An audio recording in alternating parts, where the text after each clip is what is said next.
Welcome to the audiobook of Mutual Aid, A Factor of Evolution, a timeless collection of essays by the Russian naturalist and anarchist philosopher Peter Kropotkin, originally published in 1902. This profound narrative invites us to view cooperation's role in evolutionary theory through a unique lens.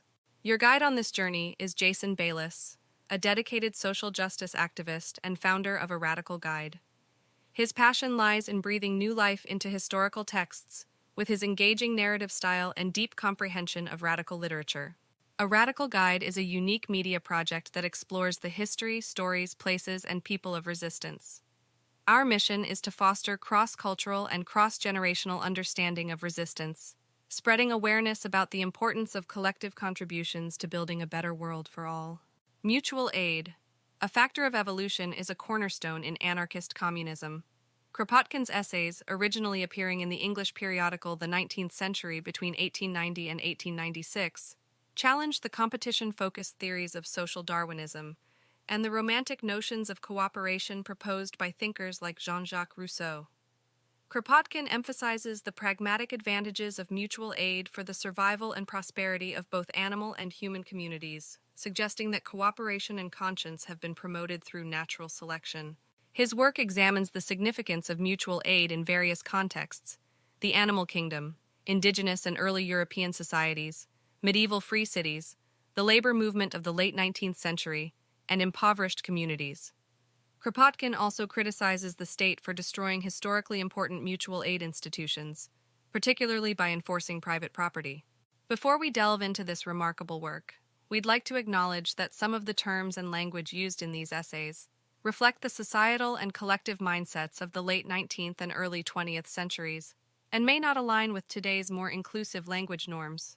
We don't endorse these outdated terms, but we invite you to consider the historical context in which they were used. Remember, understanding how societal attitudes have evolved is part of our journey toward a more equitable future. Today, as A Radical Guide brings you this audiobook, we invite you to dive deep into Kropotkin's thought-provoking ideas. His perspective offers a scientific basis for anarcho-communism as an alternative to Marxist historical materialism, a concept that inspires social scientists, biologists, and activists. So whether you're settling in or continuing your day, we welcome you to embark on this captivating exploration. Mutual Aid, A Factor of Evolution by Peter Kropotkin. Introduction. Two aspects of animal life impressed me most during the journeys which I made in my youth in eastern Siberia and northern Manchuria.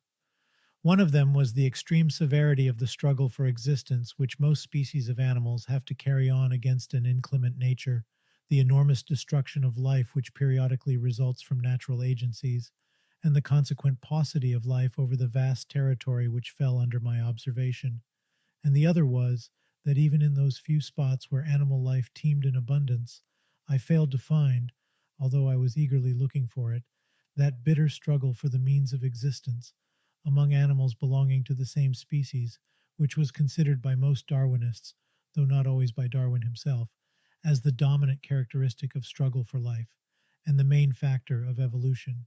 The terrible snowstorms which sweep over the northern portion of Eurasia in the later part of the winter, and the glazed frost that often follows them, the frosts and the snowstorms which return every year in the second half of May, when the trees are already in full blossom and insect life swarms everywhere, the early frosts and occasionally the heavy snowfalls in July and August, which suddenly destroy myriads of insects, as well as the second broods of the birds in the prairies, the torrential rains due to the monsoons, which fall in more temperate regions in August and September, resulting in inundations on a scale which is only known in America and in Eastern Asia, and swamping on the plateaus, areas as wide as European states, and finally the heavy snowfalls, early in October, which eventually render a territory as large as France and Germany absolutely impracticable for ruminants and destroy them by the thousand. These were the conditions under which I saw animal life struggling in northern Asia. They made me realize at an early date the overwhelming importance in nature of what Darwin described as the natural checks to overmultiplication, in comparison to the struggle between individuals of the same species for the means of subsistence, which may go on here and there to some limited extent, but never attains the importance of the former, paucity of life, underpopulation, not overpopulation, being the distinctive feature of that immense part of the globe which we name Northern Asia, I conceived since then serious doubts, which subsequent study has only confirmed, as to the reality of that fearful competition for food and life within each species, which was an article of faith with most Darwinists, and consequently as to the dominant part which this sort of competition was supposed to play in the evolution of new species. On the other hand, wherever I saw animal life in abundance, as for instance on the lakes where scores of species and millions of individuals came together to rear their progeny, in the colonies of rodents, in the migrations of birds which took place at that time on a truly American scale along the Ussuri, and especially in a migration of fallow deer which I witnessed on the Amur, and during which scores of thousands of these intelligent animals came together from an immense territory, flying before the coming deep snow, in order to cross the Amur where it is narrowest. In all these scenes of animal life which passed before my eyes, I saw mutual aid and mutual support carried on to an extent which made me suspect in it a feature of the greatest importance for the maintenance of life, the preservation of each species, and its further evolution. And finally, I saw among the semi-wild cattle and horses in Transbaikalia, among the wild ruminants everywhere, the squirrels and so on, that when animals have to struggle against scarcity of food, in consequence of one of the above-mentioned causes, the whole of that portion of the species which is affected by the calamity comes out of the ordeal so much impoverished in vigor and health that no progressive evolution of the species can be based upon such periods of keen competition. Consequently, when my attention was drawn later on to the relations between Darwinism and sociology, I could agree with none of the works and pamphlets that had been written upon this important subject. They all endeavored to prove that man, owing to his higher intelligence and knowledge, may mitigate the harshness of the struggle for life between men, but they all recognized at the same time that the struggle for the means of existence of every animal against all its congeners, and of every man against all other men, was a law of nature. This view, however, I could not accept, because I was persuaded that to admit a pitiless inner war for life within each species, and to see in that war a condition of progress, was to admit something which not only had not yet been proved, but also lacked confirmation from direct observation. On the contrary, a lecture on the law of mutual aid, which was delivered at a Russian Congress of Naturalists in January 1880 by the well-known zoologist Professor Kessler, the then dean of the St. Petersburg University, struck me as throwing a new light on the whole subject. Kessler's idea was that besides the law of mutual struggle, there is in nature the law of mutual aid, which, for the success of the struggle for life, and especially for the progressive evolution of the species, is far more important than the law of mutual contest. This suggestion, which was in reality nothing but a further development of the ideas expressed by Darwin himself in The Descent of Man, seemed to me so correct and of so great an importance that since I became acquainted with it, in 1883, I began to collect materials for further developing the idea, which Kessler had only cursorily sketched in his lecture but had not lived to develop. He died in 1881. In one point only I could not entirely endorse Kessler's views. Kessler alluded to parental feeling and care for progeny, see below Chapter 1, as to the source of mutual inclinations in animals. However, to determine how far these two feelings have really been at work in the evolution of sociable instincts, and how far other instincts have been at work in the same direction, seems to me a quite distinct and a very wide question, which we hardly can discuss yet. It will be only after we have well established the facts of mutual aid in different classes of animals, and their importance for evolution, that we shall be able to study what belongs in the evolution of sociable feelings, to parental feelings, and what to sociability proper, the latter having evidently its origin at the earliest stages of the evolution of the animal world, perhaps even at the colony stages. I consequently directed my chief attention to establishing, first of all, the importance of the mutual aid factor of evolution, leaving to ulterior research the task of discovering the origin of the mutual aid instinct in nature. The importance of the mutual aid factor, if its generality could only be demonstrated, did not escape the naturalist's genius so manifest in Goethe. When Eckermann told once to Goethe, it was in 1827, that 2 little wren fledglings, which had run away from him, were found by him next day in the nest of robin redbreasts, Rothkelchen, which fed the little ones, together with their own youngsters. Goethe grew quite excited about this fact. He saw in it a confirmation of his pantheistic views and said, "If it be true that this feeding of a stranger goes through all nature as something having the character of a general law, then many an enigma would be solved." He returned to this matter on the next day, and most earnestly entreated Eckermann, who was, as is known, a zoologist, to make a special study of the subject, adding that he would surely come to quite invaluable treasuries of results. Gesprach, edition of 1848, volume 3, pp. 219, 221. Unfortunately, this study was never made, although it is very possible that Brehm, who has accumulated in his work such rich materials relative to mutual aid among animals, might have been inspired by Goethe's remark. Several works of importance were published in the years 1872, 1886, dealing with the intelligence and the mental life of animals. They are mentioned in a footnote in chapter 1 of this book, and 3 of them dealt more especially with the subject under consideration, namely Les Sociétés Animales, Animal Societies, by Espinas, Paris, 1877, La lutte pour l'existence et l'association pour la lutte, The Struggle for Existence and the Association for the Struggle, a lecture by J.L. Lanessen, April 1881, and Louis Bachner's book Liebe und Liebesleben in der Tierwelt, Love and Love Life in the Animal World, of which the first edition appeared in 1882 or 1883, and a second, much enlarged, in 1885.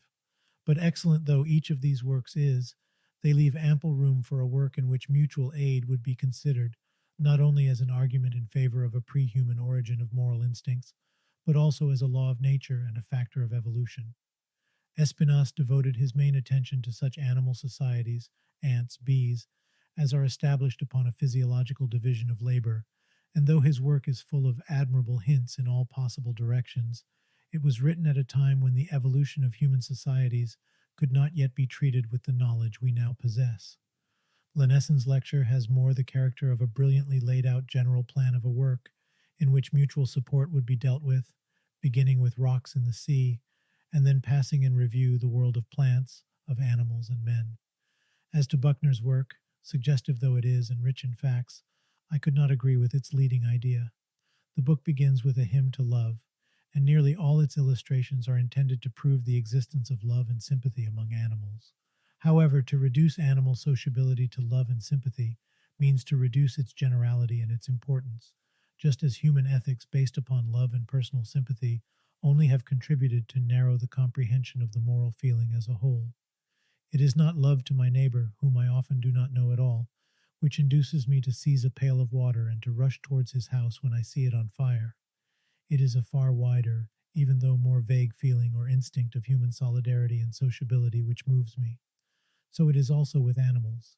It is not love and not even sympathy, understood in its proper sense, which induces a herd of ruminants or of horses to form a ring in order to resist an attack of wolves. Not love which induces wolves to form a pack for hunting, not love which induces kittens or lambs to play, or a dozen of species of young birds to spend their days together in the autumn. And it is neither love nor personal sympathy which induces many thousand fallow deer scattered over a territory as large as France to form into a score of separate herds, all marching towards a given spot in order to cross there a river. It is a feeling infinitely wider than love or personal sympathy, an instinct that has been slowly developed among animals and men in the course of an extremely long evolution, and which has taught animals and men alike the force they can borrow from the practice of mutual aid and support, and the joys they can find in social life. The importance of this distinction will be easily appreciated by the student of animal psychology, and the more so by the student of human ethics. Love, sympathy, and self-sacrifice certainly play an immense part in the progressive development of our moral feelings, but it is not love and not even sympathy upon which society is based in mankind. It is the conscience, be it only at the stage of an instinct, of human solidarity. It is the unconscious recognition of the force that is borrowed by each man from the practice of mutual aid, of the close dependency of everyone's happiness upon the happiness of all. and of the sense of justice or equity, which brings the individual to consider the rights of every other individual as equal to his own. Upon this broad and necessary foundation, the still higher moral feelings are developed. But this subject lies outside the scope of the present work, and I shall only indicate here a lecture, Justice and Morality, which I delivered in reply to Huxley's Ethics, and in which the subject has been treated at some length. Consequently, I thought that a book written on mutual aid as a law of nature and a factor of evolution might fill an important gap.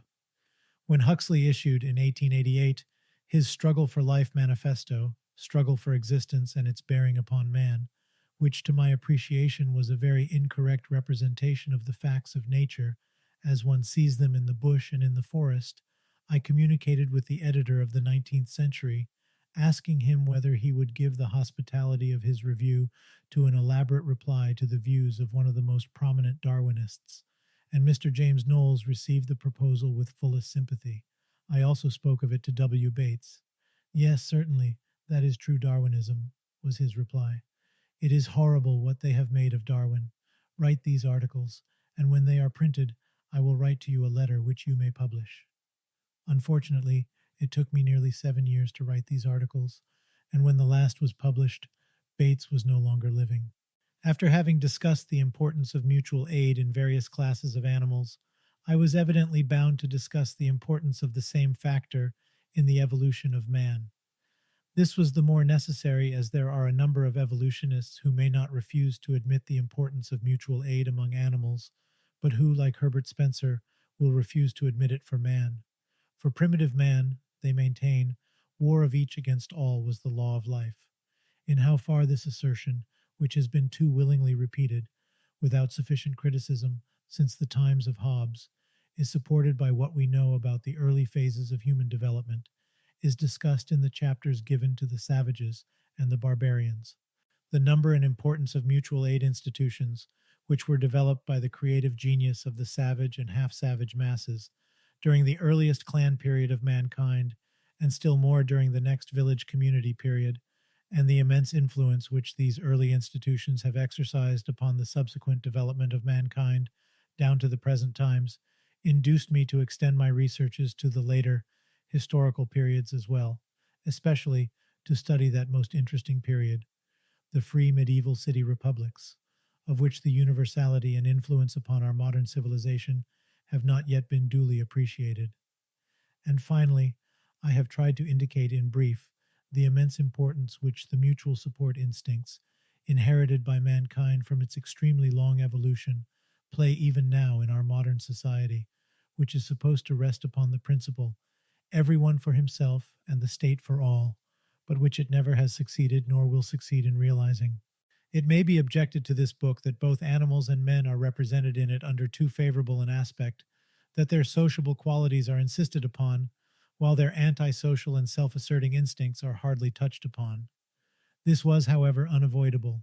We have heard so much lately of the harsh, pitiless struggle for life, which was said to be carried on by every animal against all other animals, every savage against all other savages, and every civilized man against all his co-citizens, and these assertions have so much become an article of faith, that it was necessary, first of all, to oppose to them a wide series of facts showing animal and human life under a quite different aspect.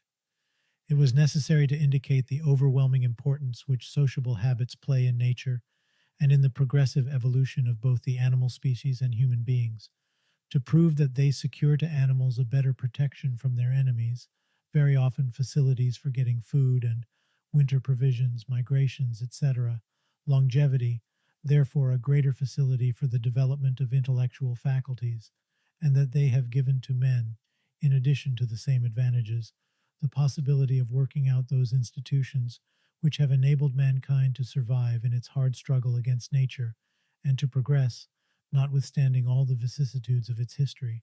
It is a book on the law of mutual aid, viewed at as one of the chief factors of evolution, not on all factors of evolution and their respective values, and this first book had to be written before the latter could become possible. I should certainly be the last to underrate the part which the self-assertion of the individual has played in the evolution of mankind. However, this subject requires, I believe, a much deeper treatment than the one it has hitherto received. In the history of mankind, individual self assertion has often been, and continually is, something quite different from, and far larger and deeper than, the petty, unintelligent narrow mindedness, which, with a large class of writers, goes for individualism and self assertion. Nor have history making individuals been limited to those whom historians have represented as heroes. My intention, consequently, is, if circumstances permit it, to discuss separately the part taken by the self assertion of the individual in the progressive evolution of mankind. I can only make in this place the following general remark. When the mutual aid institutions, the tribe, the village community, the guilds, the medieval city, began, in the course of history, to lose their primitive character, to be invaded by parasitic growths, and thus to become hindrances to progress, the revolt of individuals against these institutions took always two different aspects.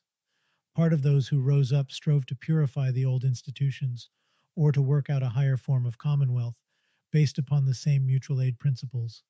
They tried, for instance, to introduce the principle of compensation instead of the lex talionis, the law of retaliation, and later on, the pardon of offenses, or a still higher ideal of equality before the human conscience in lieu of compensation according to class value. But at the very same time, another portion of the same individual rebels endeavored to break down the protective institutions of mutual support, with no other intention but to increase their own wealth and their own powers. In this three-cornered contest between the two classes of revolted individuals and the supporters of what existed lies the real tragedy of history.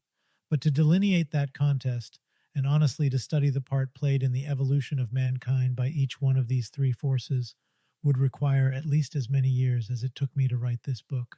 Of works dealing with nearly the same subject, which have been published since the publication of my articles on mutual aid among animals, I must mention the Lowell Lectures on the Ascent of Man by Henry Drummond, London, 1894, and The Origin and Growth of the Moral Instinct by A. Sutherland, London, 1898.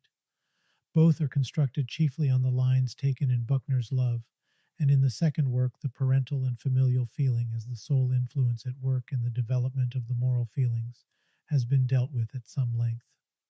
A third work dealing with man and written on similar lines is The Principles of Sociology by Proffer and F. A. Giddings, the first edition of which was published in 1896 at New York and London, and the leading ideas of which were sketched by the author in a pamphlet in 1894. I must leave, however, to literary critics the task of discussing the points of contact, resemblance, or divergence between these works and mine. The different chapters of this book were published first in the 19th century, Mutual Aid Among Animals, in September and November 1890, Mutual Aid Among Savages, in April 1891, Mutual Aid Among the Barbarians, in January 1892, Mutual Aid in the Medieval City, in August and September 1894, and Mutual Aid Amongst Modern Men, in January and June 1896. In bringing them out in a book form, my first intention was to embody in an appendix the mass of materials, as well as the discussion of several secondary points, which had to be omitted in the review articles. It appeared, however, that the appendix would double the size of the book, and I was compelled to abandon, or at least to postpone, its publication. The present appendix includes the discussion of only a few points which have been the matter of scientific controversy during the last few years, and into the text I have introduced only such matter as could be introduced without altering the structure of the work. I am glad of this opportunity for expressing to the editor of the 19th century, Mr. James Knowles, my very best thanks, both for the kind hospitality which he offered to these papers in his review, as soon as he knew their general idea, and the permission he kindly gave me to reprint them. Chapter 1, Mutual Aid Among Animals, Struggle for Existence. Mutual aid, a law of nature and chief factor of progressive evolution. Invertebrates. Ants and bees. Birds. Hunting and fishing associations. Sociability. Mutual protection among small birds. Cranes. Parrots. The conception of struggle for existence as a factor of evolution, introduced into science by Darwin and Wallace, has permitted us to embrace an immensely wide range of phenomena in one single generalization, which soon became the very basis of our philosophical, biological, and sociological speculations.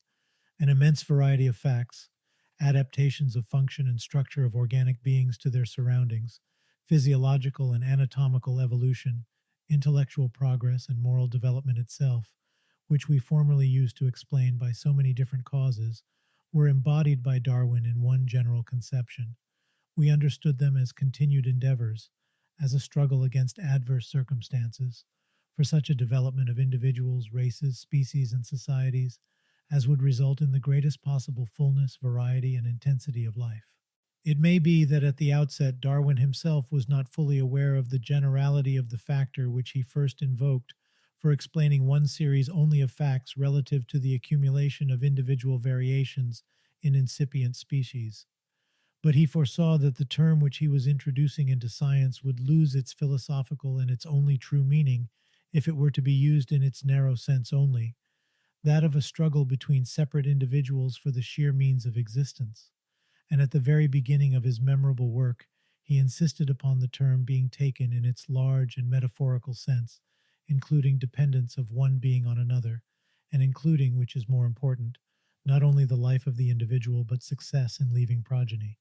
While he himself was chiefly using the term in its narrow sense for his own special purpose, he warned his followers against committing the error, which he seems once to have committed himself, of overrating its narrow meaning. In The Descent of Man, he gave some powerful pages to illustrate its proper, wide sense. He pointed out how, in numberless animal societies, the struggle between separate individuals for the means of existence disappears, how struggle is replaced by cooperation, and how that substitution results in the development of intellectual and moral faculties which secure to the species the best conditions for survival.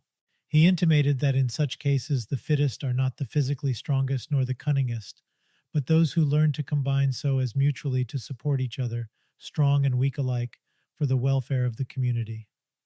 Those communities, he wrote, which included the greatest number of the most sympathetic members would flourish best and rear the greatest number of offspring. Second edit, p. 163. The term, which originated from the narrow Malthusian conception of competition between each and all, thus lost its narrowness in the mind of one who knew nature. Unhappily, these remarks, which might have become the basis of most fruitful researches, were overshadowed by the masses of facts gathered for the purpose of illustrating the consequences of a real competition for life. Besides, Darwin never attempted to submit to a closer investigation the relative importance of the two aspects under which the struggle for existence appears in the animal world, and he never wrote the work he proposed to write upon the natural checks to over-multiplication, although that work would have been the crucial test for appreciating the real purport of individual struggle. Nay, on the very pages just mentioned, amidst data disproving the narrow Malthusian conception of struggle, the old Malthusian leaven reappeared, namely in Darwin's remarks as to the alleged inconveniences of maintaining the weak in mind and body in our civilized societies, HV, as if thousands of weak-bodied and infirm poets, scientists, inventors, and reformers, together with other thousands of so-called fools and weak-minded enthusiasts, were not the most precious weapons used by humanity in its struggle for existence by intellectual and moral arms, which Darwin himself emphasized in those same chapters of Descent of Man. It happened with Darwin's theory as it always happens with theories having any bearing upon human relations. Instead of widening it according to his own hints, his followers narrowed it still more. And while Herbert Spencer, starting on independent but closely allied lines, attempted to widen the inquiry into that great question, who are the fittest, especially in the appendix to the third edition of the Data of Ethics, the numberless followers of Darwin reduced the notion of struggle for existence to its narrowest limits. They came to conceive the animal world as a world of perpetual struggle among half-starved individuals, thirsting for one another's blood. They made modern literature resound with the war cry of woe to the vanquished, as if it were the last word of modern biology. They raised the pitiless struggle for personal advantages to the height of a biological principle which man must submit to as well, under the menace of otherwise succumbing in a world based upon mutual extermination. Leaving aside the economists who know of natural science but a few words borrowed from second-hand vulgarizers, we must recognize that even the most authorized exponents of Darwin's views did their best to maintain those false ideas.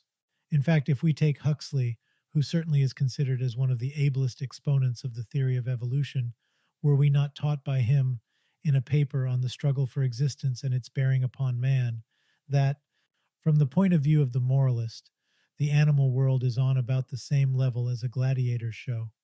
The creatures are fairly well treated and set to fight hereby the strongest, the swiftest, and the cunningest live to fight another day.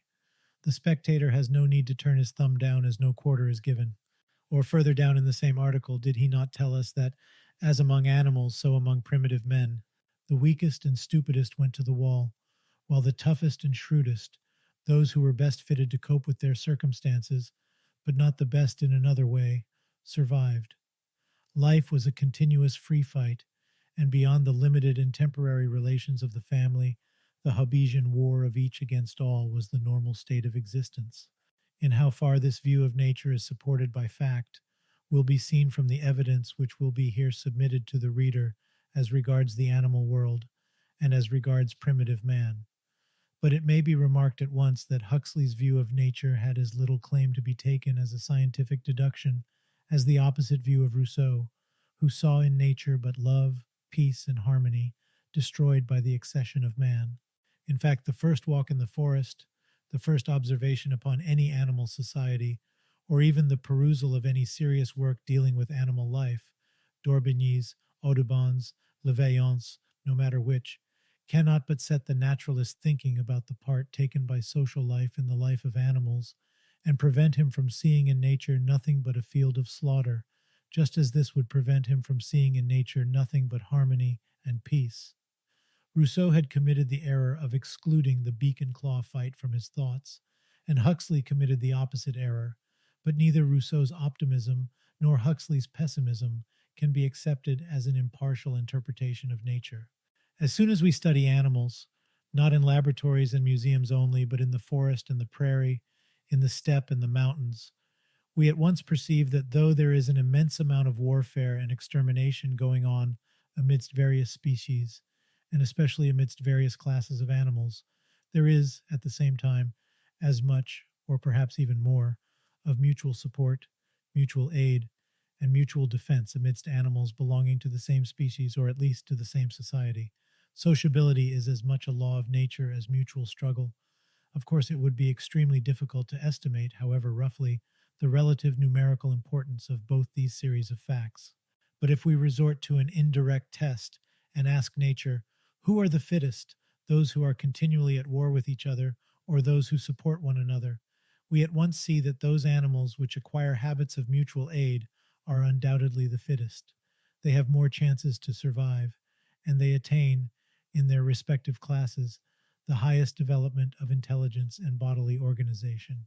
If the numberless facts which can be brought forward to support this view are taken into account, we may safely say that mutual aid is as much a law of animal life as mutual struggle, but that, as a factor of evolution, it most probably has a far greater importance, inasmuch as it favors the development of such habits and characters as ensure the maintenance and further development of the species, together with the greatest amount of welfare and enjoyment of life for the individual, with the least waste of energy.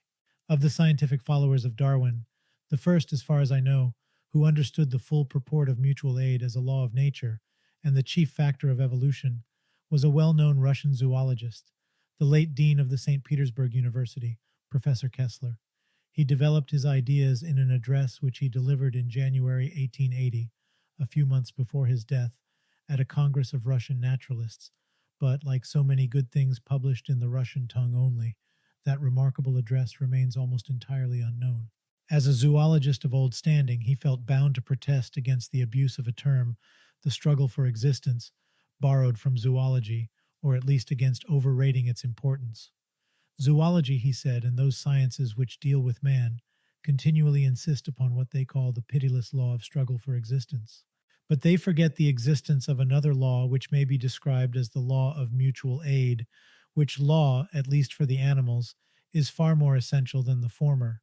He pointed out how the need of leaving progeny necessarily brings animals together, and, the more the individuals keep together, the more they mutually support each other, and the more are the chances of the species for surviving, as well as for making further progress in its intellectual development. All classes of animals, he continued, and especially the higher ones, practice mutual aid, and he illustrated his idea by examples borrowed from the life of the burying beetles and the social life of birds and some mammalia. The examples were few, as might have been expected in a short opening address, but the chief points were clearly stated, and after mentioning that in the evolution of mankind mutual aid played a still more prominent part, Professor Kessler concluded as follows. I obviously do not deny the struggle for existence, but I maintain that the progressive development of the animal kingdom, and especially of mankind, is favored much more by mutual support than by mutual struggle. All organic beings have two essential needs, that of nutrition and that of propagating the species. The former brings them to a struggle and to mutual extermination, while the needs of maintaining the species bring them to approach one another and to support one another. But I am inclined to think that in the evolution of the organic world, in the progressive modification of organic beings, mutual support among individuals plays a much more important part than their mutual struggle. The correctness of the above views struck most of the Russian zoologists present, and Sievertsov, whose work is well known to ornithologists and geographers, supported them and illustrated them by a few more examples. He mentioned Sony of the species of falcons, which have an almost ideal organization for robbery, and nevertheless are in decay, while other species of falcons, which practice mutual help, do thrive. Take, on the other side, a sociable bird, the duck, he said. It is poorly organized on the whole, but it practices mutual support, and it almost invades the earth, as may be judged from its numberless varieties and species.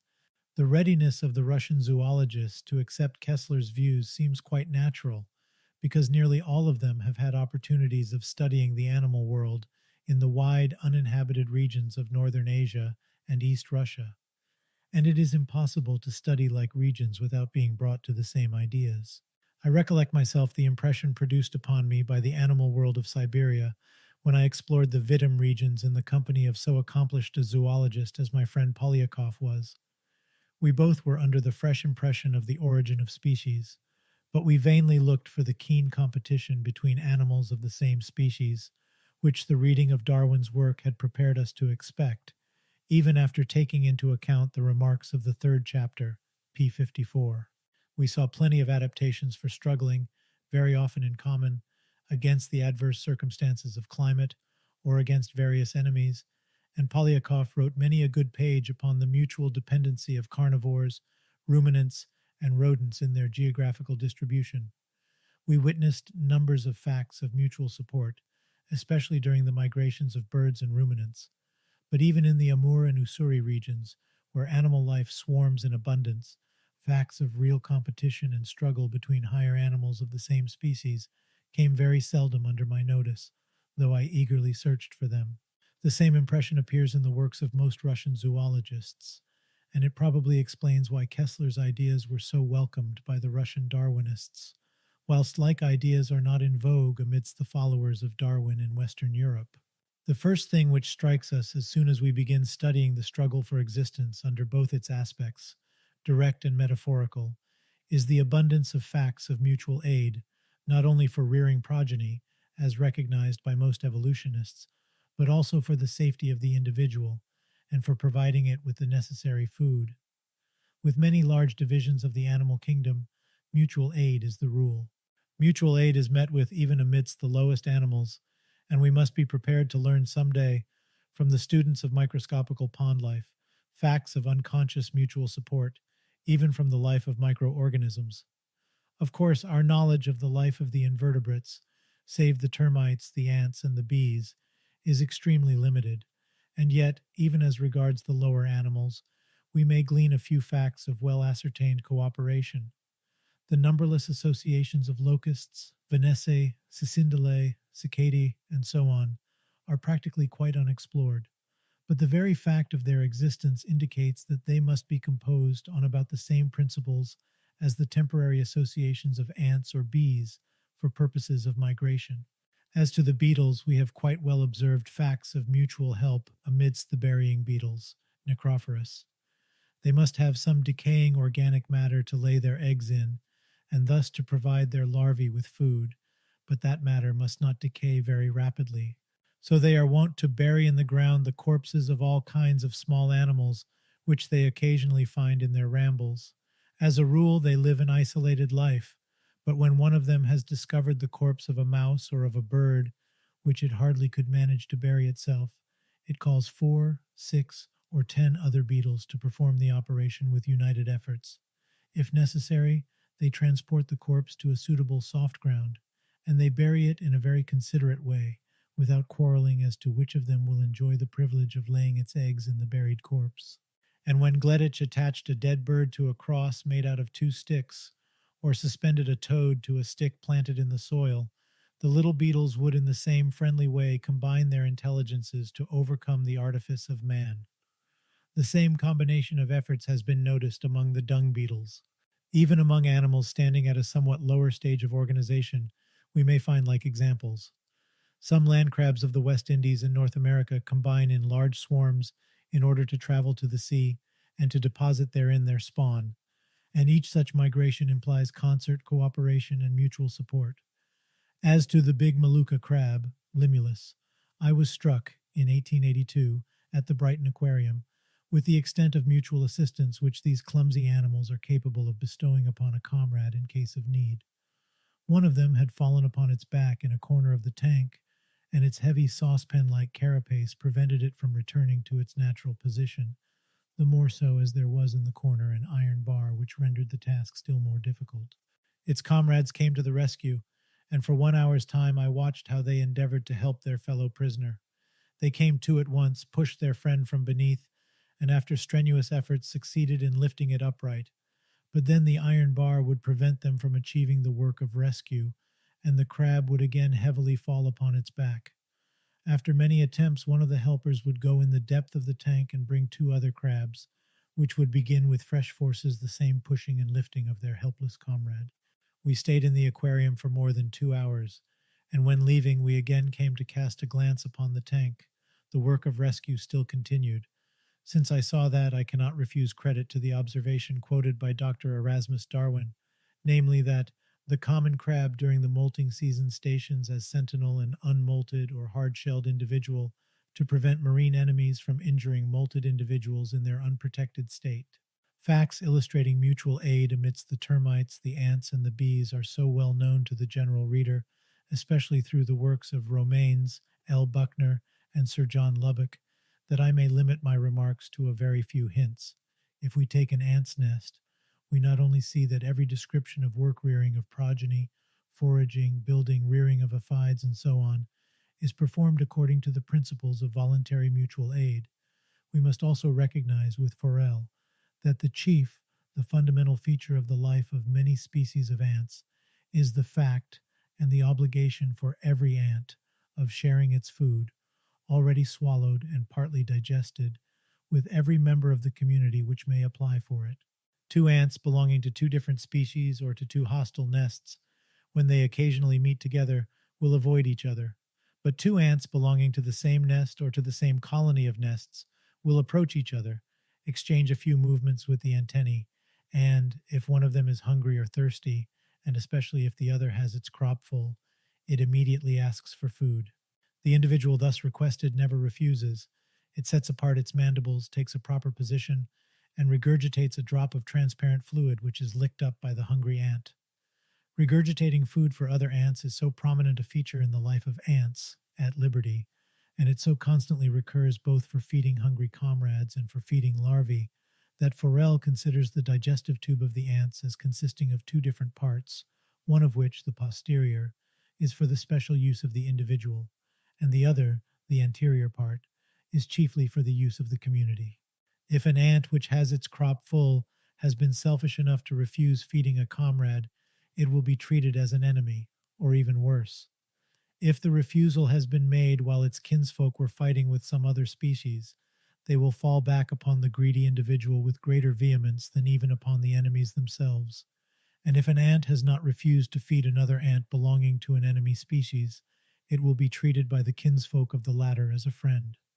All this is confirmed by most accurate observation and decisive experiments. In that immense division of the animal kingdom, which embodies more than 1,000 species and is so numerous that the Brazilians pretend that Brazil belongs to the ants, not to men, competition amidst the members of the same nest, or the colony of nests, does not exist. However terrible the wars between different species, and whatever the atrocities committed at wartime, mutual aid within the community, self devotion grown into a habit, and very often self sacrifice for the common welfare are the rule. The ants and termites have renounced the Hobbesian war, and they are the better for it. Their wonderful nests, their buildings, superior in relative size to those of man, their paved roads and overground vaulted galleries, their spacious halls and granaries, their cornfields, harvesting and malting of grain, their rational methods of nursing their eggs and larvae, and of building special nests for rearing the aphides, whom Linnaeus so picturesquely described as the cows of the ants, and finally their courage, pluck, and superior intelligence. All these are the natural outcome of the mutual aid which they practice at every stage of their busy and laborious lives. That mode of life also necessarily resulted in the development of another essential feature of the life of ants, the immense development of individual initiative, which, in its turn, evidently led to the development of that high and varied intelligence which cannot but strike the human observer. If we knew no other facts from animal life than what we know about the ants and the termites, we already might safely conclude that mutual aid, which leads to mutual confidence, the first condition for courage, and individual initiative, the first condition for intellectual progress, are two factors infinitely more important than mutual struggle in the evolution of the animal kingdom. In fact, the ant thrives without having any of the protective features which cannot be dispensed with by animals living an isolated life. Its color renders it conspicuous to its enemies, and the lofty nests of many species are conspicuous in the meadows and forests. It is not protected by a hard carapace, and its stinging apparatus, however dangerous when hundreds of stings are plunged into the flesh of an animal, is not of a great value for individual defense, while the eggs and larvae of the ants are a dainty for a great number of the inhabitants of the forests. And yet the ants in their thousands are not much destroyed by the birds, not even by the ant-eaters, and they are dreaded by most stronger insects. When Forel emptied a bagful of ants in a meadow, he saw that the crickets ran away, abandoning their holes to be sacked by the ants. The grasshoppers and the crickets fled in all directions. The spiders and the beetles abandoned their prey in order not to become prey themselves. Even the nests of the wasps were taken by the ants, after a battle during which many ants perished for the safety of the commonwealth. Even the swiftest insects cannot escape, and Forel often saw butterflies, gnats, flies, and so on surprised and killed by the ants. Their force is in mutual support and mutual confidence, and if the ant, apart from the still higher developed termites, stands at the very top of the whole class of insects for its intellectual capacities, if its courage is only equaled by the most courageous vertebrates, and if its brain, to use Darwin's words, is one of the most marvelous atoms of matter in the world, perhaps more so than the brain of man, is it not due to the fact that mutual aid has entirely taken the place of mutual struggle in the communities of ants? The same is true as regards the bees. These small insects, which so easily might become the prey of so many birds, and whose honey has so many admirers in all classes of animals from the beetle to the bear, also have none of the protective features derived from mimicry or otherwise, without which an isolatedly living insect hardly could escape wholesale destruction. And yet, owing to the mutual aid they practice, they obtain the wide extension which we know and the intelligence we admire. By working in common, they multiply their individual forces. By resorting to a temporary division of labor combined with the capacity of each bee to perform every kind of work when required, they attain such a degree of well-being and safety as no isolated animal can ever expect to achieve, however strong or well-armed it may be. In their combinations, they are often more successful than man, when he neglects to take advantage of a well-planned mutual assistance. Thus, when a new swarm of bees is going to leave the hive in search of a new abode, a number of bees will make a preliminary exploration of the neighborhood, and if they discover a convenient dwelling place, say an old basket or anything of the kind, they will take possession of it, clean it, and guard it, sometimes for a whole week, till the swarm comes to settle therein. But how many human settlers will perish in new countries simply for not having understood the necessity of combining their efforts? By combining their individual intelligences, they succeed in coping with adverse circumstances, even quite unforeseen and unusual, like those bees of the Paris exhibition, which fastened with their resinous propolis the shutter to a glass plate fitted in the wall of their hive. Besides, they display none of the sanguinary proclivities and love of useless fighting with which many writers so readily endow animals. The sentries which guard the entrance to the hive pitilessly put to death the robbing bees which attempt entering the hive, but those stranger bees which come to the hive by mistake are left unmolested, especially if they come laden with pollen, or are young individuals which can easily go astray. There is no more warfare than is strictly required. The sociability of the bees is the more instructive as predatory instincts and laziness continue to exist among the bees as well, and reappear each time that their growth is favored by some circumstances. It is well known that there always are a number of bees which prefer a life of robbery to the laborious life of a worker, and that both periods of scarcity and periods of an unusually rich supply of food lead to an increase of the robbing class. When our crops are in, and there remains but little to gather in our meadows and fields, robbing bees become of more frequent occurrence, while, on the other side, about the sugar plantations of the West Indies and the sugar refineries of Europe, robbery, laziness, and very often drunkenness become quite usual with the bees. We thus see that antisocial instincts continue to exist amidst the bees as well, but natural selection continually must eliminate them, because in the long run the practice of solidarity proves much more advantageous to the species than the development of individuals endowed with predatory inclinations. The cunningest and the shrewdest are eliminated in favor of those who understand the advantages of sociable life and mutual support. Certainly neither the ants nor the bees nor even the termites have risen to the conception of a higher solidarity embodying the whole of the species. In that respect, they evidently have not attained a degree of development which we do not find even among our political, scientific, and religious leaders. Their social instincts hardly extend beyond the limits of the hive or the nest. However, colonies of no less than 200 nests, belonging to two different species, Formica execta and F. praesolabris, have been described by Forel on Mount Tendre and Mount Saleve, and Forel maintains that each member of these colonies recognizes every other member of the colony, and that they all take part in common defense.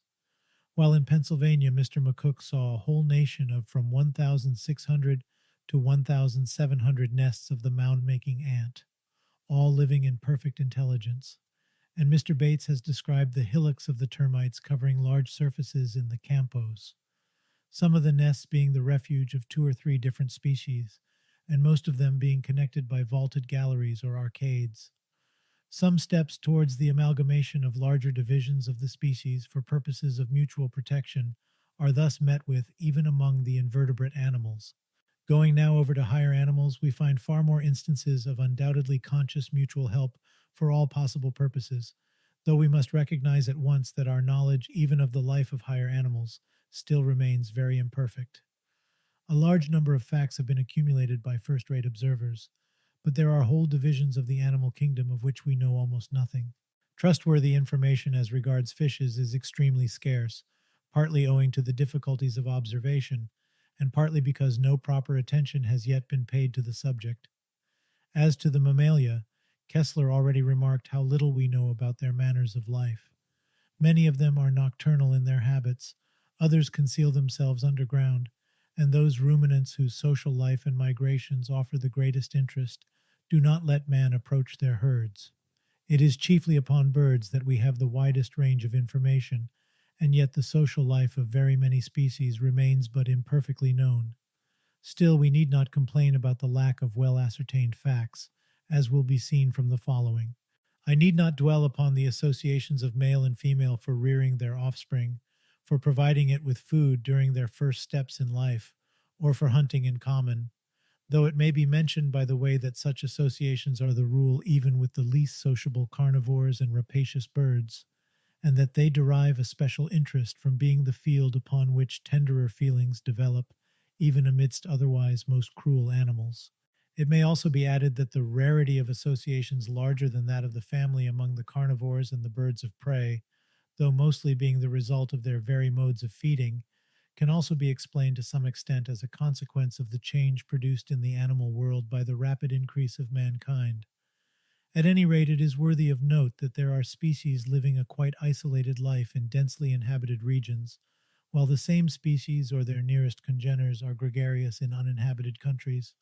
Wolves, foxes, and several birds of prey may be quoted as instances in point.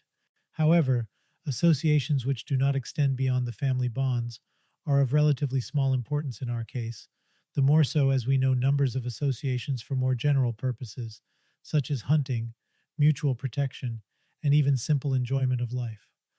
Audubon already mentioned that eagles occasionally associate for hunting, and his description of the two bald eagles, male and female, hunting on the Mississippi is well known for its graphic powers. But one of the most conclusive observations of the kind belongs to Sievertsoff.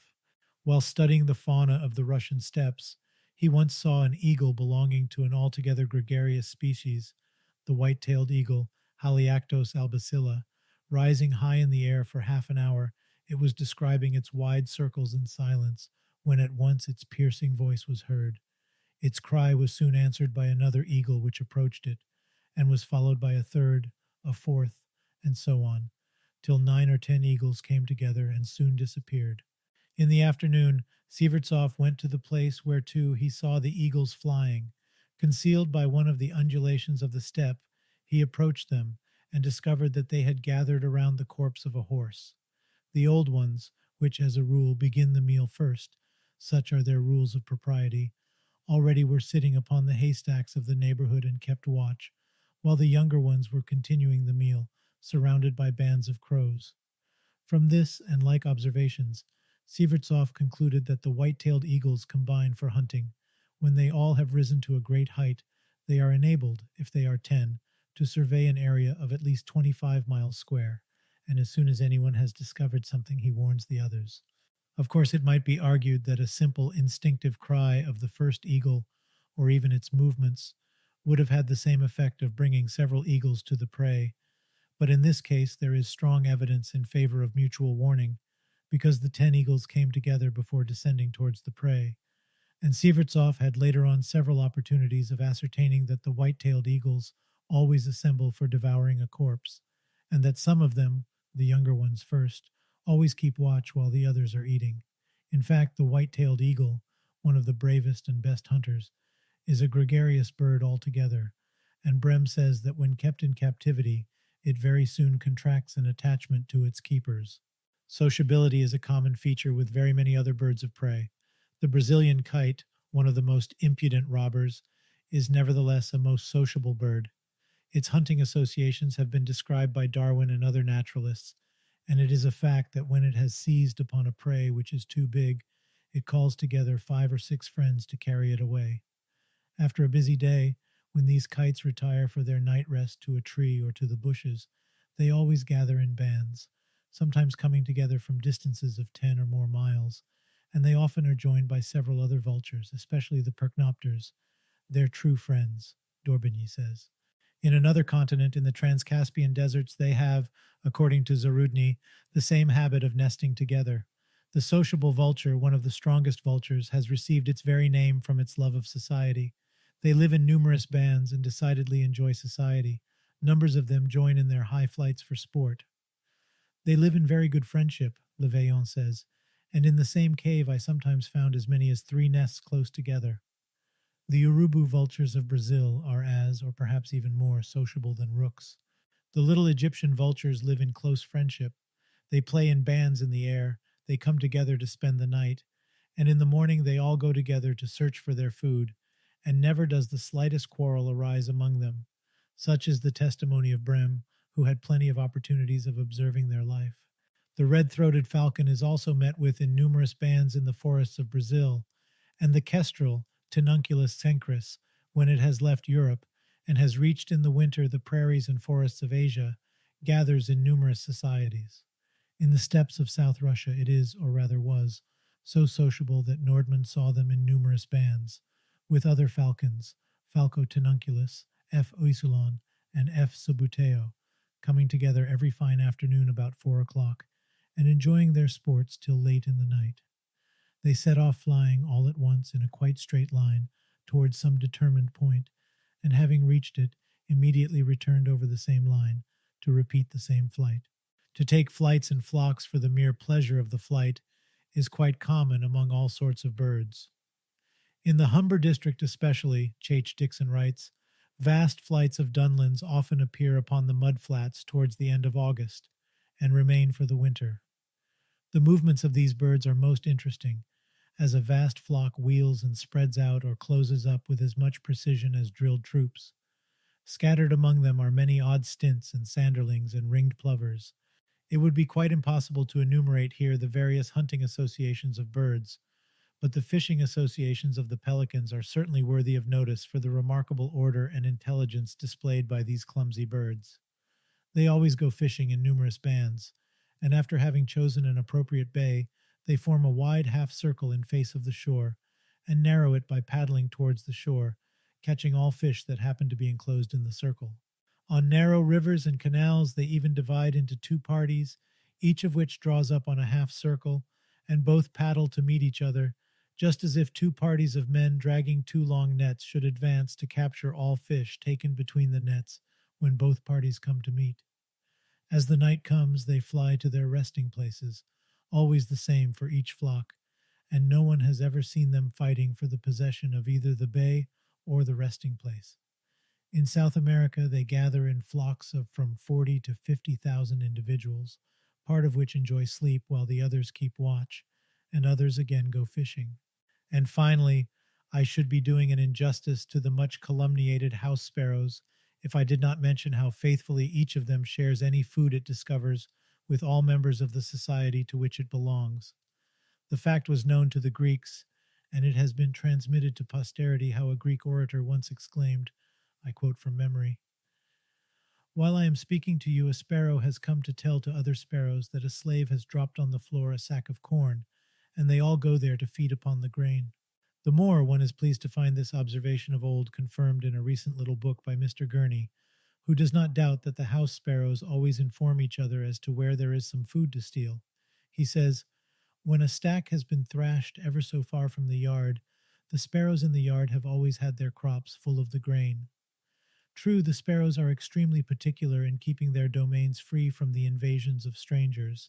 Thus the sparrows of the Jardin du Luxembourg bitterly fight all other sparrows which may attempt to enjoy their turn of the garden and its visitors, but within their own communities they fully practice mutual support, though occasionally there will be, of course, some quarreling even amongst the best friends.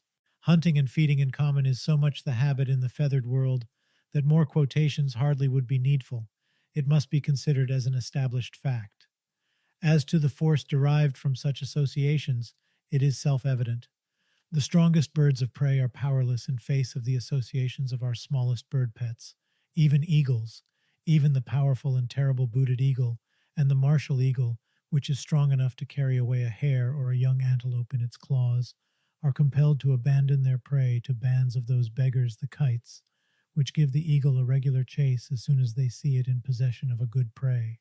The kites will also give chase to the swift fishing hawk, and rob it of the fish it has captured, but no one ever saw the kites fighting together for the possession of the prey so stolen. On the Kerguelen Island, Dr. Coues saw the gulls to Bophogus, the sea hen of the sealers, pursue gulls to make them disgorge their food, while, on the other side, the gulls and the terns combined to drive away the sea hen as soon as it came near to their abodes, especially at nesting time. The little but extremely swift lapwings, Vanellus cristatus, boldly attack the birds of prey. To see them attacking a buzzard, a kite, a crow, or an eagle is one of the most amusing spectacles. One feels that they are sure of victory, and one sees the anger of the bird of prey. In such circumstances they perfectly support one another, and their courage grows with their numbers. The lapwing has well merited the name of a good mother, which the Greeks gave to it, for it never fails to protect other aquatic birds from the attacks of their enemies. But even the little white wagtails, Motacilla alba, whom we well know in our gardens, and whose whole length hardly attains 8 inches, compel the sparrowhawk to abandon its hunt. I often admired their courage and agility, the old Brehm wrote, and I am persuaded that the falcon alone is capable of capturing any of them. When a band of wagtails has compelled a bird of prey to retreat, they make the air resound with their triumphant cries, and after that they separate. They thus come together for the special purpose of giving chase to their enemy, just as we see it when the whole bird population of a forest has been raised by the news that a nocturnal bird has made its appearance during the day, and all together, birds of prey and small inoffensive singers, set to chase the stranger and make it return to its concealment. What an immense difference between the force of a kite, a buzzard, or a hawk, and such small birds as the meadow wagtail, and yet these little birds, by their common action and courage, prove superior to the powerfully winged and armed robbers. In Europe, the wagtails not only chase the birds of prey, which might be dangerous to them, but they chase also the fishing hawk, rather for fun than for doing it any harm. While in India, according to Dr. Jordan's testimony, the jackdaws chase the Gowinda kite for simple matter of amusement. Prince Weed saw the Brazilian eagle Urubatinga surrounded by numberless flocks of toucans and caciques, a bird nearly akin to our rook, which mocked it. The eagle, he adds, usually supports these insults very quietly, but from time to time it will catch one of these mockers. In all such cases, the little birds, though very much inferior in force to the bird of prey, prove superior to it by their common action. However, the most striking effects of common life for the security of the individual, for its enjoyment of life, and for the development of its intellectual capacities are seen in two great families of birds, the cranes and the parrots. The cranes are extremely sociable and live in most excellent relations, not only with their congeners, but also with most aquatic birds. Their prudence is really astonishing, so also their intelligence. They grasp the new conditions in a moment and act accordingly. Their sentries always keep watch around a flock which is feeding or resting, and the hunters know well how difficult it is to approach them. If man has succeeded in surprising them, they will never return to the same place without having sent out one single scout first, and a party of scouts afterwards. And when the reconnoitering party returns and reports that there is no danger, a second group of scouts is sent out to verify the first report before the whole band moves. With kindred species, the cranes contract real friendship, and in captivity there is no bird, save the also sociable and highly intelligent parrot, which enters into such real friendship with man. It sees in man not a master but a friend, and endeavors to manifest it, Brehm concludes from a wide personal experience. The crane is in continual activity from early in the morning till late in the night, but it gives a few hours only in the morning to the task of searching its food, chiefly vegetable. All the remainder of the day is given to society life. It picks up small pieces of wood or small stones, throws them in the air and tries to catch them. It bends its neck, opens its wings, dances, jumps, runs about, and tries to manifest by all means its good disposition of mind, and always it remains graceful and beautiful. As it lives in society, it has almost no enemies, and though Brehm occasionally saw one of them captured by a crocodile, he wrote that except the crocodile he knew no enemies of the crane. It eschews all of them by its proverbial prudence, and it attains, as a rule, a very old age. No wonder that for the maintenance of the species, the crane need not rear a numerous offspring. It usually hatches but 2 eggs. As to its superior intelligence, it is sufficient to say that all observers are unanimous in recognizing that its intellectual capacities remind one very much of those of man. The other extremely sociable bird, the parrot, stands, as known, at the very top of the whole feathered world for the development of its intelligence. Brehm has so admirably summed up the manners of life of the parrot that I cannot do better than translate the following sentence. Except in the pairing season, they live in very numerous societies or bands. They choose a place in the forest to stay there, and thence they start every morning for their hunting expeditions. The members of each band remain faithfully attached to each other, and they share in common good or bad luck. Altogether they repair in the morning to a field, or to a garden, or to a tree, to feed upon fruits. They post sentries to keep watch over the safety of the whole band, and are attentive to their warnings. In case of danger, all take to flight, mutually supporting each other, and all simultaneously return to their resting place. In a word, they always live closely united.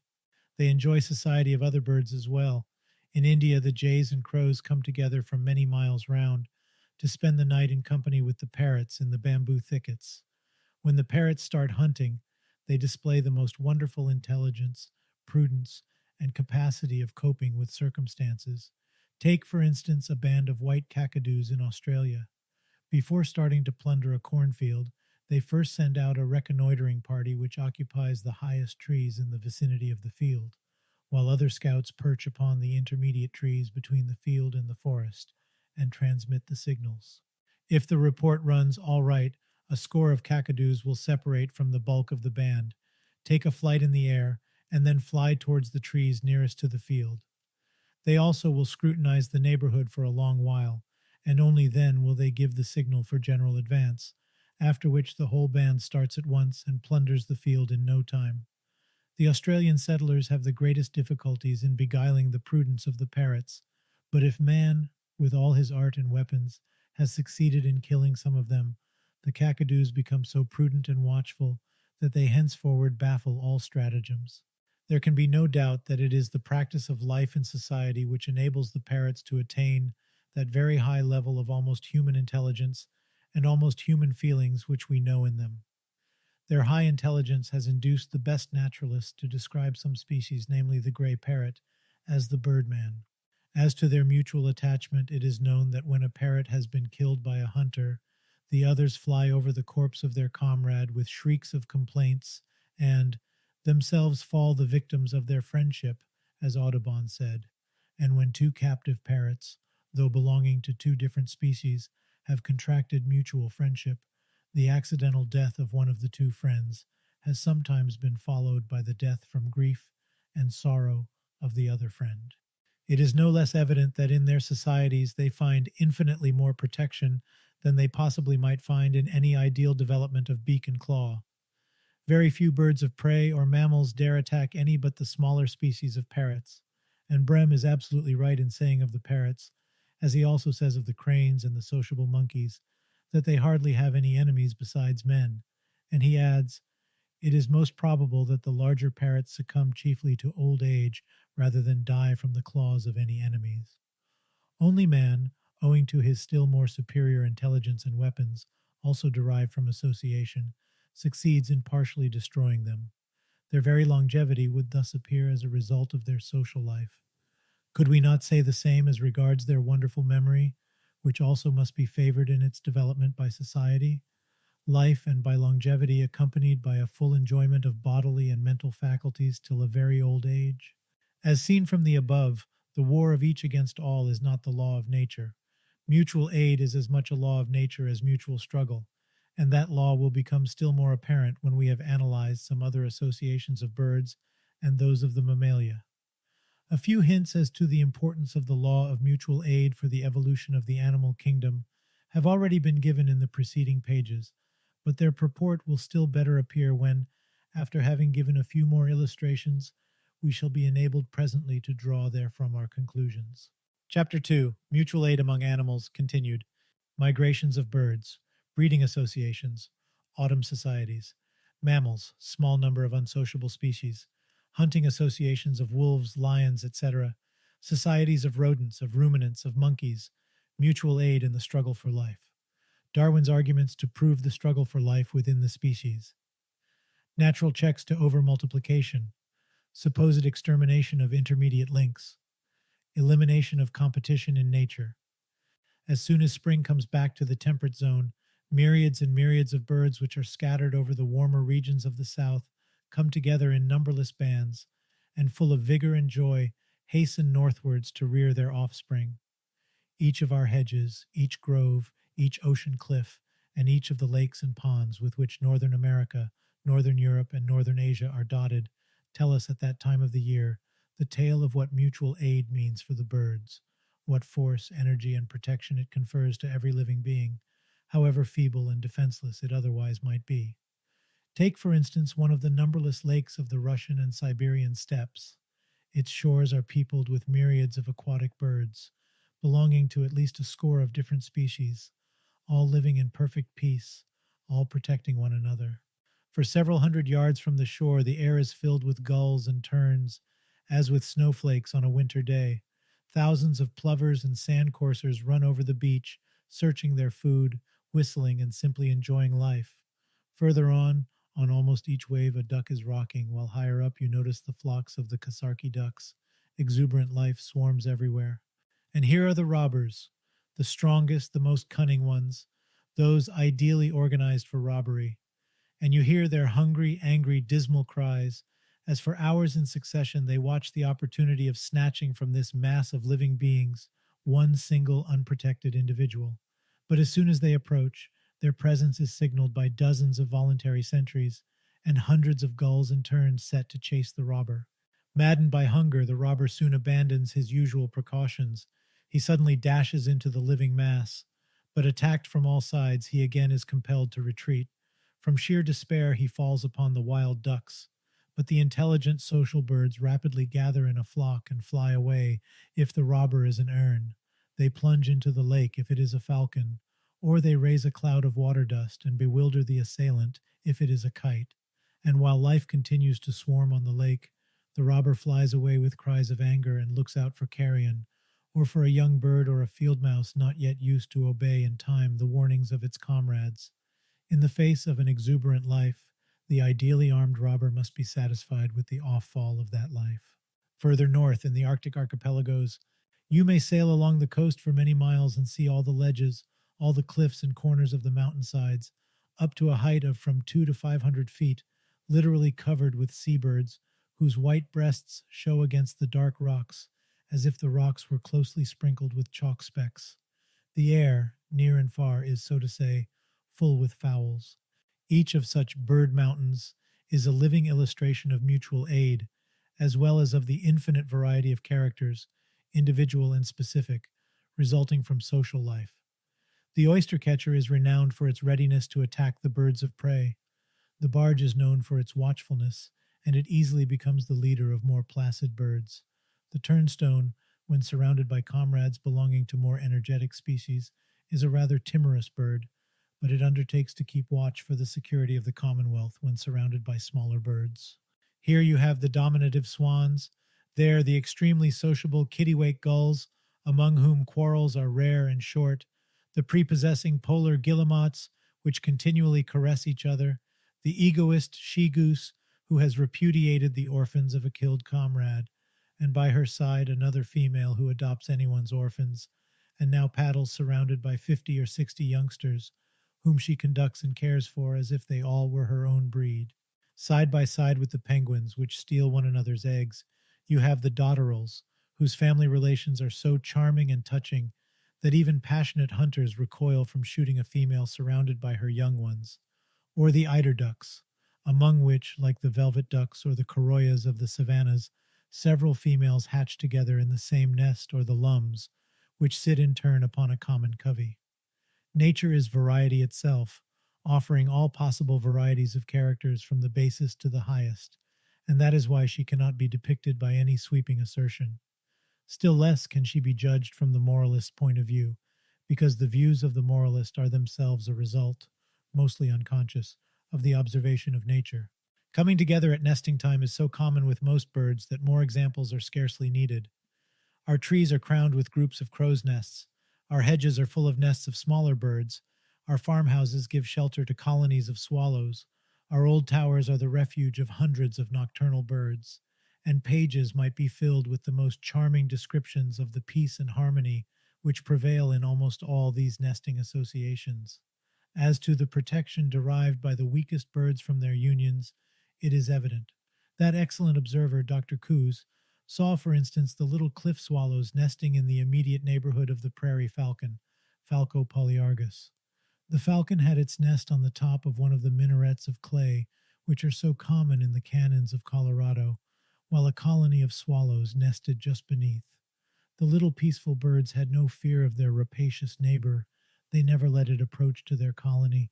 They immediately surrounded it and chased it so that it had to make off at once. Life in societies does not cease when the nesting period is over. It begins then in a new form. The young broods gather in societies of youngsters, generally including several species.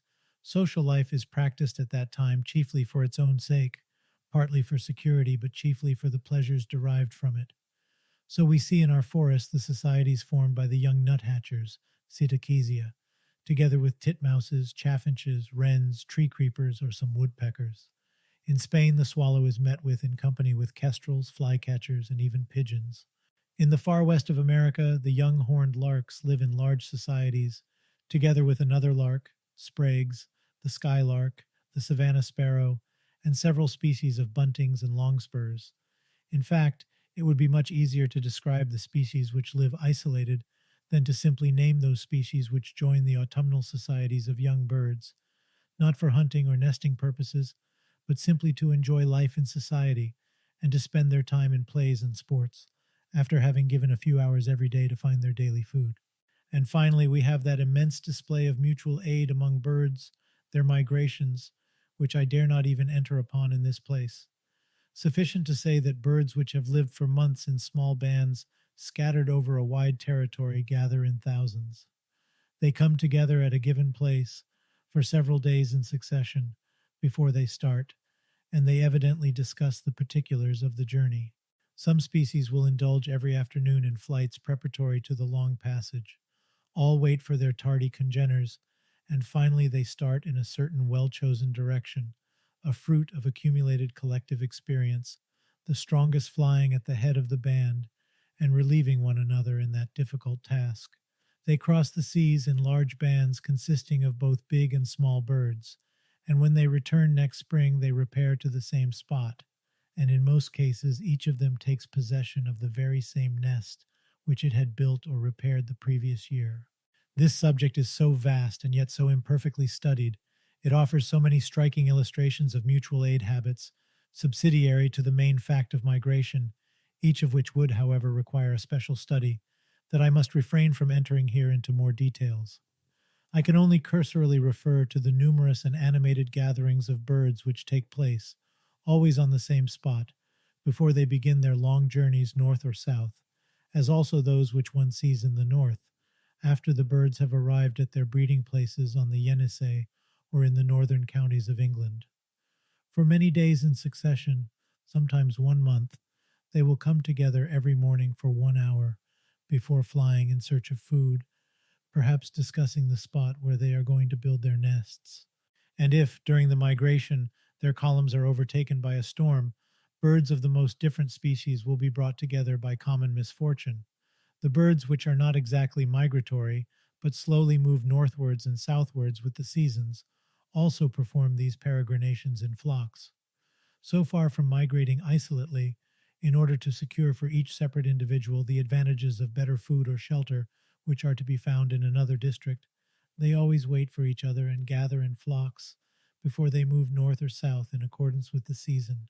Going now over to mammals, the first thing which strikes us is the overwhelming numerical predominance of social species over those few carnivores which do not associate. The plateaus, the alpine tracts, and the steppes of the Old and New World are stocked with herds of deer, antelopes, gazelles, fallow deer, buffaloes, wild goats, and sheep, all of which are sociable animals. When the Europeans came to settle in America, they found it so densely peopled with buffaloes that pioneers had to stop their advance when a column of migrating buffaloes came to cross the route they followed.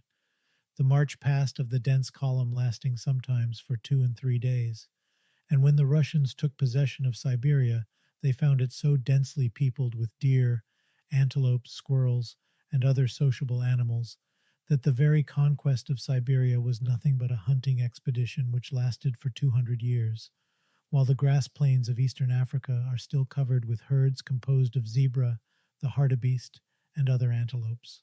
Not long ago, the small streams of northern America and northern Siberia were peopled with colonies of beavers, and up to the 17th century, like colonies swarmed in northern Russia. The flatlands of the 4 great continents are still covered with countless colonies of mice, ground squirrels, marmots, and other rodents. In the lower latitudes of Asia and Africa, the forests are still the abode of numerous families of elephants, rhinoceroses, and numberless societies of monkeys. In the far north, the reindeer aggregate in numberless herds, while still further north we find the herds of the musk oxen and numberless bands of polar foxes. The coasts of the ocean are enlivened by flocks of seals and morses, its waters by shoals of sociable cetaceans, and even in the depths of the great plateau of Central Asia, we find herds of wild horses, wild donkeys, wild camels, and wild sheep. All these mammals live in societies and nations, sometimes numbering hundreds of thousands of individuals, although now, after 3 centuries of gunpowder civilization, we find but the debris of the immense aggregations of old. How trifling in comparison with them are the numbers of the carnivores, and how false, therefore, is the view of those who speak of the animal world as if nothing were to be seen in it but lions and hyenas, plunging their bleeding teeth into the flesh of their victims. One might as well imagine that the whole of human life is nothing but a succession of war massacres. Association and mutual aid are the rule with mammals. We find social habits even among the carnivores, and we can only name the cat tribe, lions, tigers, leopards, etc., as a division the members of which decidedly prefer isolation to society, and are but seldom met with even in small groups. And yet, even among lions, this is a very common practice to hunt in company. The 2 tribes of the civets, Viveridae, and the weasels, Mustelidae, might also be characterized by their isolated life, but it is a fact that during the last century, the common weasel was more sociable than it is now. It was seen then in larger groups in Scotland and in the Unterwalden canton of Switzerland. As to the great tribe of the dogs, it is eminently sociable. An association for hunting purposes may be considered as eminently characteristic of its numerous species. It is well known, in fact, that wolves gather in packs for hunting, and Schutte left an excellent description of how they draw up in a half circle, surround a cow which is grazing on a mountain slope, and then suddenly appearing with a loud barking, make it roll in the abyss. Audubon, in the 30s, also saw the Labrador wolves hunting in packs, and one pack following a man to his cabin and killing the dogs. During severe winters, the packs of wolves grow so numerous as to become a danger for human settlements, as was the case in France some 45 years ago. In the Russian steppes, they never attack the horses otherwise than in packs, and yet they have to sustain bitter fights, during which the horses, according to Cole's testimony, sometimes assume offensive warfare, and in such cases, if the wolves do not retreat promptly, they run the risk of being surrounded by the horses and killed by their hoofs. The prairie wolves, Canis latrans, are known to associate in bands of from 20 to 30 individuals when they chase a buffalo, occasionally separated from its herd. Jackals, which are most courageous and may be considered as one of the most intelligent representatives of the dog tribe, always hunt in packs. Thus united, they have no fear of the bigger carnivores. As to the wild dogs of Asia, the Kolzuns or Doles, Williamson saw their large packs attacking all larger animals save elephants and rhinoceroses, and overpowering bears and tigers.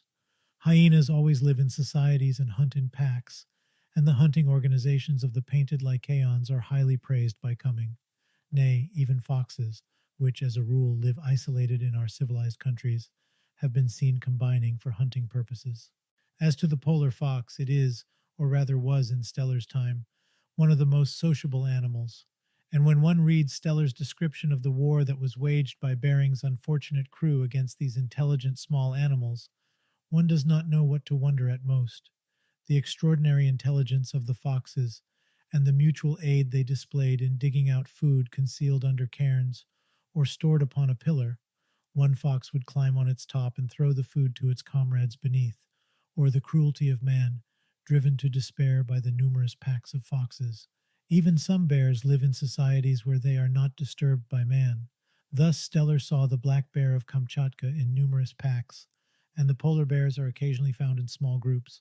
Even the unintelligent insectivores do not always disdain association.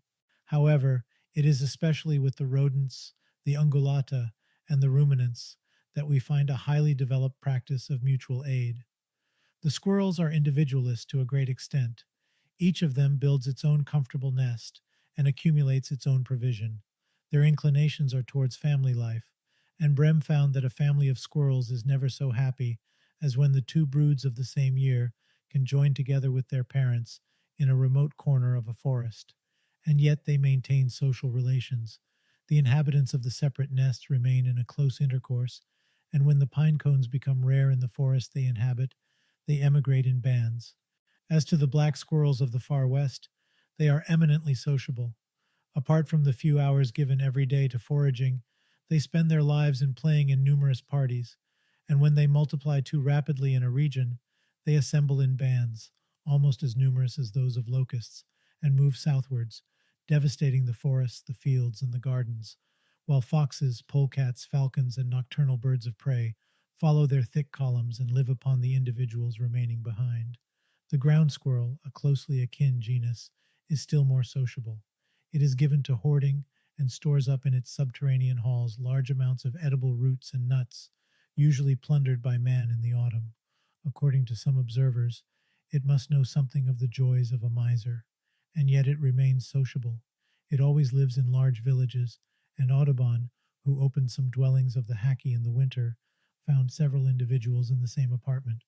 They must have stored it with common efforts. The large tribe of the marmots, which includes the three large genuses of Arctomys, Cinemys, and Spermophilus, is still more sociable and still more intelligent. They also prefer having each one its own dwelling, but they live in big villages. That terrible enemy of the crops of South Russia, the Suzlik, of which some 10 millions are exterminated every year by man alone, lives in numberless colonies. And while the Russian provincial assemblies gravely discuss the means of getting rid of this enemy of society, it enjoys life in its thousands in the most joyful way.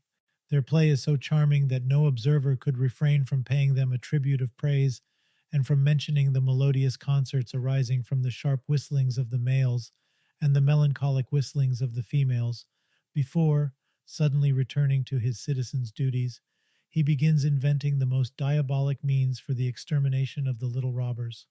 All kinds of rapacious birds and beasts of prey having proved powerless, the last word of science in this warfare is the inoculation of cholera. The villages of the prairie dogs in America are one of the loveliest sights. As far as the eye can embrace the prairie, it sees heaps of earth, and on each of them a prairie dog stands, engaged in a lively conversation with its neighbors by means of short barkings. As soon as the approach of man is signaled, all plunge in a moment into their dwellings. All have disappeared as by enchantment. But if the danger is over, the little creatures soon reappear. Whole families come out of their galleries and indulge in play. The young ones scratch one another, they worry one another, and display their gracefulness while standing upright, and in the meantime the old ones keep watch. They go visiting one another, and the beaten footpaths which connect all their heaps testify to the frequency of the visitations. In short, the best naturalists have written some of their best pages in describing the associations of the prairie dogs of America, the marmots of the Old World, and the polar marmots of the alpine regions. And yet, I must make, as regards the marmots, the same remark as I have made when speaking of the bees.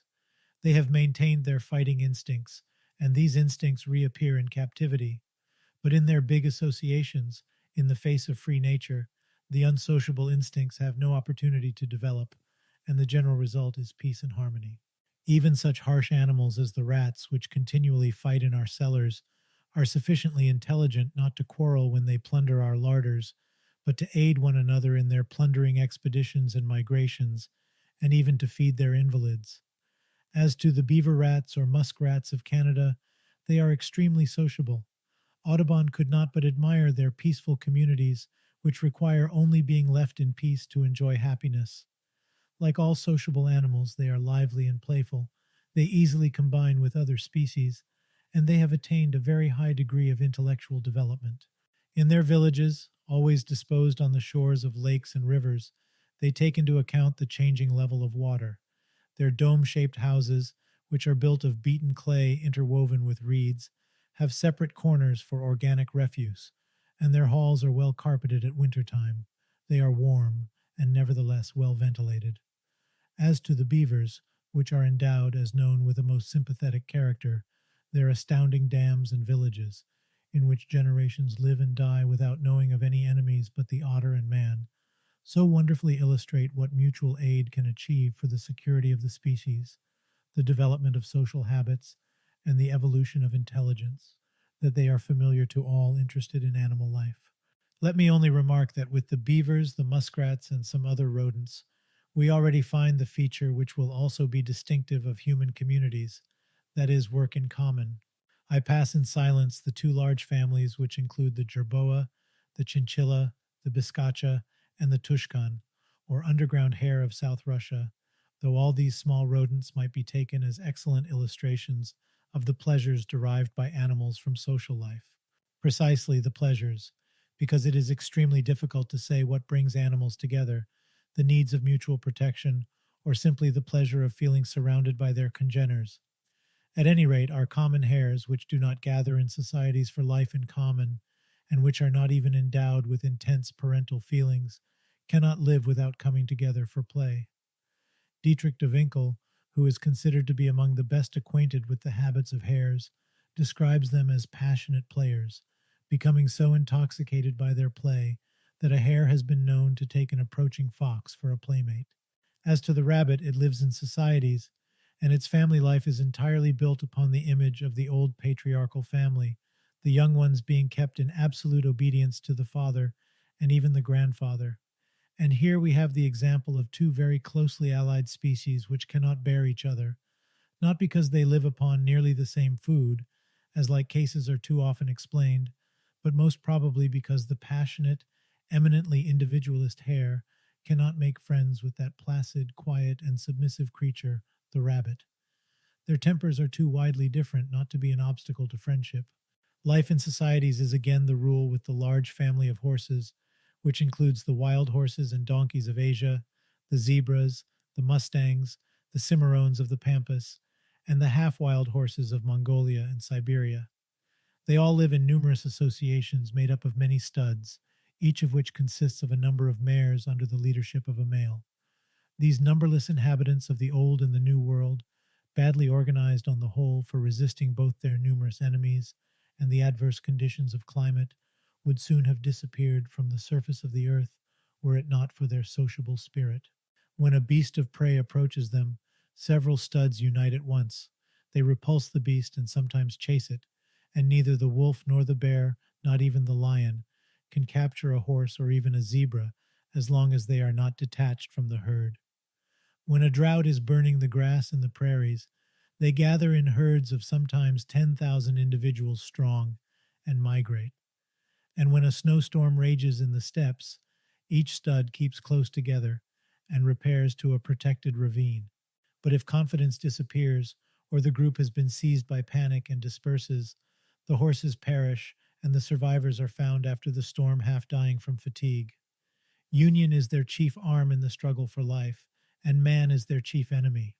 Before his increasing numbers, the ancestors of our domestic horse, the Equus przewalski, so named by Polyakov, have preferred to retire to the wildest and least accessible plateaus on the outskirts of Tibet, where they continue to live, surrounded by carnivores, under a climate as bad as that of the Arctic regions, but in a region inaccessible to man.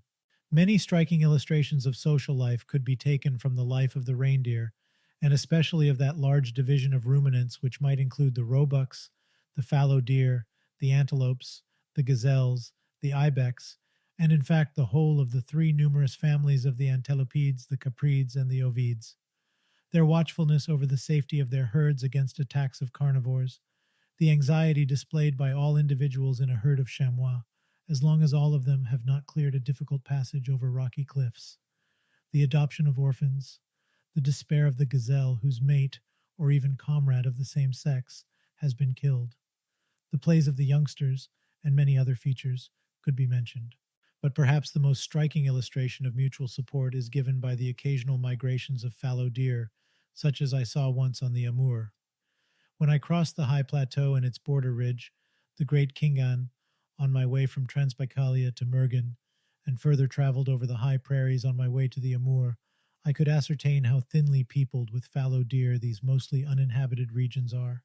2 years later, I was traveling up the Amur, and by the end of October reached the lower end of that picturesque gorge which the Amur pierces in the Dusalin, Little Khingan, before it enters the lowlands where it joins the Sungari. I found the Cossacks in the villages of that gorge in the greatest excitement, because thousands and thousands of fallow deer were crossing the Amur, where it is narrowest, in order to reach the lowlands.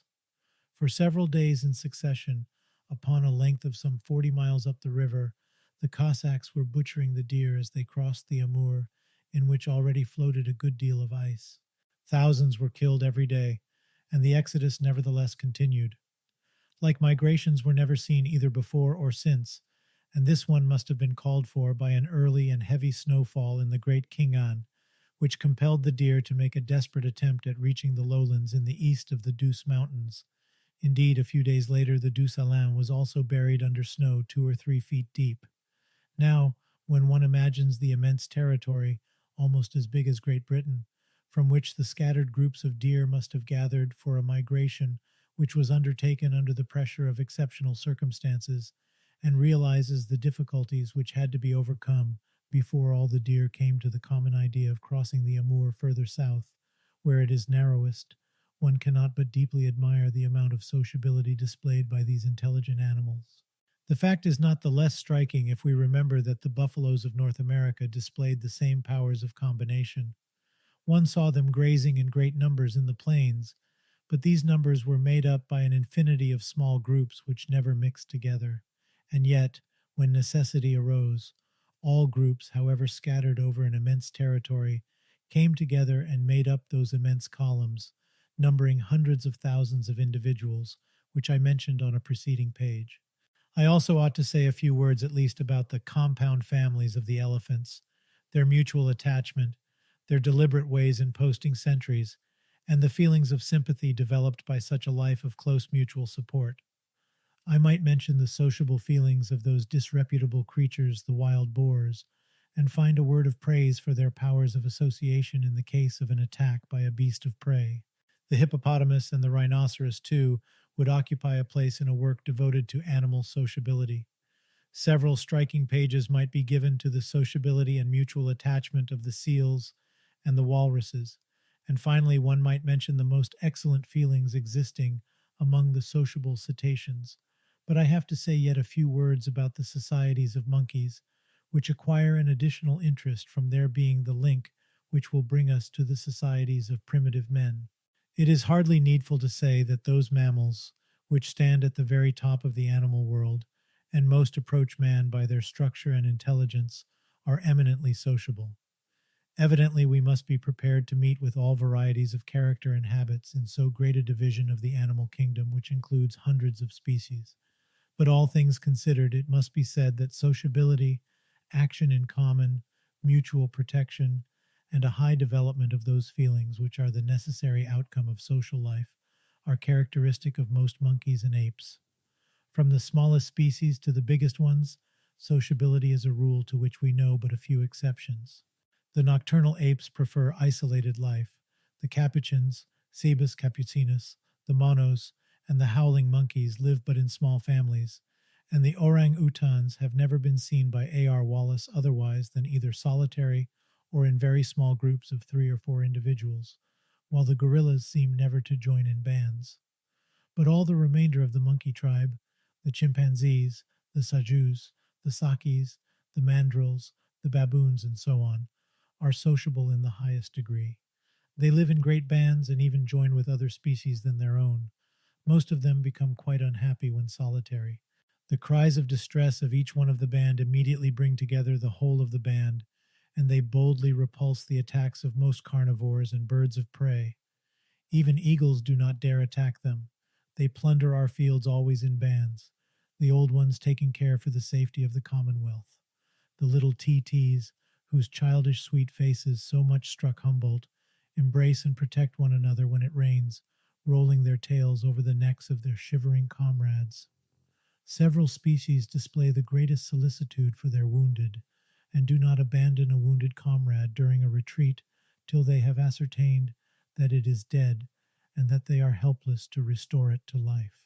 Thus, James Forbes narrated in his Oriental Memoirs a fact of such resistance in reclaiming from his hunting party the dead body of a female monkey that one fully understands why the witnesses of this extraordinary scene resolved never again to fire at one of the monkey race. In some species, several individuals will combine to overturn a stone in order to search for ants' eggs under it. The hamadryas not only post sentries, but have been seen making a chain for the transmission of the spoil to a safe place, and their courage is well known. Brehm's description of the regular fight which his caravan had to sustain before the hamadryas would let it resume its journey in the valley of the Mensa in Abyssinia has become classical. The playfulness of the tailed apes and the mutual attachment which reigns in the families of chimpanzees also are familiar to the general reader. And if we find among the highest apes two species, the orangutan and the gorilla, which are not sociable, we must remember that both, limited as they are to very small areas, the one in the heart of Africa and the other in the two islands of Borneo and Sumatra, have all the appearance of being the last remnants of formerly much more numerous species. The gorilla at least seems to have been sociable in olden times, if the apes mentioned in the Periplus really were gorillas. We thus see, even from the above brief review, that life in societies is no exception in the animal world. It is the rule, the law of nature, and it reaches its fullest development with the higher vertebrates.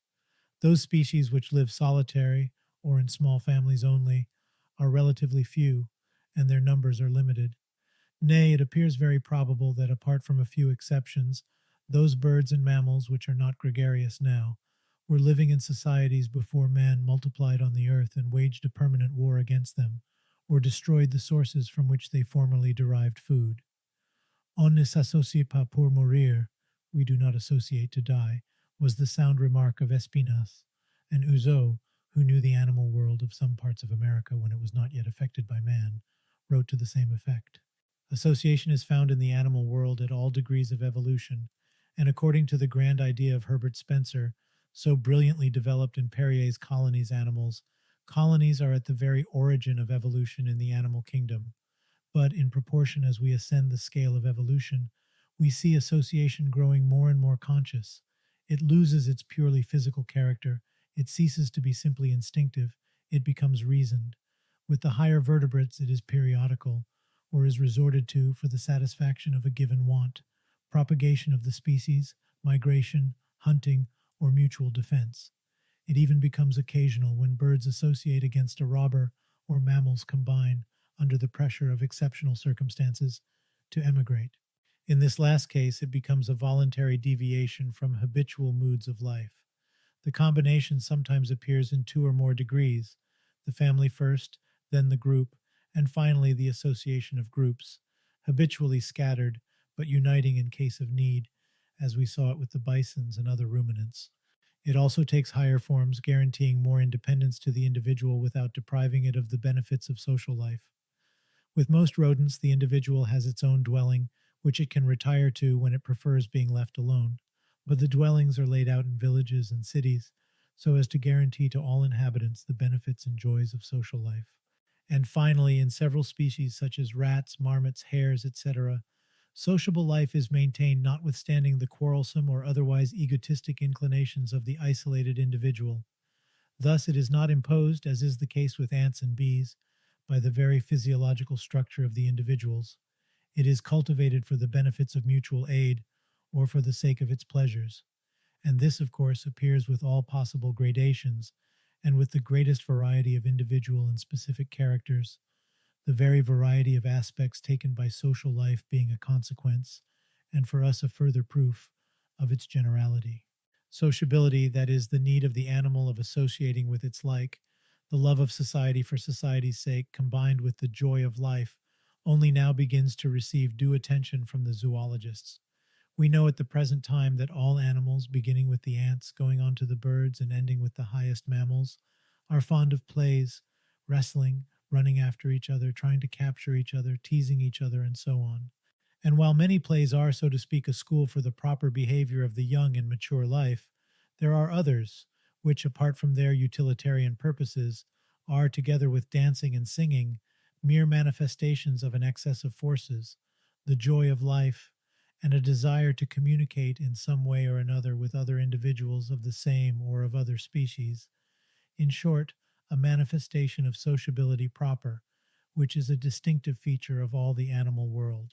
Whether the feeling be fear, experienced at the appearance of a bird of prey, or a fit of gladness, which bursts out when the animals are in good health and especially when young, or merely the desire of giving play to an excess of impressions and of vital power, the necessity of communicating impressions, of playing, of chattering, or of simply feeling the proximity of other kindred living beings pervades nature, and is, as much as any other physiological function, a distinctive feature of life and impressionability.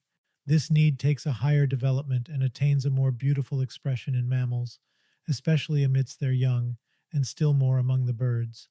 But it pervades all nature and has been fully observed by the best naturalists, including Pierre Huber, even amongst the ants, and it is evidently the same instinct which brings together the big columns of butterflies which have been referred to already.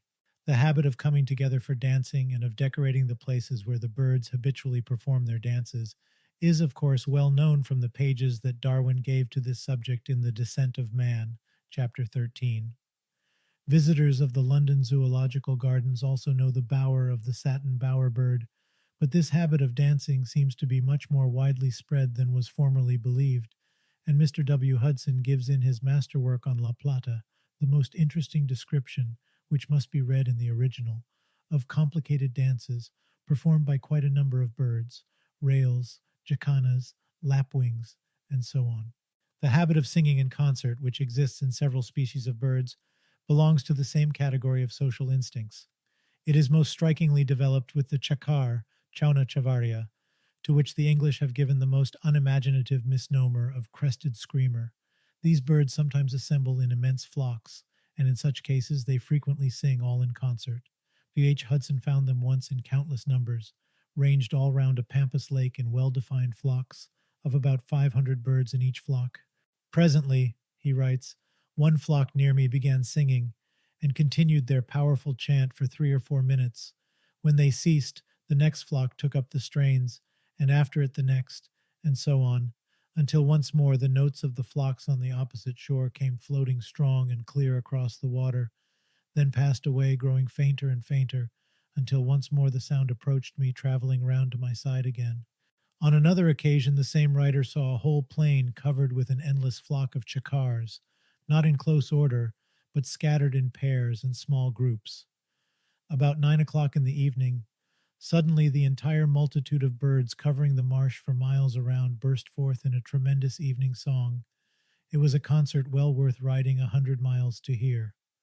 It may be added that, like all sociable animals, the chakar easily becomes tame and grows very attached to man. They are mild-tempered birds and very rarely quarrel, we are told, although they are well provided with formidable weapons. Life in societies renders these weapons useless. That life in societies is the most powerful weapon in the struggle for life, taken in its widest sense, has been illustrated by several examples on the foregoing pages, and could be illustrated by any amount of evidence, if further evidence were required. Life in societies enables the feeblest insects, the feeblest birds, and the feeblest mammals to resist, or to protect themselves from, the most terrible birds and beasts of prey. It permits longevity. It enables the species to rear its progeny with the least waste of energy, and to maintain its numbers, albeit a very slow birth rate. It enables the gregarious animals to migrate in search of new abodes. Therefore, while fully admitting that force, swiftness, protective colors, cunningness, and endurance to hunger and cold, which are mentioned by Darwin and Wallace, are so many qualities making the individual, or the species, the fittest under certain circumstances, we maintain that under any circumstances, sociability is the greatest advantage in the struggle for life. Those species which willingly or unwillingly abandon it are doomed to decay, while those animals which know best how to combine have the greatest chances of survival and of further evolution, although they may be inferior to others in each of the faculties enumerated by Darwin and Wallace, save the intellectual faculty. The highest vertebrates, and especially mankind, are the best proof of this assertion. As to the intellectual faculty, while every Darwinist will agree with Darwin that it is the most powerful arm in the struggle for life, and the most powerful factor of further evolution, he also will admit that intelligence is an eminently social faculty. Language, imitation, and accumulated experience are so many elements of growing intelligence of which the unsociable animal is deprived. Therefore, we find at the top of each class of animals the ants, the parrots, and the monkeys, all combining the greatest sociability with the highest development of intelligence. The fittest are thus the most sociable animals, and sociability appears as the chief factor of evolution, both directly by securing the well-being of the species while diminishing the waste of energy, and indirectly by favoring the growth of intelligence. Moreover, it is evident that life in societies would be utterly impossible without a corresponding development of social feelings, and especially of a certain collective sense of justice growing to become a habit.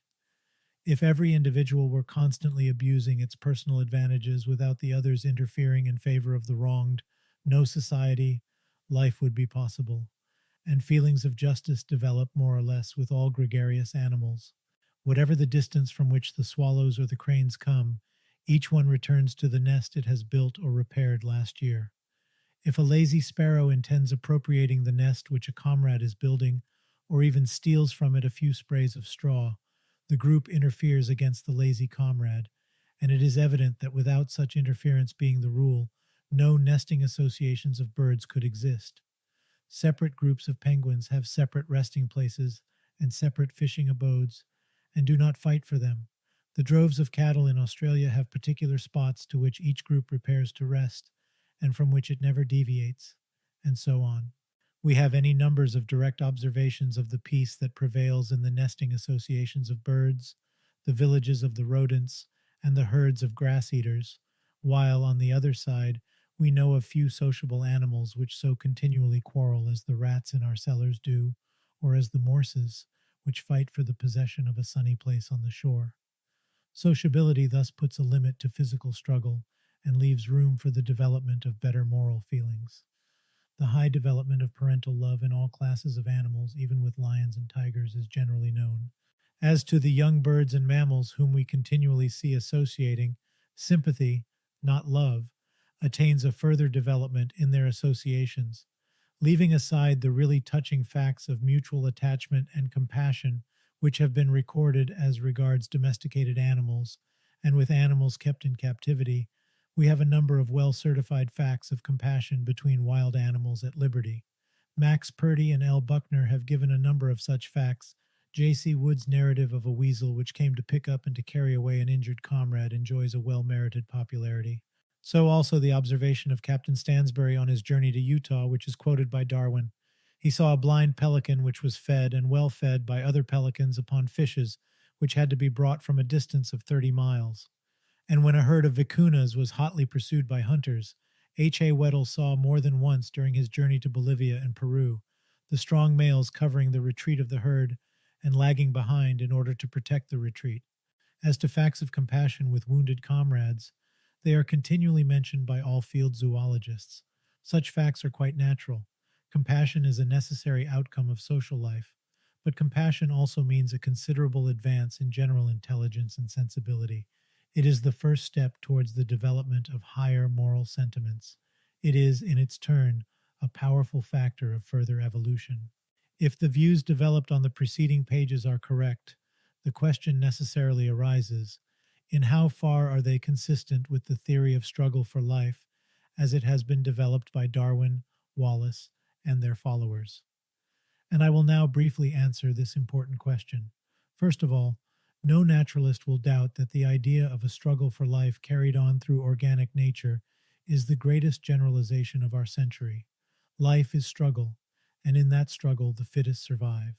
But the answers to the questions, by which arms is this struggle chiefly carried on, and who are the fittest in the struggle, will widely differ according to the importance given to the two different aspects of the struggle: the direct one for food and safety among separate individuals, and the struggle which Darwin described as metaphorical, the struggle, very often collective, against adverse circumstances.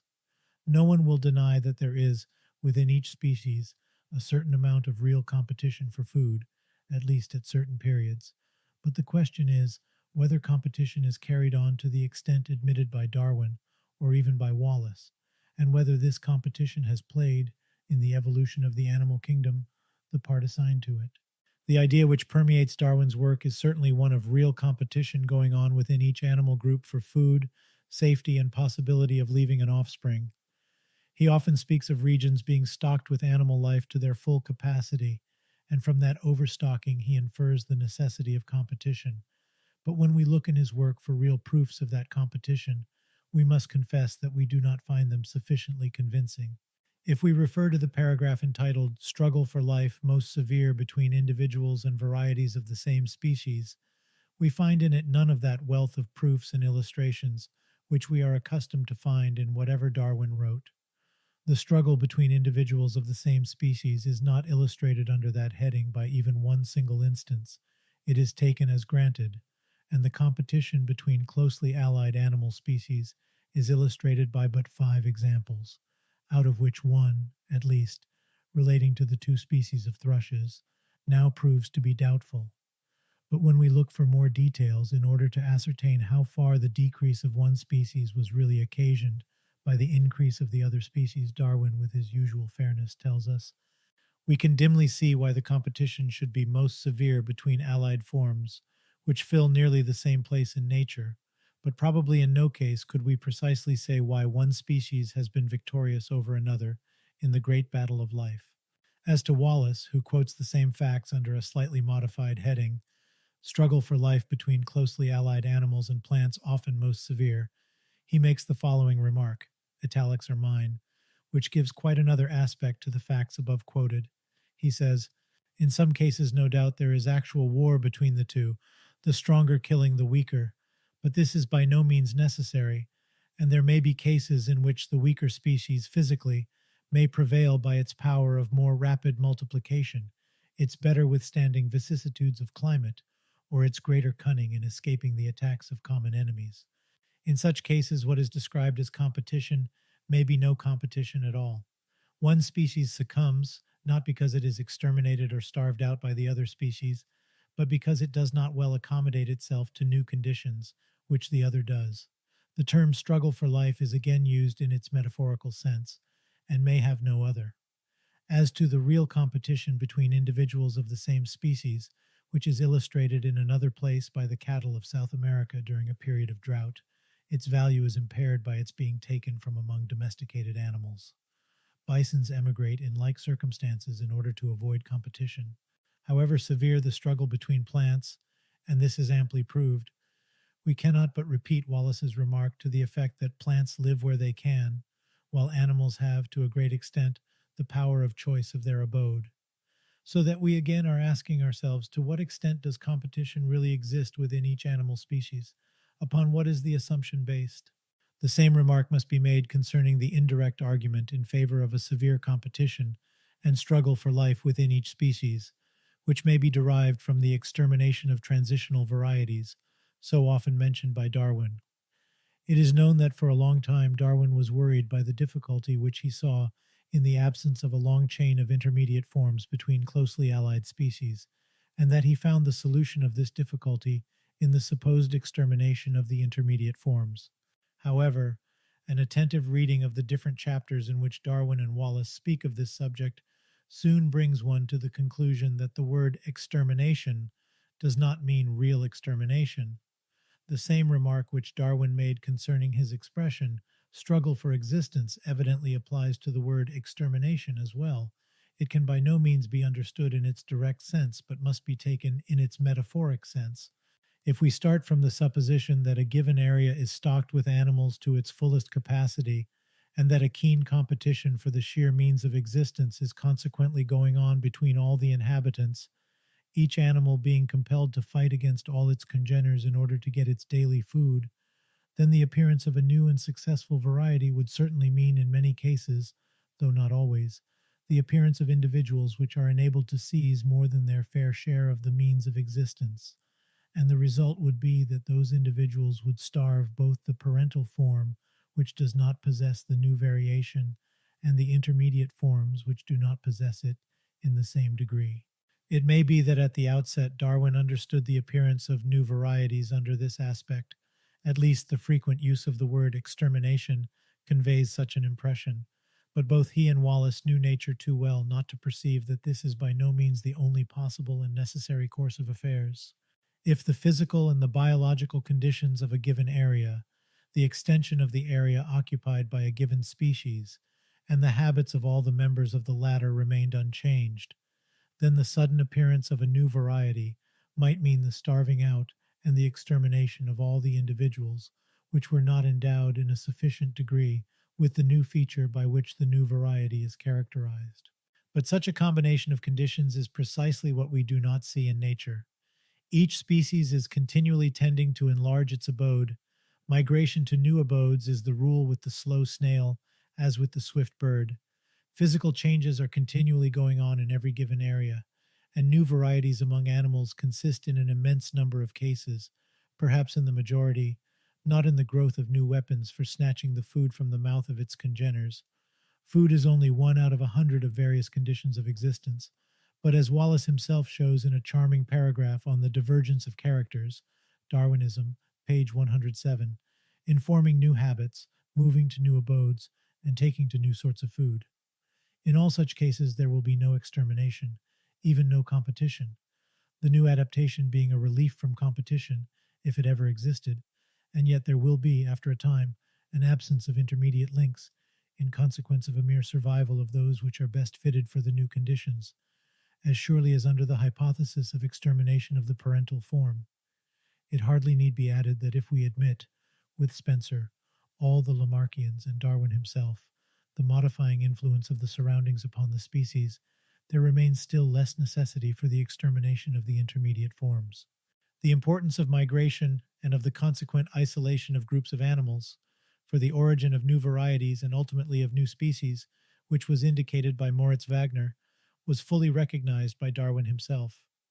Consequent researches have only accentuated the importance of this factor, and they have shown how the largeness of the area occupied by a given species, which Darwin considered with full reason so important for the appearance of new varieties, can be combined with the isolation of parts of the species, in consequence of local geological changes or of local barriers.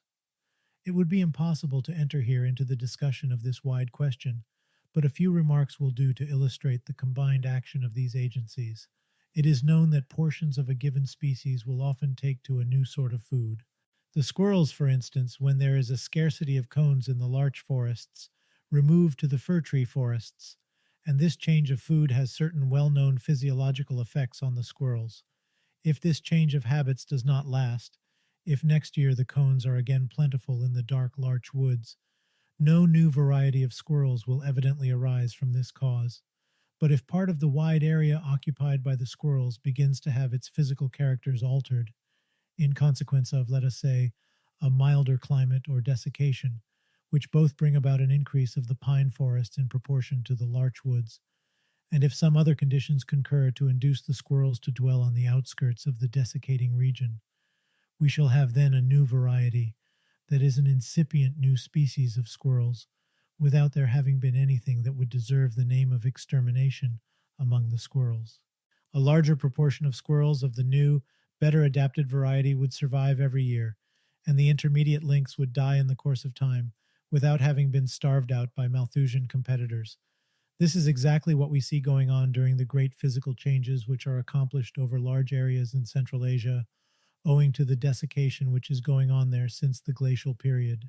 To take another example, it has been proved by geologists that the present wild horse, Equus przewalski, has slowly been evolved during the later parts of the Tertiary and the Quaternary period, but that during this succession of ages, its ancestors were not confined to some given limited area of the globe.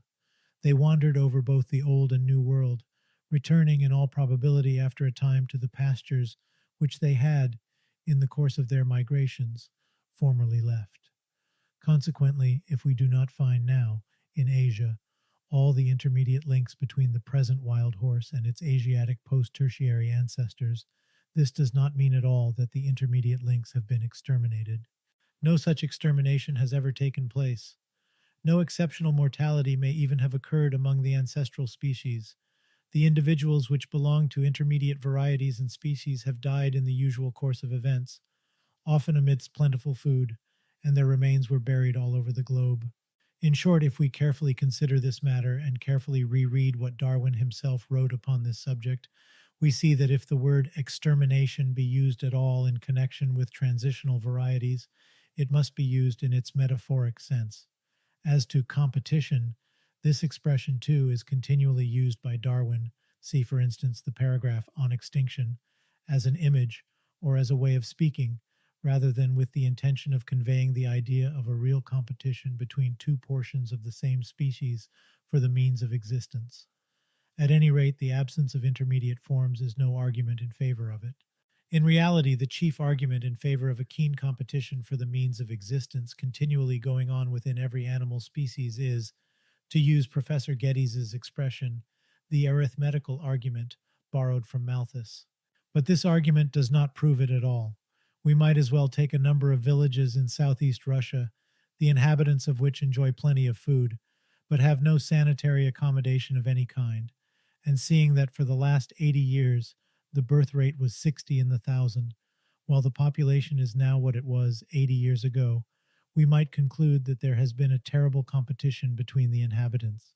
But the truth is that from year to year the population remained stationary, for the simple reason that 1/3 of the newborn died before reaching their 6th month of life. One half died within the next 4 years, and out of each 100 born, only 17 or so reached the age of 20. The newcomers went away before having grown to be competitors. It is evident that if such is the case with men, it is still more the case with animals. In the feathered world, the destruction of the eggs goes on such a tremendous scale that eggs are the chief food of several species in the early summer. Not to say a word of the storms, the inundations which destroy nests by the million in America, and the sudden changes of weather which are fatal to the young mammals. Each storm, each inundation, each visit of a rat to a bird's nest, each sudden change of temperature, take away those competitors which appear so terrible in theory. As to the facts of an extremely rapid increase of horses and cattle in America, of pigs and rabbits in New Zealand, and even of wild animals imported from Europe, where their numbers are kept down by man, not by competition, they rather seem opposed to the theory of overpopulation. If horses and cattle could so rapidly multiply in America, it simply proved that, however numberless the buffaloes and other ruminants were at that time in the New World, its grass-eating population was far below what the prairies could maintain. If millions of intruders have found plenty of food without starving out the former population of the prairies, we must rather conclude that the Europeans found a want of grass-eaters in America, not an excess.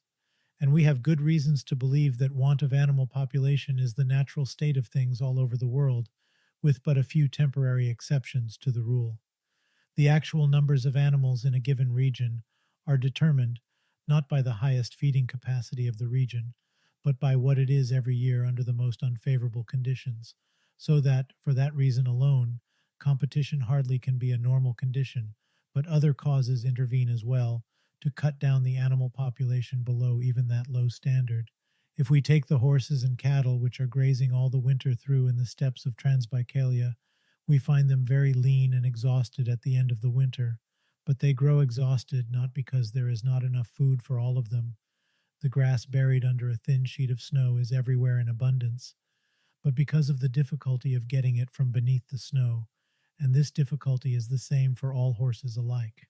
Besides, days of glazed frost are common in early spring, and if several such days come in succession, the horses grow still more exhausted.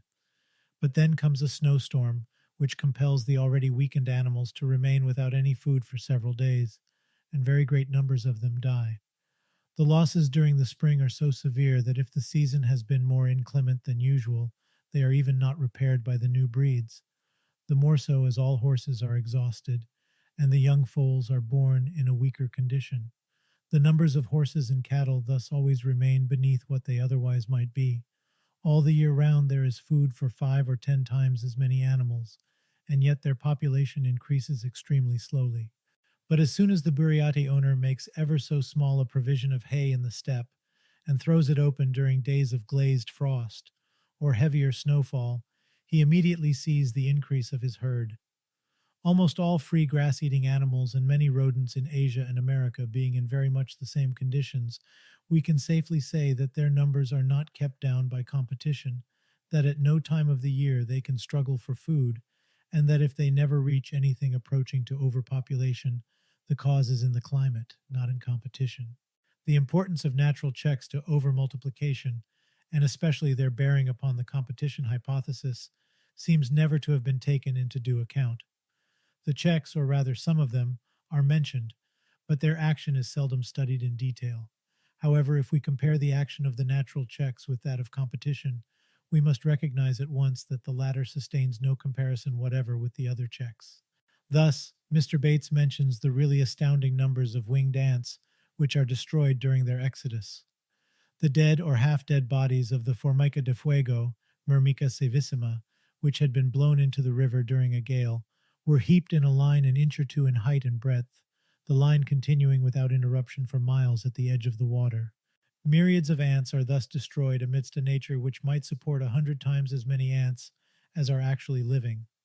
Dr. Altum, a German forester, who wrote a very interesting book about animals injurious to our forests, also gives many facts showing the immense importance of natural checks.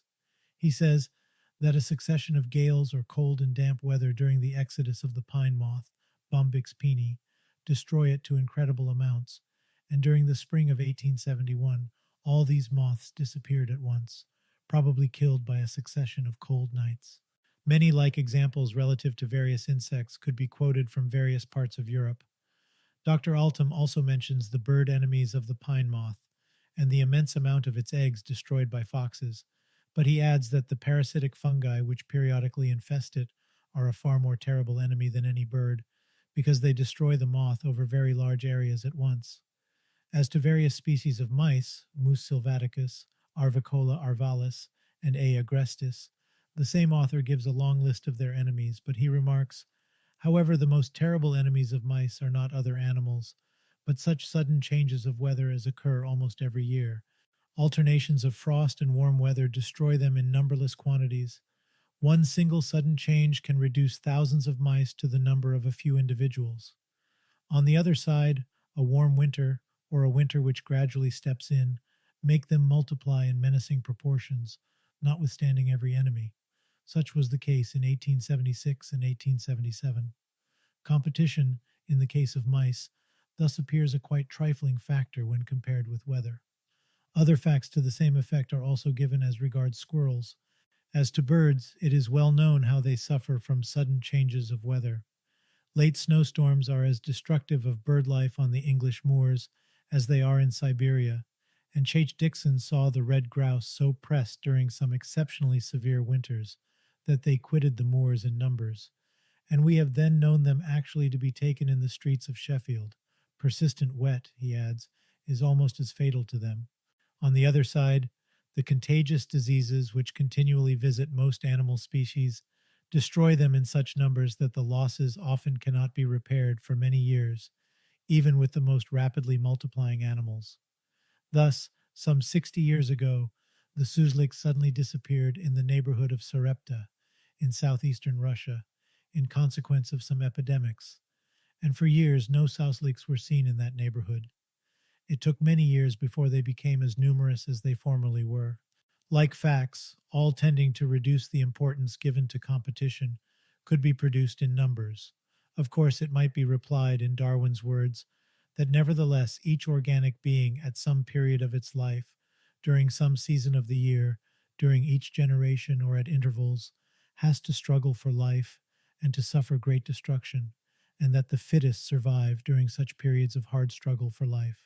But if the evolution of the animal world were based exclusively, or even chiefly, upon the survival of the fittest during periods of calamities, if natural selection were limited in its action to periods of exceptional drought, or sudden changes of temperature, or inundations, retrogression would be the rule in the animal world. Those who survive a famine, or a severe epidemic of cholera, or smallpox, or diphtheria, such as we see them in uncivilized countries, are neither the strongest, nor the healthiest, nor the most intelligent. No progress could be based on those survivals, the less so as all survivors usually come out of the ordeal with an impaired health, like the Transbaikalian horses just mentioned, or the Arctic cruise, or the garrison of a fortress which has been compelled to live for a few months on half rations and comes out of its experience with a broken health and subsequently shows a quite abnormal mortality. All that natural selection can do in times of calamities is to spare the individuals endowed with the greatest endurance for privations of all kinds. So it does among the Siberian horses and cattle. They are enduring. They can feed upon the polar birch in case of need.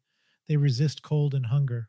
But no Siberian horse is capable of carrying half the weight which a European horse carries with ease. No Siberian cow gives half the amount of milk given by a Jersey cow, and no natives of uncivilized countries can bear a comparison with Europeans. They may better endure hunger and cold, but their physical force is very far below that of a well fed European, and their intellectual progress is despairingly slow.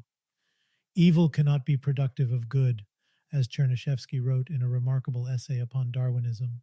Happily enough, competition is not the rule either in the animal world or in mankind. It is limited among animals to exceptional periods, and natural selection finds better fields for its activity. Better conditions are created by the elimination of competition by means of mutual aid and mutual support. In the great struggle for life, for the greatest possible fullness and intensity of life with the least waste of energy, natural selection continually seeks out the ways precisely for avoiding competition as much as possible. The ants combine in nests and nations, they pile up their stores, they rear their cattle, and thus avoid competition. And natural selection picks out of the ants' family the species which know best how to avoid competition with its unavoidably deleterious consequences. Most of our birds slowly move southwards as the winter comes, or gather in numberless societies and undertake long journeys, and thus avoid competition. Many rodents fall asleep when the time comes that competition should set in, while other rodents store food for the winter and gather in large villages for obtaining the necessary protection when at work. The reindeer, when the lichens are dry in the interior of the continent, migrate towards the sea. Buffaloes cross an immense continent in order to find plenty of food, and the beavers, when they grow numerous on a river, divide into two parties and go, the old ones down the river, and the young ones up the river, and avoid competition. And when animals can neither fall asleep, nor migrate, nor lay in stores, nor themselves grow their food like the ants, they do what the titmouse does, and what Wallace, Darwinism, chapter 5, has so charmingly described. They resort to new kinds of food, and thus again avoid competition. Don't compete.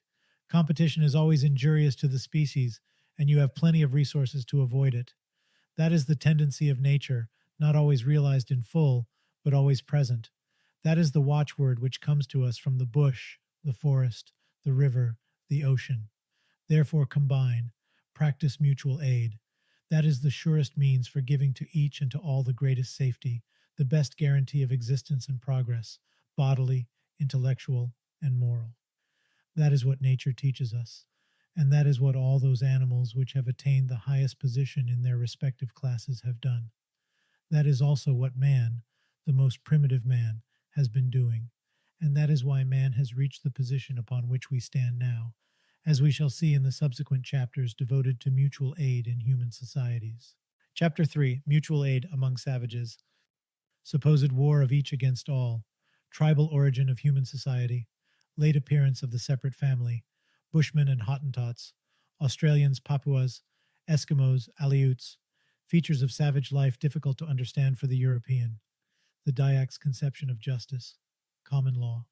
The immense part played by mutual aid and mutual support in the evolution of the animal world has been briefly analyzed in the preceding chapters. We have now to cast a glance upon the part played by the same agencies in the evolution of mankind. We saw how few are the animal species which live an isolated life, and how numberless are those which live in societies, either for mutual defense, or for hunting and storing up food, or for rearing their offspring, or simply for enjoying life in common. We also saw that, though a good deal of warfare goes on between different classes of animals, or different species, or even different tribes of the same species, peace and mutual support are the rule within the tribe or the species, and that those species which best know how to combine and to avoid competition have the best chances of survival and of a further progressive development. They prosper while the unsociable species decay. It is evident that it would be quite contrary to all that we know of nature if men were an exception to so general a rule. If a creature so defenseless as man was at his beginnings should have found his protection and his way to progress, not in mutual support like other animals, but in a reckless competition for personal advantages, with no regard to the interests of the species.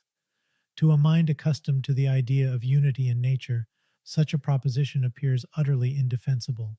And yet, improbable and unphilosophical as it has never found a lack of supporters. There always were writers who took a pessimistic view of mankind. They knew it more or less superficially through their own limited experience. They knew of history what the annalists, always watchful of wars, cruelty, and oppression, told of it, and little more besides. And they concluded that mankind is nothing but a loose aggregation of beings, always ready to fight with each other, and only prevented from so doing by the intervention of some authority. Hobbes took that position, and while some of his 18th century followers endeavored to prove that at no epoch of its existence, not even in its most primitive condition, mankind lived in a state of perpetual warfare, that men have been sociable even in the state of nature, and that want of knowledge, rather than the natural bad inclinations of man, brought humanity to all the horrors of its early historical life. His idea was, on the contrary, that the so-called state of nature was nothing but a permanent fight between individuals, accidentally huddled together by the mere caprice of their bestial existence. True that science has made some progress since Hobbes's time, and that we have safer ground to stand upon than the speculations of Hobbes or Rousseau. But the Hobbesian philosophy has plenty of admirers still, and we have had of late quite a school of writers who, taking possession of Darwin's terminology rather than of his leading ideas, made of it an argument in favor of Hobbes's views upon primitive man, and even succeeded in giving them a scientific appearance. Huxley, as is known, took the lead of that school, and in a paper written in 1888 he represented primitive men as a sort of tigers or lions, deprived of all ethical conceptions, fighting out the struggle for existence to its bitter end, and living a life of continual free fight. To quote his own words, "Beyond the limited and temporary relations of the family, the Hobbesian war of each against all was the normal state of existence." It has been remarked more than once that the chief error of Hobbes, and the 18th century philosophers as well, was to imagine that mankind began its life in the shape of small, straggling families, something like the limited and temporary families of the bigger carnivores, while in reality it is now positively known that such was not the case. Of course, we have no direct evidence as to the modes of life of the first man-like beings. We are not yet settled even as to the time of their first appearance, geologists being inclined at present to see their traces in the Pliocene or even the Miocene deposits of the Tertiary period. But we have the indirect method which permits us to throw some light even upon that remote antiquity. A most careful investigation into the social institutions of the lowest races has been carried on during the last 40 years, and it has revealed among the present institutions of primitive folk some traces of still older institutions which have long disappeared, but nevertheless left unmistakable traces of their previous existence. A whole science devoted to the embryology of human institutions has thus developed in the hands of Bachofen, McLennan, Morgan, Edwin Tyler, Maine, Post, Kovalevsky, Lubbock, and many others. And that science has established beyond any doubt that mankind did not begin its life in the shape of small isolated families. Far from being a primitive form of organization, the family is a very late product of human evolution. As far as we can go back in the paleoethnology of mankind, we find men living in societies, in tribes similar to those of the highest mammals, and an extremely slow and long evolution was required to bring these societies to the gentile or clan organization, which in its turn had to undergo another also very long evolution before the first germs of family, polygamous or monogamous, could appear. Societies, bands, or tribes, not families, were thus the primitive form of organization of mankind and its earliest ancestors. That is what ethnology has come to after its painstaking researches, and in so doing it simply came to what might have been foreseen by the zoologist. None of the higher mammals, save a few carnivores and a few undoubtedly decaying species of apes, orangutans, and gorillas, live in small families, isolatedly straggling in the woods. All others live in societies, and Darwin so well understood that isolately living apes never could have developed into man-like beings that he was inclined to consider man as descended from some comparatively weak but social species, like the chimpanzee, rather than from some stronger but unsociable species, like the gorilla. Zoology and paleoethnology are thus agreed in considering that the band, not the family, was the earliest form of social life. The first human societies simply were a further development of those societies which constitute the very essence of life of the higher animals. If we now go over to positive evidence, we see that the earliest traces of man, dating from the glacial or the early post glacial period, afford unmistakable proofs of man having lived even then in societies. Isolated finds of stone implements, even from the Old Stone Age, are very rare. On the contrary, wherever one flint implement is discovered, others are sure to be found, in most cases in very large quantities. At a time when men were dwelling in caves or under occasionally protruding rocks, in company with mammals now extinct and hardly succeeded in making the roughest sorts of flint hatchets, they already knew the advantages of life in societies. In the valleys of the tributaries of the Dordogne, the surface of the rocks is in some places entirely covered with caves which were inhabited by Paleolithic men. Sometimes the cave dwellings are superposed in stories, and they certainly recall much more the nesting colonies of swallows than the dens of carnivores. As to the flint implements discovered in those caves, to use Lubbock's words, one may say without exaggeration that they are numberless. The same is true of other Paleolithic stations. It also appears from Lartey's investigations that the inhabitants of the Aurignac region in the south of France partook of tribal meals at the burial of their dead, so that men lived in societies and had germs of a tribal worship, even at that extremely remote epoch. The same is still better proved as regards the later part of the Stone Age. Traces of Neolithic man have been found in numberless quantities, so that we can reconstitute his manner of life to a great extent. When the ice cap, which must have spread from the polar regions as far south as Middle France, Middle Germany, and Middle Russia, and covered Canada as well as a good deal of what is now the United States, began to melt away, the surfaces freed from ice were covered, first with swamps and marshes, and later on with numberless lakes. Lakes filled all depressions of the valleys before their waters dug out those permanent channels which, during a subsequent epoch, became our rivers. And wherever we explore, in Europe, Asia, or America, the shores of the literally numberless lakes of that period, whose proper name would be the lacustrine period, we find traces of Neolithic man. They are so numerous that we can only wonder at the relative density of population at that time. The stations of Neolithic man closely follow each other on the terraces which now mark the shores of the old lakes, and at each of those stations stone implements appear in such numbers that no doubt is possible as to the length of time during which they were inhabited by rather numerous tribes. Whole workshops of flint implements, testifying of the numbers of workers who used to come together, have been discovered by the archaeologists. Traces of a more advanced period, already characterized by the use of some pottery, are found in the shell heaps of Denmark. They appear, as is well known, in the shape of heaps from 5 to 10 feet thick, from 100 to 200 feet wide, and 1,000 feet or more in length, and they are so common along some parts of the seacoast that for a long time they were considered as natural growths. And yet they contain nothing but what has been in some way or other subservient to the use of man, and they are so densely stuffed with products of human industry that, during a 2 days' stay at Milgard, Lubbock dug out no less than 191 pieces of stone implements and 4 fragments of pottery. The very size and extension of the shell heaps prove that for generations and generations the coasts of Denmark were inhabited by hundreds of small tribes, which certainly lived as peacefully together as the Fuegian tribes, which also accumulate like shell heaps, are living in our own times.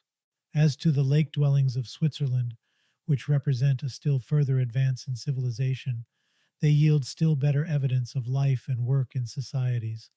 It is known that even during the Stone Age, the shores of the Swiss lakes were dotted with a succession of villages, each of which consisted of several huts, and was built upon a platform supported by numberless pillars in the lake. No less than 24, mostly Stone Age villages, were discovered along the shores of Lake Leman, 32 in the Lake of Constance, 46 in the Lake of Neuchâtel, and so on, and each of them testifies to the immense amount of labor which was spent in common by the tribe, not by the family. It has even been asserted that the life of the lake dwellers must have been remarkably free of warfare, and so it probably was, especially if we refer to the life of those primitive folk who live until the present time in similar villages built upon pillars on the sea coasts. It is thus seen, even from the above rapid hints, that our knowledge of primitive man is not so scanty after all, and that, so far as it goes, it is rather opposed than favorable to the Hobbesian speculations. Moreover, it may be supplemented to a great extent by the direct observation of such primitive tribes as now stand on the same level of civilization as the inhabitants of Europe stood in prehistoric times.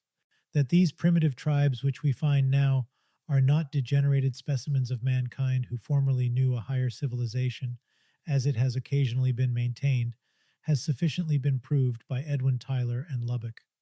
However, to the arguments already opposed to the degeneration theory, the following may be added. Save a few tribes clustering in the less accessible highlands, the savages represent a girdle which encircles the more or less civilized nations, and they occupy the extremities of our continents, most of which have retained still, or recently were bearing, an early post-glacial character. Such are the Eskimos and their congeners in Greenland, Arctic America, and northern Siberia, and in the southern hemisphere, the Australians, the Papuas, the Fuegians, and partly the Bushmen, while within the civilized area, like primitive folk, are only found in the Himalayas, the highlands of Australasia, and the plateaus of Brazil. Now it must be borne in mind that the glacial age did not come to an end at once over the whole surface of the earth. It still continues in Greenland. Therefore, at a time when the littoral regions of the Indian Ocean, the Mediterranean, or the Gulf of Mexico already enjoyed a warmer climate and became the seats of higher civilizations, immense territories in Middle Europe, Siberia, and Northern America, as well as in Patagonia, Southern Africa, and Southern Australasia, remained in early post-glacial conditions, which rendered them inaccessible to the civilized nations of the torrid and subtorrid zones. They were at that time what the terrible ermines of northwest Siberia are now, and their population, inaccessible to and untouched by civilization, retained the characters of early post-glacial man. Later on, when desiccation rendered these territories more suitable for agriculture, they were peopled with more civilized immigrants, and while part of their previous inhabitants were assimilated by the new settlers, another part migrated further and settled where we find them. The territories they inhabit now are still, or recently were, subglacial as to their physical features. Their arts and implements are those of the Neolithic age, and notwithstanding their racial differences and the distances which separate them, their modes of life and social institutions bear a striking likeness. So we cannot but consider them as fragments of the early post-glacial population of the now civilized area. The first thing which strikes us as soon as we begin studying primitive folk is the complexity of the organization of marriage relations under which they are living.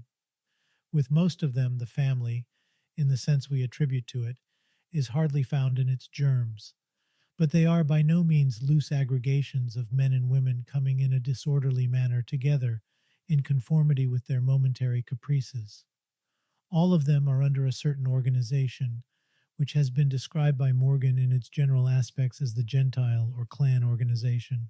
To tell the matter as briefly as possible, there is little doubt that mankind has passed at its beginnings through a stage which may be described as that of communal marriage. That is, the whole tribe had husbands and wives in common, with but little regard to consanguinity.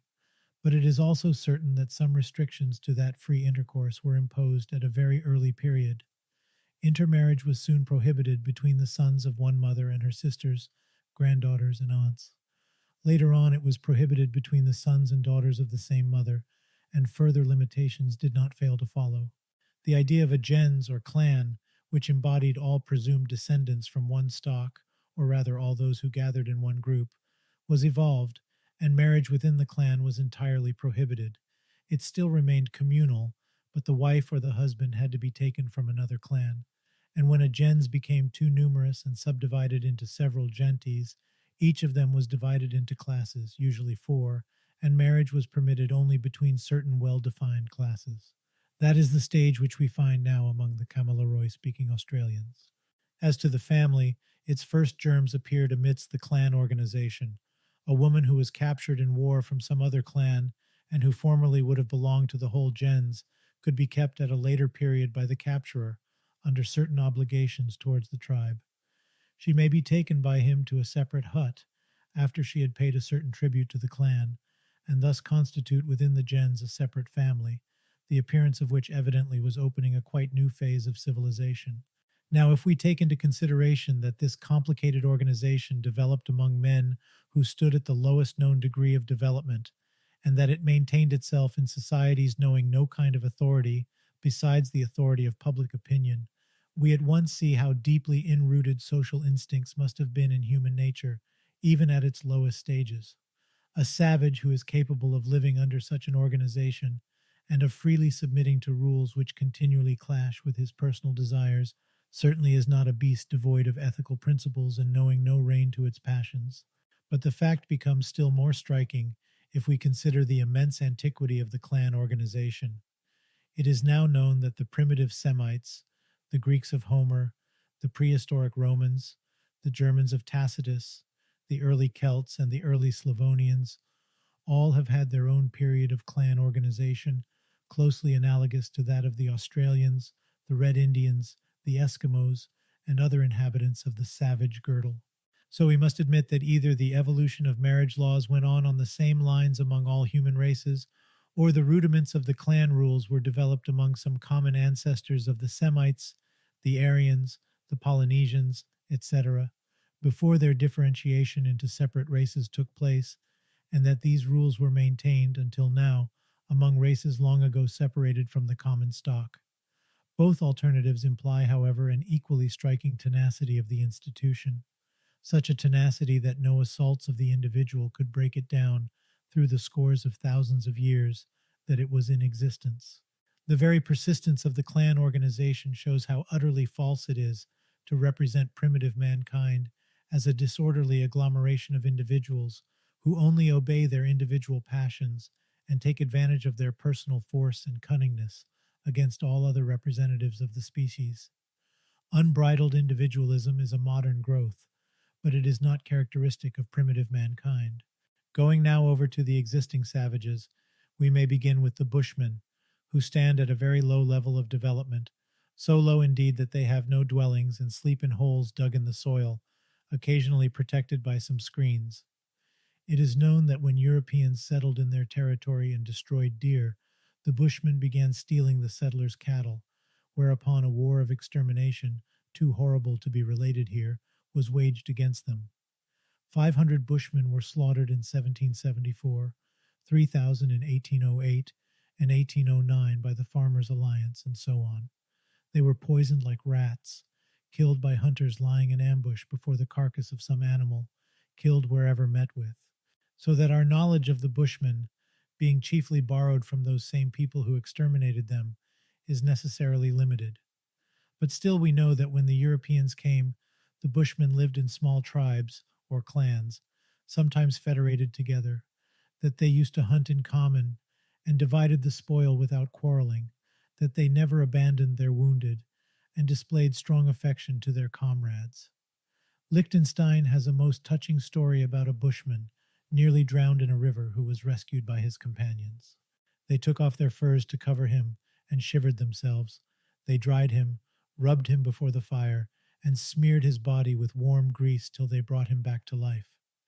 And when the Bushmen found, in Johann van der Walt, a man who treated them well, they expressed their thankfulness by a most touching attachment to that man.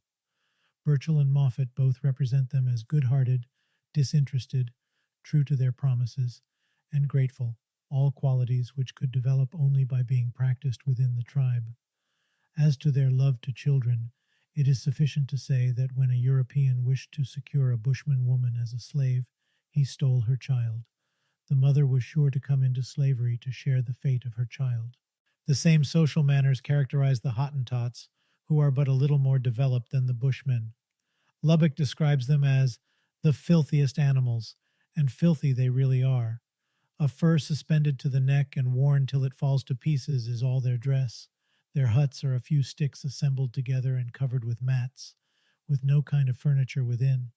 And though they kept oxen and sheep, and seem to have known the use of iron before they made acquaintance with the Europeans, they still occupy one of the lowest degrees of the human scale. And yet those who knew them highly praised their sociability and readiness to aid each other. If anything is given to a Hottentot, he at once divides it among all present, a habit which, as is known, so much struck Darwin among the Fuegians. He cannot eat alone, and however hungry, he calls those who pass by to share his food. And when Kolben expressed his astonishment thereat, he received the answer, "That is Hottentot manner." But this is not Hottentot manner only. It is an all but universal habit among the savages. Kolben, who knew the Hottentots well and did not pass by their defects in silence, could not praise their tribal morality highly enough. "Their word is sacred," he wrote. "They know nothing of the corruptness and faithless arts of Europe. They live in great tranquillity and are seldom at war with their neighbors. They are all kindness and goodwill to one another. One of the greatest pleasures of the Hottentots certainly lies in their gifts and good offices to one another." The integrity of the Hottentots, their strictness and celerity in the exercise of justice, and their chastity are things in which they excel all or most nations in the world. Tachart, Barrow, and Moody fully confirm Kolben's testimony. Let me only remark that when Kolben wrote that "they are certainly the most friendly, the most liberal, and the most benevolent people to one another that ever appeared on the earth," I 332, he wrote a sentence which has continually appeared since in the description of savages. When first meeting with primitive races, the Europeans usually make a caricature of their life, but when an intelligent man has stayed among them for a longer time, he generally describes them as the kindest or the gentlest race on the earth. These very same words have been applied to the Ostyaks, the Samoyedis, the Eskimos, the Dyaks, the Aleuts, the Papuas, and so on, by the highest authorities. I also remember having read them applied to the Tunguses, the Chukchis, the Sioux, and several others. The very frequency of that high commendation already speaks volumes in itself. The natives of Australia do not stand on a higher level of development than their South African brothers. Their huts are of the same character. Very often simple screens are the only protection against cold winds. In their food they are most indifferent. They devour horribly putrefied corpses, and cannibalism is resorted to in times of scarcity. When first discovered by Europeans, they had no implements but in stone or bone, and these were of the roughest description. Some tribes had even no canoes and did not know barter trade, and yet when their manners and customs were carefully studied, they proved to be living under that elaborate clan organization which I have mentioned on a preceding page. The territory they inhabit is usually allotted between the different genties or clans, but the hunting and fishing territories of each clan are kept in common, and the produce of fishing and hunting belongs to the whole clan, so also the fishing and hunting implements. The meals are taken in common. Like many other savages, they respect certain regulations as to the seasons when certain gums and grasses may be collected. As to their morality altogether, we cannot do better than transcribe the following answers given to the questions of the Paris Anthropological Society by Lumholtz, a missionary who sojourned in North Queensland. The feeling of friendship is known among them. It is strong. Weak people are usually supported. Sick people are very well attended to. They never are abandoned or killed. These tribes are cannibals, but they very seldom eat members of their own tribe. When immolated on religious principles, I suppose, they eat strangers only. The parents love their children, play with them, and pet them. Infanticide meets with common approval. Old people are very well treated, never put to death. No religion, no idols, only a fear of death. Polygamous marriage, quarrels arising within the tribe, are settled by means of duels fought with wooden swords and shields. No slaves, no culture of any kind, no pottery, no dress, save an apron sometimes worn by women. The clan consists of 200 individuals, divided into 4 classes of men and 4 of women, marriage being only permitted within the usual classes and never within the gens. For the Papuas, closely akin to the above, we have the testimony of G.L. Bink, who stayed in New Guinea, chiefly in Gilwink Bay, from 1871 to 1883. Here is the essence of his answers to the same questioner. They are sociable and cheerful. They laugh very much, rather timid than courageous. Friendship is relatively strong among persons belonging to different tribes, and still stronger within the tribe. A friend will often pay the debt of his friend, the stipulation being that the latter will repay it without interest to the children of the lender. They take care of the ill and the old. Old people are never abandoned, and in no case are they killed. unless it be a slave who was ill for a long time. War prisoners are sometimes eaten. The children are very much petted and loved. Old and feeble war prisoners are killed. The others are sold as slaves. They have no religion, no gods, no idols, no authority of any description. The oldest man in the family is the judge. In cases of adultery, a fine is paid, and part of it goes to the Nogoria, the community. The soil is kept in common, but the crop belongs to those who have grown it. They have pottery and no barter trade, the custom being that the merchant gives them the goods, whereupon they return to their houses and bring the native goods required by the merchant. If the latter cannot be obtained, the European goods are returned. They are headhunters, and in so doing they prosecute blood revenge. Sometimes, Finch says, the affair is referred to the Raja of Namatoti, who terminates it by imposing a fine. When well treated, the Papuas are very kind.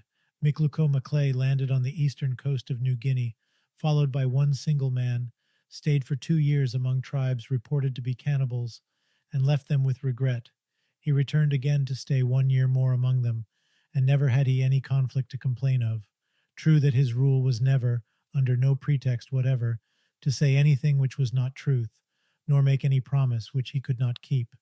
These poor creatures, who even do not know how to obtain fire and carefully maintain it in their huts, live under their primitive communism without any chiefs, and within their villages they have no quarrels worth speaking of. They work in common just enough to get the food of the day, they rear their children in common, and in the evenings they dress themselves as coquettishly as they can and dance. Like all savages, they are fond of dancing. Each village has its barla or balai, the long house, longue maison, or grande maison, for the unmarried men, for social gatherings, and for the discussion of common affairs. Again, a trait which is common to most inhabitants of the Pacific Islands, the Eskimos, the Red Indians, and so on. Whole groups of villages are on friendly terms and visit each other en bloc. Unhappily, feuds are not uncommon, not in consequence of overstocking of the area or keen competition, and like inventions of a mercantile century, but chiefly in consequence of superstition. As soon as anyone falls ill, his friends and relatives come together and deliberately discuss who might be the cause of the illness. All possible enemies are considered, everyone confesses of his own petty quarrels, and finally the real cause is discovered. An enemy from the next village has called it down, and a raid upon that village is decided upon. Therefore, feuds are rather frequent, even between the coast villages, not to say a word of the cannibal mountaineers, who are considered as real witches and enemies, though on a closer acquaintance they prove to be exactly the same sort of people as their neighbors on the seacoast. Many striking pages could be written about the harmony which prevails in the villages of the Polynesian inhabitants of the Pacific Islands, but they belong to a more advanced stage of civilization, so we shall now take our illustrations from the far north. I must mention, however, before leaving the southern hemisphere, that even the Fuegians, whose reputation has been so bad, appear under a much better light since they begin to be better known. A few French missionaries who stay among them know of no act of malevolence to complain of. In their clans, consisting of from 120 to 150 souls, they practice the same primitive communism as the Papuas. They share everything in common and treat their old people very well. Peace prevails among these tribes. With the Eskimos and their nearest congeners, the Thlinkets, the Kaloshis, and the Aleuts, we find one of the nearest illustrations of what man may have been during the glacial age. Their implements hardly differ from those of Paleolithic man, and some of their tribes do not yet know fishing. They simply spear the fish with a kind of harpoon. They know the use of iron, but they receive it from the Europeans or find it on wrecked ships. Their social organization is of a very primitive kind, though they already have emerged from the stage of communal marriage, even under the Gentile restrictions. They live in families, but the family bonds are often broken. Husbands and wives are often exchanged. The families, however, remain united in clans, and how could it be otherwise? How could they sustain the hard struggle for life unless by closely combining their forces? So they do, and the tribal bonds are closest where the struggle for life is hardest, namely in northeast Greenland. The longhouse is their usual dwelling, and several families lodge in it, separated from each other by small partitions of ragged furs with a common passage in the front. Sometimes the house has the shape of a cross, and in such case a common fire is kept in the center. The German expedition, which spent a winter close by one of those long houses, could ascertain that no quarrel disturbed the peace, no dispute arose about the use of this narrow space throughout the long winter. Scolding or even unkind words are considered as a misdemeanor if not produced under the legal form of process, namely the nith song. Close cohabitation and close interdependence are sufficient for maintaining century after century that deep respect for the interests of the community which is characteristic of Eskimo life. Even in the larger communities of Eskimos, public opinion formed the real judgment seat, the general punishment consisting in the offenders being shamed in the eyes of the people. Eskimo life is based upon communism. What is obtained by hunting and fishing belongs to the clan, but in several tribes, especially in the West, under the influence of the Danes, private property penetrates into their institutions. However, they have an original means for obviating the inconveniences arising from a personal accumulation of wealth, which would soon destroy their tribal unity. When a man has grown rich, he convokes the folk of his clan to a great festival, and after much eating distributes among them all his fortune. On the Yukon River, Dahl saw an Alianti family distributing in this way 10 guns, 10 full fur dresses, 200 strings of beads, numerous blankets, 10 wolf furs, 200 beavers, and 500 zibelines. After that they took off their festival dresses, gave them away, and putting on old ragged furs, addressed a few words to their kinsfolk, saying that though they are now poorer than any one of them, they have won their friendship. Like distributions of wealth appear to be a regular habit with the Eskimos, and to take place at a certain season, after an exhibition of all that has been obtained during the year. In my opinion, these distributions reveal a very old institution, contemporaneous with the first apparition of personal wealth. They must have been a means for re-establishing equality among the members of the clan, after it had been disturbed by the enrichment of the few. The periodical redistribution of land and the periodical abandonment of all debts which took place in historical times with so many different races, Semites, Aryans, etc., must have been a survival of that old custom, and the habit of either burying with the dead or destroying upon his grave all that belonged to him personally, a habit which we find among all primitive races, must have had the same origin.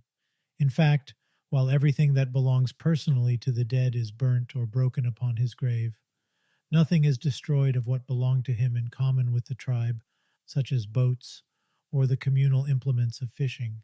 The destruction bears upon personal property alone. At a later epoch, this habit becomes a religious ceremony. It receives a mystical interpretation and is imposed by religion when public opinion alone proves incapable of enforcing its general observance. And finally, it is substituted by either burning simple models of the dead man's property, as in China, or by simply carrying his property to the grave and taking it back to his house after the burial ceremony is over, a habit which still prevails with the Europeans as regards swords, crosses, and other marks of public distinction. The high standard of the tribal morality of the Eskimos has often been mentioned in general literature. Nevertheless, the following remarks upon the manners of the Aleuts, nearly akin to the Eskimos, will better illustrate savage morality as a whole. They were written after a 10 years' stay among the Aleuts by a most remarkable man, the Russian missionary Veniaminov. I sum them up mostly in his own words. Endurability, he wrote, is their chief feature. It is simply colossal. Not only do they bathe every morning in the frozen sea and stand naked on the beach, inhaling the icy wind, but their endurability, even when at hard work on insufficient food, surpasses all that can be imagined. During a protracted scarcity of food, the Aleut cares first for his children. He gives them all he has, and himself fasts. They are not inclined to stealing. That was remarked even by the first Russian immigrants. Not that they never steal. Every Aleut would confess having sometimes stolen something, but it is always a trifle. The whole is so childish. The attachment of the parents to their children is touching, though it is never expressed in words or pettings. The Aleut is with difficulty moved to make a promise, but once he has made it, he will keep it whatever may happen. An Aleut made Veniaminov a gift of dried fish, but it was forgotten on the beach in the hurry of the departure. He took it home. The next occasion to send it to the missionary was in January, and in November and December there was a great scarcity of food in the Aleut encampment. But the fish was never touched by the starving people, and in January it was sent to its destination. Their code of morality is both varied and severe. It is considered shameful to be afraid of unavoidable death, to ask pardon from an enemy, to die without ever having killed an enemy, to be convicted of stealing, to capsize a boat in the harbor, to be afraid of going to sea in stormy weather, to be the first in a party on a long journey to become an invalid in case of scarcity of food, to show greediness when spoil is divided, in which case everyone gives his own part to the greedy man to shame him, to divulge a public secret to his wife, being two persons on a hunting expedition, not to offer the best game to the partner, to boast of his own deeds, especially of invented ones, to scold anyone in scorn, also to beg, to pet his wife in other people's presence and to dance with her, to bargain personally. Selling must always be made through a third person who settles the price. For a woman it is a shame not to know sewing, dancing, and all kinds of woman's work, to pet her husband and children, or even to speak to her husband in the presence of a stranger. Such is Aleut morality, which might also be further illustrated by their tales and legends.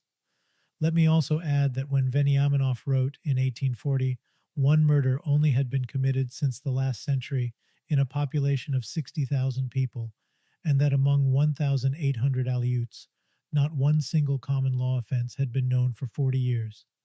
This will not seem strange if we remark that scolding, scorning, and the use of rough words are absolutely unknown in Aleut life.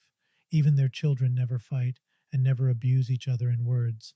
All they may say is, "Your mother does not know sewing," or "Your father is blind of one eye."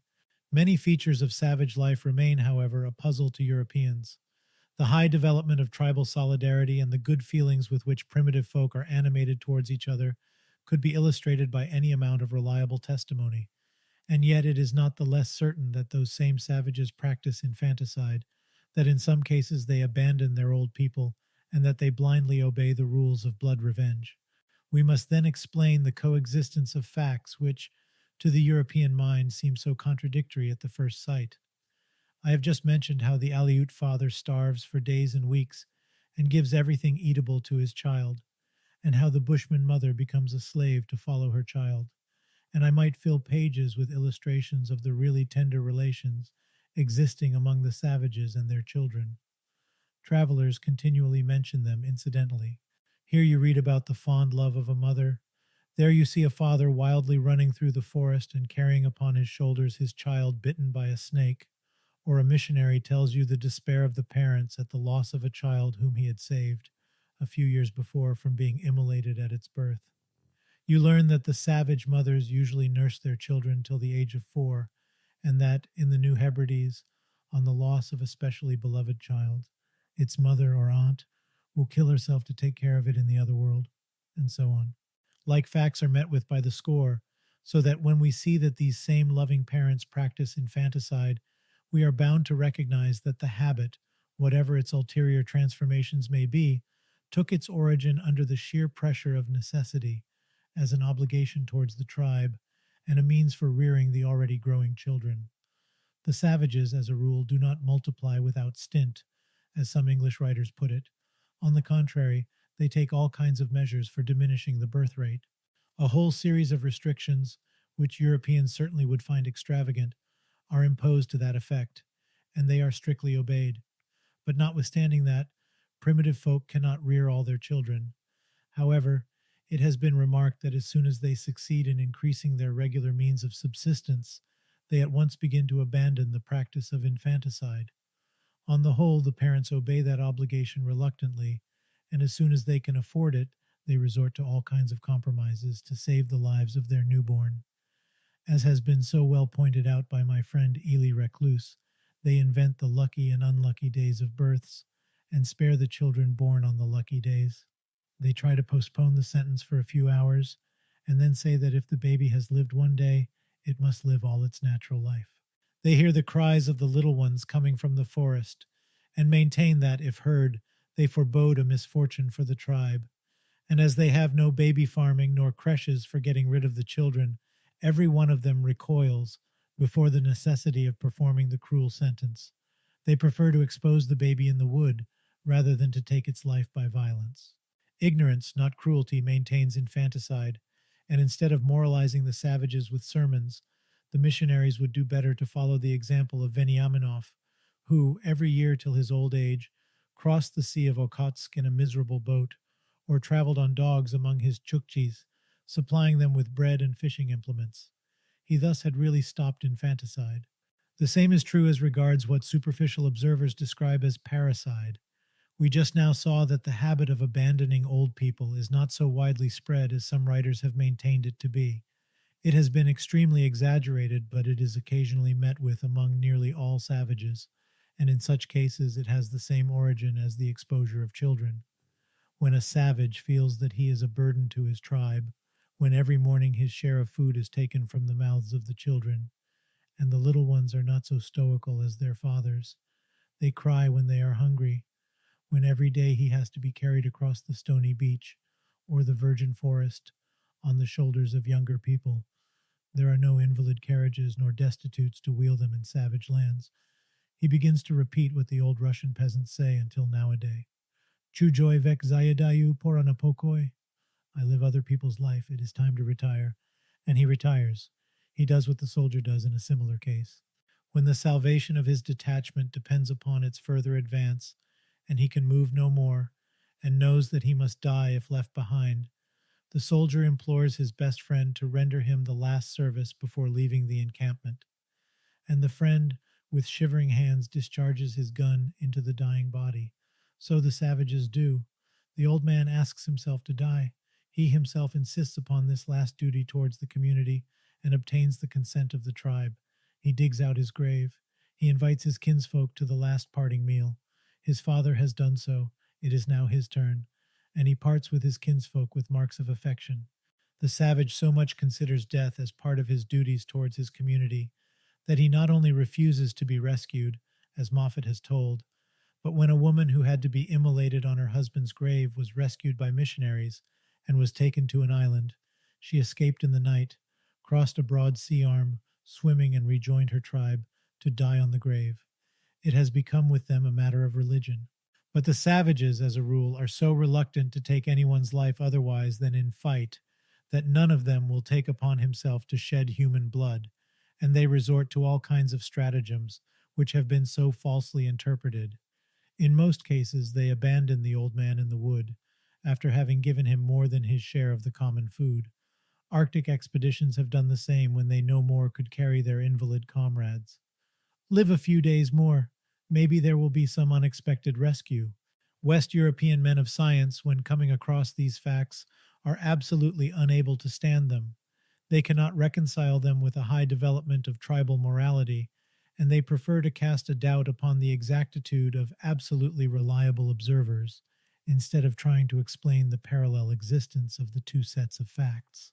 A high tribal morality, together with the abandonment of the parents and infanticide. But if these same Europeans were to tell a savage that people, extremely amiable, fond of their own children, and so impressionable that they cry when they see a misfortune simulated on the stage, are living in Europe within a stone's throw from dens in which children die from sheer want of food, the savage, too, would not understand them. I remember how vainly I tried to make some of my Tungus friends understand our civilization of individualism. They could not, and they resorted to the most fantastical suggestions. The fact is that a savage brought up in ideas of a tribal solidarity in everything for bad and for good is as incapable of understanding a moral European, who knows nothing of that solidarity, as the average European is incapable of understanding the savage.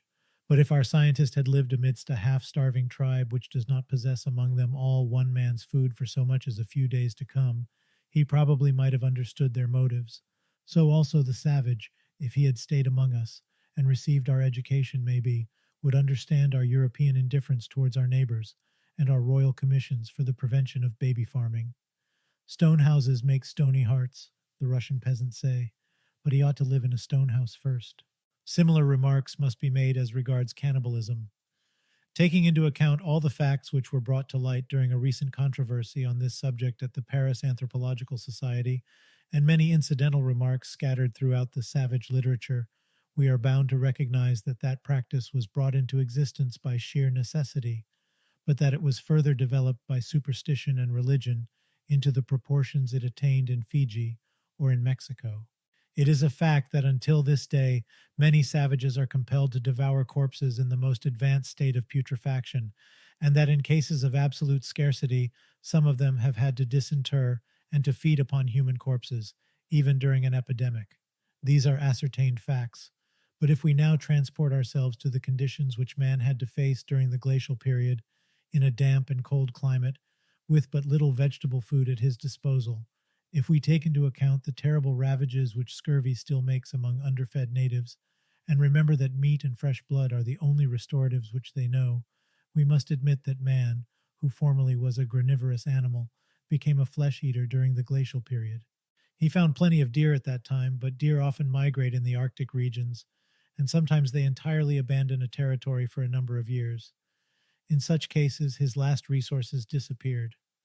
During like hard trials, cannibalism has been resorted to even by Europeans, and it was resorted to by the savages. Until the present time, they occasionally devour the corpses of their own dead. They must have devoured then the corpses of those who had to die. Old people died, convinced that by their death they were rendering a last service to the tribe. This is why cannibalism is represented by some savages as of divine origin, as something that has been ordered by a messenger from the sky, but later on it lost its character of necessity and survived as a superstition. Enemies had to be eaten in order to inherit their courage, and, at a still later epoch, the enemy's eye or heart was eaten for the same purpose. While among other tribes already having a numerous priesthood and a developed mythology, evil gods thirsty for human blood were invented, and human sacrifices required by the priests to appease the gods. In this religious phase of its existence, cannibalism attained its most revolting characters. Mexico is a well-known example, and in Fiji, where the king could eat any one of his subjects, we also find a mighty cast of priests, a complicated theology, and a full development of autocracy. Originated by necessity, cannibalism became, at a later period, a religious institution, and in this form it survived long after it had disappeared from among tribes which certainly practiced it in former times, but did not attain the theocratical stage of evolution. The same remark must be made as regards infanticide and the abandonment of parents. In some cases, they also have been maintained as a survival of olden times, as a religiously kept tradition of the past. I will terminate my remarks by mentioning another custom which also is a source of most erroneous conclusions. I mean the practice of blood revenge. All savages are under the impression that blood shed must be revenged by blood. If anyone has been killed, the murderer must die. If anyone has been wounded, the aggressor's blood must be shed. There is no exception to the rule, not even for animals. So the hunter's blood is shed on his return to the village when he has shed the blood of an animal. That is the savage's conception of justice, a conception which yet prevails in Western Europe as regards murder. Now, when both the offender and the offended belong to the same tribe, the tribe and the offended person settle the affair. But when the offender belongs to another tribe, and that tribe, for one reason or another, refuses a compensation, then the offended tribe decides to take the revenge itself. Primitive folk so much consider everyone's acts as a tribal affair, dependent upon tribal approval, that they easily think the clan responsible for everyone's acts. Therefore, the due revenge may be taken upon any member of the offender's clan or relatives. It may often happen, however, that the retaliation goes further than the offense. In trying to inflict a wound, they may kill the offender or wound him more than they intended to do, and this becomes a cause for a new feud, so that the primitive legislators were careful in requiring the retaliation to be limited to an eye for an eye, a tooth for a tooth, and blood for blood. It is remarkable, however, that with most primitive folk like feuds are infinitely rarer than might be expected, though with some of them they may attain abnormal proportions, especially with mountaineers who have been driven to the highlands by foreign invaders, such as the mountaineers of Caucasia, and especially those of Borneo, the Dayaks. With the Dayaks, we were told lately, the feuds had gone so far that a young man could neither marry nor be proclaimed of age before he had secured the head of an enemy. This horrid practice was fully described in a modern English work. It appears, however, that this affirmation was a gross exaggeration. Moreover, Dayak headhunting takes quite another aspect when we learn that the supposed headhunter is not actuated at all by personal passion.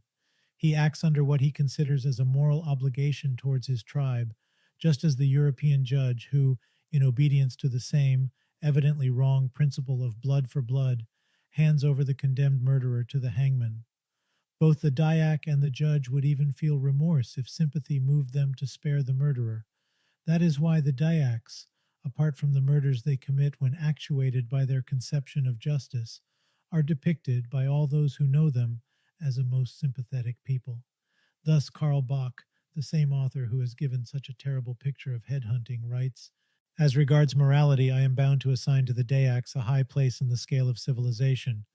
Robberies and theft are entirely unknown among them. They also are very truthful. If I did not always get the whole truth, I always got at least nothing but the truth from them. I wish I could say the same of the Malays." pp. 209 and 210. Bach's testimony is fully corroborated by that of Ida Pfeiffer. "I fully recognized," she wrote, "that I should be pleased longer to travel among them. I usually found them honest, good, and reserved, much more so than any other nation I know." Stolze used almost the same language when speaking of them. The Dayaks usually have but one wife and treat her well. They are very sociable, and every morning the whole clan goes out for fishing, hunting, or gardening in large parties. Their villages consist of big huts, each of which is inhabited by a dozen families, and sometimes by several hundred persons, peacefully living together. They show great respect for their wives, and are fond of their children, and when one of them falls ill, the women nurse him in turn. As a rule, they are very moderate in eating and drinking. Such is the Dayak in his real daily life. It would be a tedious repetition if more illustrations from savage life were given. Wherever we go, we find the same sociable manners, the same spirit of solidarity. And when we endeavor to penetrate into the darkness of past ages, we find the same tribal life, the same associations of men, however primitive, for mutual support. Therefore, Darwin was quite right when he saw in man's social qualities the chief factor for his further evolution, and Darwin's vulgarizers are entirely wrong when they maintain the contrary.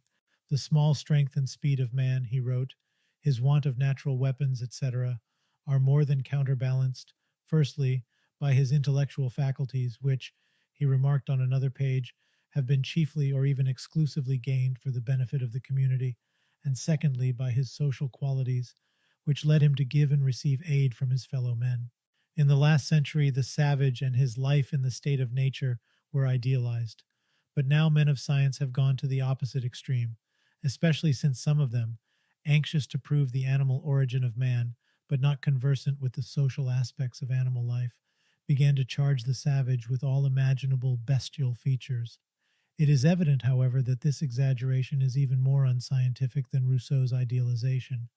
The savage is not an ideal of virtue, nor is he an ideal of savagery, but the primitive man has one quality, elaborated and maintained by the very necessities of his hard struggle for life. He identifies his own existence with that of his tribe, and without that quality mankind never would have attained the level it has attained now. Primitive folk, as has been already said, so much identify their lives with that of the tribe that each of their acts, however insignificant, is considered as a tribal affair. Their whole behavior is regulated by an infinite series of unwritten rules of propriety, which are the fruit of their common experience as to what is good or bad, that is beneficial or harmful for their own tribe. Of course, the reasonings upon which their rules of propriety are based sometimes are absurd in the extreme. Many of them originate in superstition, and altogether in whatever the savage does, he sees but the immediate consequences of his acts. He cannot foresee their indirect and ulterior consequences, thus simply exaggerating a defect with which Bentham reproached civilized legislators. But absurd or not, the savage obeys the prescriptions of the common law, however inconvenient they may be. He obeys them even more blindly than the civilized man obeys the prescriptions of the written law. His common law is his religion. It is his very habit of living. The idea of the clan is always present to his mind, and self-restriction and self-sacrifice in the interest of the clan are of daily occurrence. If the savage has infringed one of the smaller tribal rules, he is prosecuted by the mockeries of the women. If the infringement is grave, he is tortured day and night by the fear of having called a calamity upon his tribe. If he has wounded by accident any one of his own clan, and thus has committed the greatest of all crimes, he grows quite miserable. He runs away in the woods, and is ready to commit suicide, unless the tribe absolves him by inflicting upon him a physical pain and sheds some of his own blood. Within the tribe, everything is shared in common. Every morsel of food is divided among all present, and if the savage is alone in the woods, he does not begin eating before he has loudly shouted thrice an invitation to anyone who may hear his voice to share his meal. In short, within the tribe, the rule of each for all is supreme, so long as the separate family has not yet broken up the tribal unity. But that rule is not extended to the neighboring clans or tribes, even when they are federated for mutual protection. Each tribe or clan is a separate unity. Just as among mammals and birds, the territory is roughly allotted among separate tribes, and except in times of war, the boundaries are respected. On entering the territory of his neighbors, one must show that he has no bad intentions. The louder one heralds his coming, the more confidence he wins, and if he enters a house, he must deposit his hatchet at the entrance. But no tribe is bound to share its food with the others. It may do so or it may not. Therefore, the life of the savage is divided into two sets of actions, and appears under two different ethical aspects: the relations within the tribe and the relations with the outsiders. And, like our international law, the intertribal law widely differs from the common law. Therefore, when it comes to a war, the most revolting cruelties may be considered as so many claims upon the admiration of the tribe. This double conception of morality passes through the whole evolution of mankind and maintains itself until now. We Europeans have realized some progress, not immense at any rate, in eradicating that double conception of ethics. But it also must be said that while we have in some measure extended our ideas of solidarity, in theory at least, over the nation, and partly over other nations as well, we have lessened the bonds of solidarity within our own nations and even within our own families. The appearance of a separate family amidst the clan necessarily disturbs the established unity. A separate family means separate property and accumulation of wealth.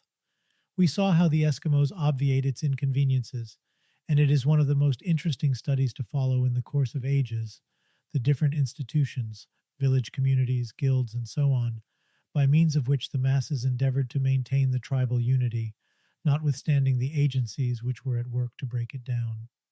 On the other hand, the first rudiments of knowledge which appeared at an extremely remote epoch, when they confounded themselves with witchcraft, also became a power in the hands of the individual which could be used against the tribe. They were carefully kept in secrecy and transmitted to the initiated only in the secret societies of witches, shamans, and priests, which we find among all savages. By the same time, wars and invasions created military authority, as also castes of warriors, whose associations or clubs acquired great powers. However, at no period of man's life were wars the normal state of existence. While warriors exterminated each other and the priests celebrated their massacres, the masses continued to live their daily life. They prosecuted their daily toil. And it is one of the most interesting studies to follow that life of the masses, to study the means by which they maintained their own social organization, which was based upon their own conceptions of equity, mutual aid, and mutual support, of common law, in a word, even when they were submitted to the most ferocious theocracy or autocracy in the state. It is a fact that until this day, many savages are compelled to devour corpses in the most advanced state of putrefaction, and that in cases of absolute scarcity, some of them have had to disinter and to feed upon human corpses, even during an epidemic. These are ascertained facts. But if we now transport ourselves to the conditions which man had to face during the glacial period, in a damp and cold climate, with but little vegetable food at his disposal, if we take into account the terrible ravages which scurvy still makes among underfed natives, and remember that meat and fresh blood are the only restoratives which they know, we must admit that man, who formerly was a granivorous animal, became a flesh-eater during the glacial period. He found plenty of deer at that time, but deer often migrate in the Arctic regions, and sometimes they entirely abandon a territory for a number of years. In such cases, his last resources disappeared. During like hard trials, cannibalism has been resorted to even by Europeans, and it was resorted to by the savages. Until the present time, they occasionally devour the corpses of their own dead. They must have devoured then the corpses of those who had to die. Old people died, convinced that by their death they were rendering a last service to the tribe. This is why cannibalism is represented by some savages as of divine origin, as something that has been ordered by a messenger from the sky. But later on it lost its character of necessity and survived as a superstition. Enemies had to be eaten in order to inherit their courage, and, at a still later epoch, the enemy's eye or heart was eaten for the same purpose. While among other tribes already having a numerous priesthood and a developed mythology, evil gods thirsty for human blood were invented, and human sacrifices required by the priests to appease the gods. In this religious phase of its existence, cannibalism attained its most revolting characters. Mexico is a well-known example, and in Fiji, where the king could eat any one of his subjects, we also find a mighty caste of priests, a complicated theology, and a full development of autocracy. Originated by necessity, cannibalism became, at a later period, a religious institution, and in this form it survived long after it had disappeared from among tribes which certainly practiced it in former times, but did not attain the theocratical stage of evolution. The same remark must be made as regards infanticide and the abandonment of parents. In some cases, they also have been maintained as a survival of olden times, as a religiously kept tradition of the past. I will terminate my remarks by mentioning another custom which also is a source of most erroneous conclusions. I mean the practice of blood revenge. All savages are under the impression that blood shed must be revenged by blood. If anyone has been killed, the murderer must die. If anyone has been wounded, the aggressor's blood must be shed. There is no exception to the rule, not even for animals. So the hunter's blood is shed on his return to the village when he has shed the blood of an animal. That is the savage's conception of justice, a conception which yet prevails in Western Europe as regards murder. Now, when both the offender and the offended belong to the same tribe, the tribe and the offended persons settle the affair. But when the offender belongs to another tribe, and that tribe, for one reason or another, refuses a compensation, then the offended tribe decides to take the revenge itself. Primitive folk so much consider everyone's acts as a tribal affair, dependent upon tribal approval, that they easily think the clan responsible for everyone's acts. Therefore, the due revenge may be taken upon any member of the offender's clan or relatives. It may often happen, however, that the retaliation goes further than the offense. In trying to inflict a wound, they may kill the offender or wound him more than they intended to do, and this becomes a cause for a new feud, so that the primitive legislators were careful in requiring the retaliation to be limited to an eye for an eye, a tooth for a tooth, and blood for blood. It is remarkable, however, that with most primitive folk like feuds are infinitely rarer than might be expected, though with some of them they may attain abnormal proportions, especially with mountaineers who have been driven to the highlands by foreign invaders, such as the mountaineers of Caucasia, and especially those of Borneo, the Dayaks. With the Dayaks, we were told lately, the feuds had gone so far that a young man could neither marry nor be proclaimed of age before he had secured the head of an enemy. This horrid practice was fully described in a modern English work. It appears, however, that this affirmation was a gross exaggeration. Moreover, Dayak headhunting takes quite another aspect when we learn that the supposed headhunter is not actuated at all by personal passion.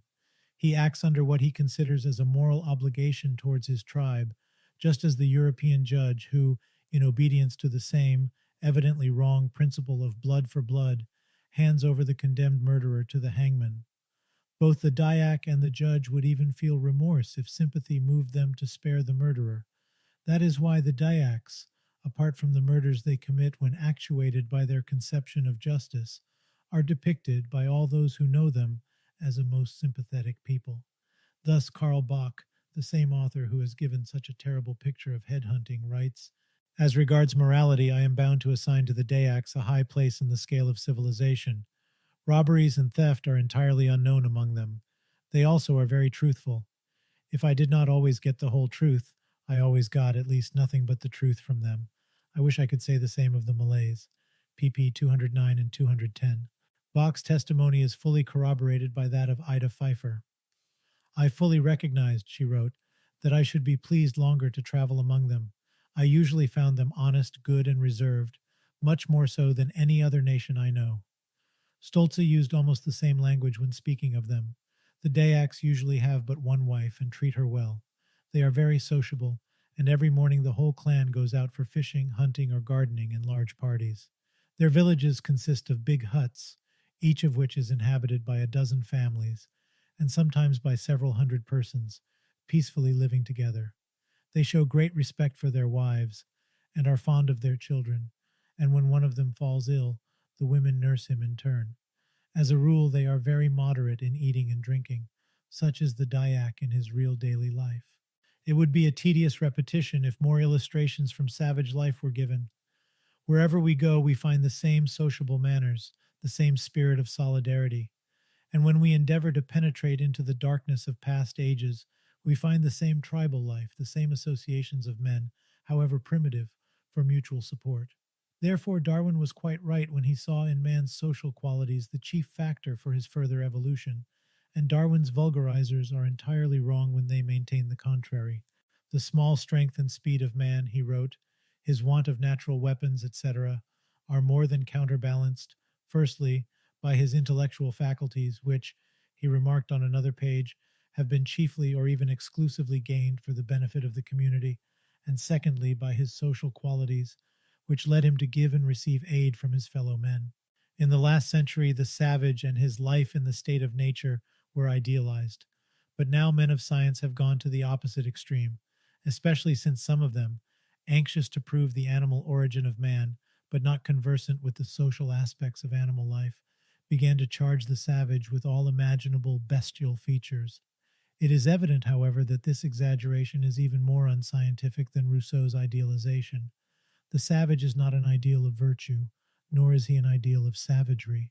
But the primitive man has one quality, elaborated and maintained by the very necessities of his hard struggle for life.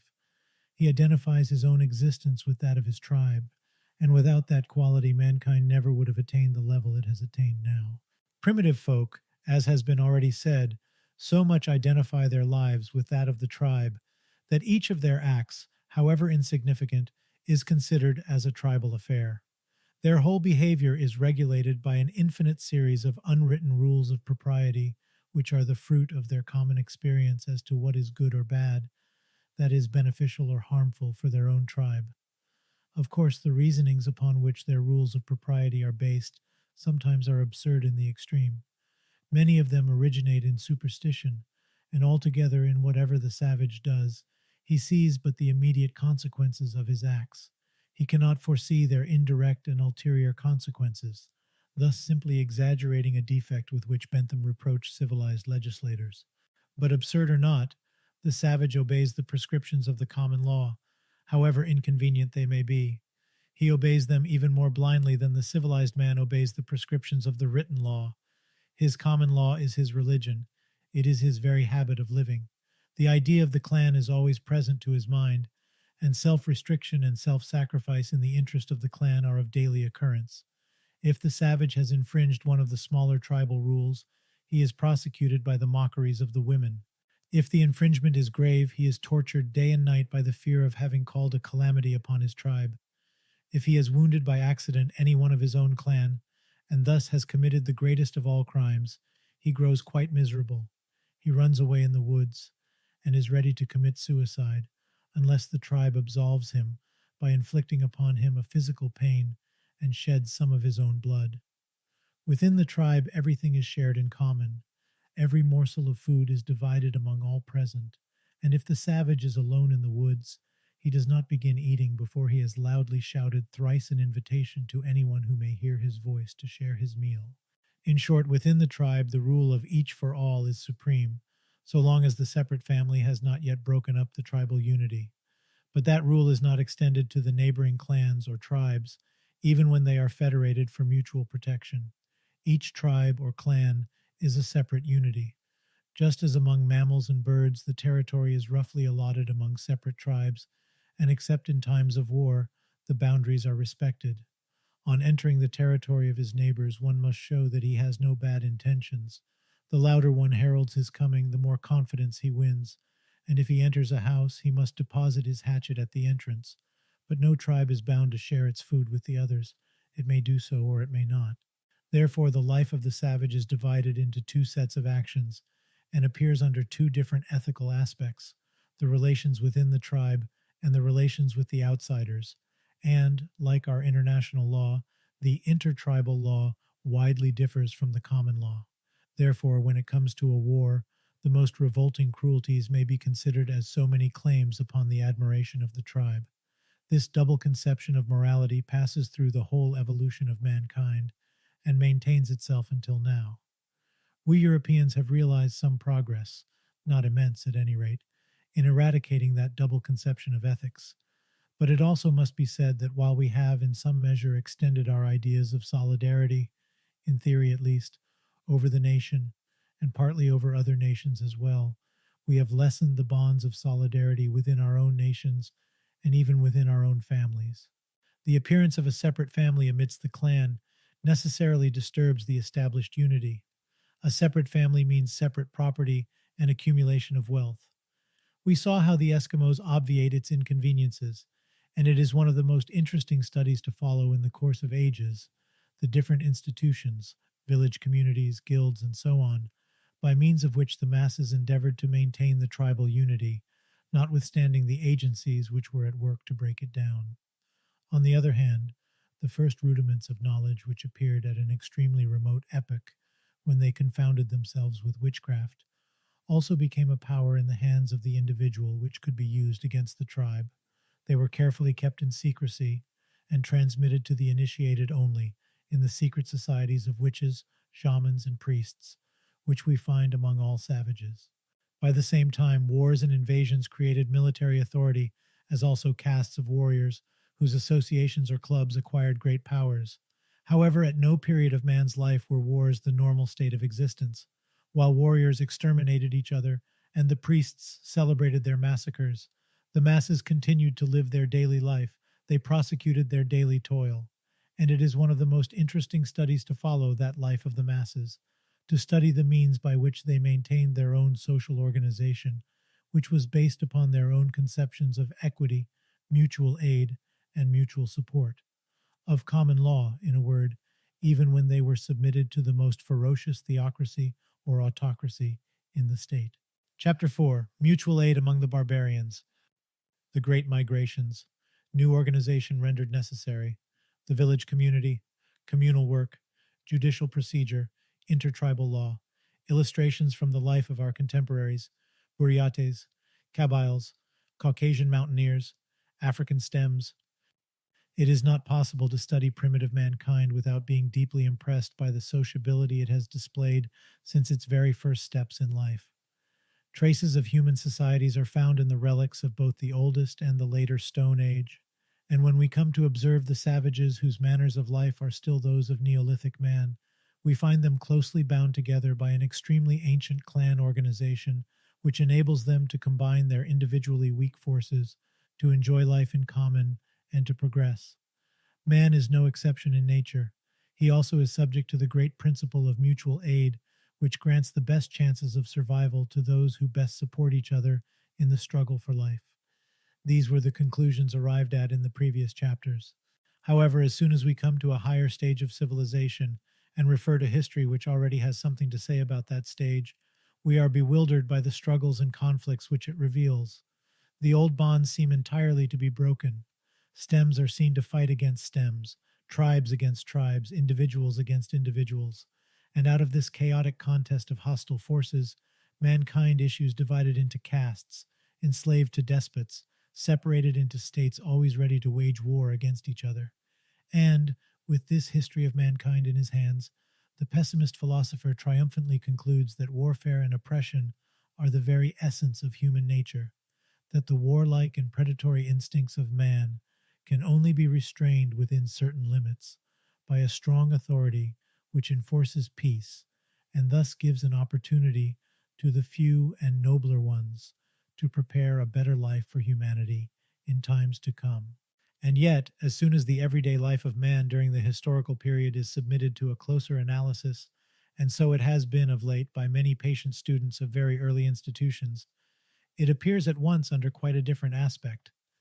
Leaving aside the preconceived ideas of most historians and their pronounced predilection for the dramatic aspects of history, we see that the very documents they habitually peruse are such as to exaggerate the part of human life given to struggles and to underrate its peaceful moods. The bright and sunny days are lost sight of in the gales and storms. Even in our own time, the cumbersome records which we prepare for the future historian in our press, our law courts, our government offices, and even in our fiction and poetry suffer from the same one-sidedness. They hand down to posterity the most minute descriptions of every war, every battle and skirmish, every contest and act of violence, every kind of individual suffering, but they hardly bear any trace of the countless acts of mutual support and devotion which every one of us knows from his own experience. They hardly take notice of what makes the very essence of our daily life, our social instincts and manners. No wonder, then, if the records of the past were so imperfect. The annalists of old never failed to chronicle the petty wars and calamities which harassed their contemporaries, but they paid no attention whatever to the life of the masses, although the masses chiefly used to toil peacefully, while the few indulged in fighting. The epic poems, the inscriptions on monuments, the treaties of peace, nearly all historical documents bear the same character. They deal with breaches of peace, not with peace itself, so that the best-intentioned historian unconsciously draws a distorted picture of the times he endeavors to depict, and, to restore the real proportion between conflict and union, we are now bound to enter into a minute analysis of thousands of small facts and faint indications accidentally preserved in the relics of the past, to interpret them with the aid of comparative ethnology, and, after having heard so much about what used to divide men, to reconstruct stone by stone the institutions which used to unite them. Ere long, history will have to be rewritten on new lines, so as to take into account these two currents of human life and to appreciate the part played by each of them in evolution. But in the meantime, we may avail ourselves of the immense preparatory work recently done towards restoring the leading features of the second current, so much neglected. From the better known periods of history, we may take some illustrations of the life of the masses in order to indicate the part played by mutual support during those periods, and in so doing we may dispense, for the sake of brevity, from going as far back as the Egyptian or even the Greek and Roman antiquity. For in fact, the evolution of mankind has not had the character of one unbroken series. Several times civilization came to an end in one given region, with one given race, and began anew elsewhere, among other races. But at each fresh start it began again with the same clan institutions which we have seen among the savages, so that if we take the last start of our own civilization, when it began afresh in the first centuries of our era, among those whom the Romans called the barbarians, we shall have the whole scale of evolution, beginning with the gentes and ending in the institutions of our own time. To these illustrations the following pages will be devoted. Men of science have not yet settled upon the causes which some 2,000 years ago drove whole nations from Asia into Europe and resulted in the great migrations of barbarians which put an end to the West Roman Empire. One cause, however, is naturally suggested to the geographer as he contemplates the ruins of populous cities in the deserts of Central Asia, or follows the old beds of rivers now disappeared and the wide outlines of lakes now reduced to the size of mere ponds. It is desiccation, a quite recent desiccation, continued still at a speed which we formerly were not prepared to admit. Against it man was powerless. When the inhabitants of northwest Mongolia and East Turkestan saw that water was abandoning them, they had no course open to them but to move down the broad valleys leading to the lowlands, and to thrust westwards the inhabitants of the plains. Stems after stems were thus thrown into Europe, compelling other stems to move and to remove for centuries in succession, westwards and eastwards, in search of new and more or less permanent abodes. Races were mixing with races during those migrations, aborigines with immigrants, Aryans with Ural Altaians, and it would have been no wonder if the social institutions which had kept them together in their mother countries had been totally wrecked during the stratification of races which took place in Europe and Asia. But they were not wrecked. They simply underwent the modification which was required by the new conditions of life. The Teutons, the Celts, the Scandinavians, the Slavonians, and others, when they first came in contact with the Romans, were in a transitional state of social organization. The clan unions, based upon a real or supposed common origin, had kept them together for many thousands of years in succession. But these unions could answer their purpose so long only as there were no separate families within the gens or clan itself. However, for causes already mentioned, the separate patriarchal family had slowly but steadily developed within the clans, and in the long run it evidently meant the individual accumulation of wealth and power, and the hereditary transmission of both. The frequent migrations of the barbarians and the ensuing wars only hastened the division of the gentes into separate families, while the dispersing of stems and their mingling with strangers offered singular facilities for the ultimate disintegration of those unions which were based upon kinship. The barbarians thus stood in a position of either seeing their clans dissolved into loose aggregations of families, of which the wealthiest, especially if combining sacerdotal functions or military repute with wealth, would have succeeded in imposing their authority upon the others, or of finding out some new form of organization based upon some new principle. Many stems had no force to resist disintegration. They broke up and were lost for history, but the more vigorous ones did not disintegrate. They came out of the ordeal with a new organization, the village community, which kept them together for the next 15 centuries or more. The conception of a common territory, appropriated or protected by common efforts, was elaborated, and it took the place of the vanishing conceptions of common descent. The common gods gradually lost their character of ancestors and were endowed with a local territorial character. They became the gods or saints of a given locality. The land was identified with its inhabitants. Territorial unions grew up instead of the consanguine unions of old, and this new organization evidently offered many advantages under the given circumstances. It recognized the independence of the family and even emphasized it, the village community disclaiming all rights of interference in what was going on within the family enclosure. It gave much more freedom to personal initiative. It was not hostile in principle to union between men of different descent, and it maintained at the same time the necessary cohesion of action and thought, while it was strong enough to oppose the dominative tendencies of the minorities of wizards, priests, and professional or distinguished warriors. Consequently, it became the primary cell of future organization, and with many nations the village community has retained this character until now. It is now known, and scarcely contested, that the village community was not a specific feature of the Slavonians, nor even of the ancient Teutons. It prevailed in England during both the Saxon and Norman times, and partially survived till the last century. It was at the bottom of the social organization of Old Scotland, Old Ireland, and Old Wales. In France, the communal possession and the communal allotment of arable land by the village folkmote persisted from the first centuries of our era till the times of Turgot, who found the folkmotes too noisy and therefore abolished them. It survived Roman rule in Italy and revived after the fall of the Roman Empire. It was the rule with the Scandinavians, the Slavonians, the Finns, in the Pitaya, as also probably the Kilakunta, the Kuris, and the Lives. The village community in India, past and present, Aryan and non-Aryan, is well known through the epic-making works of Sir Henry Maine, and Elphinstone has described it among the Afghans. We also find it in the Mongolian Ulus, the Kabyle Thattert, the Javanese Desa, the Malayan Kota or Tofa, and under a variety of names in Abyssinia, the Sudan, in the interior of Africa, with natives of both Americas, with all the small and large tribes of the Pacific archipelagos. In short, we do not know one single human race or one single nation which has not had its period of village communities. This fact alone disposes of the theory according to which the village community in Europe would have been a servile growth. It is anterior to serfdom, and even servile submission was powerless to break it.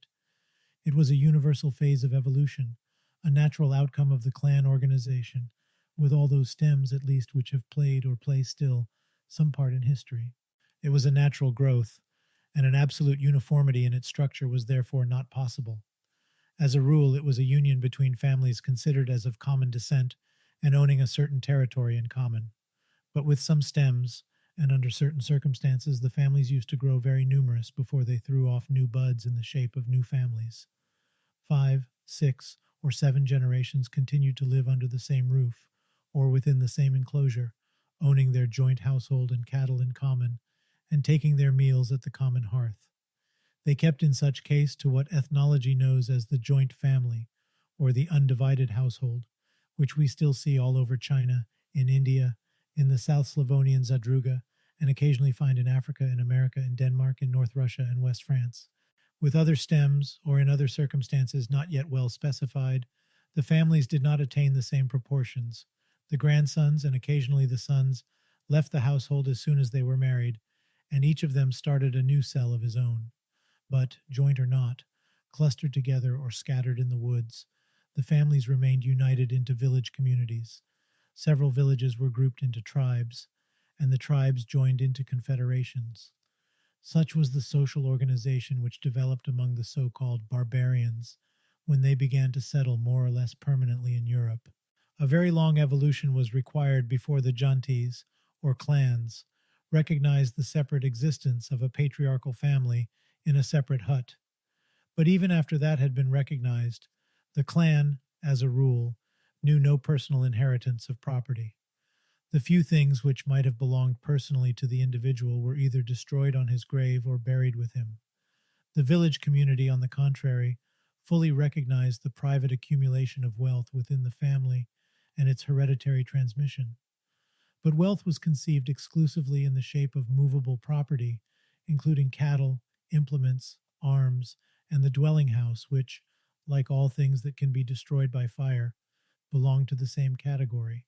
As to private property and land, the village community did not, and could not, recognize anything of the kind, and as a rule, it does not recognize it now. The land was the common property of the tribe, or of the whole stem, and the village community itself owned its part of the tribal territory so long only as the tribe did not claim a redistribution of the village allotments. The clearing of the woods and the breaking of the prairies being mostly done by the communities, or at least by the joint work of several families, always with the consent of the community, the cleared plots were held by each family for a term of 4, 12, or 20 years, after which term they were treated as parts of the arable land owned in common.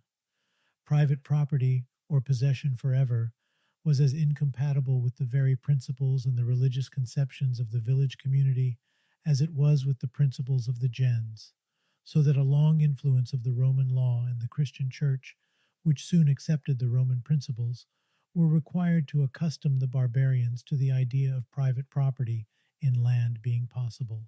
And yet, even when such property or possession for an unlimited time was recognized, the owner of a separate estate remained a co-proprietor in the wastelands, forests, and grazing grounds.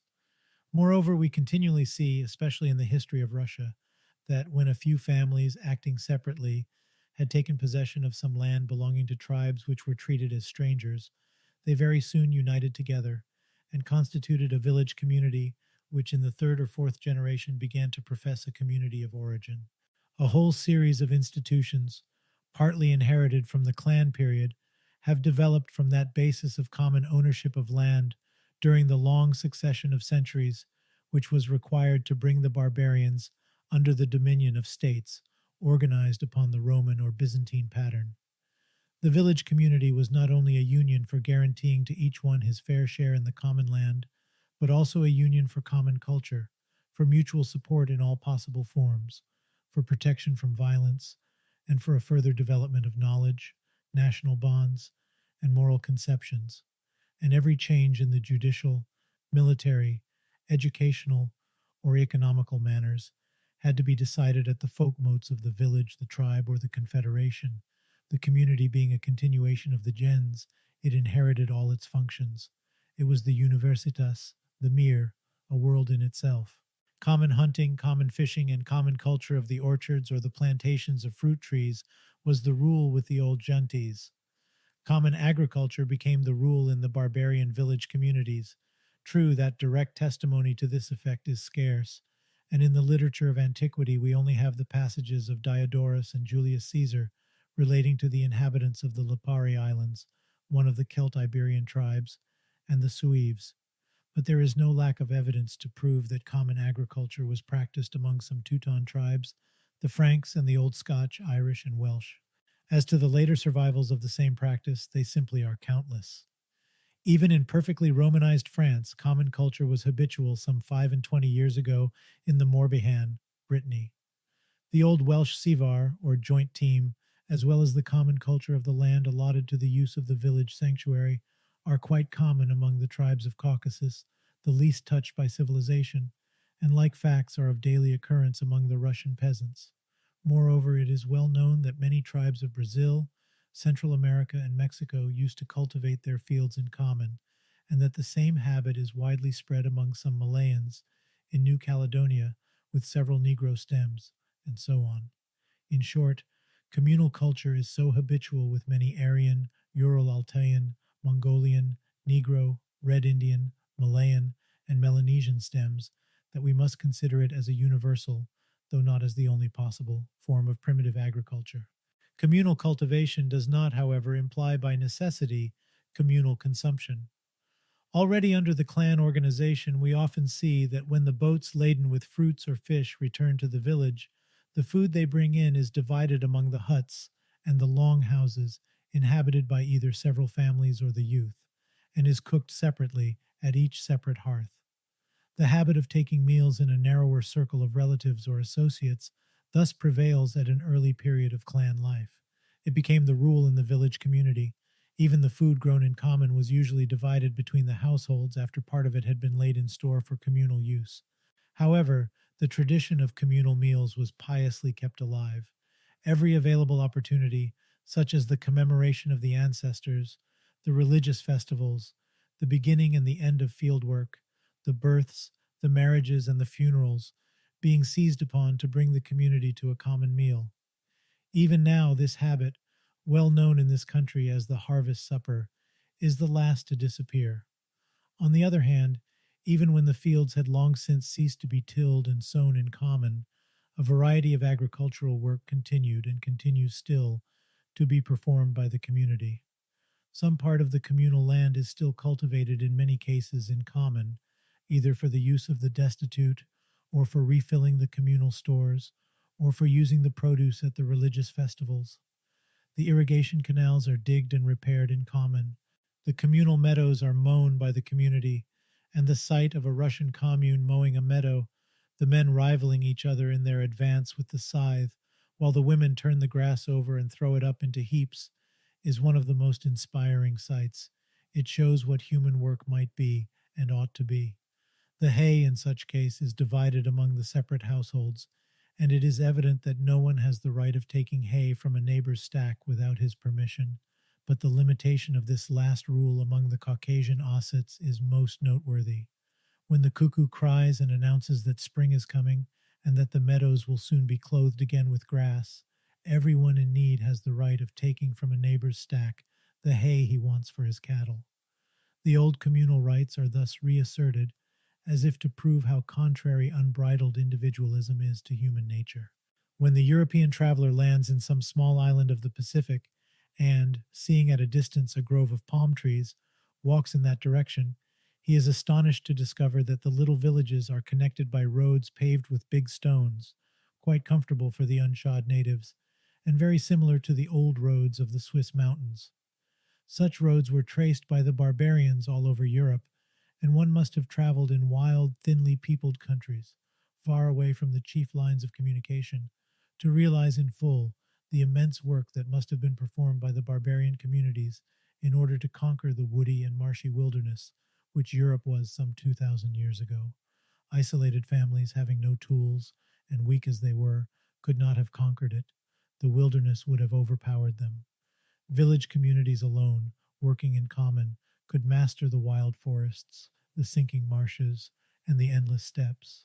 The rough roads, the ferries, the wooden bridges taken away in the winter and rebuilt after the spring flood was over, the fences and the palisaded walls of the villages, the earthen forts and the small towers with which the territory was dotted. All these were the work of the barbarian communities, and when a community grew numerous, it used to throw off a new bud. A new community arose at a distance, thus step by step bringing the woods and the steppes under the dominion of man. The whole making of European nations was such a budding of the village communities. Even nowadays, the Russian peasants, if they are not quite broken down by misery, migrate in communities, and they till the soil and build the houses in common when they settle on the banks of the Amur or in Manitoba. And even the English, when they first began to colonize America, used to return to the old system. They grouped into village communities. The village community was the chief arm of the barbarians in their hard struggle against a hostile nature. It also was the bond they opposed to oppression by the cunningest and the strongest, which so easily might have developed during those disturbed times. The imaginary barbarian, the man who fights and kills at his mere caprice, existed no more than the bloodthirsty savage. The real barbarian was living, on the contrary, under a wide series of institutions, imbued with considerations as to what may be useful or noxious to his tribe or confederation, and these institutions were piously handed down from generation to generation in verses and songs, in proverbs or triads, in sentences and instructions. The more we study them, the more we recognize the narrow bonds which united men in their villages. Every quarrel arising between two individuals was treated as a communal affair, even the offensive words that might have been uttered during a quarrel being considered as an offense to the community and its ancestors. They had to be repaired by amends made both to the individual and the community, and if a quarrel ended in a fight and wounds, the man who stood by and did not interpose was treated as if he himself had inflicted the wounds. The judicial procedure was imbued with the same spirit. Every dispute was brought first before mediators or arbiters, and it mostly ended with them, the arbiters playing a very important part in barbarian society. But if the case was too grave to be settled in this way, it came before the folkmote, which was bound to find the sentence and pronounced it in a conditional form, that is, such compensation was due if the wrong be proved, and the wrong had to be proved or disclaimed by 6 or 12 persons confirming or denying the fact by oath, ordeal being resorted to in case of contradiction between the two sets of jurors. Such procedure, which remained in force for more than 2,000 years in succession, speaks volumes for itself. It shows how close were the bonds between all members of the community. Moreover, there was no other authority to enforce the decisions of the folkmote besides its own moral authority. The only possible menace was that the community might declare the rebel an outlaw, but even this menace was reciprocal. A man discontented with the folkmote could declare that he would abandon the tribe and go over to another tribe, a most dreadful menace, as it was sure to bring all kinds of misfortunes upon a tribe that might have been unfair to one of its members. A rebellion against a right decision of the customary law was simply inconceivable, as Henry Maine has so well said, because law, morality, and fact could not be separated from each other in those times.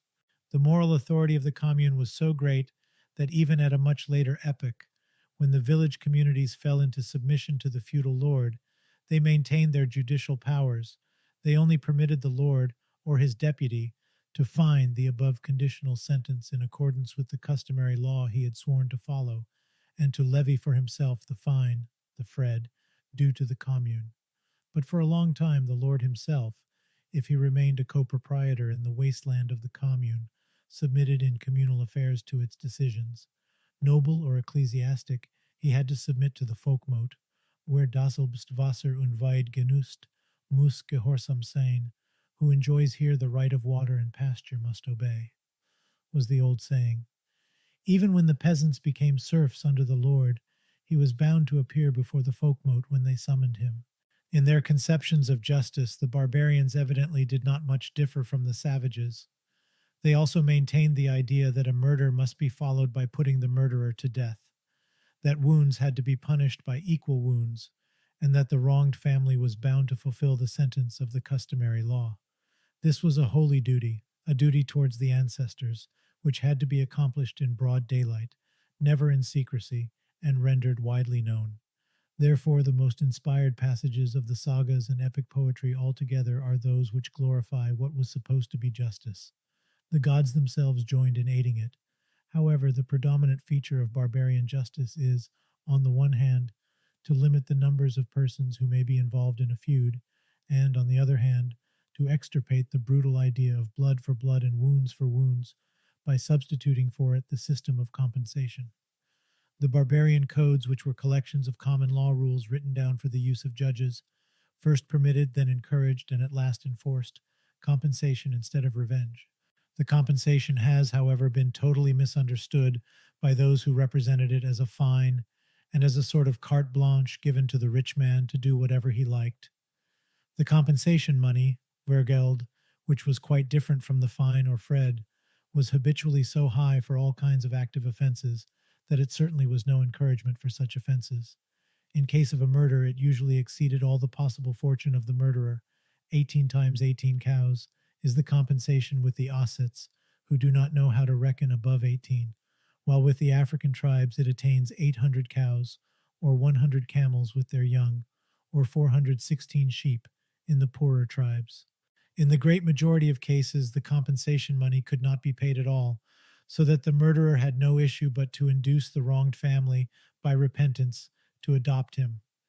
Even now, in the Caucasus, when feuds come to an end, the offender touches with his lips the breast of the oldest woman of the tribe and becomes a milk brother to all men of the wronged family.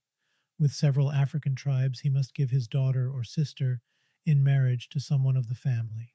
With other tribes, he is bound to marry the woman whom he has made a widow, and in all cases he becomes a member of the family, whose opinion is taken in all important family matters. Far from acting with disregard to human life, the barbarians, moreover, knew nothing of the horrid punishments introduced at a later epoch by the laic and canonic laws under Roman and Byzantine influence. For, if the Saxon code admitted the death penalty rather freely, even in cases of incendiarism and armed robbery, the other barbarian codes pronounced it exclusively in cases of betrayal of one's kin and sacrilege against the community's gods, as the only means to appease the gods. All this, as seen, is very far from the supposed moral dissoluteness of the barbarians. On the contrary, we cannot but admire the deeply moral principles elaborated within the early village communities, which found their expression in Welsh triads, in legends about King Arthur, in Brecon commentaries, in old German legends, and so on, or find still their expression in the sayings of the modern barbarians.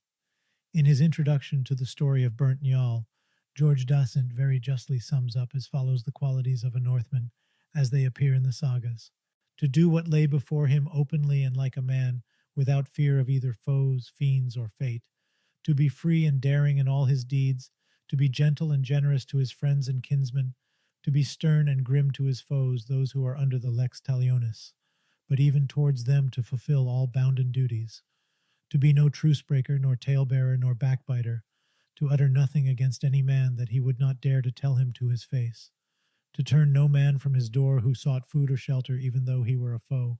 The same or still better principles permeate the Welsh epic poetry and triads. To act according to the nature of mildness and the principles of equity, without regard to the foes or to the friends, and to repair the wrong, are the highest duties of man. Evil is death, good is life, exclaims the poet-legislator. The world would be fool if agreements made on lips were not honorable, the Brecon law says. And the humble shamanist Mordovian, after having praised the same qualities, will add, moreover, in his principles of customary law, that among neighbors the cow and the milking jar are in common, that the cow must be milked for yourself and him who may ask milk, that the body of a child reddens from the stroke, but the face of him who strikes reddens from shame, and so on. Many pages might be filled with like principles expressed and followed by the barbarians. One feature more of the old village communities deserves a special mention. It is the gradual extension of the circle of men embraced by the feelings of solidarity.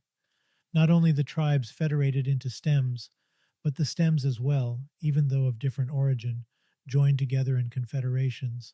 Some unions were so close that, for instance, the Vandals, after part of their confederation had left for the Rhine, and thence went over to Spain and Africa, respected for 40 consecutive years the landmarks and the abandoned villages of their confederates, and did not take possession of them until they had ascertained through envoys that their confederates did not intend to return.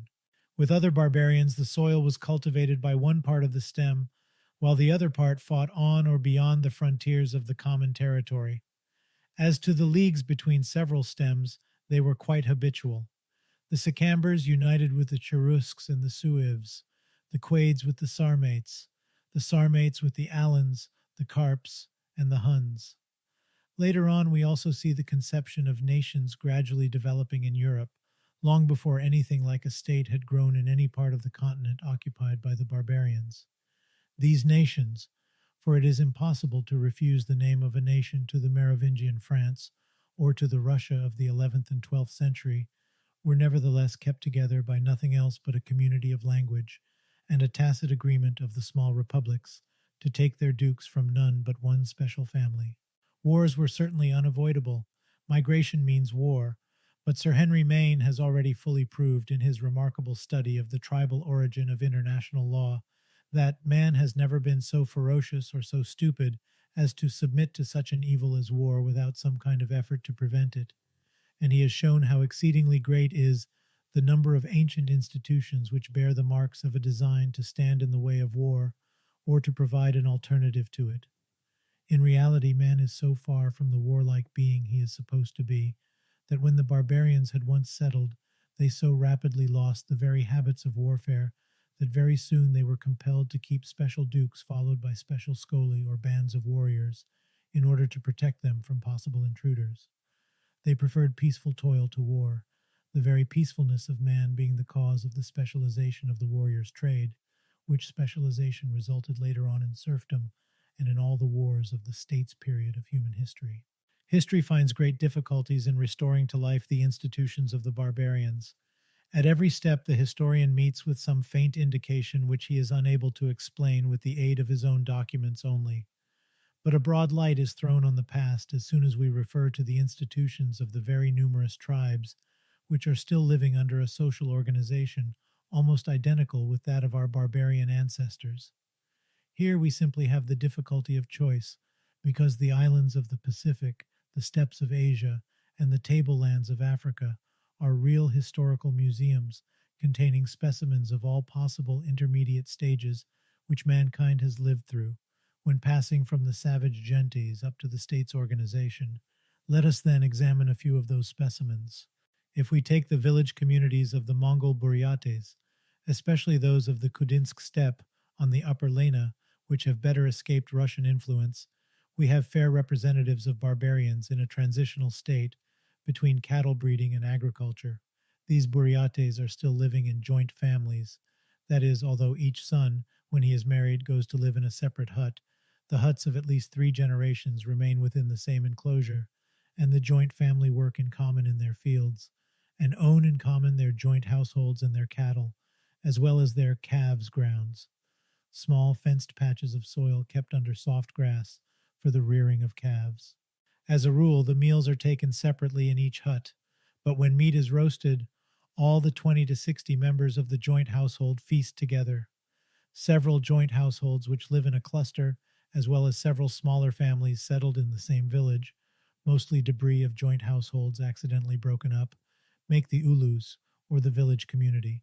Several uluses make a tribe, and the 46 tribes or clans of the Kudinsk steppe are united into one confederation. Smaller and closer confederations are entered into as necessity arises for special wants by several tribes. They know no private property in land, the land being held in common by the ulus, or rather by the confederation, and if it becomes necessary, the territory is reallotted between the different uluses at a folk mode of the tribe, and between the 46 tribes at a folk mode of the confederation. It is worthy of note that the same organization prevails among all the 250,000 Buryates of East Siberia, although they have been for 3 centuries under Russian rule and are well acquainted with Russian institutions. With all that, inequalities of fortune rapidly develop among the Buryates, especially since the Russian government is giving an exaggerated importance to their elected taishas, princes, whom it considers as responsible tax collectors and representatives of the confederations in their administrative and even commercial relations with the Russians.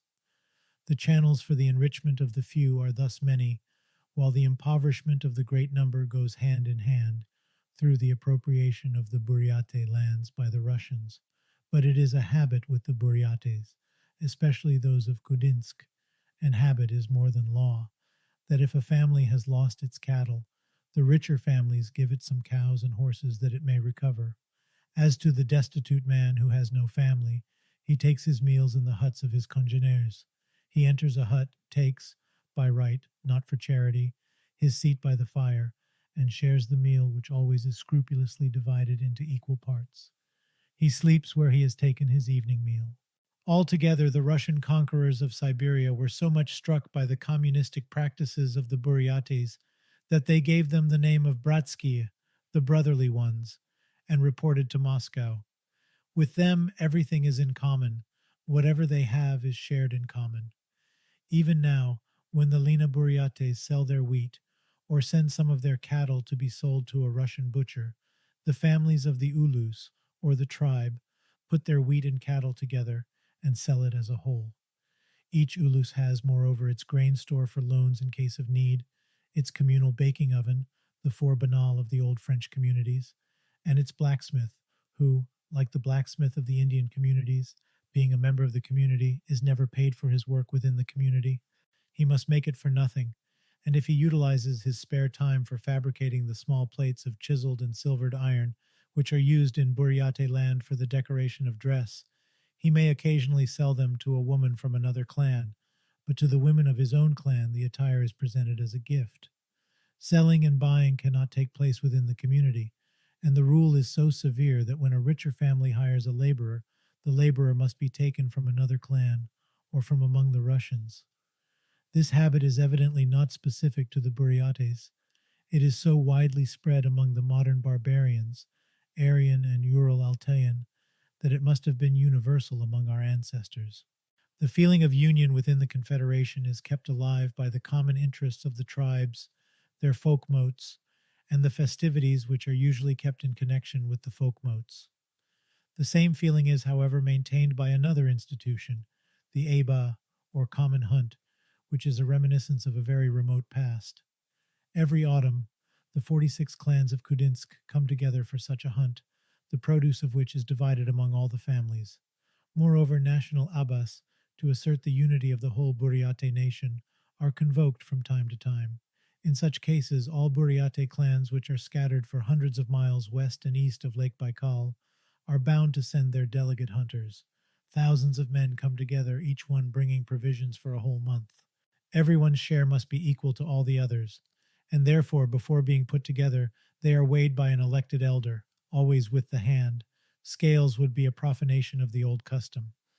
After that, the hunters divide into bands of 20, and the parties go hunting according to a well-settled plan. In such a bas, the entire Buryate nation revives its epic traditions of a time when it was united in a powerful league. Let me add that such communal hunts are quite usual with the Red Indians and the Chinese on the banks of the Ussuri, the Kada. With the Kabyles, whose manners of life have been so well described by two French explorers, we have barbarians still more advanced in agriculture. Their fields, irrigated and manured, are well attended to, and in the hilly tracts every available plot of land is cultivated by the spade. The Kabyles have known many vicissitudes in their history. They have followed for some time the Mussulman law of inheritance, but being adverse to it, they have returned 150 years ago to the tribal customary law of old. Accordingly, their land tenure is of a mixed character, and private property in land exists side by side with communal possession. Still, the basis of their present organization is the village community, the Thadart, which usually consists of several joint families, Karubas, claiming a community of origin, as well as of smaller families of strangers. Several villages are grouped into clans or tribes, Arch. Several tribes make the confederation, Thakabilt, and several confederations may occasionally enter into a league, chiefly for purposes of armed defense. The Kabyles know no authority whatever besides that of the Jama, or folk mote of the village community. All men of age take part in it, in the open air, or in a special building provided with stone seats, and the decisions of the Jama are evidently taken at unanimity. That is, the discussions continue until all present agree to accept, or to submit to, some decision. There being no authority in a village community to impose a decision, this system has been practiced by mankind wherever there have been village communities, and it is practiced still wherever they continue to exist, that is, by several 100 million men all over the world. The Jama nominates its executive, the elder, the scribe, and the treasurer. It assesses its own taxes. and it manages the repartition of the common lands, as well as all kinds of works of public utility. A great deal of work is done in common. The roads, the mosques, the fountains, the irrigation canals, the towers erected for protection from robbers, the fences, and so on, are built by the village community, while the high roads, the larger mosques, and the great marketplaces are the work of the tribe. Many traces of common culture continue to exist, and the houses continue to be built by, or with the aid of, all men and women of the village. Altogether, the aids are of daily occurrence, and are continually called in for the cultivation of the fields, for harvesting, and so on. As to the skilled work, each community has its blacksmith, who enjoys his part of the communal land, and works for the community. When the tilling season approaches, he visits every house and repairs the tools and the plows, without expecting any pay, while the making of new plows is considered as a pious work which can by no means be recompensed in money or by any other form of salary. As the Cabals already have private property, they evidently have both rich and poor among them. But like all people who closely live together and know how poverty begins, they consider it as an accident which may visit everyone. "Don't say that you will never wear the beggar's bag, nor go to prison," is a proverb of the Russian peasants. The Cabals practice it, and no difference can be detected in the external behavior between rich and poor. When the poor convokes an aid, the rich man works in his field just as the poor man does it reciprocally in his turn. Moreover, the Gemmas set aside certain gardens and fields, sometimes cultivated in common, for the use of the poorest members. Many like customs continue to exist. As the poorer families would not be able to buy meat, meat is regularly bought with the money of the fines, or the gifts to the Gemma, or the payments for the use of the communal olive oil basins, and it is distributed in equal parts among those who cannot afford buying meat themselves. And when a sheep or a bullock is killed by a family for its own use on a day which is not a market day, the fact is announced in the streets by the village crier, in order that sick people and pregnant women may take of it what they want. Mutual support permeates the life of the Cabals, and if one of them, during a journey abroad, meets with another Cabal in need, he is bound to come to his aid, even at the risk of his own fortune and life. If this has not been done, the Gemma of the man who has suffered from such neglect may lodge a complaint, and the Gemma of the selfish man will at once make good the loss. We thus come across a custom which is familiar to the students of the medieval merchant guilds. Every stranger who enters a Cabal village has right to housing in the winter, and his horses can always graze on the communal lands for 24 hours, but in case of need he can reckon upon an almost unlimited support. Thus, during the famine of 1867-68, the Cabals received and fed everyone who sought refuge in their villages, without distinction of origin. In the district of Delis, no less than 12,000 people who came from all parts of Algeria, and even from Morocco, were fed in this way. While people died from starvation all over Algeria, there was not one single case of death due to this cause on Kabylian soil. The Gemmas, depriving themselves of necessaries, organized relief, without ever asking any aid from the government, or uttering the slightest complaint. They considered it as a natural duty, and while among the European settlers all kind of police measures were taken to prevent thefts and disorder resulting from such an influx of strangers, nothing of the kind was required on the Kabyles' territory. The Gemmas needed neither aid nor protection from without. I can only cursorily mention two other most interesting features of Kabyle life, namely the anaya, or protection granted to wells, canals, mosques, marketplaces, some roads, and so on, in case of war, and the kofs. In the anaya, we have a series of institutions both for diminishing the evils of war and for preventing conflicts. Thus, the marketplace is anaya, especially if it stands on a frontier and brings Kabyles and strangers together. No one dares disturb peace in the market, and if a disturbance arises, it is quelled at once by the strangers who have gathered in the market town. The road upon which the women go from the village to the fountain also is anaya in case of war, and so on. As to the kof, it is a widely spread form of association, having some characters of the medieval Burgschaften or Gegilden, as well as of societies both for mutual protection and for various purposes, intellectual, political, and emotional, which cannot be satisfied by the territorial organization of the village, the clan, and the confederation. The Kaf knows no territorial limits. It recruits its members in various villages, even among strangers, and it protects them in all possible eventualities of life. Altogether, it is an attempt at supplementing the territorial grouping by an extraterritorial grouping intended to give an expression to mutual affinities of all kinds across the frontiers. The free international association of individual tastes and ideas, which we consider as one of the best features of our own life, has thus its origin in barbarian antiquity. The mountaineers of Caucasia offer another extremely instructive field for illustrations of the same kind. In studying the present customs of the Ossets, their joint families and communes and their judiciary conceptions, Professor Kovalevsky, in a remarkable work on modern custom and ancient law, was enabled step by step to trace the similar dispositions of the old barbarian codes, and even to study the origins of feudalism. With other Caucasian stems, we occasionally catch a glimpse into the origin of the village community in those cases where it was not tribal, but originated from a voluntary union between families of distinct origin. Such was recently the case with some Kevsuri villages, the inhabitants of which took the oath of community and fraternity.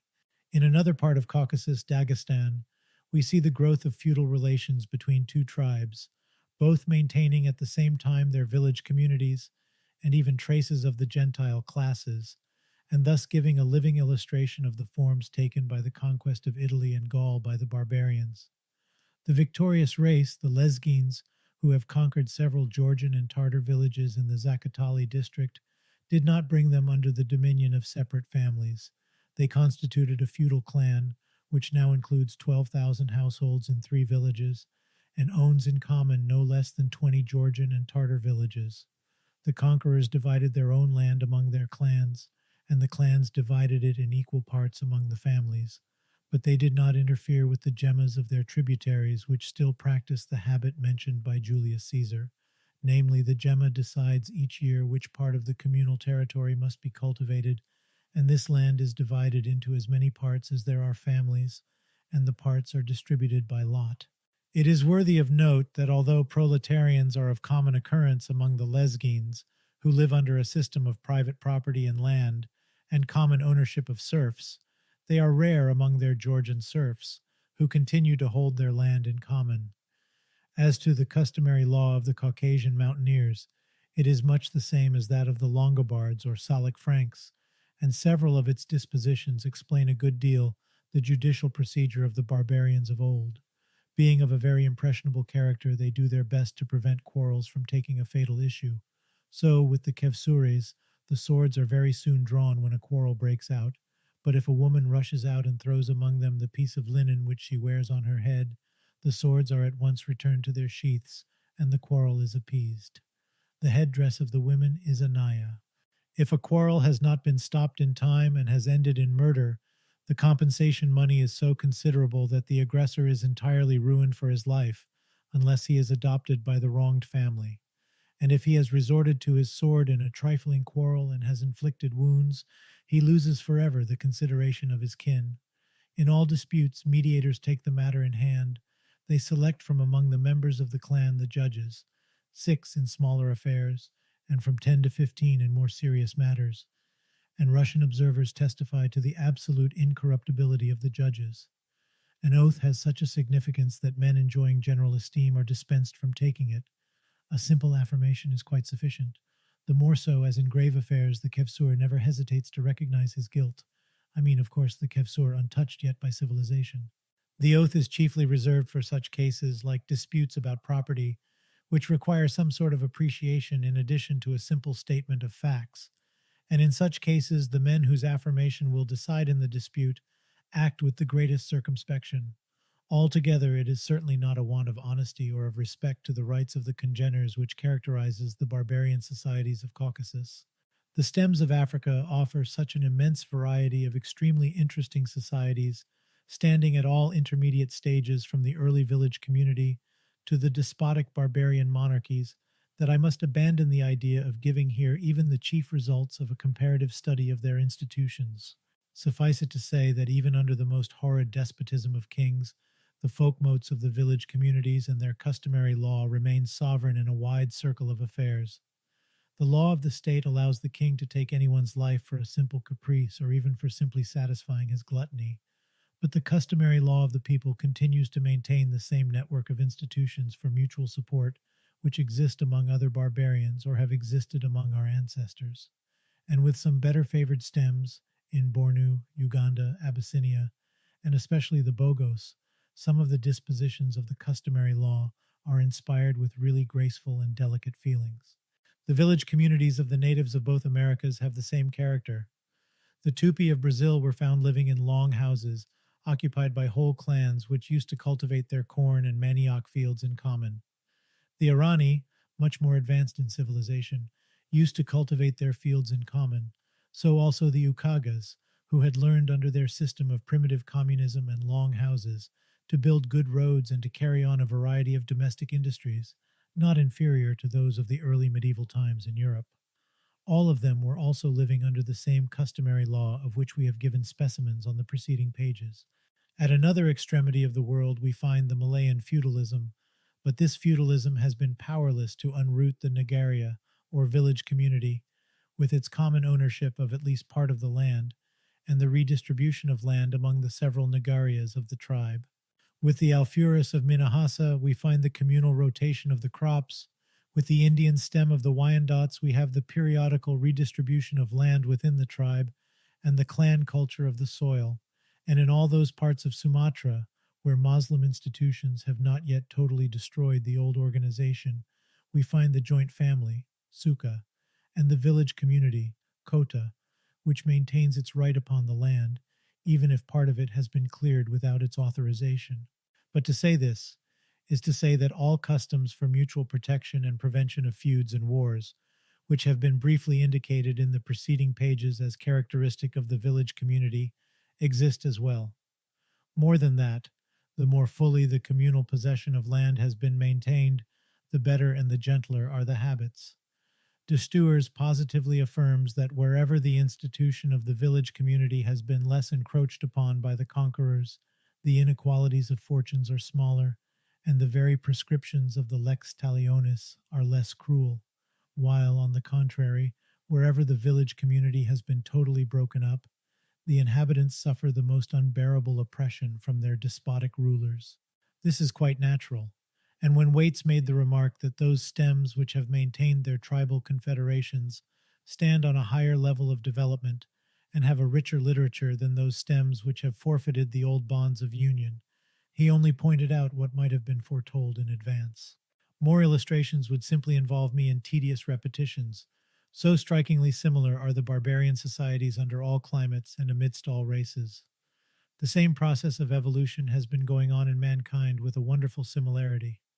When the clan organization, assailed as it was from within by the separate family, and from without by the dismemberment of the migrating clans and the necessity of taking in strangers of different descent, the village community, based upon a territorial conception, came into existence. This new institution, which had naturally grown out of the preceding one, the clan, permitted the barbarians to pass through a most disturbed period of history without being broken into isolated families, which would have succumbed in the struggle for life. New forms of culture developed under the new organization. Agriculture attained the stage which it hardly has surpassed until now, with the great number. The domestic industries reached a high degree of perfection. The wilderness was conquered. It was intersected by roads, dotted with swarms thrown off by the mother communities. Markets and fortified centers, as well as places of public worship, were erected. The conceptions of a wider union, extended to whole stems and to several stems of various origin, were slowly elaborated. The old conceptions of justice, which were conceptions of mere revenge, slowly underwent a deep modification, the idea of amends for the wrong done taking the place of revenge. The customary law, which still makes the law of the daily life for 2/3 or more of mankind, was elaborated under that organization, as well as a system of habits intended to prevent the oppression of the masses by the minorities whose powers grew in proportion to the growing facilities for private accumulation of wealth. This was the new form taken by the tendencies of the masses for mutual support, and the progress, economical, intellectual, and moral, which mankind accomplished under this new popular form of organization, was so great that the states, when they were called later on into existence, simply took possession, in the interest of the minorities, of all the judicial, economical, and administrative functions which the village community already had exercised in the interest of all. Chapter 5: Mutual Aid in the Medieval City. Growth of authority in barbarian society, serfdom in the villages, revolt of fortified towns, their liberation, their charts, the guild, double origin of the free medieval city, self-jurisdiction, self-administration, honorable position of labor, trade by the guild and by the city. Sociability and need of mutual aid and support are such inherent parts of human nature that at no time of history can we discover men living in small, isolated families, fighting each other for the means of subsistence. On the contrary, modern research, as we saw it in the 2 preceding chapters, proves that since the very beginning of their prehistoric life, men used to agglomerate into genties, clans, or tribes, maintained by an idea of common descent and by worship of common ancestors. For thousands and thousands of years, this organization has kept men together, even though there was no authority whatever to impose it. It has deeply impressed all subsequent development of mankind, and when the bonds of common descent had been loosened by migrations on a grand scale, while the development of the separated family within the clan itself had destroyed the old unity of the clan, a new form of union, territorial in its principle, the village community, was called into existence by the social genius of man.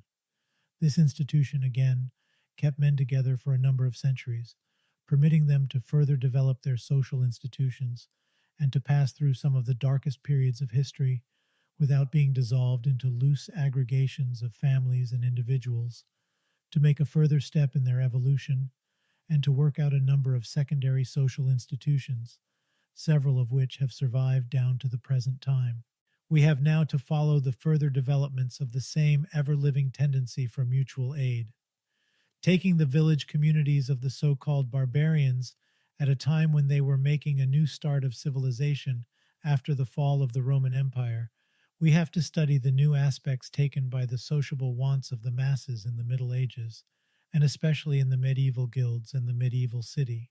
Far from being the fighting animals they have often been compared to, the barbarians of the first centuries of our era, like so many Mongolians, Africans, Arabs, and so on, who still continue in the same barbarian stage, invariably preferred peace to war.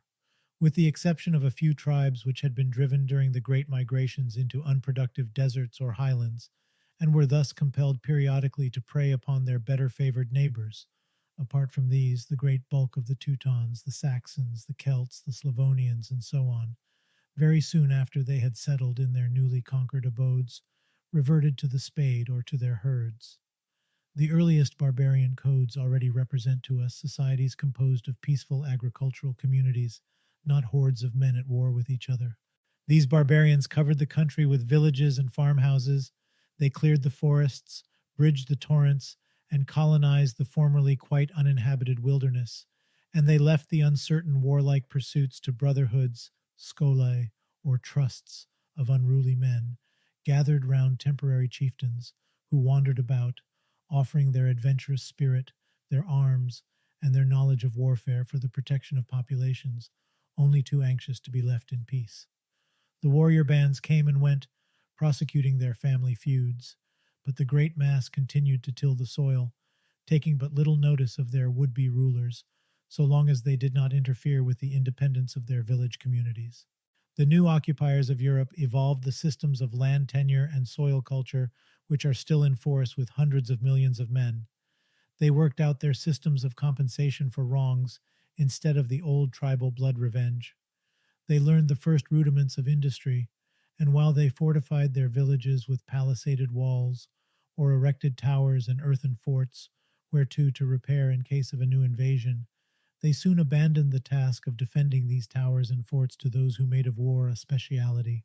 The very peacefulness of the barbarians, certainly not their supposed warlike instincts, thus became the source of their subsequent subjection to the military chieftains. It is evident that the very mode of life of the armed brotherhoods offered them more facilities for enrichment than the tillers of the soil could find in their agricultural communities. Even now, we see that armed men occasionally come together to shoot down Matabellis, and to rob them of their droves of cattle, though the Matabellis only want peace and are ready to buy it at a high price. The Scoli of old certainly were not more scrupulous than the Scoli of our own time. Droves of cattle, iron, which was extremely costly at that time, and slaves were appropriated in this way. And although most acquisitions were wasted on the spot in those glorious feasts of which epic poetry has so much to say, still some part of the robbed riches was used for further enrichment. There was plenty of wasteland, and no lack of men ready to till it, if only they could obtain the necessary cattle and implements. Whole villages ruined by murrains, pests, fires, or raids of new immigrants were often abandoned by their inhabitants, who went anywhere in search of new abodes. They still do so in Russia in similar circumstances, and if one of the herdmen of the armed brotherhoods offered the peasants some cattle for a fresh start, some iron to make a plow, if not the plow itself, his protection from further raids, and a number of years free from all obligations, before they should begin to repay the contracted debt, they settled upon the land. And when, after a hard fight with bad crops, inundations, and pestilences, those pioneers began to repay their debts, they fell into servile obligations towards the protector of the territory. Wealth undoubtedly did accumulate in this way, and power always follows wealth. And yet, the more we penetrate into the life of those times, the 6th and 7th centuries of our era, the more we see that another element, besides wealth and military force, was required to constitute the authority of the few. It was an element of law and right, a desire of the masses to maintain peace, and to establish what they considered to be justice, which gave to the chieftains of the Schola, kings, dukes, nyazis, and the like, the force they acquired 200 or 300 years later.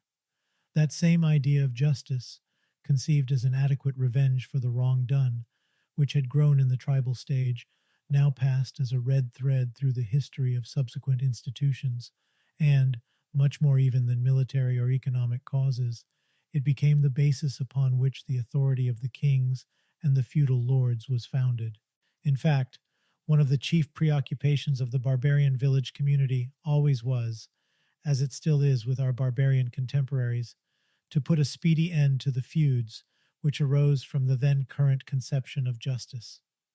When a quarrel took place, the community at once interfered, and after the folkmote had heard the case, it settled the amount of composition, wergeld, to be paid to the wronged person, or to his family, as well as the fred, or fine for breach of peace, which had to be paid to the community. Interior quarrels were easily appeased in this way, but when feuds broke out between two different tribes, or two confederations of tribes, notwithstanding all measures taken to prevent them, the difficulty was to find an arbiter or sentence finder whose decision should be accepted by both parties alike, both for his impartiality and for his knowledge of the oldest law. The difficulty was the greater, as the customary laws of different tribes and confederations were at variance as to the compensation due in different cases. It therefore became habitual to take the sentence finder from among such families or such tribes as were reputed for keeping the law of old in its purity, of being versed in the songs, triads, sagas, etc., by means of which law was perpetuated in memory, and to retain law in this way became a sort of art, a mystery, carefully transmitted in certain families from generation to generation. Thus, in Iceland and in other Scandinavian lands, at every all-thing or national folkmote, a lovesagmother used to recite the whole law from memory for the enlightening of the assembly, and in Ireland there was, as is known, a special class of men reputed for the knowledge of the old traditions, and therefore enjoying a great authority as judges. Again, when we are told by the Russian annals that some stems of northwest Russia, moved by the growing disorder which resulted from clans rising against clans, appealed to Norman Varingiar to be their judges and commanders of warrior Scoli, and when we see the Nyazis, or dukes, elected for the next 200 years, always from the same Norman family, we cannot but recognize that the Slavonians trusted to the Normans for a better knowledge of the law, which would be equally recognized as good by different Slavonian kins. In this case, the possession of runes, used for the transmission of old customs, was a decided advantage in favor of the Normans. But in other cases there are faint indications that the eldest branch of the stem, the supposed mother branch, was appealed to supply the judges, and its decisions were relied upon as just. While at a later epoch we see a distinct tendency towards taking the sentence finders from the Christian clergy, which at that time kept still to the fundamental, now forgotten principle of Christianity, that retaliation is no act of justice.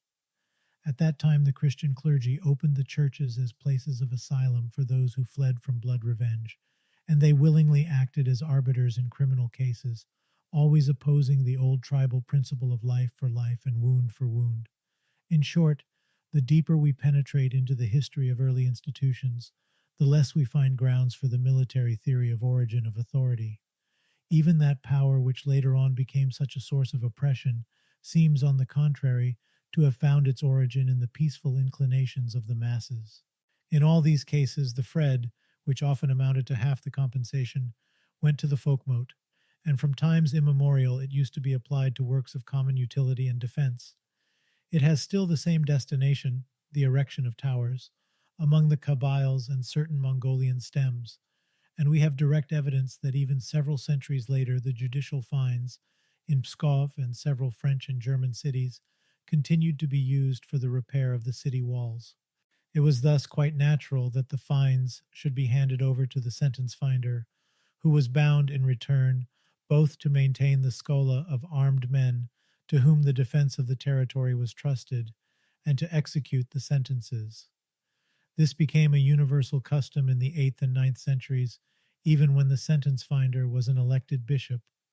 The germ of a combination of what we should now call the judicial power and the executive thus made its appearance.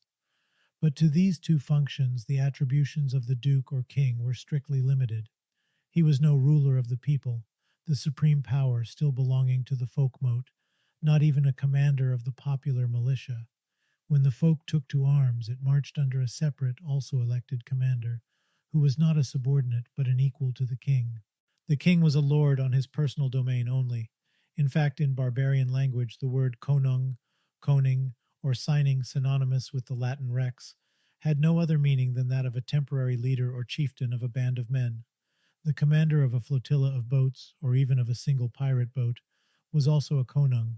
Until the present day, the commander of fishing in Norway is named Notkong, the king of the nets. The veneration attached later on to the personality of a king did not yet exist, and while treason to the kin was punished by death, the slaying of a king could be recouped by the payment of compensation. A king simply was valued so much more than a freeman, and when King Nu, or Canute, had killed one man of his own schola, the saga represents him convoking his comrades to a thing where he stood on his knees imploring pardon. He was pardoned, but not till he had agreed to pay 9 times the regular composition, of which 1/3 went to himself for the loss of one of his men, 1/3 to the relatives of the slain man, and 1/3 the Fred to the schola. In reality, a complete change had to be accomplished in the current conceptions, under the double influence of the Church and the students of Roman law, before an idea of sanctity began to be attached to the personality of the king.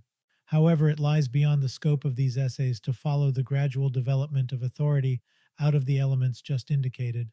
Historians such as Mr. and Mrs. Green for this country, Augustin Thierry, Michelet, and Luchaire for France, Kaufmann, Janssen, W. Arnold, and even Nietzsche for Germany, Leo and Botta for Italy, Bielef, Kostomarov, and their followers for Russia, and many others, have fully told that tale. They have shown how populations, once free and simply agreeing to feed a certain portion of their military defenders, gradually became the serfs of these protectors, how commendation to the church or to a lord became a hard necessity for the freeman, how each lord's and bishop's castle became a robber's nest, how feudalism was imposed, in a word, and how the Crusades, by freeing the serfs who wore the cross, gave the first impulse to popular emancipation. All this need not be retold in this place, our chief aim being to follow the constructive genius of the masses in their mutual aid institutions. At a time when the last vestiges of barbarian freedom seemed to disappear, and Europe, fallen under the dominion of thousands of petty rulers, was marching towards the constitution of such theocracies and despotic states as had followed the barbarian stage during the previous starts of civilization, or of barbarian monarchies, such as we see now in Africa, life in Europe took another direction.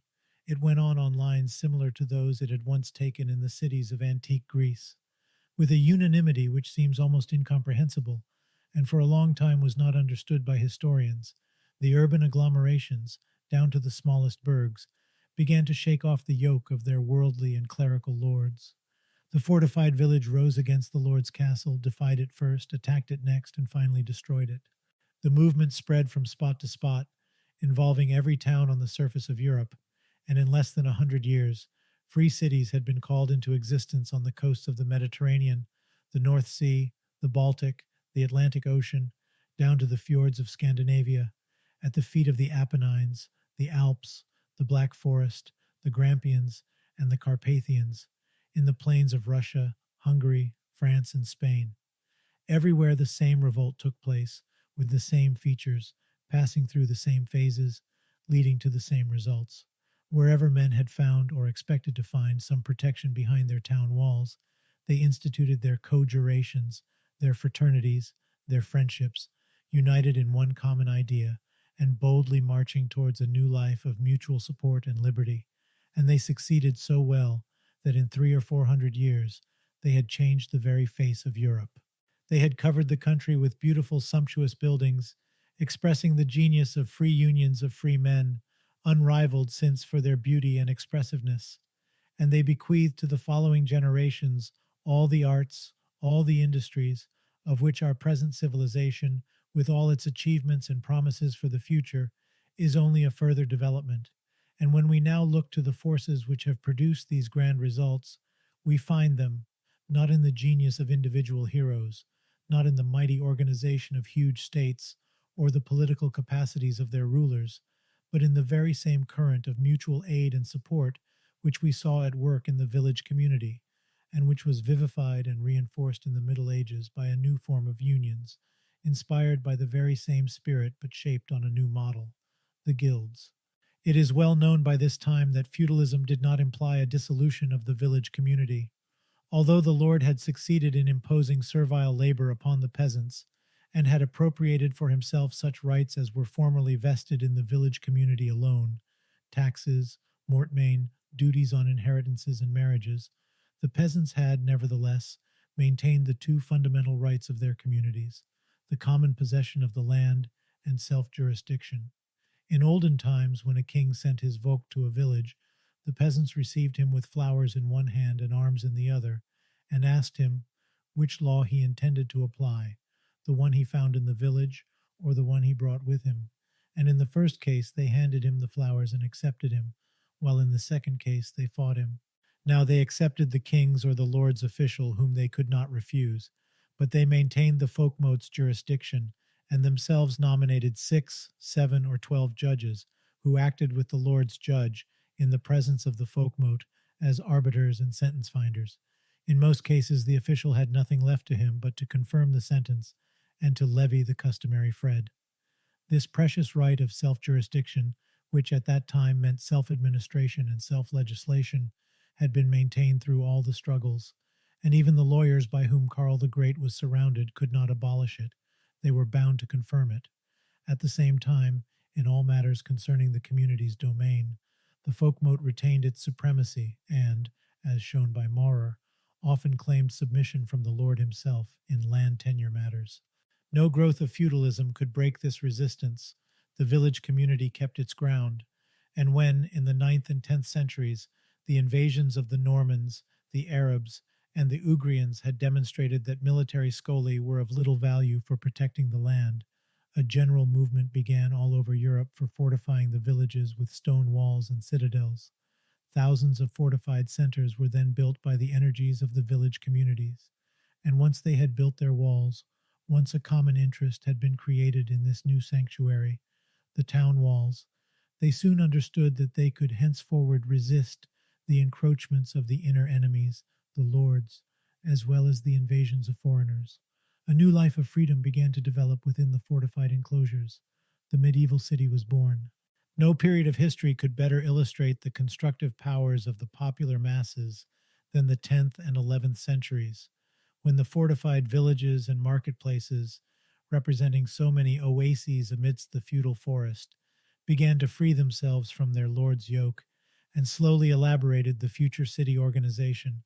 But, unhappily, this is a period about which historical information is especially scarce. We know the results, but little has reached us about the means by which they were achieved. Under the protection of their walls, the city's folk motes, either quite independent or led by the chief noble or merchant families, conquered and maintained the right of electing the military defensor and supreme judge of the town, or at least of choosing between those who pretended to occupy this position. In Italy, the young communes were continually sending away their defensors or domini, fighting those who refused to go. The same went on in the East. In Bohemia, rich and poor alike, Bohemicae gentis magni et parvi, nobiles et ignobiles, took part in the election, while the Vieches, folkmotes of the Russian cities, regularly elected their dukes, always from the same Rurik family, covenanted with them, and sent the Niaz away if he had provoked discontent.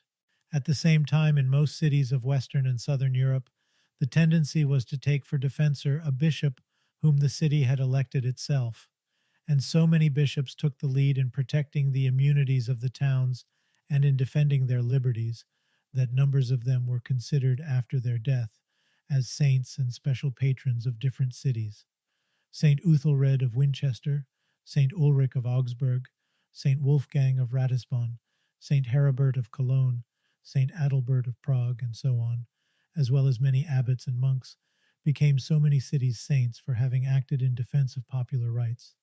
And under the new defensors, whether laic or clerical, the citizens conquered full self-jurisdiction and self-administration for their folkmotes. The whole process of liberation progressed by a series of imperceptible acts of devotion to the common cause, accomplished by men who came out of the masses, by unknown heroes whose very names have not been preserved by history. The wonderful movement of the God's peace, Troga Dei, by which the popular masses endeavored to put a limit to the endless family feuds of the noble families, was born in the young towns, the bishops and the citizens trying to extend to the nobles the peace they had established within their town walls. Already at that period, the commercial cities of Italy, and especially Amalfi, which had its elected consuls since 844 and frequently changed its doges in the 10th century, worked out the customary maritime and commercial law, which later on became a model for all Europe. Ravenna elaborated its craft organization, and Milan, which had made its first revolution in 980, became a great center of commerce, its trades enjoying a full independence since the 11th century. So also Brugge and Ghent, so also several cities of France in which the mall or forum had become a quite independent institution. And already during that period began the work of artistic decoration of the towns by works of architecture which we still admire and which loudly testify of the intellectual movement of the times. The basilica were then renewed in almost all the universe, Raoul Glaber wrote in his chronicle, and some of the finest monuments of medieval architecture date from that period. The wonderful old church of Bremen was built in the 9th century, St. Mark of Venice was finished in 1071, and the beautiful dome of Pisa in 1063. In fact, the intellectual movement, which has been described as the 12th century Renaissance and the 12th century Rationalism, the precursor of the Reform date from that period, when most cities were still simple agglomerations of small village communities enclosed by walls. However, another element besides the village community principle was required to give to these growing centers of liberty and enlightenment the unity of thought and action and the powers of initiative, which made their force in the 12th and 13th centuries. With the growing diversity of occupations, crafts, and arts, and with the growing commerce in distant lands, some new form of union was required, and this necessary new element was supplied by the guilds. Volumes and volumes have been written about these unions which, under the name of guilds, brotherhoods, friendships, and drujestva, mine, artels in Russia, esnaifs in Servia and Turkey, amkari in Georgia, and so on, took such a formidable development in medieval times and played such an important part in the emancipation of the cities.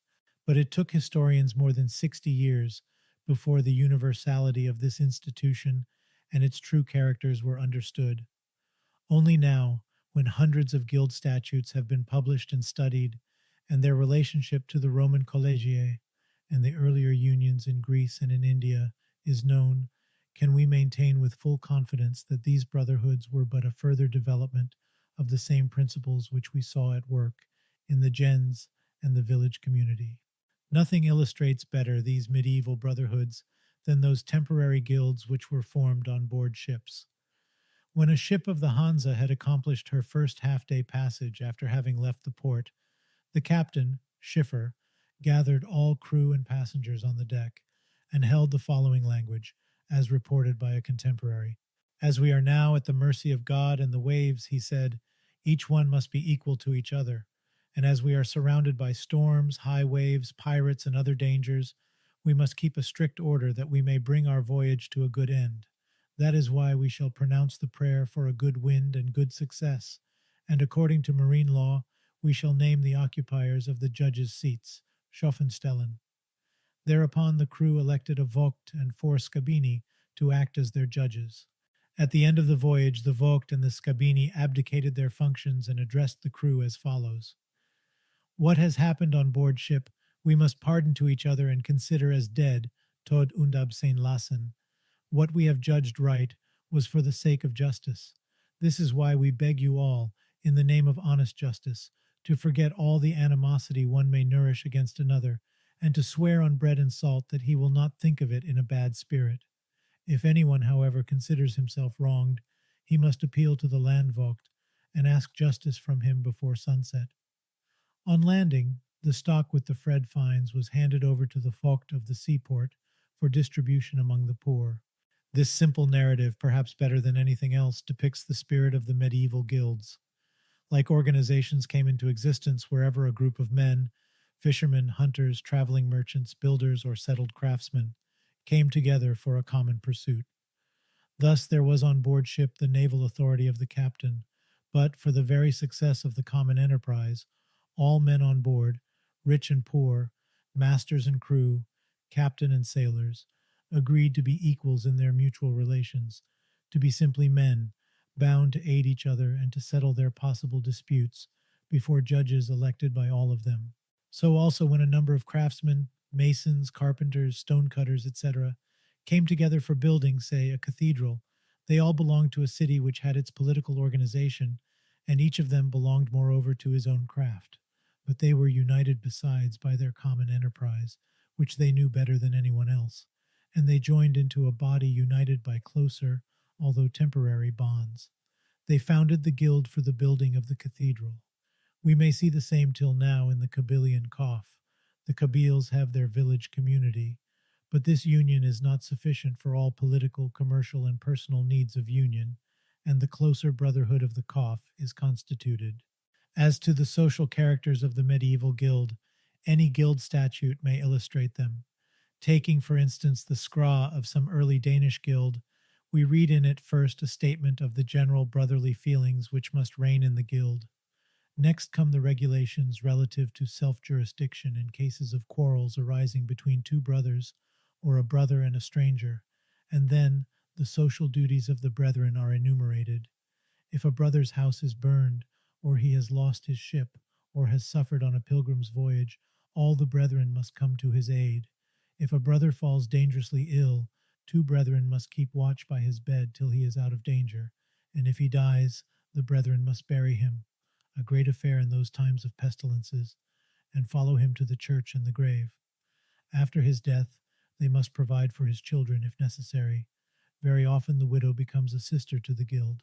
These 2 leading features appeared in every brotherhood formed for any possible purpose. In each case, the members treated each other as, and named each other brother and sister. All were equals before the guild. They owned some chattel, cattle, land, buildings, places of worship, or stock in common.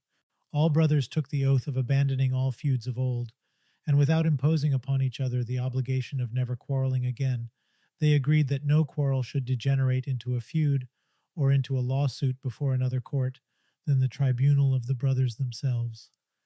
And if a brother was involved in a quarrel with a stranger to the guild, they agreed to support him for bad and for good. That is, whether he was unjustly accused of aggression or really was the aggressor, they had to support him and to bring things to a peaceful end. So long as his was not a secret aggression, in which case he would have been treated as an outlaw, the brotherhood stood by him. If the relatives of the wronged man wanted to revenge the offense at once by a new aggression, the brotherhood supplied him with a horse to run away, or with a boat, a pair of oars, a knife, and a steel for striking light. If he remained in town, 12 brothers accompanied him to protect him, and in the meantime they arranged the composition. They went to court to support by oath the truthfulness of his statements, and if he was found guilty, they did not let him go to full ruin and become a slave through not paying the due compensation. They all paid it, just as the gens did in olden times. Only when a brother had broken the faith towards his guild brethren or other people, he was excluded from the brotherhood with a nothing's name, the Skalhan Miles AF Broderskap met Niedingsnafen. Such were the leading ideas of those brotherhoods which gradually covered the whole of medieval life. In fact, we know of guilds among all possible professions, guilds of serfs, guilds of freemen, and guilds of both serfs and freemen. Guilds called into life for the special purpose of hunting, fishing, or a trading expedition, and dissolved when the special purpose had been achieved, and guilds lasting for centuries in a given craft or trade. And, in proportion as life took an always greater variety of pursuits, the variety in the guilds grew in proportion.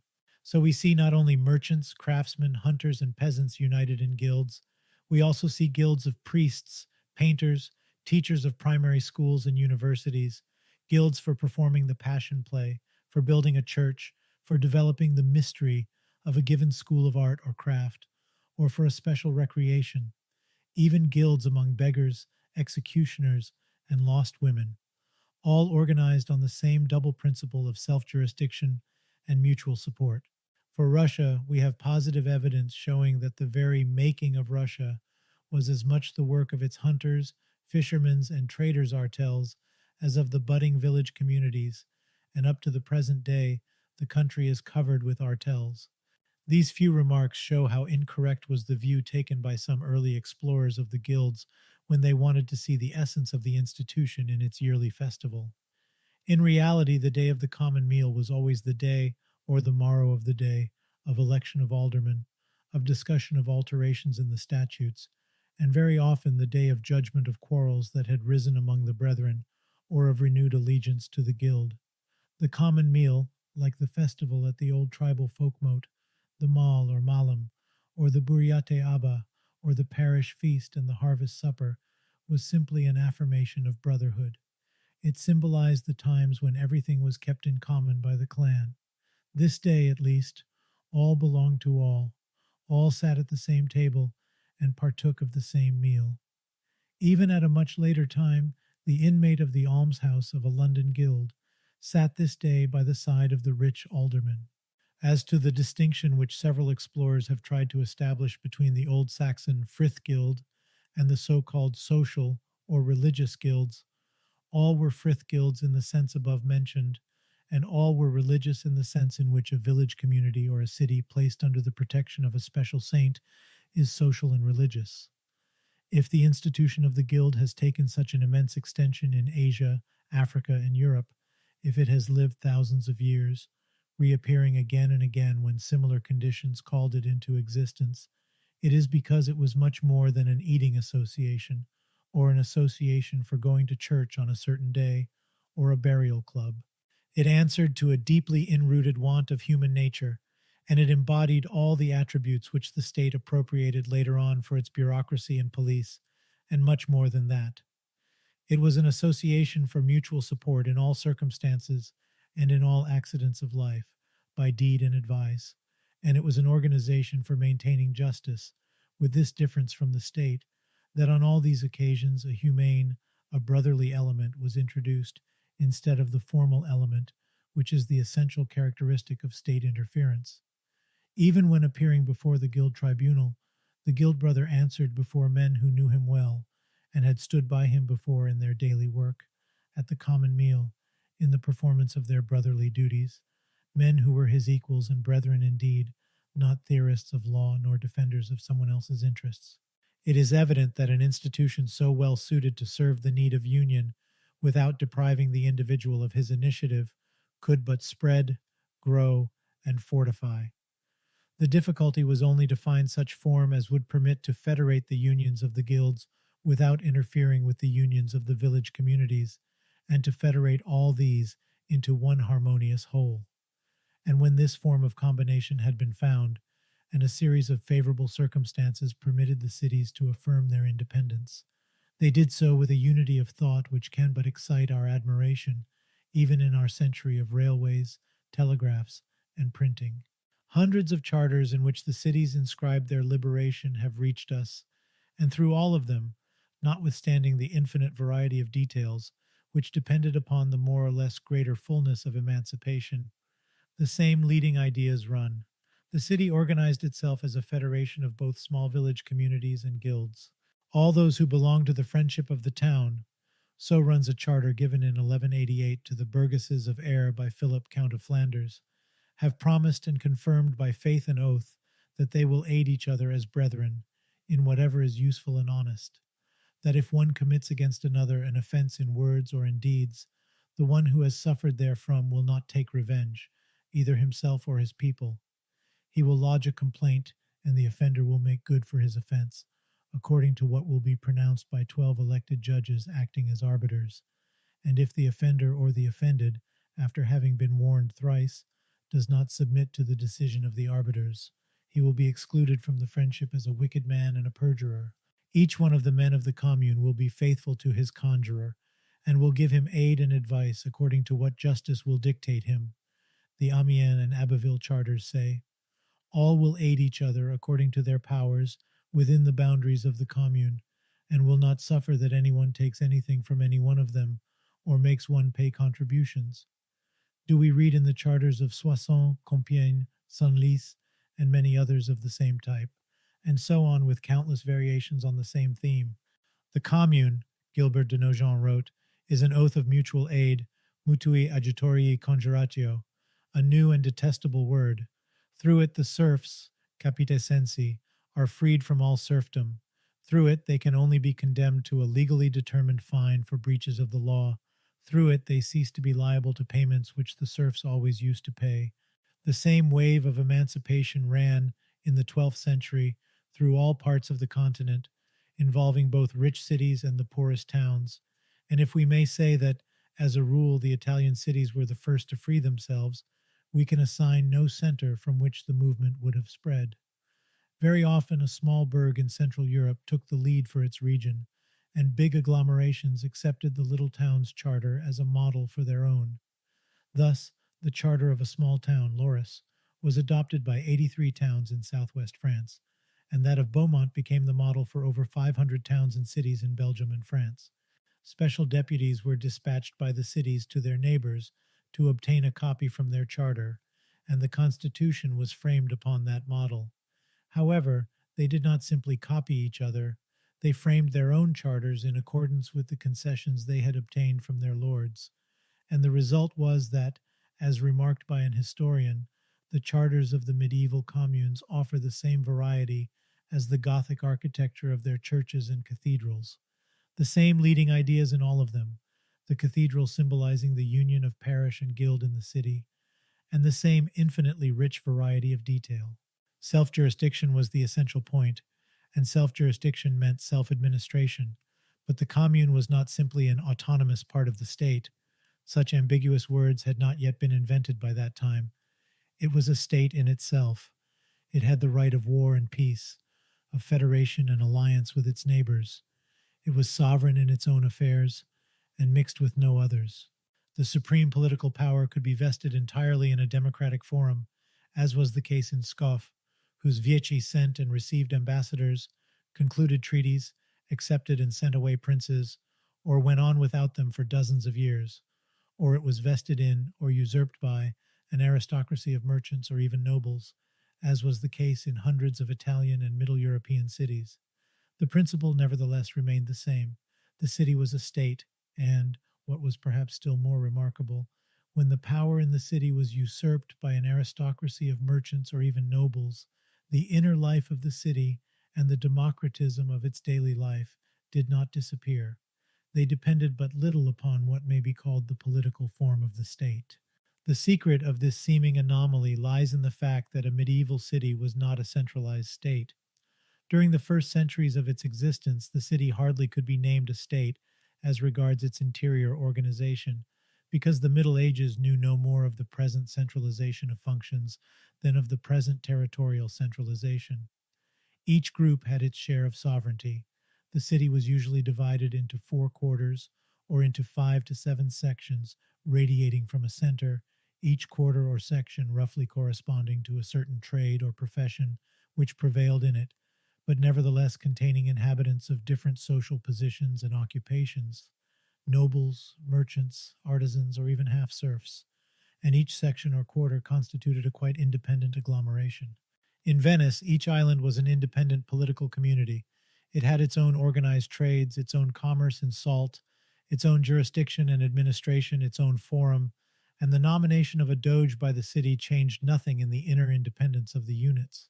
In Cologne, we see the inhabitants divided into Geberschaften and Heimschaften, Viciniae, that is, neighbor guilds, which dated from the Franconian period. Each of them had its judge, Burichter, and the usual 12 elected sentence finders, Schoffen, its Vogt, and its grieve, or commander of the local militia.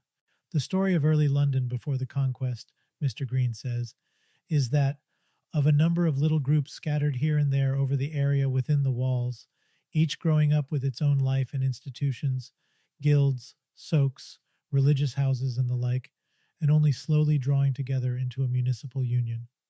And if we refer to the annals of the Russian cities, Novgorod and Pskov, both of which are relatively rich in local details, we find the section, Konets, consisting of independent streets, Ulitsa, each of which, though chiefly peopled with artisans of a certain craft, had also merchants and landowners among its inhabitants, and was a separate community. It had the communal responsibility of all members in case of crime, its own jurisdiction and administration by street aldermen, Ulichansky starosti, its own seal, and in case of need, its own forum, its own militia, as also its self-elected priests, and its own collective life and collective enterprise. The medieval city thus appears as a double federation of all householders united into small territorial unions, the street, the parish, the section, and of individuals united by oath into guilds according to their professions, the former being a produce of the village community origin of the city, while the second is a subsequent growth called to life by new conditions. To guarantee liberty, self-administration, and peace was the chief aim of the medieval city, and labor, as we shall presently see when speaking of the craft guilds, was its chief foundation. But production did not absorb the whole attention of the medieval economist.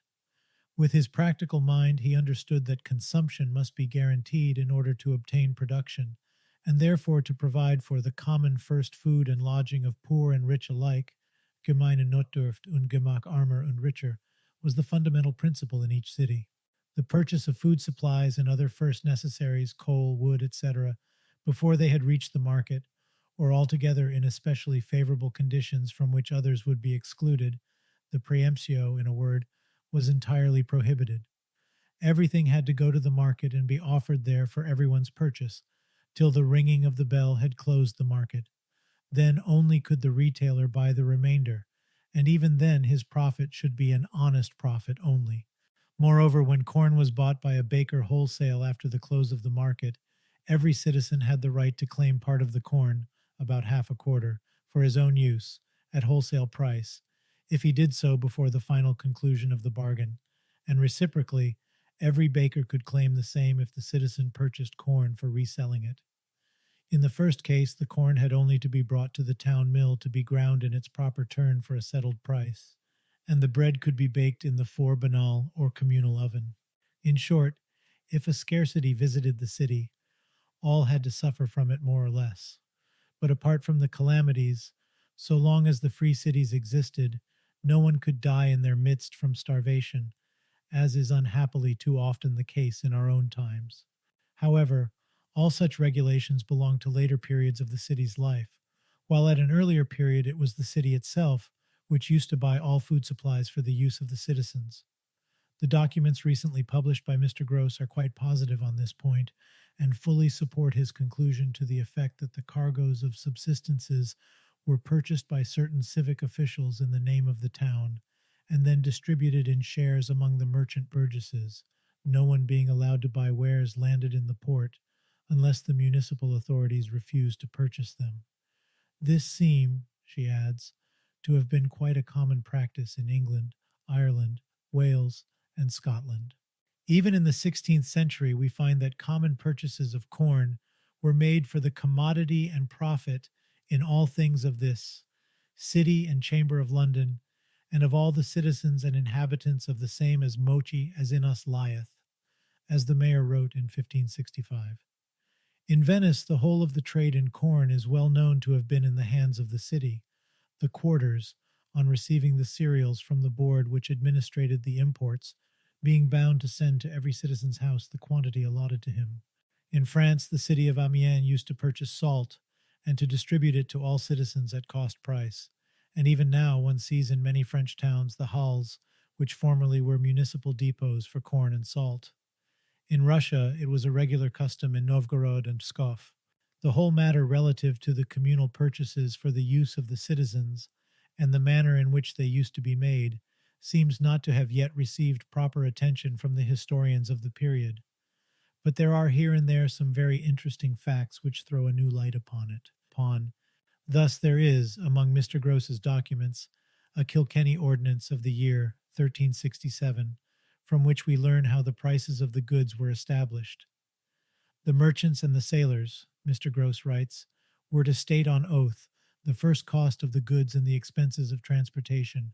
Then the mayor of the town and 2 discreet men were to name the price at which the wares were to be sold. The same rule held good in Thurso for merchandise coming by sea or land. This way of naming the price so well answers to the very conceptions of trade which were current in medieval times that it must have been all but universal. To have the price established by a third person was a very old custom, and for all interchange within the city it certainly was a widely spread habit to leave the establishment of prices to discreet men, to a third party, and not to the vendor or the buyer. But this order of things takes us still further back in the history of trade, namely to a time when trade in staple produce was carried on by the whole city, and the merchants were only the commissioners, the trustees, of the city for selling the goods which it exported. A Waterford ordinance, published also by Mr. Gross, says that all manner of marchandies, whatsoever kind they be of, shall be bought by the mayor and believes which ben commun biers, common buyers, for the town for the time being, and to distribute the same on freemen of the city, the proper goods of free citizens and inhabitants only excepted.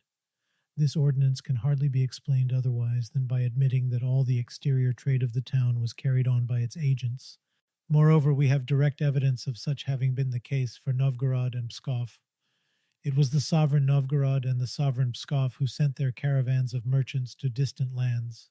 We know also that in nearly all medieval cities of Middle and Western Europe, the craft guilds used to buy, as a body, all necessary raw produce, and to sell the produce of their work through their officials, and it is hardly possible that the same should not have been done for exterior trade, the more so as it is well known that up to the 13th century, not only all merchants of a given city were considered abroad as responsible in a body for debts contracted by any one of them, but the whole city as well was responsible for the debts of each one of its merchants. Only in the 12th and 13th century the towns on the Rhine entered into special treaties abolishing this responsibility. And finally, we have the remarkable Ipswich document published by Mr. Gross, from which document we learn that the merchant guild of this town was constituted by all who had the freedom of the city and who wished to pay their contribution, their hans, to the guild, the whole community discussing all together how better to maintain the merchant guild and giving it certain privileges. The merchant guild of Ipswich thus appears rather as a body of trustees of the town than as a common private guild. In short, the more we begin to know the medieval city, the more we see that it was not simply a political organization for the protection of certain political liberties. It was an attempt at organizing, on a much grander scale than in a village community, a close union for mutual aid and support, for consumption and production, and for social life altogether, without imposing upon men the fetters of the state, but giving full liberty of expression to the creative genius of each separate group of individuals in art, crafts, science, commerce, and political organization. How far this attempt has been successful will be best seen when we have analyzed in the next chapter the organization of labor in the medieval city and the relations of the cities with the surrounding peasant population. Chapter 6, Mutual Aid in the Medieval City, continued. Likeness and diversity among the medieval cities. The craft guilds, state attributes in each of them. Attitude of the city towards the peasants, attempts to free them. The lords. Results achieved by the medieval city, in arts, in learning. Causes of decay. The medieval cities were not organized upon some preconceived plan in obedience to the will of an outside legislator. Each of them was a natural growth in the full sense of the word, an always varying result of struggle between various forces which adjusted and readjusted themselves in conformity with their relative energies, the chances of their conflicts, and the support they found in their surroundings. Therefore, there are not two cities whose inner organization and destinies would have been identical. Each one, taken separately, varies from century to century, and yet when we cast a broad glance upon all the cities of Europe, the local and national unlikenesses disappear, and we are struck to find among all of them a wonderful resemblance, although each has developed for itself, independently from the others, and in different conditions. A small town in the north of Scotland, with its population of coarse laborers and fishermen, a rich city of Flanders, with its worldwide commerce, luxury, love of amusement, and animated life, an Italian city enriched by its intercourse with the East, and breeding within its walls a refined artistic taste and civilization, and a poor, chiefly agricultural city in the marsh and lake district of Russia seem to have little in common. And nevertheless, the leading lines of their organization and the spirit which animates them are imbued with a strong family likeness. Everywhere we see the same federations of small communities and guilds, the same sub-towns round the mother city, the same folk mote, and the same ensigns of its independence. The defensor of the city, under different names and in different accoutrements, represents the same authority and interests. Food supplies, labor, and commerce are organized on closely similar lines. Inner and outer struggles are fought with like ambitions.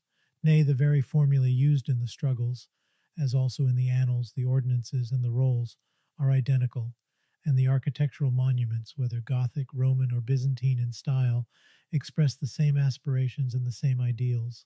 They are conceived and built in the same way.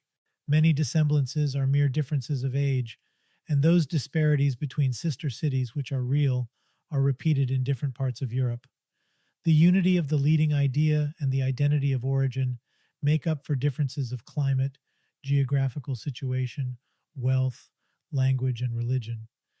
This is why we can speak of the medieval city as of a well-defined phase of civilization, and while every research insisting upon local and individual differences is most welcome, we may still indicate the chief lines of development which are common to all cities. There is no doubt that the protection which used to be accorded to the marketplace from the earliest barbarian times has played an important, though not an exclusive part in the emancipation of the medieval city. The early barbarians knew no trade within their village communities. They traded with strangers only at certain definite spots on certain determined days. And, in order that the stranger might come to the barter place without risk of being slain for some feud which might be running between two kins, the market was always placed under the special protection of all kins. It was inviolable, like the place of worship under the shadow of which it was held. With the Kabyles it is still anaya, like the footpath along which women carry water from the well. Neither must be trodden upon in arms, even during intertribal wars. In medieval times the market universally enjoyed the same protection. No feud could be prosecuted on the place where two people came to trade, nor within a certain radius from it, and if a quarrel arose in the motley crowd of buyers and sellers, it had to be brought before those under whose protection the market stood, the community's tribunal, or the bishop's, the lord's, or the king's judge. A stranger who came to trade was a guest, and he went on under this very name.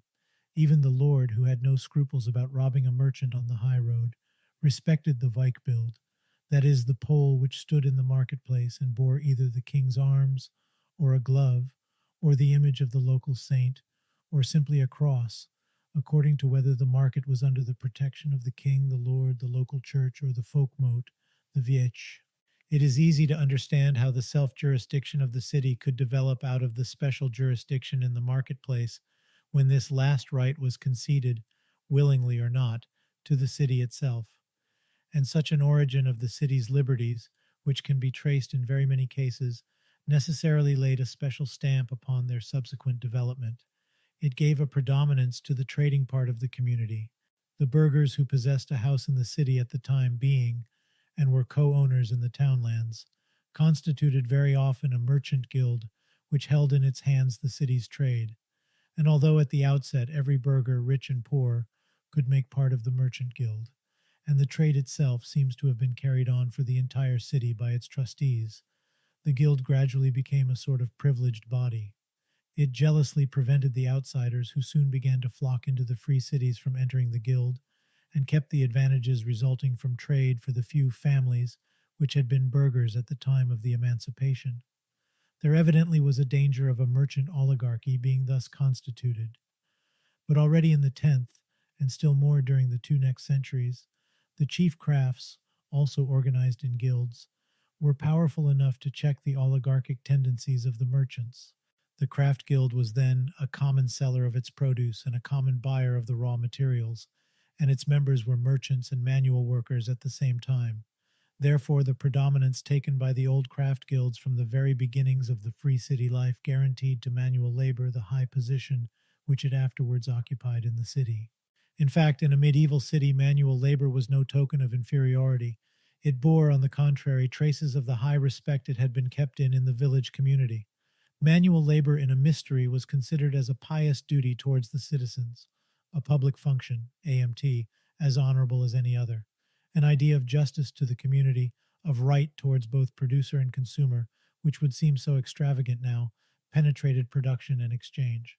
The tanner's, the cooper's, or the shoemaker's work must be just, fair, they wrote in those times. Wood, leather, or thread which are used by the artisan must be right. Bread must be baked in justice, and so on. Transport this language into our present life, and it would seem affected and unnatural. But it was natural and unaffected then, because the medieval artisan did not produce for an unknown buyer, or to throw his goods into an unknown market. He produced for his guild first, for a brotherhood of men who knew each other, knew the techniques of the craft, and, in naming the price of each product, could appreciate the skill displayed in its fabrication or the labor bestowed upon it. Then the guild, not the separate producer, offered the goods for sale in the community, and this last, in its turn, offered to the brotherhood of allied communities those goods which were exported, and assumed responsibility for their quality. With such an organization, it was the ambition of each craft not to offer goods of inferior quality, and technical defects or adulterations became a matter concerning the whole community, because, an ordinance says, they would destroy public confidence. Production being thus a social duty, placed under the control of the whole amitas, manual labor could not fall into the degraded condition which it occupies now, so long as the free city was living. A difference between master and apprentice, or between master and worker, compagne Giselle, existed but in the medieval cities from their very beginnings. This was at the outset a mere difference of age and skill, not of wealth and power. After a 7 years' apprenticeship, and after having proved his knowledge and capacities by a work of art, the apprentice became a master himself. And only much later, in the 16th century, after the royal power had destroyed the city and the craft organization, was it possible to become master in virtue of simple inheritance or wealth. But this was also the time of a general decay in medieval industries and art. There was not much room for hired work in the early flourishing periods of the medieval cities, still less for individual hirelings. The work of the weavers, the archers, the smiths, the bakers, and so on, was performed for the craft in the city, and when craftsmen were hired in the building trades, they worked as temporary corporations, as they still do in the Russian artels, whose work was paid en bloc. Work for a master began to multiply only later on, but even in this case the worker was paid better than he is paid now, even in this country, and very much better than he used to be paid all over Europe in the first half of this century. Thorold Rogers has familiarized English readers with this idea, but the same is true for the continent as well, as is shown by the researches of Falk and Schoenberg, and by many occasional indications. Even in the 15th century, a mason, a carpenter, or a smith worker would be paid at Amiens 4 sols a day, which corresponded to 48 pounds of bread, or to the eighth part of a small ox, bouvard. In Saxony, the salary of the gesell in the building trade was such that, to put it in Falk's words, he could buy with his 6 days' wages 3 sheep and 1 pair of shoes. The donations of workers, gesell, to cathedrals also bear testimony of their relative well-being, to say nothing of the glorious donations of certain craft guilds, nor of what they used to spend in festivities and pageants. In fact, the more we learn about the medieval city, the more we are convinced that at no time has labor enjoyed such conditions of prosperity and such respect as when city life stood at its highest. More than that, not only many aspirations of our modern radicals were already realized in the Middle Ages, but much of what is described now as utopian was accepted then as a matter of fact. We are laughed at when we say that work must be pleasant, but everyone must be pleased with his work, a medieval Kuttenberg ordinance says, and no one shall, while doing nothing, mit nichts tun, appropriate for himself what others have produced by application and work, because laws must be a shield for application and work. And amidst all present talk about an 8 hours day, it may be well to remember an ordinance of Ferdinand I relative to the imperial coal mines, which settled the miner's day at 8 hours, as it used to be of old, wie vor alters herkommen, and work on Saturday afternoon was prohibited. Longer hours were very rare, we are told by Janssen, while shorter hours were of common occurrence. In this country, in the 15th century, Rogers says, the workmen worked only 48 hours a week. The Saturday half-holiday, too, which we consider as a modern conquest, was in reality an old medieval institution. It was bathing time for a great part of the community, while Wednesday afternoon was bathing time for the gesell. And although school meals did not exist, probably because no children went hungry to school, a distribution of bath money to the children whose parents found difficulty in providing it was habitual in several places. As to labor congresses, they also were a regular feature of the Middle Ages.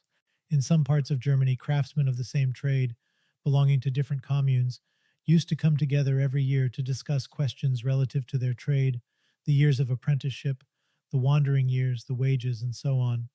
And in 1572, the Hanseatic towns formally recognized the right of the crafts to come together at periodical congresses and to take any resolutions, so long as they were not contrary to the city's roles, relative to the quality of goods. Such labor congresses, partly international like the Hansa itself, are known to have been held by bakers, founders, smiths, tanners, sword makers, and cask makers. The craft organization required, of course, a close supervision of the craftsmen by the guild, and special jurats were always nominated for that purpose.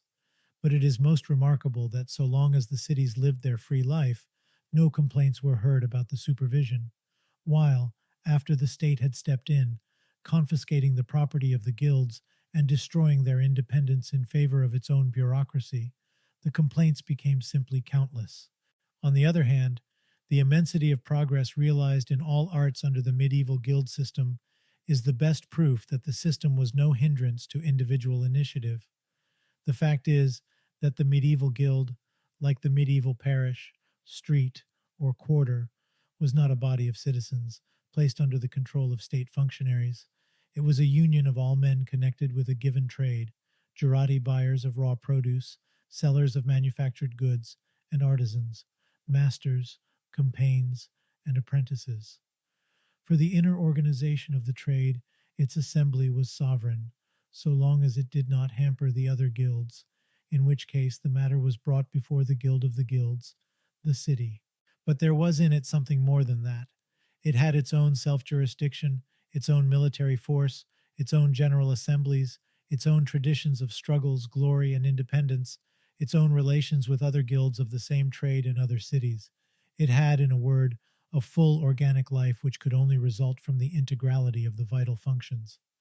When the town was called to arms, the guild appeared as a separate company, schar, armed with its own arms, or its own guns, lovingly decorated by the guild at a subsequent epoch under its own self-elected commanders.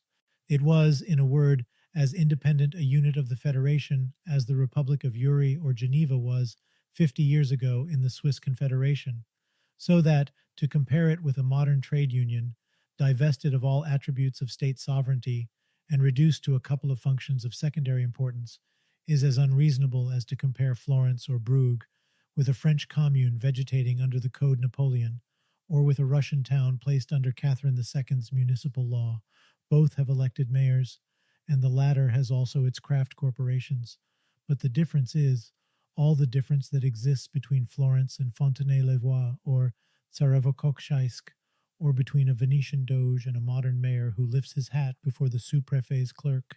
The medieval guilds were capable of maintaining their independence, and later on, especially in the 14th century, when, in consequence of several causes which shall presently be indicated, the old municipal life underwent a deep modification, the younger crafts proved strong enough to conquer their due share in the management of the city affairs. The masses, organized in minor arts, rose to wrest the power out of the hands of a growing oligarchy, and mostly succeeded in this task, opening again a new era of prosperity. True that in some cities the uprising was crushed in blood, and mass decapitations of workers followed, as was the case in Paris in 1306, and in Cologne in 1371. In such cases, the city's liberties rapidly fell into decay, and the city was gradually subdued by the central authority. But the majority of the towns had preserved enough of vitality to come out of the turmoil with a new life and vigor. A new period of rejuvenescence was their reward. New life was infused, and it found its expression in splendid architectural monuments, in a new period of prosperity, in a sudden progress of techniques and invention, and in a new intellectual movement leading to the Renaissance and to the Reformation.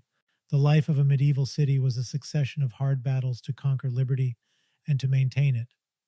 True that a strong and tenacious race of burghers had developed during those fierce contests. True that love and worship of the mother city had been bred by these struggles, and that the grand things achieved by the medieval communes were a direct outcome of that love. But the sacrifices which the communes had to sustain in the battle for freedom were, nevertheless, cruel, and left deep traces of division on their inner life as well. Very few cities had succeeded, under a concurrence of favorable circumstances, in obtaining liberty at one stroke, and these few mostly lost it equally easily, while the great number had to fight 50 or 100 years in succession, often more, before their rights to free life had been recognized, and another 100 years to found their liberty on a firm basis, the 12th century charters thus being but one of the stepping stones to freedom. In reality, the medieval city was a fortified oasis amidst a country plunged into feudal submission, and it had to make room for itself by the force of its arms. In consequence of the causes briefly alluded to in the preceding chapter, each village community had gradually fallen under the yoke of some lay or clerical lord.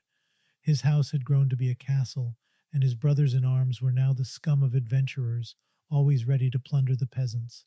In addition to 3 days a week which the peasants had to work for the lord, they had also to bear all sorts of exactions for the right to sow and to crop, to be gay or sad, to live, to marry, or to die.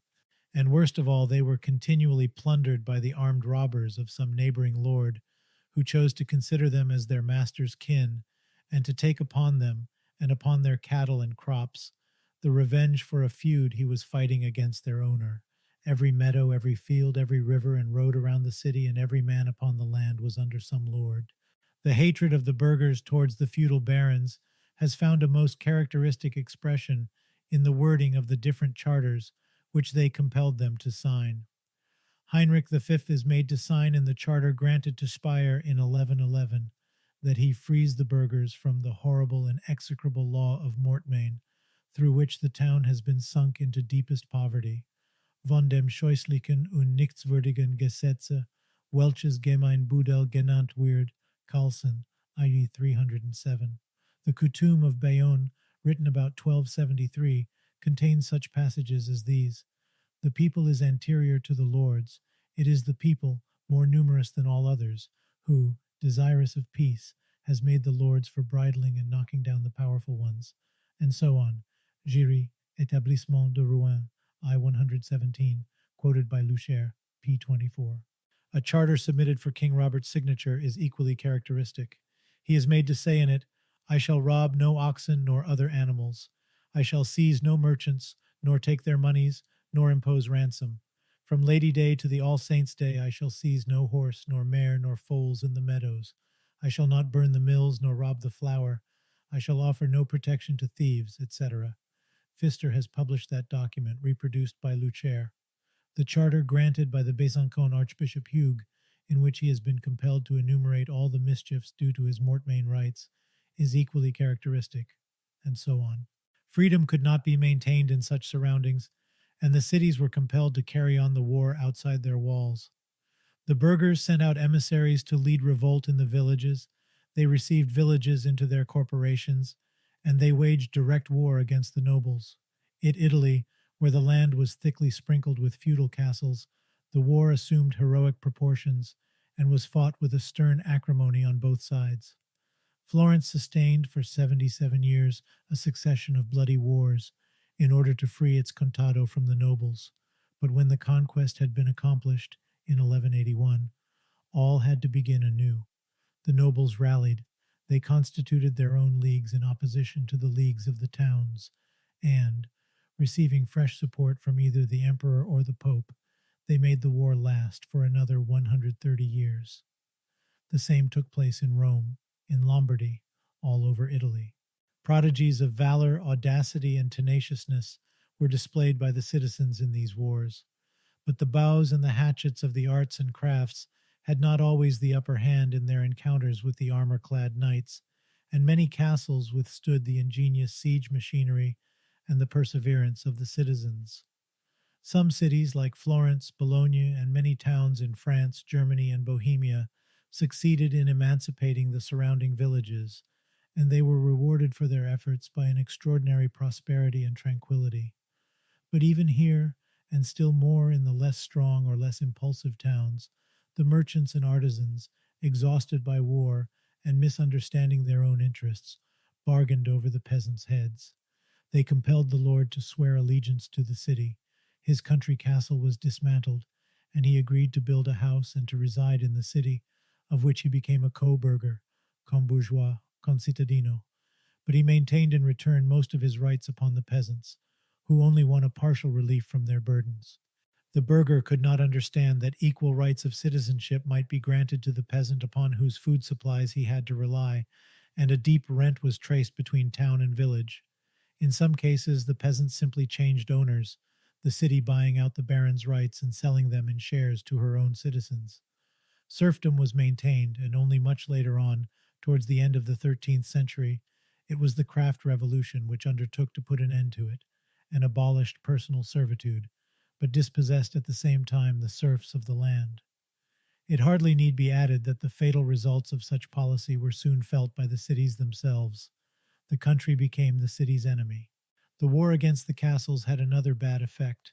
It involved the cities in a long succession of mutual wars, which have given origin to the theory, till lately in vogue, namely, that the towns lost their independence through their own jealousies and mutual fights. The imperialist historians have especially supported this theory, which, however, is very much undermined now by modern research. It is certain that in Italy cities fought each other with a stubborn animosity, but nowhere else did such contests attain the same proportions, and in Italy itself the city wars, especially those of the earlier period, had their special causes. They were, as was already shown by Sismondi and Ferrari, a mere continuation of the war against the castles, the free municipal and federative principle unavoidably entering into a fierce contest with feudalism, imperialism, and papacy. Many towns which had but partially shaken off the yoke of the bishop, the lord, or the emperor were simply driven against the free cities by the nobles, the emperor, and church, whose policy was to divide the cities and to arm them against each other. These special circumstances, partly reflected onto Germany also, explain why the Italian towns, some of which sought support with the emperor to combat the pope, while the others sought support from the church to resist the emperor, were soon divided into a Ghibelline and a Guelph camp, and why the same division appeared in each separate city. The immense economical progress realized by most Italian cities just at the time when these wars were hottest, and the alliances so easily concluded between towns, still better characterize those struggles, and further undermine the above theory. Already in the years 1130-1150, powerful leagues came into existence, and a few years later, when Frederick Barbarossa invaded Italy and, supported by the nobles and some retardatory cities, marched against Milan, popular enthusiasm was roused in many towns by popular preachers. Crema, Piacenza, Brescia, Tortona, etc., went to the rescue. The banners of the guilds of Verona, Padua, Vicenza, and Trevisa floated side by side in the city's camp against the banners of the emperor and the nobles. Next year, the Lombardian League came into existence, and 60 years later, we see it reinforced by many other cities and forming a lasting organization which had half of its federal war chest in Genoa and the other half in Venice. In Tuscany, Florence headed another powerful league to which Lucca, Bologna, Pistoia, etc. belonged, and which played an important part in crushing down the nobles in Middle Italy, while smaller leagues were of common occurrence. It is thus certain that although petty jealousies undoubtedly existed and discord could be easily sown, they did not prevent the towns from uniting together for the common defense of liberty. Only later on, when separate cities became little states, wars broke out between them, as always must be the case when states struggle for supremacy or colonies. Similar leagues were formed in Germany for the same purpose. When, under the successors of Conrad, the land was the prey of interminable feuds between the nobles, the Westphalian towns concluded a league against the knights, one of the clauses of which was never to lend money to a knight who would continue to conceal stolen goods. When the knights and the nobles lived on plunder and murdered whom they chose to murder, as the Wormser Zorn complains, the cities on the Rhine, Mainz, Cologne, Speyer, Strasbourg, and Basel, took the initiative of a league which soon numbered 60 allied towns, repressed the robbers, and maintained peace. Later on, the League of the Towns of Swabia, divided into 3 peace districts, Augsburg, Constance, and Ulm, had the same purpose, and even when such leagues were broken, they lived long enough to show that while the supposed peacemakers, the kings, the emperors, and the church fomented discord and were themselves helpless against the robber knights, it was from the cities that the impulse came for re-establishing peace and union. The cities, not the emperors, were the real makers of the national unity. Similar federations were organized for the same purpose among small villages, and now that attention has been drawn to this subject by Lucer, we may expect soon to learn much more about them. Villages joined into small federations in the Contado of Florence, so also in the dependencies of Novgorod and Pskov. As to France, there is positive evidence of a federation of 17 peasant villages which has existed in the Lyonnais for nearly 100 years, till 1256, and has fought hard for its independence. 3 more peasant republics, which had sworn charters similar to those of Laon and Soissons, existed in the neighborhood of Laon, and their territories being contiguous, they supported each other in their liberation wars. Altogether, Lucer is of the opinion that many such federations must have come into existence in France in the 12th and 13th centuries, but that documents relative to them are mostly lost. Of course, being unprotected by walls, they could easily be crushed down by the kings and the lords. But in certain favorable circumstances, when they found support in a league of towns and protection in their mountains, such peasant republics became independent units of the Swiss Confederation. As to unions between cities for peaceful purposes, they were of quite common occurrence. The intercourse which had been established during the period of liberation was not interrupted afterwards. Sometimes, when the scabini of a German town, having to pronounce judgment in a new or complicated case, declared that they knew not the sentence, des Urteiles nicht weise zu sein, they sent delegates to another city to get the sentence. The same happened also in France, while Forli and Ravenna are known to have mutually naturalized their citizens and granted them full rights in both cities. To submit a contest arisen between 2 towns, or within a city, to another commune which was invited to act as arbiter, was also in the spirit of the times. As to commercial treaties between cities, they were quite habitual. Unions for regulating the production and the sizes of casks, which were used for the commerce in wine, herring unions, and so on, were mere precursors of the great commercial federations of the Flemish Hansa, and later on of the great North German Hansa, the history of which alone might contribute pages and pages to illustrate the federation spirit which permeated men at that time.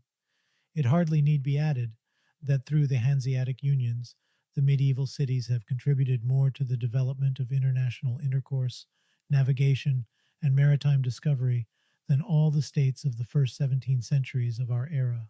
In a word, federations between small territorial units, as well as among men united by common pursuits within their respective guilds, and federations between cities and groups of cities, constituted the very essence of life and thought during that period. The first five of the second decade of centuries of our era may thus be described as an immense attempt at securing mutual aid and support on a grand scale by means of the principles of federation and association carried on through all manifestations of human life and to all possible degrees. This attempt was attended with success to a very great extent. It united men formerly divided, it secured them a very great deal of freedom, and it tenfolded their forces. At a time when particularism was bred by so many agencies, and the causes of discord and jealousy might have been so numerous, it is gratifying to see that cities scattered over a wide continent had so much in common, and were so ready to confederate for the prosecution of so many common aims. They succumbed in the long run before powerful enemies. Not having understood the mutual aid principle widely enough, they themselves committed fatal faults, but they did not perish through their own jealousies, and their errors were not a want of federation spirit among themselves. The results of that new move which mankind made in the medieval city were immense. At the beginning of the 11th century, the towns of Europe were small clusters of miserable huts, adorned but with low, clumsy churches, the builders of which hardly knew how to make an arch. The arts, mostly consisting of some weaving and forging, were in their infancy. Learning was found in but a few monasteries. 350 years later, the very face of Europe had been changed. The land was dotted with rich cities, surrounded by immense thick walls, which were embellished by towers and gates, each of them a work of art in itself.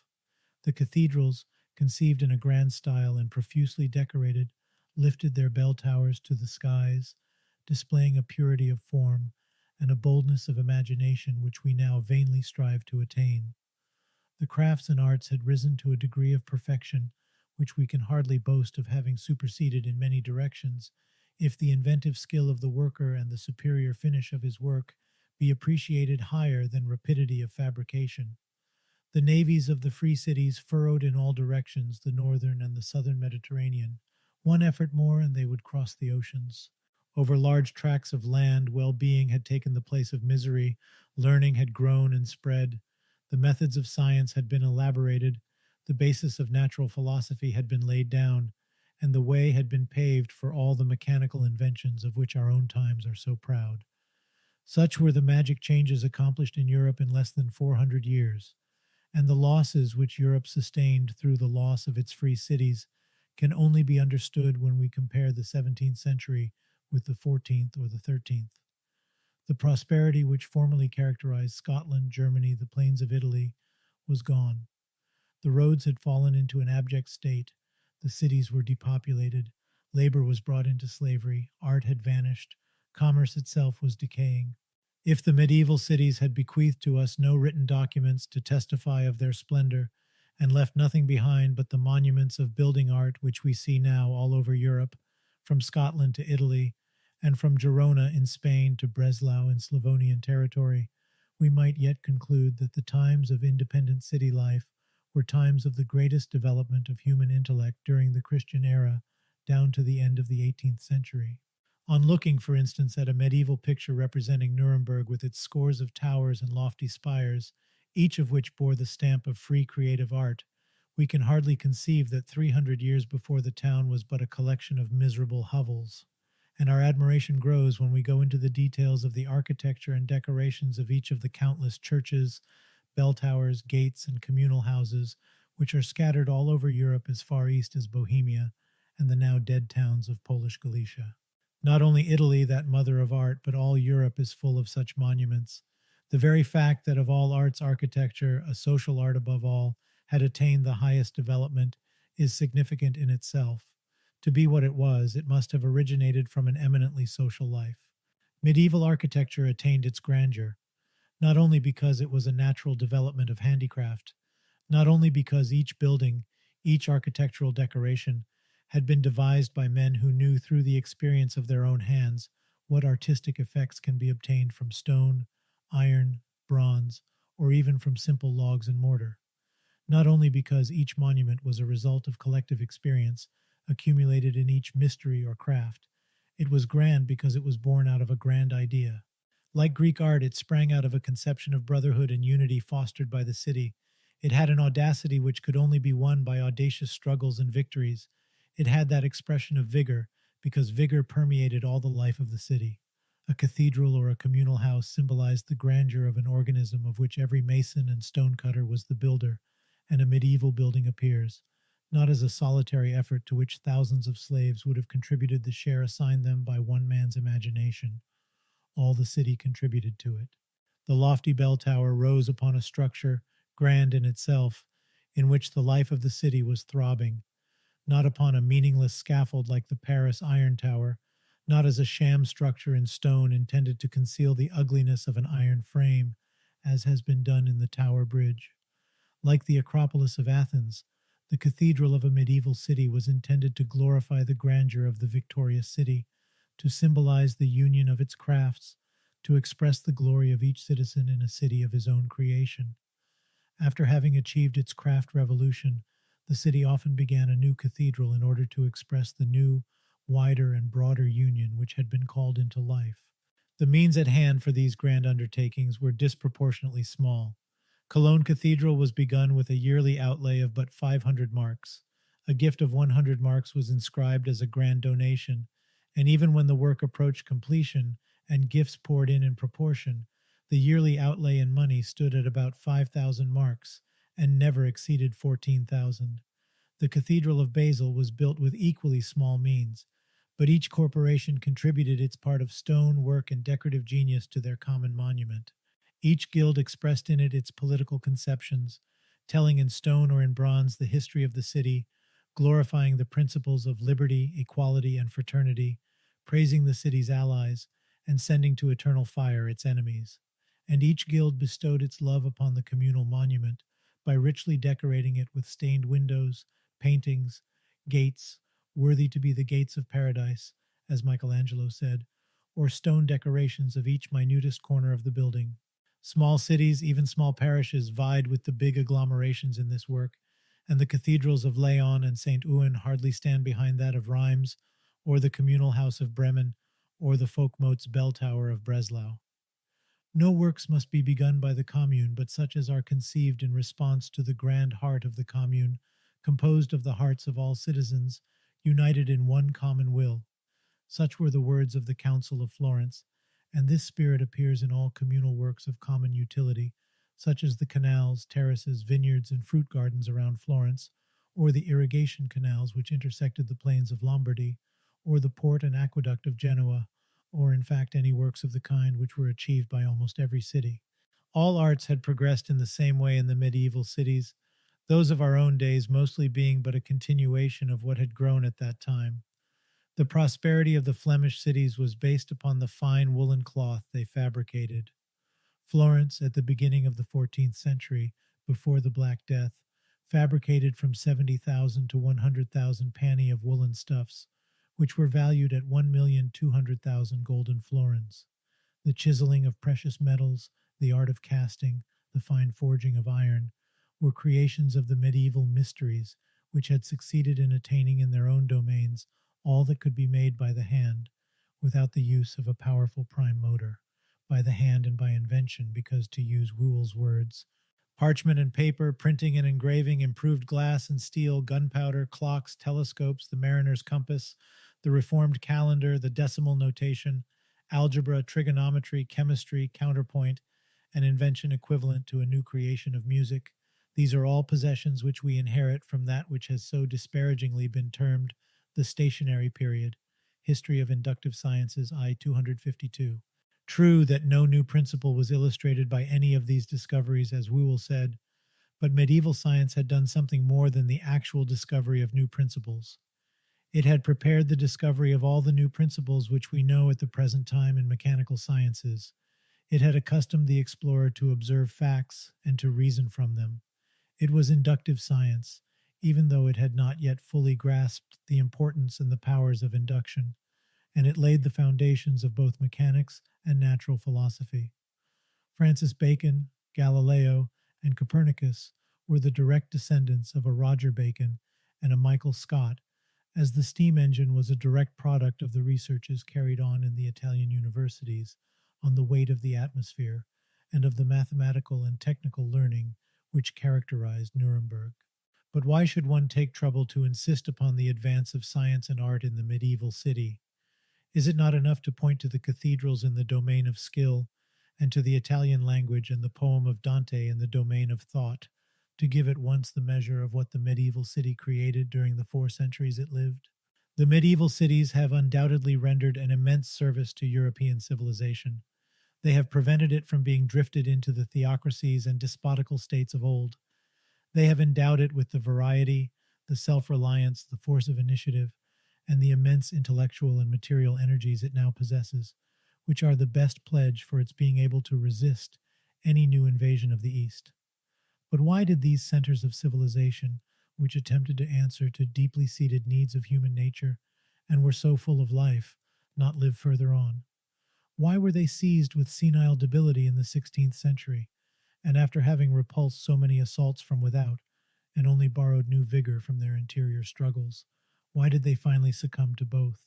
Various causes contributed to this effect, some of them having their roots in the remote past, while others originated in the mistakes committed by the cities themselves. Towards the end of the 15th century, mighty states, reconstructed on the old Roman pattern, were already coming into existence. In each country and each region, some feudal lord, more cunning, more given to hoarding, and often less scrupulous than his neighbors, had succeeded in appropriating to himself richer personal domains, more peasants on his lands, more knights in his following, more treasures in his chest. He had chosen for his seat a group of happily situated villages, not yet trained into free municipal life, Paris, Madrid, or Moscow, and with the labor of his serfs he had made of them royal fortified cities, whereto he attracted war companions by a free distribution of villages, and merchants by the protection he offered to trade. The germ of a future state, which began gradually to absorb other similar centers, was thus laid. Lawyers, versed in the study of Roman law, flocked into such centers. A tenacious and ambitious race of men issued from among the burgesses, who equally hated the naughtiness of the lords and what they called the lawlessness of the peasants. The very forms of the village community, unknown to their code, the very principles of federalism, were repulsive to them as barbarian inheritances. Caesarism, supported by the fiction of popular consent and by the force of arms, was their ideal, and they worked hard for those who promised to realize it. The Christian Church, once a rebel against Roman law and now its ally, worked in the same direction. The attempt at constituting the theocratic empire of Europe having proved a failure, the more intelligent and ambitious bishops now yielded support to those whom they reckoned upon for reconstituting the power of the kings of Israel or of the emperors of Constantinople. The Church bestowed upon the rising rulers her sanctity. She crowned them as God's representatives on earth. She brought to their service the learning and the statesmanship of her ministers, her blessings and maledictions, her riches, and the sympathies she had retained among the poor.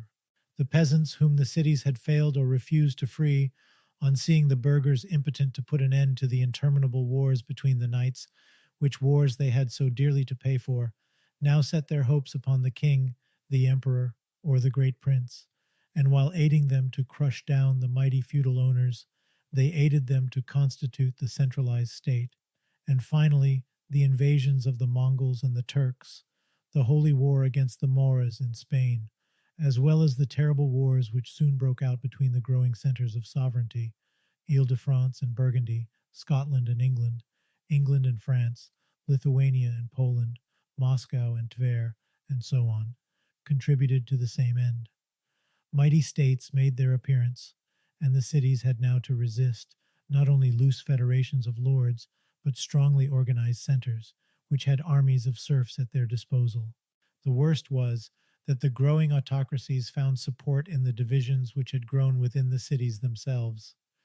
The fundamental idea of the medieval city was grand, but it was not wide enough. Mutual aid and support cannot be limited to a small association. They must spread to its surroundings, or else the surroundings will absorb the association. And in this respect, the medieval citizen had committed a formidable mistake at the outset. Instead of looking upon the peasants and artisans who gathered under the protection of his walls as upon so many aides who would contribute their part to the making of the city, as they really did, a sharp division was traced between the families of old burghers and the newcomers. For the former, all benefits from communal trade and communal lands were reserved, and nothing was left for the latter but the right of freely using the skill of their own hands. The city thus became divided into the burghers, or the commonalty, and the inhabitants. The trade, which was formerly communal, now became the privilege of the merchant and artisan families, and the next step, that of becoming individual, or the privilege of oppressive trusts, was unavoidable. The same division took place between the city proper and the surrounding villages. The commune had well tried to free the peasants, but her wars against the lords became, as already mentioned, wars for freeing the city itself from the lords, rather than for freeing the peasants. She left to the lord his rights over the villains, on condition that he would molest the city no more and would become co-burgher. But the nobles, adopted by the city and now residing within its walls, simply carried on the old war within the very precincts of the city.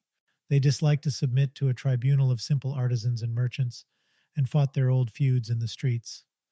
Each city had now its colonnas and orsinis, its overstolzes and wises. Drawing large incomes from the estates they had still retained, they surrounded themselves with numerous clients, and feudalized the customs and habits of the city itself. And when discontent began to be felt in the artisan classes of the town, they offered their sword and their followers to settle the differences by a free fight, instead of letting the discontent find out the channels which it did not fail to secure itself in olden times. The greatest and the most fatal error of most cities was to base their wealth upon commerce and industry, to the neglect of agriculture. They thus repeated the error which had once been committed by the cities of antique Greece, and they fell through it into the same crimes. The estrangement of so many cities from the land necessarily drew them into a policy hostile to the land, which became more and more evident in the times of Edward III, the French Jacqueries, the Hussite Wars, and the Peasant War in Germany. On the other hand, a commercial policy involved them in distant enterprises.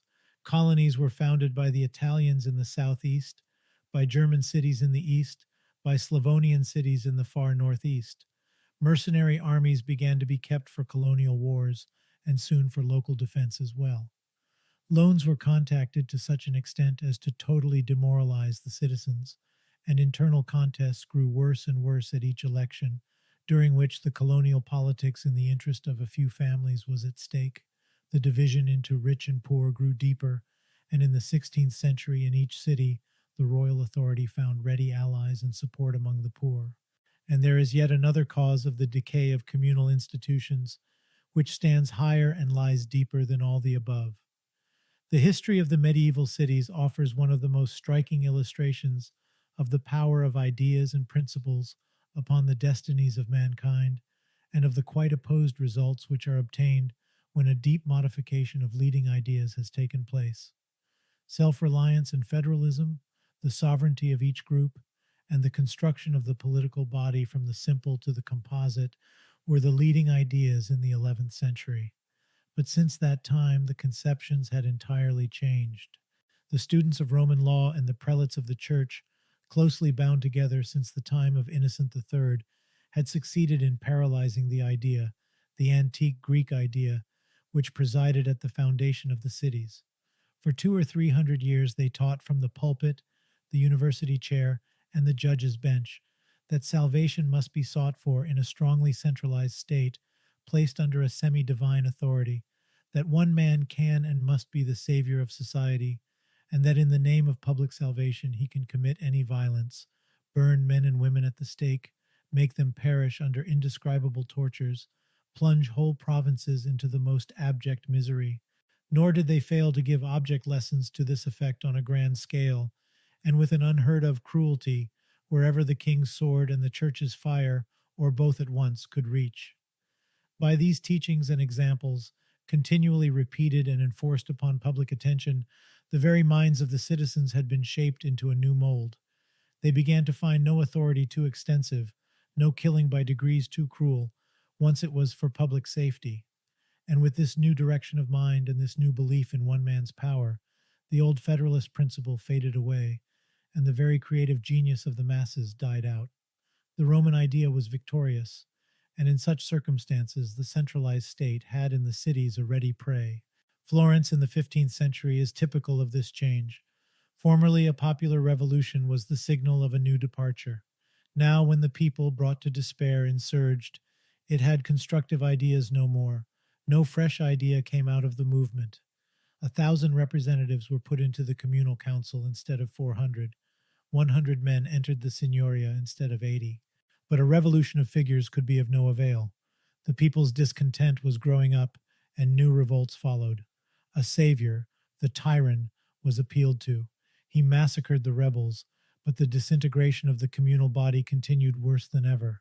And when, after a new revolt, the people of Florence appealed to their most popular man, Geronimo Savonarola, for advice, the monk's answer was, "O people mine, thou knowest that I cannot go into state affairs. Purify thy soul, and if in such a disposition of mind thou reformest thy city, then, people of Florence, thou shalt have inaugurated the reform in all Italy." Carnival masks and vicious books were burned, a law of charity and another against usurers were passed, and the democracy of Florence remained where it was. The old spirit had gone. By too much trusting to government, they had ceased to trust to themselves. They were unable to open new issues. The state had only to step in and to crush down their last liberties. And yet, the current of mutual aid and support did not die out in the masses. It continued to flow even after that defeat. It rose up again with a formidable force in answer to the communist appeals of the first propagandists of the reform, and it continued to exist even after the masses, having failed to realize the life which they hoped to inaugurate under the inspiration of a reformed religion, fell under the dominions of an autocratic power. It flows still even now, and it seeks its way to find out a new expression which would not be the state, nor the medieval city, nor the village community of the barbarians, nor the savage clan, but would proceed from all of them, and yet be superior to them in its wider and more deeply humane conceptions. Chapter 7, Mutual Aid Amongst Ourselves. Popular revolts at the beginning of the state period. Mutual aid institutions of the present time. The village community, its struggles for resisting its abolition by the state. Habits derived from the village community life retained in our modern villages. Switzerland, France, Germany, Russia.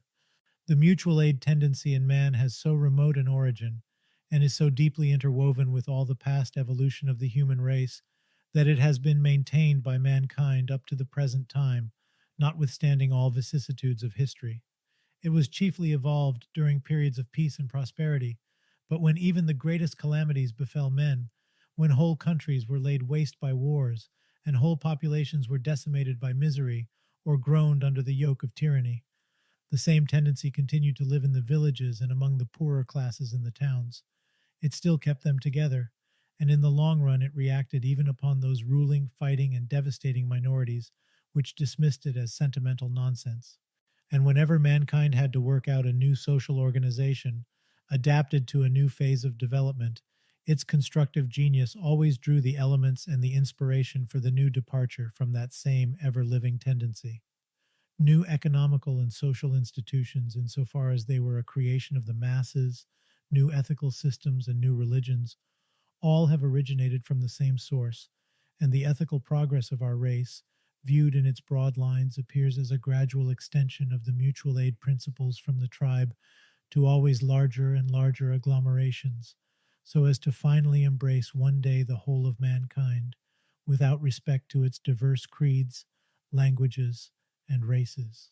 After having passed through the savage tribe, and next through the village community, the Europeans came to work out in medieval times a new form of organization, which had the advantage of allowing great latitude for individual initiative, while it largely responded at the same time to man's need of mutual support. A federation of village communities, covered by a network of guilds and fraternities, was called into existence in the medieval cities. The immense results achieved under this new form of union, in well-being for all, in industries, art, science, and commerce, were discussed at some length in two preceding chapters, and an attempt was also made to show why, towards the end of the 15th century, the medieval republics, surrounded by domains of hostile feudal lords, unable to free the peasants from servitude, and gradually corrupted by ideas of Roman Caesarism, were doomed to become a prey to the growing military states. However, before submitting for 3 centuries to come to the all-absorbing authority of the state, the masses of the people made a formidable attempt at reconstructing society on the old basis of mutual aid and support. It is well known by this time that the great movement of the Reform was not a mere revolt against the abuses of the Catholic Church. It had its constructive ideal as well, and that ideal was life in free, brotherly communities. Those of the early writings and sermons of the period which found most response with the masses were imbued with ideas of the economical and social brotherhood of mankind. The 12 Articles and similar professions of faith, which were circulated among the German and Swiss peasants and artisans, maintained not only everyone's right to interpret the Bible according to his own understanding, but also included the demand of communal lands being restored to the village communities and feudal servitudes being abolished, and they always alluded to the true faith, a faith of brotherhood. At the same time, scores of thousands of men and women joined the communist fraternities of Moravia, giving them all their fortune and living in numerous and prosperous settlements constructed upon the principles of communism. Only wholesale massacres by the thousand could put a stop to this widely spread popular movement, and it was by the sword, the fire, and the rack that the young states secured their first and decisive victory over the masses of the people. For the next 3 centuries, the states, both on the continent and in these islands, systematically weeded out all institutions in which the mutual aid tendency had formerly found its expression. The village communities were bereft of their folk motes, their courts and independent administration, their lands were confiscated, the guilds were spoliated of their possessions and liberties, and placed under the control, the fancy, and the bribery of the state's official. The cities were divested of their sovereignty, and the very springs of their inner life, the folk mote, the elected justices and administration, the sovereign parish, and the sovereign guild, were annihilated. The state's functionary took possession of every link of what formerly was an organic whole. Under that fatal policy and the wars it engendered, whole regions, once populous and wealthy, were laid bare. Rich cities became insignificant boroughs. The very roads which connected them with other cities became impracticable. Industry, art, and knowledge fell into decay. Political education, science, and law were rendered subservient to the idea of state centralization. It was taught in the universities and from the pulpit that the institutions in which men formerly used to embody their needs of mutual support could not be tolerated in a properly organized state, that the state alone could represent the bonds of union between its subjects, that federalism and particularism were the enemies of progress, and the state was the only proper initiator of further development. By the end of the last century, the kings on the continent, the parliament in these isles, and the Revolutionary Convention in France, although they were at war with each other, agreed in asserting that no separate unions between citizens must exist within the state, that hard labor and death were the only suitable punishments to workers who dared to enter into coalitions. No state within the state alone and the state's church, must take care of matters of general interest, while the subjects must represent loose aggregations of individuals connected by no particular bonds, bound to appeal to the government each time that they feel a common need. Up to the middle of this century, this was the theory and practice in Europe. Even commercial and industrial societies were looked at with suspicion. As to the workers, their unions were treated as unlawful almost within our own lifetime in this country and within the last 20 years on the continent. The whole system of our state education was such that up to the present time, even in this country, a notable portion of society would treat as a revolutionary measure the concession of such rights as everyone, freeman or serf, exercised 500 years ago in the village folkmote, the guild, the parish, and the city. The absorption of all social functions by the state necessarily favored the development of an unbridled, narrow-minded individualism.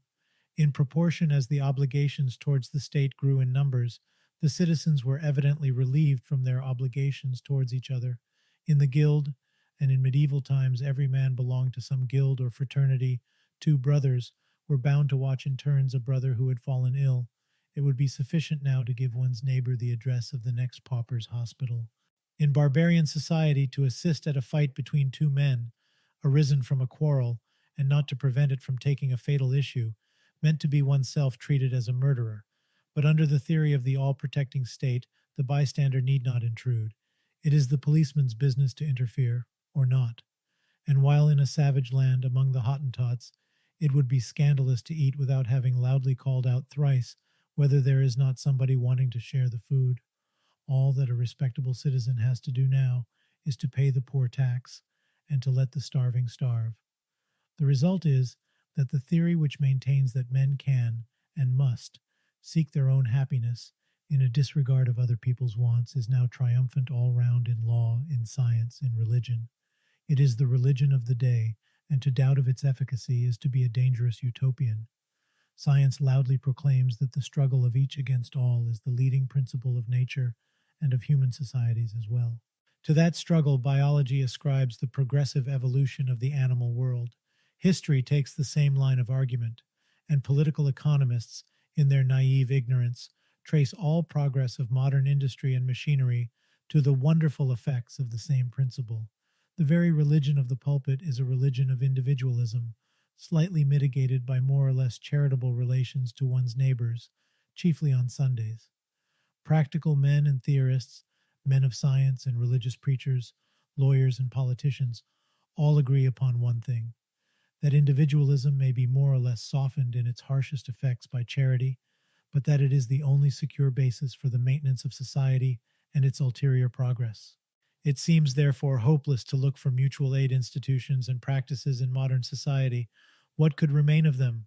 And yet, as soon as we try to ascertain how the millions of human beings live and begin to study their everyday relations, we are struck with the immense part which the mutual aid and mutual support principles play even nowadays in human life. Although the destruction of mutual aid institutions has been going on in practice and theory for full 300 or 400 years, hundreds of millions of men continue to live under such institutions. They piously maintain them and endeavor to reconstitute them where they have ceased to exist. In our mutual relations, every one of us has his moments of revolt against the fashionable individualistic creed of the day, and actions in which men are guided by their mutual aid inclinations constitute so great a part of our daily intercourse that if a stop to such actions could be put, all further ethical progress would be stopped at once. Human society itself could not be maintained for even so much as the lifetime of one single generation. These facts, mostly neglected by sociologists and yet of the first importance for the life and further elevation of mankind, we are now going to analyze, beginning with the standing institutions of mutual support and passing next to those acts of mutual aid which have their origin in personal or social sympathies. When we cast a broad glance on the present constitution of European society, we are struck at once with the fact that, although so much has been done to get rid of the village community, this form of union continues to exist to the extent we shall presently see, and that many attempts are now made either to reconstitute it in some shape or another, or to find some substitute for it. The current theory as regards the village community is that in Western Europe it has died out by a natural death, because the communal possession of the soil was found inconsistent with the modern requirements of agriculture. But the truth is that nowhere did the village community disappear of its own accord. Everywhere, on the contrary, it took the ruling classes several centuries of persistent, but not always successful efforts to abolish it and to confiscate the communal lands. In France, the village communities began to be deprived of their independence, and their lands began to be plundered as early as the 16th century. However, it was only in the next century, when the mass of the peasants was brought, by exactions and wars, to the state of subjection and misery which is vividly depicted by all historians, that the plundering of their lands became easy and attained scandalous proportions. Everyone has taken of them according to his powers. Imaginary debts have been claimed in order to seize upon their lands. So we read in an edict promulgated by Louis XIV in 1667. Of course, the state's remedy for such evils was to render the communes still more subservient to the state and to plunder them itself. In fact, 2 years later, all money revenue of the communes was confiscated by the king. As to the appropriation of communal lands, it grew worse and worse, and in the next century, the nobles and the clergy had already taken possession of immense tracts of land, one half of the cultivated area, according to certain estimates, mostly to let it go out of culture. But the peasants still maintained their communal institutions, and until the year 1787, the village folkmotes, composed of all householders, used to come together in the shadow of the bell tower or a tree to allot and re-allot what they had retained of their fields, to assess the taxes, and to elect their executive, just as the Russian Mir does at the present time. This is what Babot's researches have proved to demonstration. The government found, however, the folkmotes too noisy, too disobedient, and in 1787 elected councils, composed of a mayor and 3 to 6 syndics, chosen from among the wealthier peasants, were introduced instead. 2 years later, the Revolutionary Assemblée Constituante, which was on this point at one with the old regime, fully confirmed this law on the 14th of December, 1789, and the bourgeois du village had now their turn for the plunder of communal lands, which continued all through the revolutionary period. Only on the 16th of August, 1792, the convention, under the pressure of the peasants' insurrections, decided to return the enclosed lands to the communes, but it ordered at the same time that they should be divided in equal parts among the wealthier peasants only, a measure which provoked new insurrections and was abrogated next year in 1793, when the order came to divide the communal lands among all commoners, rich and poor alike, active and inactive. These 2 laws, however, ran so much against the conceptions of the peasants that they were not obeyed, and wherever the peasants had retaken possession of part of their lands, they kept them undivided. But then came the long years of wars, and the communal lands were simply confiscated by the state in 1794 as a mortgage for state loans, put up for sale, and plundered as such, then returned again to the communes and confiscated again in 1813. And only in 1816 what remained of them, that is about 15 million acres of the least productive land, was restored to the village communities. Still, this was not yet the end of the troubles of the communes. Every new regime saw in the communal lands a means for gratifying its supporters, and 3 laws, the first in 1837 and the last under Napoleon III, were passed to induce the village communities to divide their estates. 3 times these laws had to be repealed, in consequence of the opposition they met with in the villages, but something was snapped up each time, and Napoleon III, under the pretext of encouraging perfected methods of agriculture, granted large estates out of the communal lands to some of his favorites. As to the autonomy of the village communities, what could be retained of it after so many blows? The mayor and the syndics were simply looked upon as unpaid functionaries of the state machinery. Even now, under the Third Republic, very little can be done in a village community without the huge state machinery, up to the préfet and the ministries, being set in motion. It is hardly credible, and yet it is true, that when, for instance, a peasant intends to pay in money his share in the repair of a communal road, instead of himself breaking the necessary amount of stones, no fewer than 12 different functionaries of the state must give their approval, and an aggregate of 52 different acts must be performed by them and exchanged between them before the peasant is permitted to pay that money to the communal council. All the remainder bears the same character. What took place in France took place everywhere in Western and Middle Europe. Even the chief dates of the great assaults upon the peasant lands are the same. For England, the only difference is that the spoliation was accomplished by separate acts rather than by general sweeping measures, with less haste but more thoroughly than in France. The seizure of the communal lands by the lords also began in the 15th century, after the defeat of the peasant insurrection of 1380, as seen from Ross's Historia and from a statute of Henry VII, in which these seizures are spoken of under the heading of enormities and mischiefs as be hurtful to the common weal. Later on, the Great Inquest, under Henry VIII, was begun, as is known, in order to put a stop to the enclosure of communal lands, but it ended in a sanction of what had been done. The communal lands continued to be preyed upon, and the peasants were driven from the land. But it was especially since the middle of the 18th century that, in England as everywhere else, it became part of a systematic policy to simply weed out all traces of communal ownership. And the wonder is not that it has disappeared, but that it could be maintained even in England, so as to be generally prevalent so late as the grandfathers of this generation. The very object of the Enclosure Acts, as shown by Mr. Seebohm, was to remove this system, and it was so well removed by the nearly 4,000 acts passed between 1760 and 1844 that only faint traces of it remain now. The land of the village communities was taken by the lords, and the appropriation was sanctioned by Parliament in each separate case. In Germany and Austria and Belgium, the village community was also destroyed by the state. Instances of commoners themselves dividing their lands were rare, while everywhere the states coerced them to enforce the division, or simply favored the private appropriation of their lands. The last blow to communal ownership in Middle Europe also dates from the middle of the 18th century. In Austria, sheer force was used by the government in 1768 to compel the communes to divide their lands, a special commission being nominated 2 years later for that purpose. In Prussia, Frederick II, in several of his ordinances in 1752, 1763, 1765, and 1769, recommended to the Justice Collegienne to enforce the division. In Silesia, a special resolution was issued to serve that aim in 1771.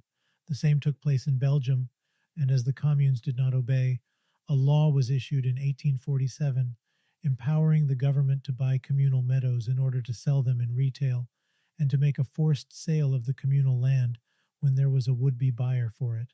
In short, to speak of the natural death of the village communities in virtue of economical laws is as grim a joke as to speak of the natural death of soldiers slaughtered on a battlefield. The fact was simply this: the village communities had lived for over 1,000 years, and where and when the peasants were not ruined by wars and exactions, they steadily improved their methods of culture.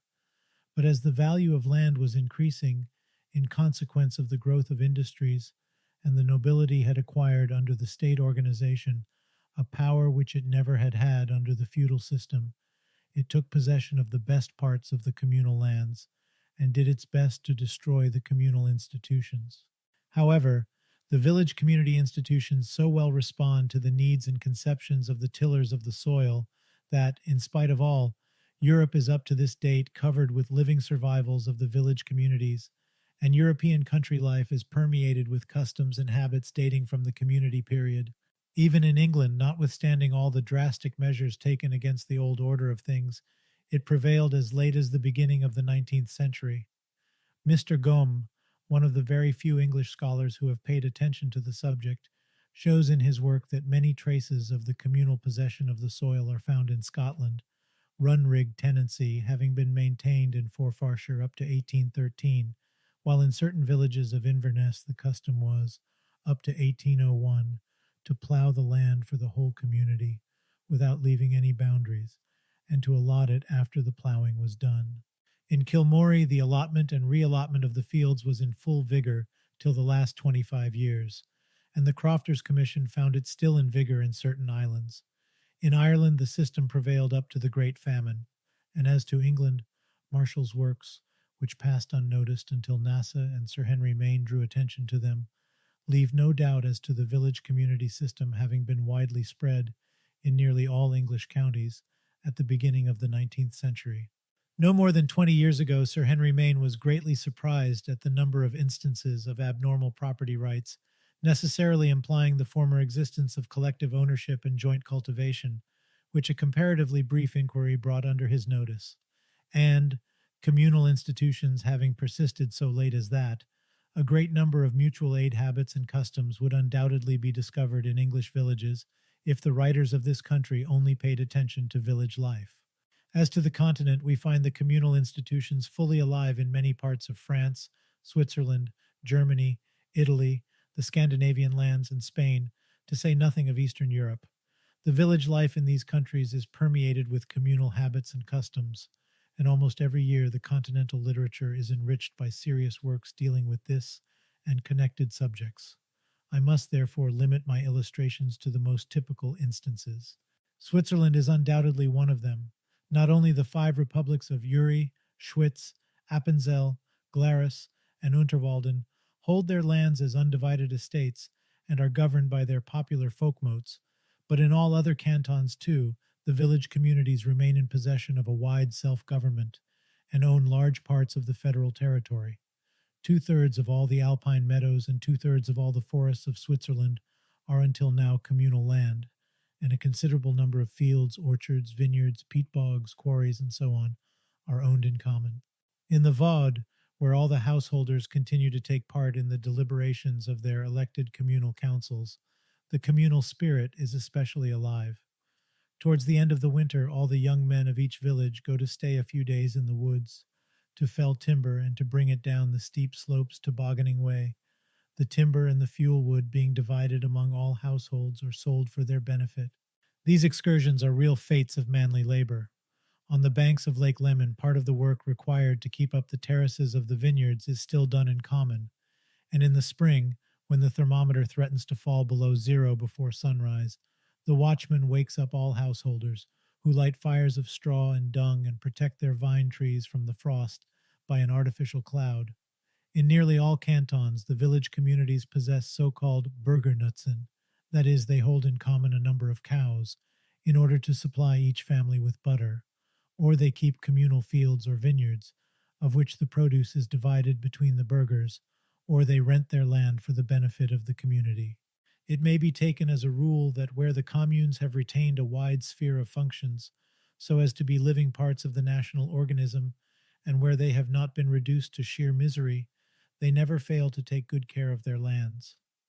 Accordingly, the communal estates in Switzerland strikingly contrast with the miserable state of commons in this country. The communal forests in the Vaud and the Valais are admirably managed, in conformity with the rules of modern forestry. Elsewhere, the strips of communal fields which change owners under the system of reallotment are very well manured, especially as there is no lack of meadows and cattle. The high-level meadows are well kept as a rule, and the rural roads are excellent.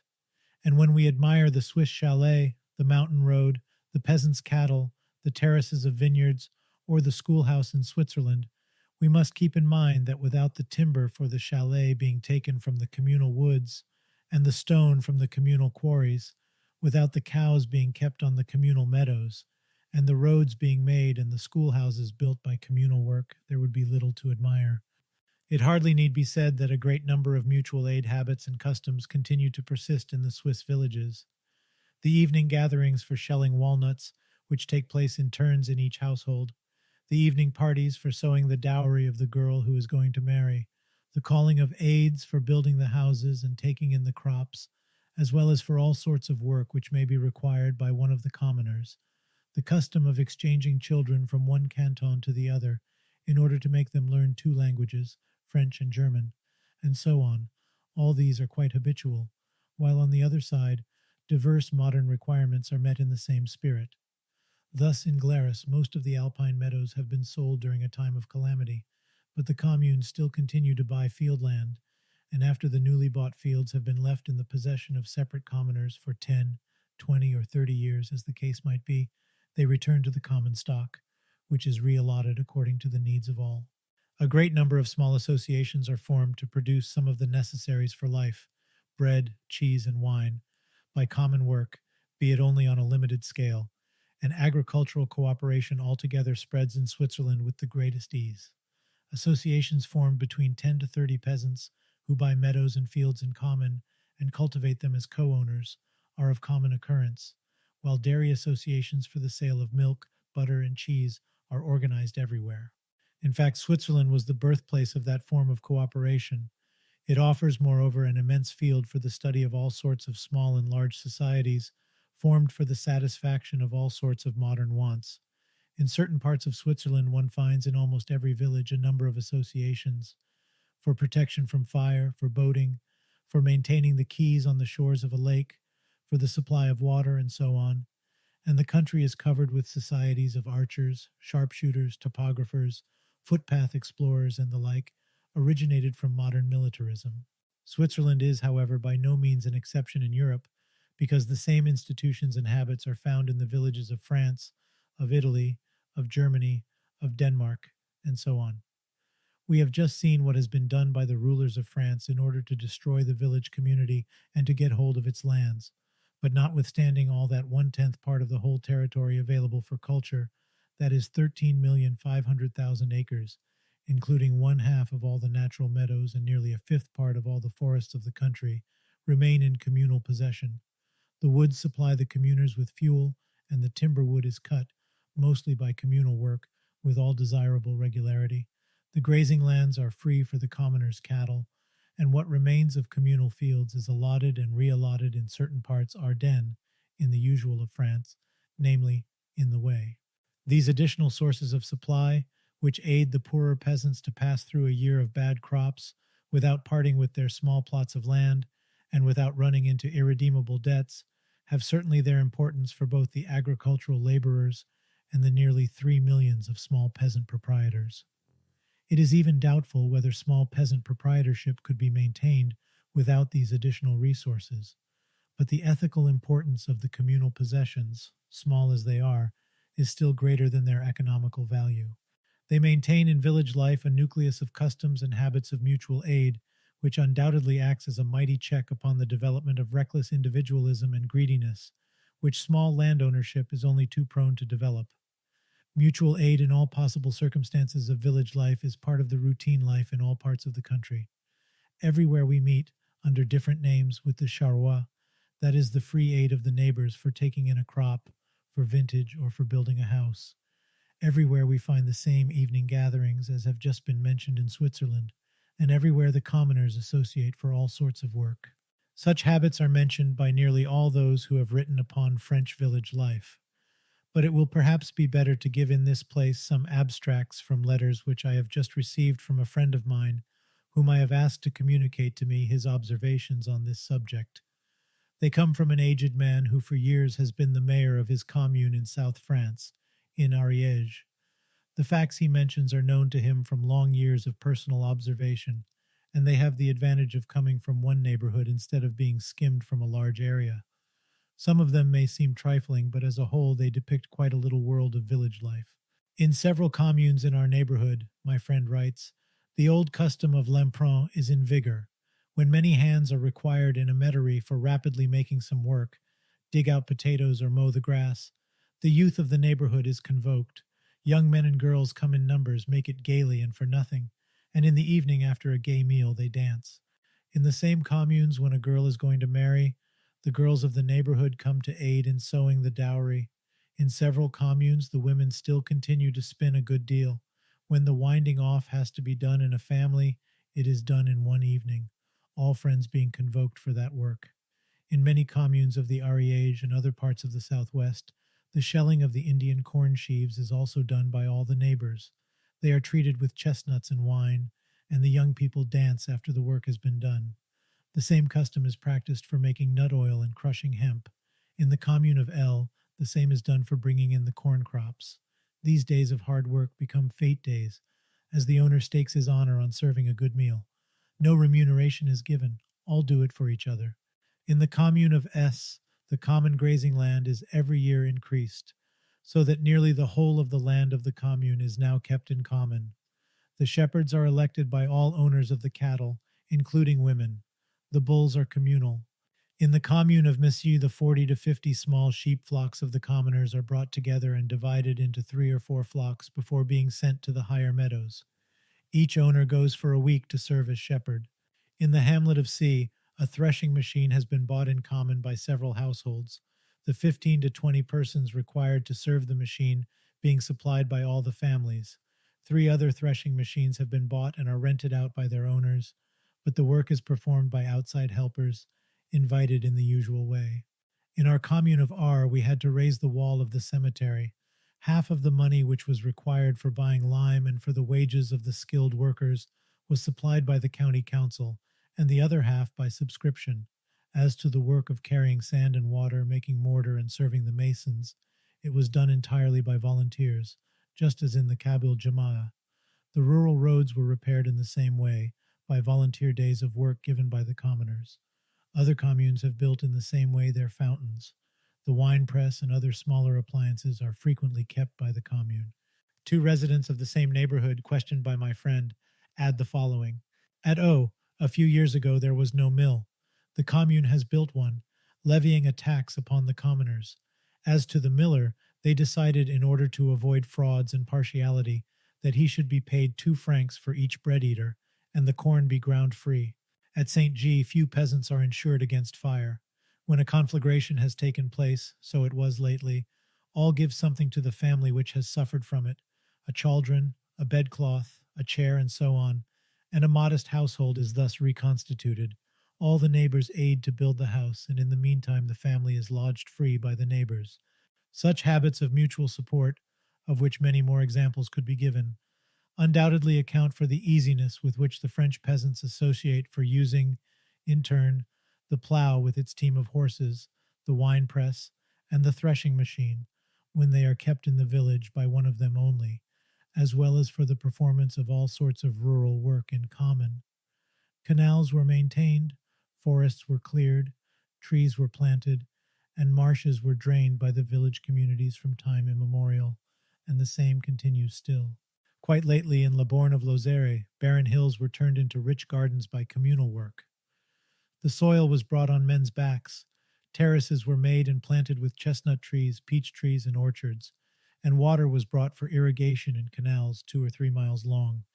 Just now they have dug a new canal, 11 miles in length.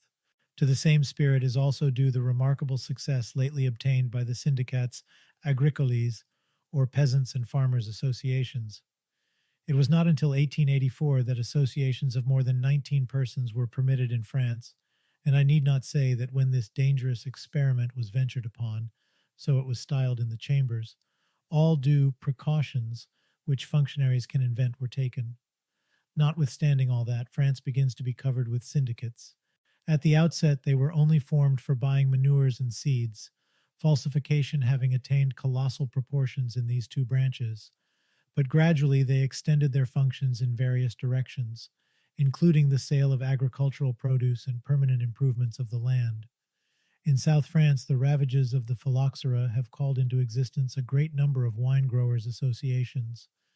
10 to 30 growers form a syndicate, buy a steam engine for pumping water, and make the necessary arrangements for inundating their vineyards in turn. New associations for protecting the land from inundations, for irrigation purposes, and for maintaining canals are continually formed, and the unanimity of all peasants of a neighborhood, which is required by law, is no obstacle. Elsewhere we have the fruitière or dairy associations, in some of which all butter and cheese is divided in equal parts, irrespective of the yield of each cow.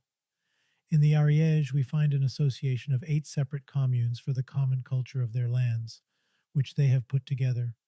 Syndicates for free medical aid have been formed in 172 communes, out of 337 in the same department. Associations of consumers arise in connection with the syndicates, and so on. Quite a revolution is going on in our villages, Alfred Baudrillard writes, through these associations which take in each region their own special characters. Very much the same must be said of Germany. Wherever the peasants could resist the plunder of their lands, they have retained them in communal ownership, which largely prevails in Württemberg, Baden, Hohenzollern, and in the Hessian province of Starkenburg. The communal forests are kept, as a rule, in an excellent state, and in thousands of communes timber and fuel wood are divided every year among all inhabitants. Even the old custom of the Leschholztag is widely spread. At the ringing of the village bell, all go to the forest to take as much fuel wood as they can carry. In Westphalia, one finds communes in which all the land is cultivated as one common estate, in accordance with all requirements of modern agronomy. As to the old communal customs and habits, they are in vigor in most parts of Germany.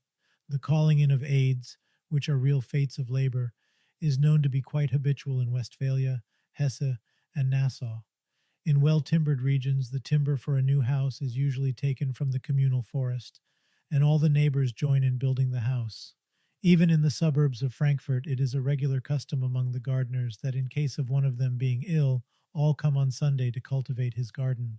In Germany, as in France, as soon as the rulers of the people repealed their laws against the peasant associations, that was only in 1884, 1888, these unions began to develop with a wonderful rapidity, notwithstanding all legal obstacles which were put in their way. It is a fact, Buchenberger says, that in thousands of village communities in which no sort of chemical manure or rational fodder was ever known, both have become of everyday use to a quite unforeseen extent, owing to these associations. Volume 2, p. 507. All sorts of labor-saving implements and agricultural machinery and better breeds of cattle are bought through the associations, and various arrangements for improving the quality of the produce begin to be introduced. Unions for the sale of agricultural produce are also formed, as well as for permanent improvements of the land. From the point of view of social economics, all these efforts of the peasants certainly are of little importance. They cannot substantially, and still less permanently, alleviate the misery to which the tillers of the soil are doomed all over Europe. But from the ethical point of view, which we are now considering, their importance cannot be overrated.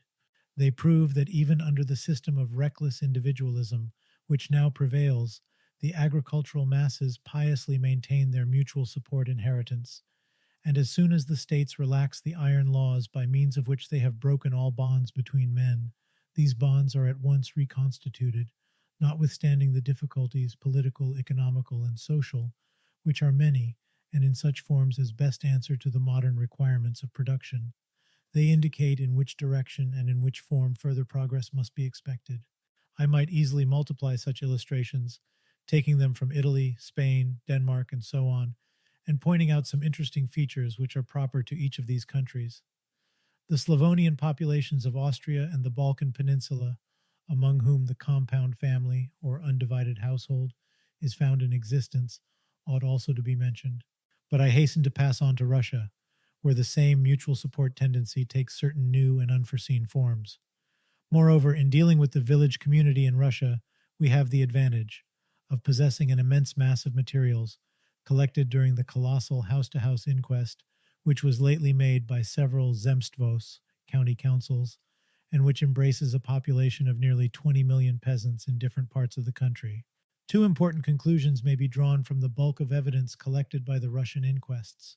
In Middle Russia, where fully one-third of the peasants have been brought to utter ruin by heavy taxation, small allotments of unproductive land, rack rents, and very severe tax collecting after total failures of crops, there was, during the first 25 years after the emancipation of the serfs, a decided tendency towards the constitution of individual property in land within the village communities.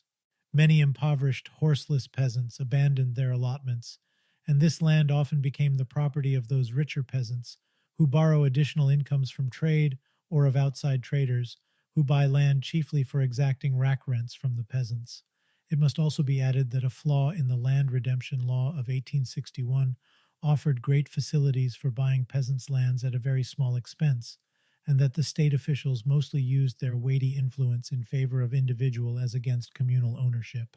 However, for the last 20 years, a strong wind of opposition to the individual appropriation of the land blows again through the Middle Russian villages, and strenuous efforts are being made by the bulk of those peasants who stand between the rich and the very poor to uphold the village community. As to the fertile steppes of the south, which are now the most populous and the richest part of European Russia, they were mostly colonized during the present century under the system of individual ownership or occupation sanctioned in that form by the state. But since improved methods of agriculture with the aid of machinery have been introduced in the region, the peasant owners have gradually begun themselves to transform their individual ownership into communal possession, and one finds now, in that granary of Russia, a very great number of spontaneously formed village communities of recent origin. The Crimea and the part of the mainland which lies to the north of it, the province of Taurida, for which we have detailed data, offer an excellent illustration of that movement. This territory began to be colonized after its annexation in 1783 by great little and white Russians, Cossacks, freemen, and runaway serfs, who came individually or in small groups from all corners of Russia. They took first to cattle breeding, and when they began later on to till the soil, each one tilled as much as he could afford to. But when, immigration continuing and perfected plows being introduced, land stood in great demand, bitter disputes arose among the settlers. They lasted for years, until these men, previously tied by no mutual bonds, gradually came to the idea that an end must be put to disputes by introducing village community ownership. They passed decisions to the effect that the land which they owned individually should henceforward be their common property, and they began to allot and to re-allot it in accordance with the usual village community rules. The movement gradually took a great extension, and on a small territory, the Taurida statisticians found 161 villages in which communal ownership had been introduced by the peasant proprietors themselves, chiefly in the years 1855, 1885, in lieu of individual ownership. Quite a variety of village community types has been freely worked out in this way by the settlers.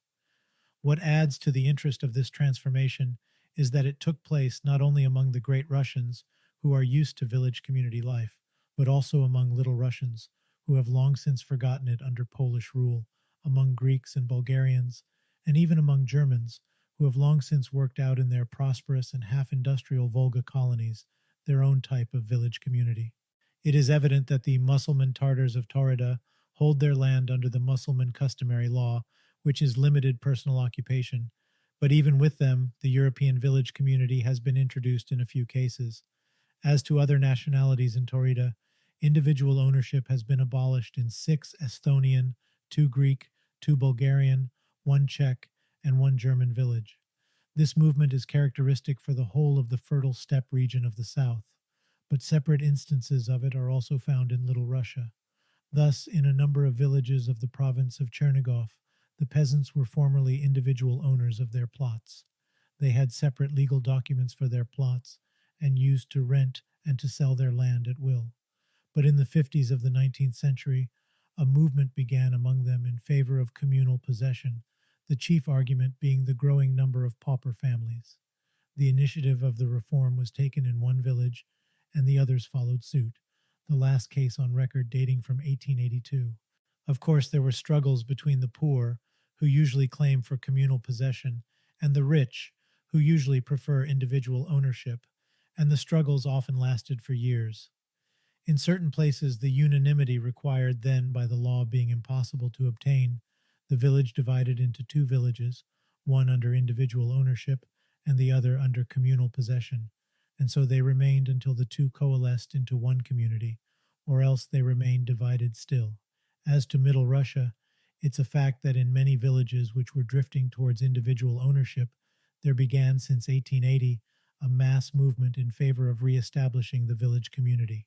Even peasant proprietors who had lived for years under the individualist system returned en masse to the communal institutions. Thus, there is a considerable number of ex-serfs who have received 1/4 part only of the regulation allotments, but they have received them free of redemption and in individual ownership. There was in 1890 a widespread movement among them in Kursk, Ryazan, Tambov, Orel, etc., towards putting their allotments together and introducing the village community. The free agriculturists, Volny Khlebopashtsy, who were liberated from serfdom under the law of 1803 and had bought their allotments, each family separately, are now nearly all under the village community system, which they have introduced themselves. All these movements are of recent origin, and non-Russians too join them. Thus, the Bulgaris in the district of Tiraspol, after having remained for 60 years under the personal property system, introduced the village community in the years 1876, 1882. The German Mennonites of Berdyansk fought in 1890 for introducing the village community, and the small peasant proprietors, Kleinwirtschaftliche, among the German Baptists were agitating in their villages in the same direction. One instance more. In the province of Samara, the Russian government created in the 40s, by way of experiment, 103 villages on the system of individual ownership. Each household received a splendid property of 105 acres. In 1890, out of the 103 villages, the peasants in 72 had already notified the desire of introducing the village community. I take all these facts from the excellent work of V.V., who simply gives, in a classified form, the facts recorded in the above-mentioned house-to-house inquest. This movement in favor of communal possession runs badly against the current economical theories, according to which intensive culture is incompatible with the village community. But the most charitable thing that can be said of these theories is that they have never been submitted to the test of experiment. They belong to the domain of political metaphysics. The facts which we have before us show, on the contrary, that wherever the Russian peasants, owing to a concurrence of favorable circumstances, are less miserable than they are on the average, and wherever they find men of knowledge and initiative among their neighbors, the village community becomes the very means for introducing various improvements in agriculture and village life altogether. Here, as elsewhere, mutual aid is a better leader to progress than the war of each against all, as may be seen from the following facts. Under Nicholas I's rule, many crown officials and serf owners used to compel the peasants to introduce the communal culture of small plots of the village lands in order to refill the communal storehouses after loans of grain had been granted to the poorest commoners. Such cultures, connected in the peasants' minds with the worst reminiscences of serfdom, were abandoned as soon as serfdom was abolished, but now the peasants begin to reintroduce them on their own account. In one district, Ostrogorsk, in Kursk, the initiative of one person was sufficient to call them to life in 4/5 of all the villages. The same is met with in several other localities. On a given day, the commoners come out, the richer ones with a plow or a cart, and the poorer ones single-handed, and no attempt is made to discriminate one's share in the work. The crop is afterwards used for loans to the poorer commoners, mostly free grants, or for the orphans and widows, or for the village church, or for the school, or for repaying a communal debt. That all sorts of work which enters, so to say, in the routine of village life, repair of roads and bridges, dams, drainage, supply of water for irrigation, cutting of wood, planting of trees, etc., are made by whole communes, and that land is rented and meadows are mown by whole communes, the work being accomplished by old and young men and women in the way described by Tolstoy, is only what one may expect from people living under the village community system. They are of everyday occurrence all over the country, but the village community is also by no means averse to modern agricultural improvements when it can stand the expense, and when knowledge, hitherto kept for the rich only, finds its way into the peasant's house. It has just been said that perfected plows rapidly spread in South Russia, and in many cases the village communities were instrumental in spreading their use. A plow was bought by the community, experimented upon on a portion of the communal land, and the necessary improvements were indicated to the makers, whom the communes often aided in starting the manufacture of cheap plows as a village industry. In the district of Moscow, where 1,560 plows were lately bought by the peasants during 5 years, the impulse came from those communes which rented lands as a body for the special purpose of improved culture. In the northeast, Vyatka, small associations of peasants, who travel with their winnowing machines, manufactured as a village industry in one of the iron districts, have spread the use of such machines in the neighboring governments. The very wide spread of threshing machines in Samara, Saratov, and Kherson is due to the peasant associations, which can afford to buy a costly engine, while the individual peasant cannot. And while we read in nearly all economical treatises that the village community was doomed to disappear when the three-field system had to be substituted by the rotation of crop system, we see in Russia many village communities taking the initiative of introducing the rotation of crops. Before accepting it, the peasants usually set apart a portion of the communal fields for an experiment in artificial meadows, and the commune buys the seeds. If the experiment proves successful, they find no difficulty whatever in redividing their fields so as to suit the 5 or 6 field system. This system is now in use in hundreds of villages of Moscow, Tver, Smolensk, Vyatka, and Pskov. And where land can be spared, the communities give also a portion of their domain to allotments for fruit growing. Finally, the sudden extension lately taken in Russia by the little model farms, orchards, kitchen gardens, and silkworm culture grounds, which are started at the village schoolhouses under the conduct of the schoolmaster or of a village volunteer, is also due to the support they found with the village communities. Moreover, such permanent improvements as drainage and irrigation are of frequent occurrence. For instance, in 3 districts of the province of Moscow, industrial to a great extent. Drainage works have been accomplished within the last 10 years on a large scale in no less than 180 to 200 different villages, the commoners working themselves with the spade. At another extremity of Russia, in the dry steppes of Novuzen, over 1,000 dams for ponds were built, and several hundreds of deep wells were sunk by the communes. While in a wealthy German colony of the southeast, the commoners worked, men and women alike, for 5 weeks in succession to erect a dam 2 miles long for irrigation purposes. What could isolated men do in that struggle against the dry climate? What could they obtain through individual effort when South Russia was struck with the marmot plague, and all people living on the land, rich and poor, commoners and individualists, had to work with their hands in order to conjure the plague? To call in the policeman would have been of no use. To associate was the only possible remedy. And now, after having said so much about mutual aid and support which are practiced by the tillers of the soil in civilized countries, I see that I might fill an octavo volume with illustrations taken from the life of the hundreds of millions of men who also live under the tutorship of more or less centralized states, but are out of touch with modern civilization and modern ideas. I might describe the inner life of a Turkish village and its network of admirable mutual aid customs and habits. On turning over my leaflets covered with illustrations from peasant life in Caucasia, I come across touching facts of mutual support. I trace the same customs in the Arab Jama'ah and the Afghan Pura, in the villages of Persia, India, and Java, in the undivided family of the Chinese, in the encampments of the semi-nomads of Central Asia and the nomads of the far north. On consulting taken at random in the literature of Africa, I find them replete with similar facts, of aids convoked to take in the crops, of houses built by all inhabitants of the village, sometimes to repair the havoc done by civilized filibusters, of people aiding each other in case of accident, protecting the traveler, and so on.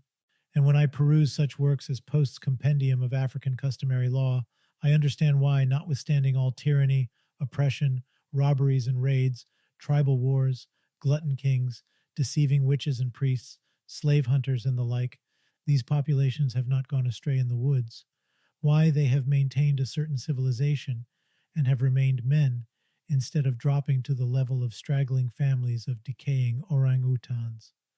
The fact is that the slave hunters, the ivory robbers, the fighting kings, the Matabele and the Madagascar heroes pass away, leaving their traces marked with blood and fire.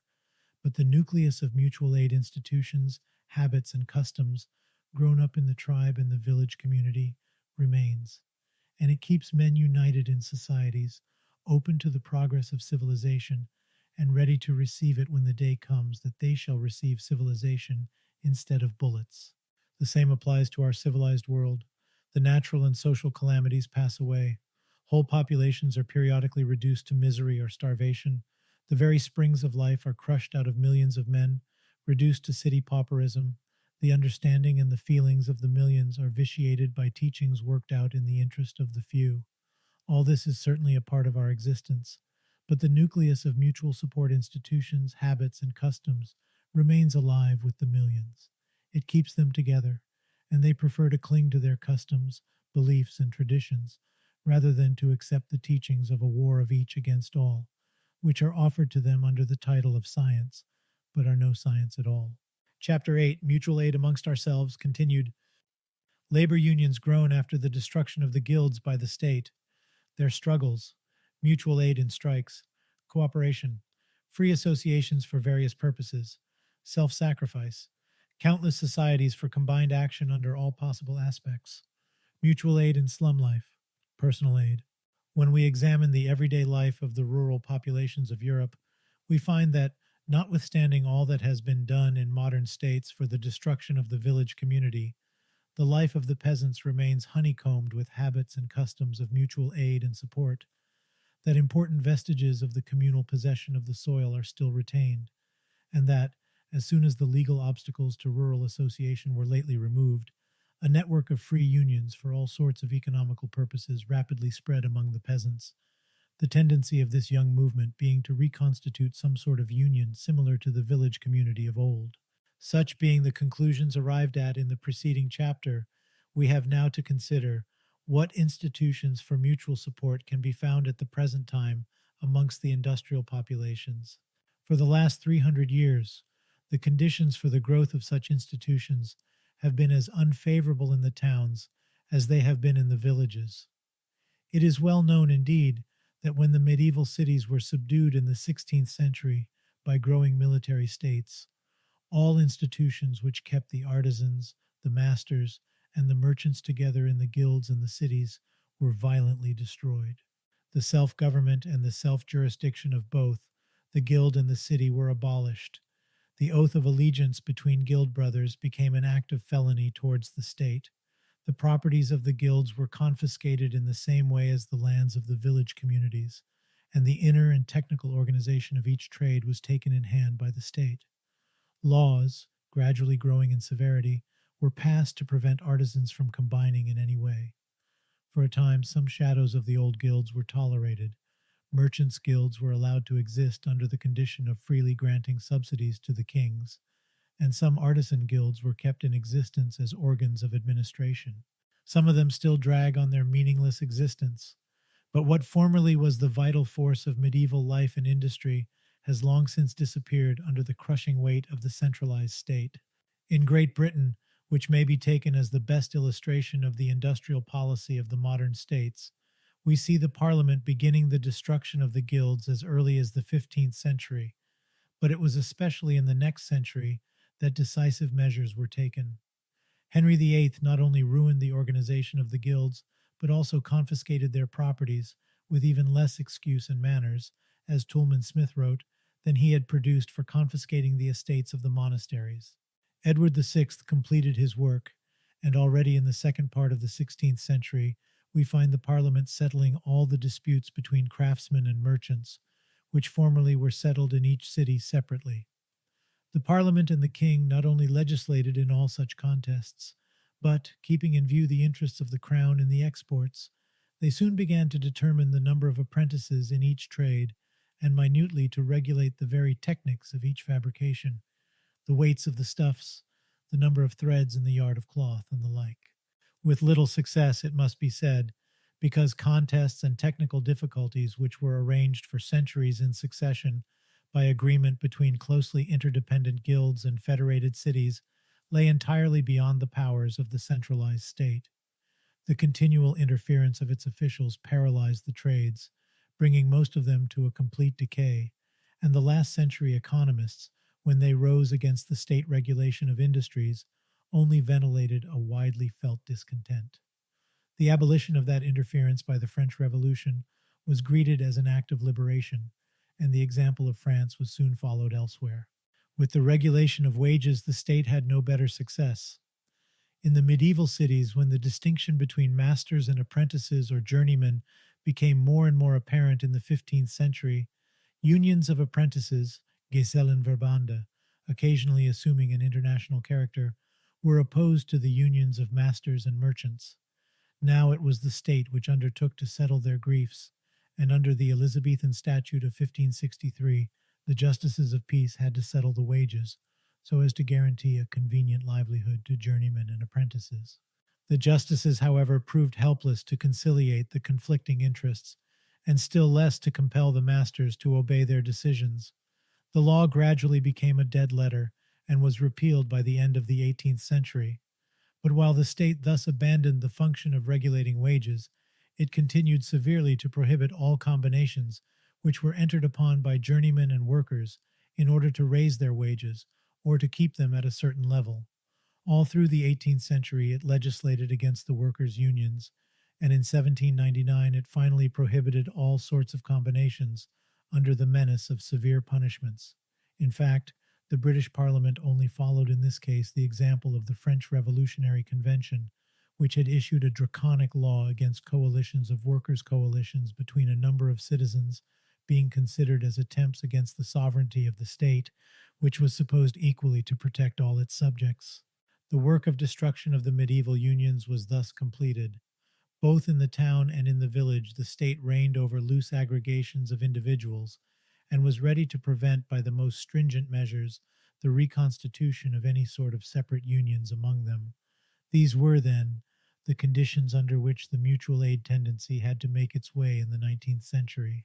Need it be said that no such measures could destroy that tendency? Throughout the 18th century, the workers' unions were continually reconstituted, nor were they stopped by the cruel prosecutions which took place under the laws of 1797 and 1799. Every flaw in supervision, every delay of the masters in denouncing the unions was taken advantage of.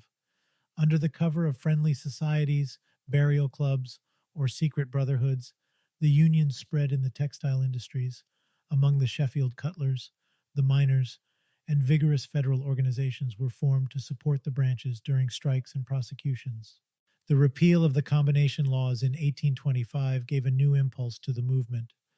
Unions and national federations were formed in all trades, and when Robert Owen started his Grand National Consolidated Trades Union, it mustered 500,000 members in a few months. True that this period of relative liberty did not last long. Prosecution began anew in the 30s, and the well-known ferocious condemnations of 1832, 1844 followed. The Grand National Union was disbanded, and all over the country, both the private employers and the government in its own workshops began to compel the workers to resign all connection with unions and to sign the document to that effect. Unionists were prosecuted wholesale under the Master and Servant Act, workers being summarily arrested and condemned upon a mere complaint of misbehavior lodged by the master. Strikes were suppressed in an autocratic way, and the most astounding condemnations took place for merely having announced a strike or acted as a delegate in it, to say nothing of the military suppression of strike riots, nor of the condemnations which followed the frequent outbursts of acts of violence. To practice mutual support under such circumstances was anything but an easy task, and yet, notwithstanding all obstacles, of which our own generation hardly can have an idea, the revival of the unions began again in 1841, and the amalgamation of the workers has been steadily continued since. After a long fight which lasted for over 100 years, the right of combining together was conquered, and at the present time nearly 1/4 part of the regularly employed workers, that is about 1,500,000, belong to trade unions. As to the other European states, sufficient to say that up to a very recent date, all sorts of unions were prosecuted as conspiracies, and that nevertheless they exist everywhere, even though they must often take the form of secret societies. While the extension and the force of labor organizations, and especially of the Knights of Labor, in the United States and in Belgium, have been sufficiently illustrated by strikes in the 90s. It must, however, be borne in mind that, prosecution apart, the mere fact of belonging to a labor union implies considerable sacrifices in money, in time, and in unpaid work, and continually implies the risk of losing employment for the mere fact of being a unionist. There is, moreover, the strike, which a unionist has continually to face, and the grim reality of a strike is that the limited credit of a worker's family at the baker's and the pawnbroker's is soon exhausted. The strike pay goes not far even for food, and hunger is soon written on the children's faces. For one who lives in close contact with workers, a protracted strike is the most heartrending sight. While what a strike meant 40 years ago in this country, and still means in all but the wealthiest parts of the continent, can easily be conceived. Continually, even now, strikes will end with the total ruin and the forced emigration of whole populations, while the shooting down of strikers on the slightest provocation, or even without any provocation, is quite habitual still on the continent. And yet every year there are thousands of strikes and lockouts in Europe and America, the most severe and protracted contests being, as a rule, the so-called sympathy strikes, which are entered upon to support locked-out comrades or to maintain the rights of the unions. And while a portion of the press is prone to explain strikes by intimidation, those who have lived among strikers speak with admiration of the mutual aid and support which are constantly practiced by them. Everyone has heard of the colossal amount of work which was done by volunteer workers for organizing relief during the London dock laborers' strike, of the miners who, after having themselves been idle for many weeks, paid a levy of 4 shillings a week to the strike fund when they resumed work, of the miner widow who, during the Yorkshire Labour War of 1894, brought her husband's life savings to the strike fund, of the last loaf of bread being always shared with neighbors, of the Radstock miners, favored with larger kitchen gardens, who invited 400 Bristol miners to take their share of cabbage and potatoes, and so on. All newspaper correspondents during the great strike of miners in Yorkshire in 1894 knew heaps of such facts, although not all of them could report such irrelevant matters to their respective papers. Unionism is not, however, the only form in which the workers' need of mutual support finds its expression. There are, besides, the political associations, whose activity many workers consider as more conducive to general welfare than the trade unions, limited as they are now in their purposes. Of course, the mere fact of belonging to a political body cannot be taken as a manifestation of the mutual aid tendency. We all know that politics are the field in which the purely egotistic elements of society enter into the most entangled combinations with altruistic aspirations. But every experienced politician knows that all great political movements were fought upon large and often distant issues, and that those of them were the strongest which provoked most disinterested enthusiasm. All great historical movements have had this character, and for our own generation, socialism stands in that case. Paid agitators is no doubt the favorite refrain of those who know nothing about it.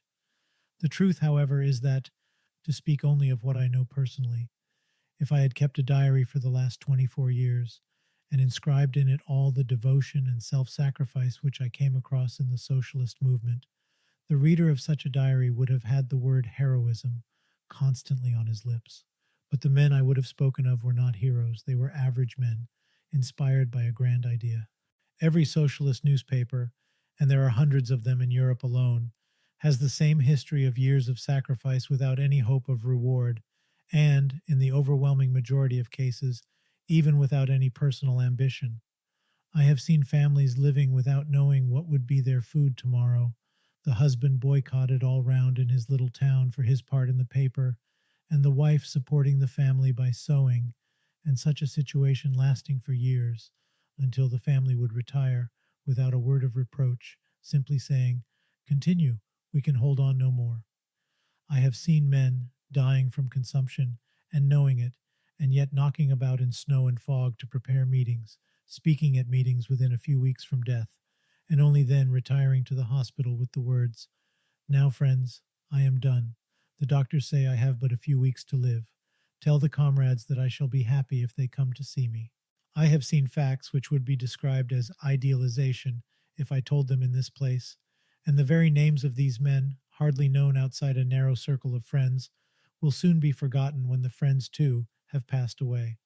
In fact, I don't know myself which most to admire, the unbounded devotion of these few, or the sum total of petty acts of devotion of the great number.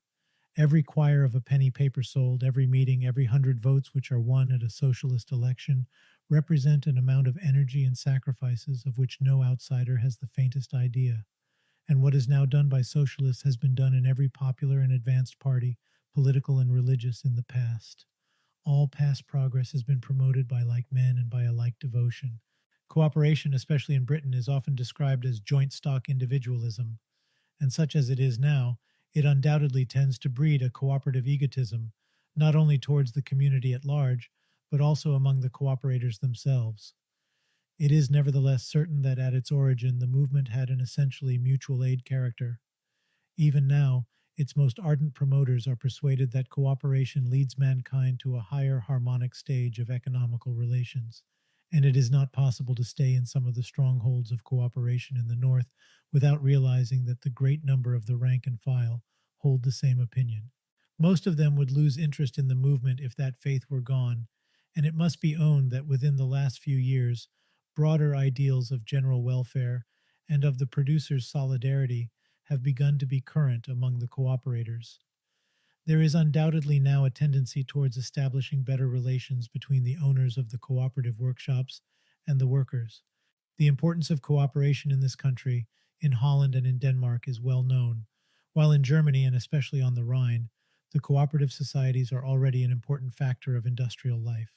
It is, however, Russia which offers perhaps the best field for the study of cooperation under an infinite variety of aspects. In Russia, it is a natural growth, an inheritance from the Middle Ages, and while a formally established cooperative society, would have to cope with many legal difficulties, and official suspicion, the informal cooperation, the artel, makes the very substance of Russian peasant life. The history of the making of Russia and of the colonization of Siberia is a history of the hunting and trading artels or guilds, followed by village communities, and at the present time we find the artel everywhere, among each group of 10 to 50 peasants who come from the same village to work at a factory, in all the building trades, among fishermen and hunters, among convicts on their way to and in Siberia, among railway porters, exchange messengers, customs house laborers, everywhere in the village industries which give occupation to 7 million men from top to bottom of the working world, permanent and temporary, for production and consumption under all possible aspects. Until now, many of the fishing grounds on the tributaries of the Caspian Sea are held by immense artels, the Ural River belonging to the whole of the Ural Cossacks, who allot and re-allot the fishing grounds, perhaps the richest in the world, among the villages without any interference of the authorities. Fishing is always made by artels in the Ural, the Volga, and all the lakes of northern Russia. Besides these permanent organizations, there are the simply countless temporary artels, constituted for each special purpose.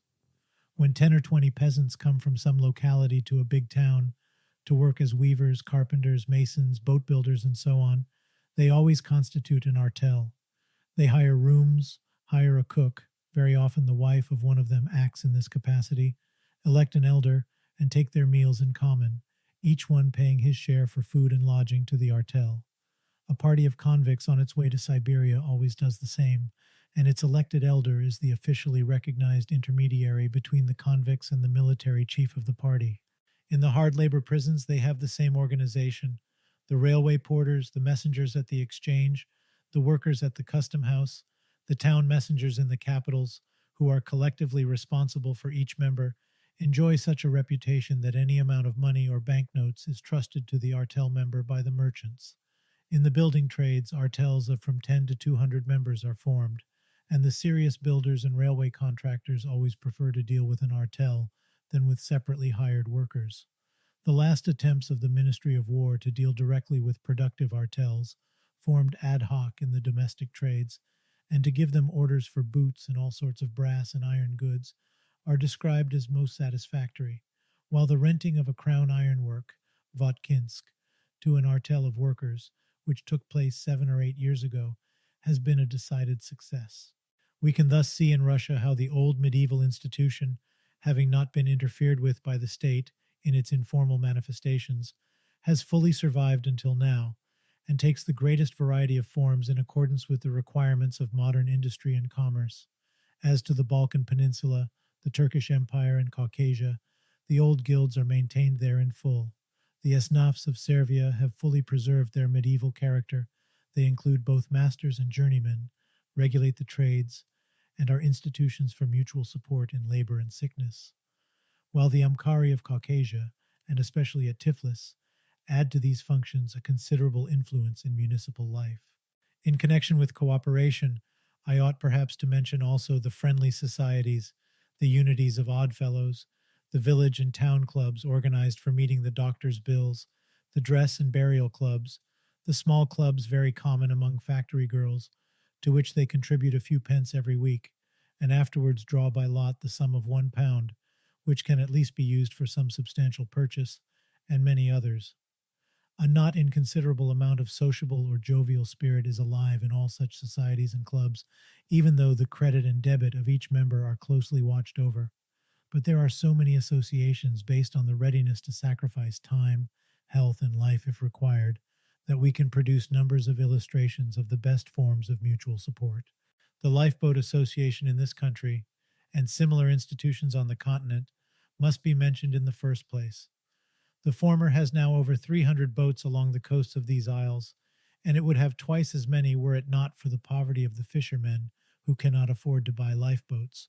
The crews consist, however, of volunteers whose readiness to sacrifice their lives for the rescue of absolute strangers to them is put every year to a severe test. Every winter the loss of several of the bravest among them stands on record. And if we ask these men what moves them to risk their lives, even when there is no reasonable chance of success, Their answer is something on the following lines. A fearful snowstorm, blowing across the channel, raged on the flat, sandy coast of a tiny village in Kent, and a small smack, laden with oranges, stranded on the sands nearby. In these shallow waters, only a flat-bottomed lifeboat of a simplified type can be kept, and to launch it during such a storm was to face an almost certain disaster. And yet the men went out, fought for hours against the wind, and the boat capsized twice. One man was drowned, the others were cast ashore. One of these last, a refined coast guard, was found next morning, badly bruised and half frozen in the snow. I asked him how they came to make that desperate attempt. I don't know myself, was his reply. There was the wreck. All the people from the village stood on the beach, and all said it would be foolish to go out. We never should work through the surf. We saw 5 or 6 men clinging to the mast, making desperate signals. We all felt that something must be done, but what could we do? 1 hour passed, 2 hours, and we all stood there. We all felt most uncomfortable. Then all of a sudden, through the storm, it seemed to us as if we heard their cries. They had a boy with them. We could not stand that any longer. All at once we said, "We must go." The women said so too. They would have treated us as cowards if we had not gone, although next day they said we had been fools to go. As one man, we rushed to the boat and went. The boat capsized, but we took hold of it. The worst was to see poor drowning by the side of the boat, and we could do nothing to save him. Then came a fearful wave, the boat capsized again, and we were cast ashore. The men were still rescued by the D-boat. Ours was caught miles away. I was found next morning in the snow. The same feeling moved also the miners of the Rhondda Valley when they worked for the rescue of their comrades from the inundated mine. They had pierced through 32 yards of coal in order to reach their entombed comrades, but when only 3 yards more remained to be pierced, fire damp enveloped them. The lamps went out, and the rescue men retired. To work in such conditions was to risk being blown up at every moment, but the raps of the entombed miners were still heard. The men were still alive and appealed for help, and several miners volunteered to work at any risk. And as they went down the mine, their wives had only silent tears to follow them, not one word to stop them. There is the gist of human psychology. Unless men are maddened in the battlefield, they cannot stand it to hear appeals for help and not to respond to them. The hero goes, and what the hero does, all feel that they ought to have done as well. The sophisms of the brain cannot resist the mutual aid feeling, because this feeling has been nurtured by thousands of years of human social life and hundreds of thousands of years of pre-human life in societies. But what about those men who were drowned in the Serpentine in the presence of a crowd out of which no one moved for their rescue, it may be asked? What about the child which fell into the Regent's Park Canal, also in the presence of a holiday crowd, and was only saved through the presence of mind of a maid who led out a Newfoundland dog to the rescue? The answer is plain enough. Man is a result of both his inherited instincts and his education. Among the miners and the seamen, their common occupations and their everyday contact with one another create a feeling of solidarity, while the surrounding dangers maintain courage and pluck.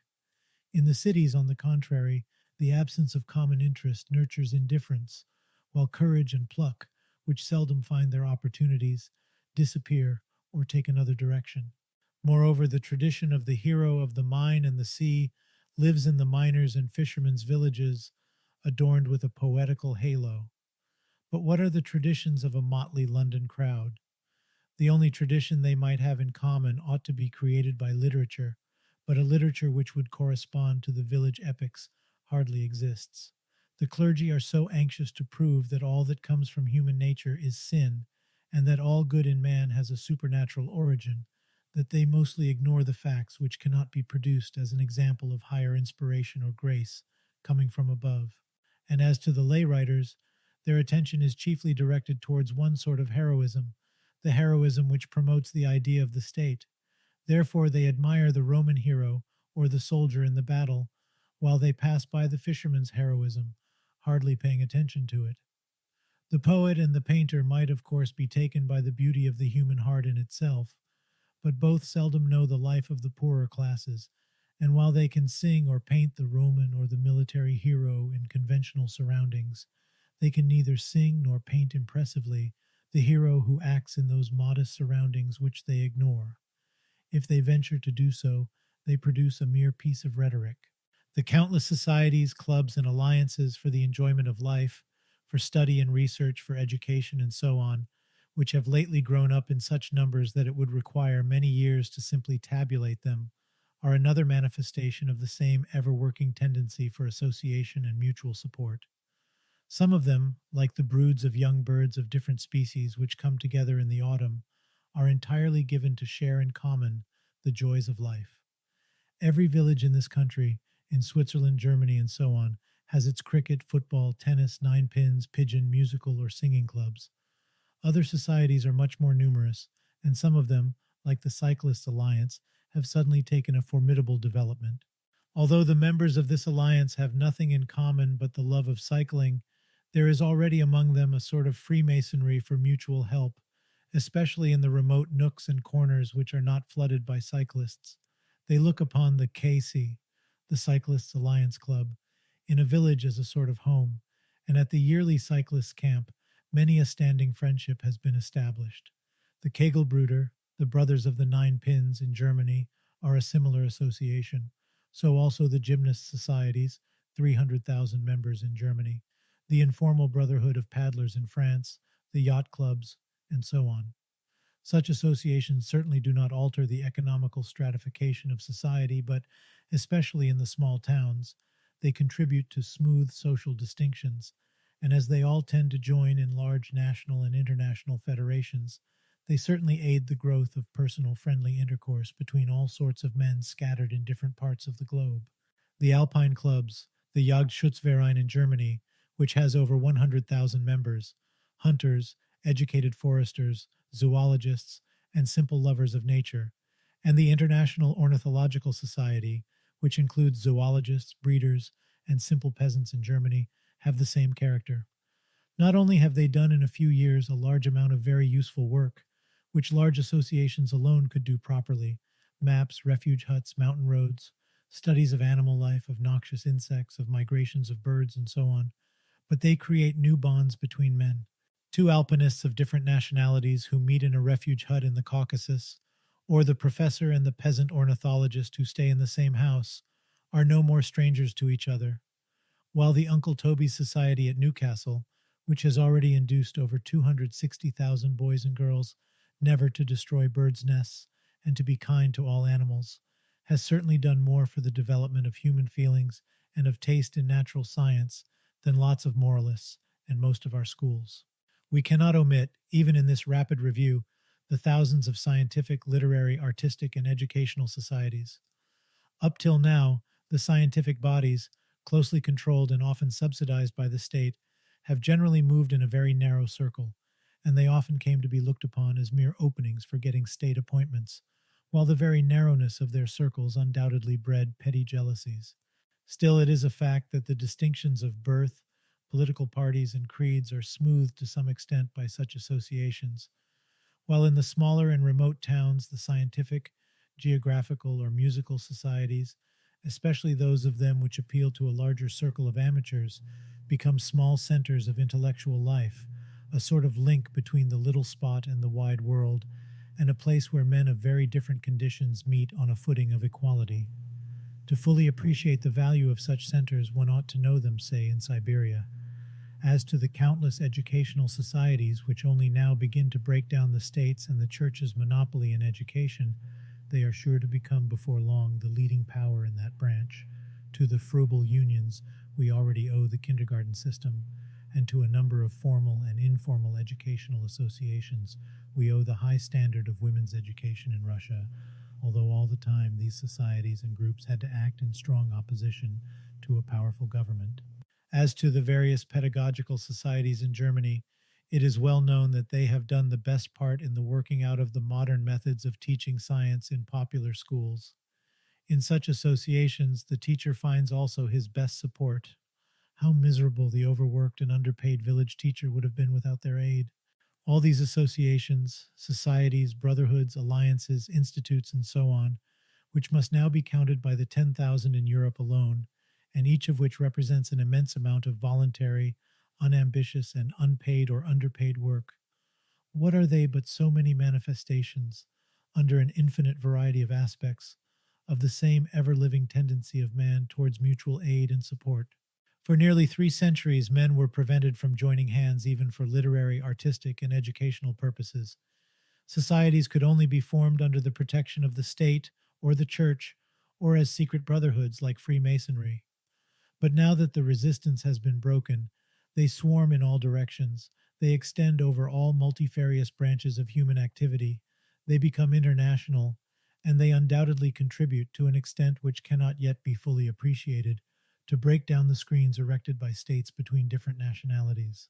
Notwithstanding the jealousies which are bred by commercial competition, and the provocations to hatred which are sounded by the ghosts of a decaying past, there is a conscience of international solidarity which is growing both among the leading spirits of the world and the masses of the workers, since they also have conquered the right of international intercourse, and in the preventing of a European war during the last quarter of a century, this spirit has undoubtedly had its share. The religious charitable associations, which again represent a whole world, certainly must be mentioned in this place. There is not the slightest doubt that the great bulk of their members are moved by the same mutual aid feelings which are common to all mankind. Unhappily, the religious teachers of men prefer to ascribe to such feelings a supernatural origin. Many of them pretend that man does not consciously obey the mutual aid inspiration, so long as he has not been enlightened by the teachings of the special religion which they represent, and, with St. Augustine, most of them do not recognize such feelings in the pagan savage. Moreover, while early Christianity, like all other religions, was an appeal to the broadly human feelings of mutual aid and sympathy, the Christian Church has aided the state in wrecking all standing institutions of mutual aid and support which were anterior to it, or developed outside of it, and instead of the mutual aid which every savage considers as due to his kinsman, it has preached charity which bears a character of inspiration from above, and accordingly implies a certain superiority of the giver upon the receiver.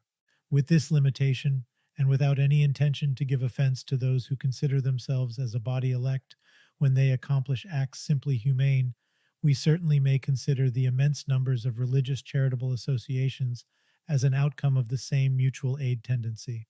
All these facts show that a reckless prosecution of personal interests, with no regard to other people's needs, is not the only characteristic of modern life.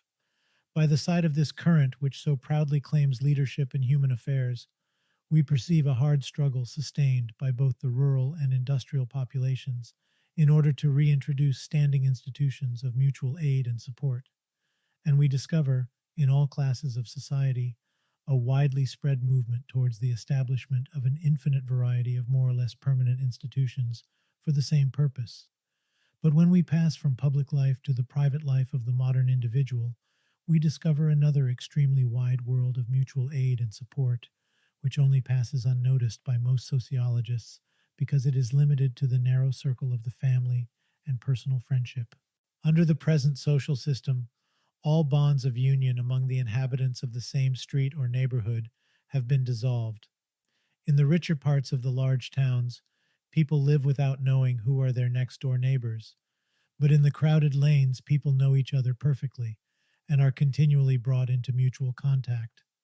Of course, petty quarrels go their course, in the lanes as elsewhere, but groupings in accordance with personal affinities grow up, and within their circle mutual aid is practiced to an extent of which the richer classes have no idea. If we take, for instance, the children of a poor neighborhood who play in a street or churchyard, or on a green, we notice at once that a close union exists among them, notwithstanding the temporary fights, and that union protects them from all sorts of misfortunes. As soon as a mite bends inquisitively over the opening of a drain, "Don't stop there," another mite shouts out. "Fever sits in the hole. Don't climb over that wall. The train will kill you if you tumble down. Don't come near to the ditch. Don't eat those berries. Poison, you will die." Such are the first teachings imparted to the urchin when he joins his mates outdoors. How many of the children whose playgrounds are the pavements around model workers' dwellings, or the quays and bridges of the canals, would be crushed to death by the carts, or drowned in the muddy waters, were it not for that sort of mutual support? And when a fair jack has made a slip into the unprotected ditch at the back of the milkman's yard, or a cherry-cheeked Lizzie has, after all, tumbled down into the canal, the young brood raises such cries that all the neighborhood is on the alert and rushes to the rescue. Then comes in the alliance of the mothers. You could not imagine, a lady doctor who lives in a poor neighborhood told me lately, how much they help each other. If a woman has prepared nothing, or could prepare nothing, for the baby which she expected, and how often that happens, all the neighbors bring something for the newcomer.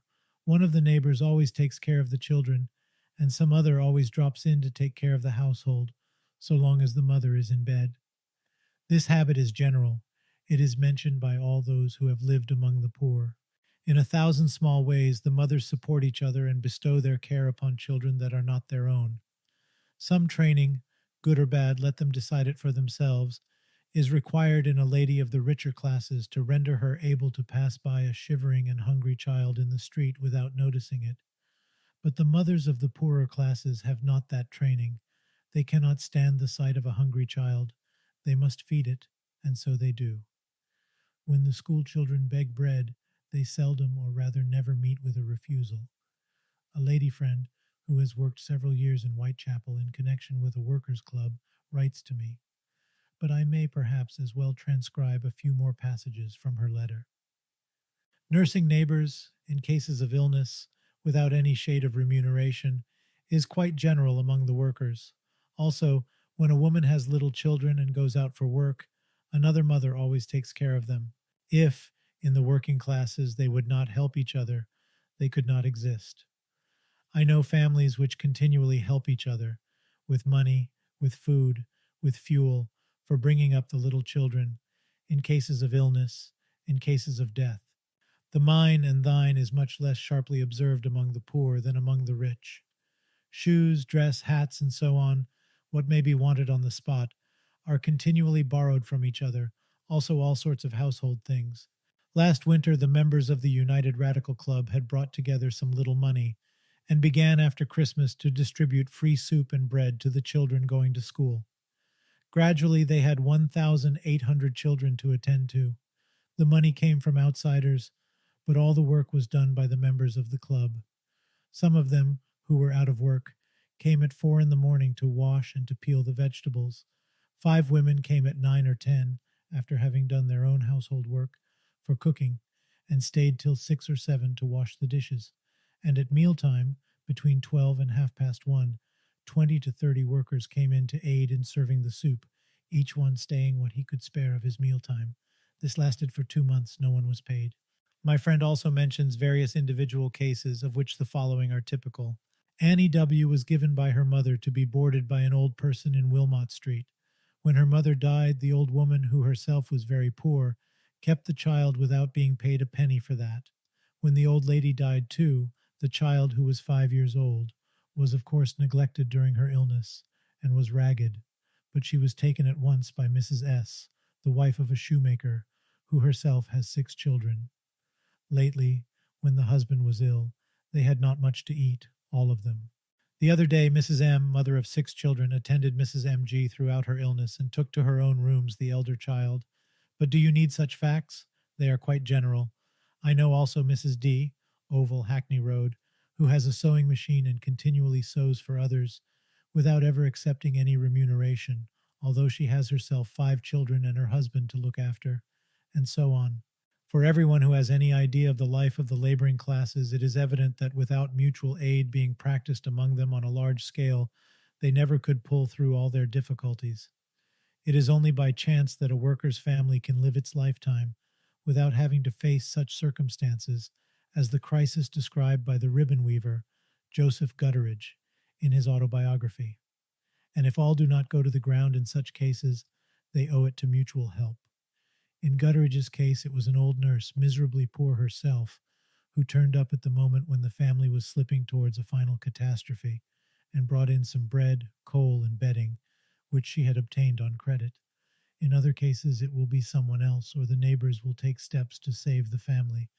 But without some aid from other poor, how many more would be brought every year to irreparable ruin? Mr. Plimsoll, after he had lived for some time among the poor, on 7s. 6d. a week, was compelled to recognize that the kindly feelings he took with him when he began this life changed into hearty respect and admiration when he saw how the relations between the poor are permeated with mutual aid and support, and learned the simple ways in which that support is given. After many years' experience, his conclusion was that, when you come to think of it, such as these men were, so were the vast majority of the working classes. As to bringing up orphans, even by the poorest families, it is so widely spread a habit that it may be described as a general rule. Thus, among the miners, it was found, after the two explosions at Warren Vale and at Lund Hill, that nearly one-third of the men killed, as the respective committees can testify, were thus supporting relations other than wife and child. Have you reflected, Mr. Plimsoll added, what this is? Rich men, even comfortably to-do men, do this, I don't doubt. But consider the difference. Consider what a sum of 1 shilling subscribed by each worker to help a comrade's widow, or 6 DE to help a fellow worker to defray the extra expense of a funeral, means for one who earns 16s a week and has a wife, and in some cases 5 or 6 children to support. But such subscriptions are a general practice among the workers all over the world, even in much more ordinary cases than a death in the family, while aid in work is the commonest thing in their lives. Nor do the same practices of mutual aid and support fail among the richer classes. Of course, when one thinks of the harshness which is often shown by the richer employers towards their employees, one feels inclined to take the most pessimist view of human nature. Many must remember the indignation which was aroused during the great Yorkshire strike of 1894, when old miners who had picked coal from an abandoned pit were prosecuted by the colliery owners. And even if we leave aside the horrors of the periods of struggle and social war, such as the extermination of thousands of workers' prisoners after the fall of the Paris Commune, who can read, for instance, revelations of the labor inquest which was made here in the 40s, or what Lord Shaftesbury wrote about the frightful waste of human life in the factories, to which the children taken from the workhouses, or simply purchased all over this country to be sold as factory slaves, were consigned. Who can read that without being vividly impressed by the baseness which is possible in man when his greediness is at stake? But it must also be said that all fault for such treatment must not be thrown entirely upon the criminality of human nature. Were not the teachings of men of science, and even of a notable portion of the clergy, up to a quite recent time, teachings of distrust, despite, and almost hatred towards the poorer classes? Did not science teach that since serfdom has been abolished, no one need be poor unless for his own vices, and how few in the church had the courage to blame the children killers, while the great numbers taught that the sufferings of the poor and even the slavery of the Negroes were part of the divine plan? Was not nonconformism itself largely a popular protest against the harsh treatment of the poor at the hand of the established church? With such spiritual leaders, the feelings of the richer classes necessarily became, as Mr. Plimsoll remarked, not so much blunted as stratified. They seldom went downwards towards the poor, from whom the well-to-do people are separated by their manner of life, and whom they do not know under their best aspects in their everyday life. But among themselves, allowance being made for the effects of the wealth-accumulating passions and the futile expenses imposed by wealth itself, among themselves in the circle of family and friends, the rich practice the same mutual aid and support as the poor. Dr. Eyring and L. Dargun are perfectly right in saying that if a statistical record could be taken of all the money which passes from hand to hand in the shape of friendly loans and aid, the sum total would be enormous, even in comparison with the commercial transactions of the world's trade. And if we could add to it, as we certainly ought to, what is spent in hospitality, petty mutual services, the management of other people's affairs, gifts and charities, we certainly should be struck by the importance of such transfers in national economy. Even in the world which is ruled by commercial egotism, the current expression, "we have been harshly treated by that firm," shows that there is also the friendly treatment, as opposed to the harsh, that is the legal treatment, while every commercial man knows how many firms are saved every year from failure by the friendly support of other firms. As to the charities and the amounts of work for general well-being which are voluntarily done by so many well-to-do persons, as well as by workers, and especially by professional men, Everyone knows the part which is played by these two categories of benevolence in modern life. If the desire of acquiring notoriety, political power, or social distinction often spoils the true character of that sort of benevolence, there is no doubt possible as to the impulse coming in the majority of cases from the same mutual aid feelings. Men who have acquired wealth very often do not find in it the expected satisfaction. Others begin to feel that whatever economists may say about wealth being the reward of capacity, their own reward is exaggerated. The conscience of human solidarity begins to tell, and although society life is so arranged as to stifle that feeling by thousands of artful means, it often gets the upper hand, and then they try to find an outcome for that deeply human need by giving their fortune or their forces to something which, in their opinion, will promote general welfare. In short, neither the crushing powers of the centralized state nor the teachings of mutual hatred and pitiless struggle, which came, adorned with the attributes of science, from obliging philosophers and sociologists, could weed out the feeling of human solidarity, deeply lodged in men's understanding and heart, because it has been nurtured by all our preceding evolution. What was the outcome of evolution since its earliest stages cannot be overpowered by one of the aspects of that same evolution, and the need of mutual aid and support, which had lately taken refuge in the narrow circle of the family, or the slum neighbors, in the village, or the secret union of workers, reasserts itself again, even in our modern society, and claims its rights to be, as it always has been, the chief leader towards further progress.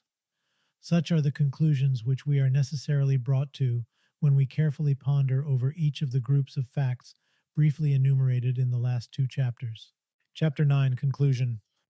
If we take now the teachings which can be borrowed from the analysis of modern society in connection with the body of evidence relative to the importance of mutual aid in the evolution of the animal world and of mankind, we may sum up our inquiry as follows.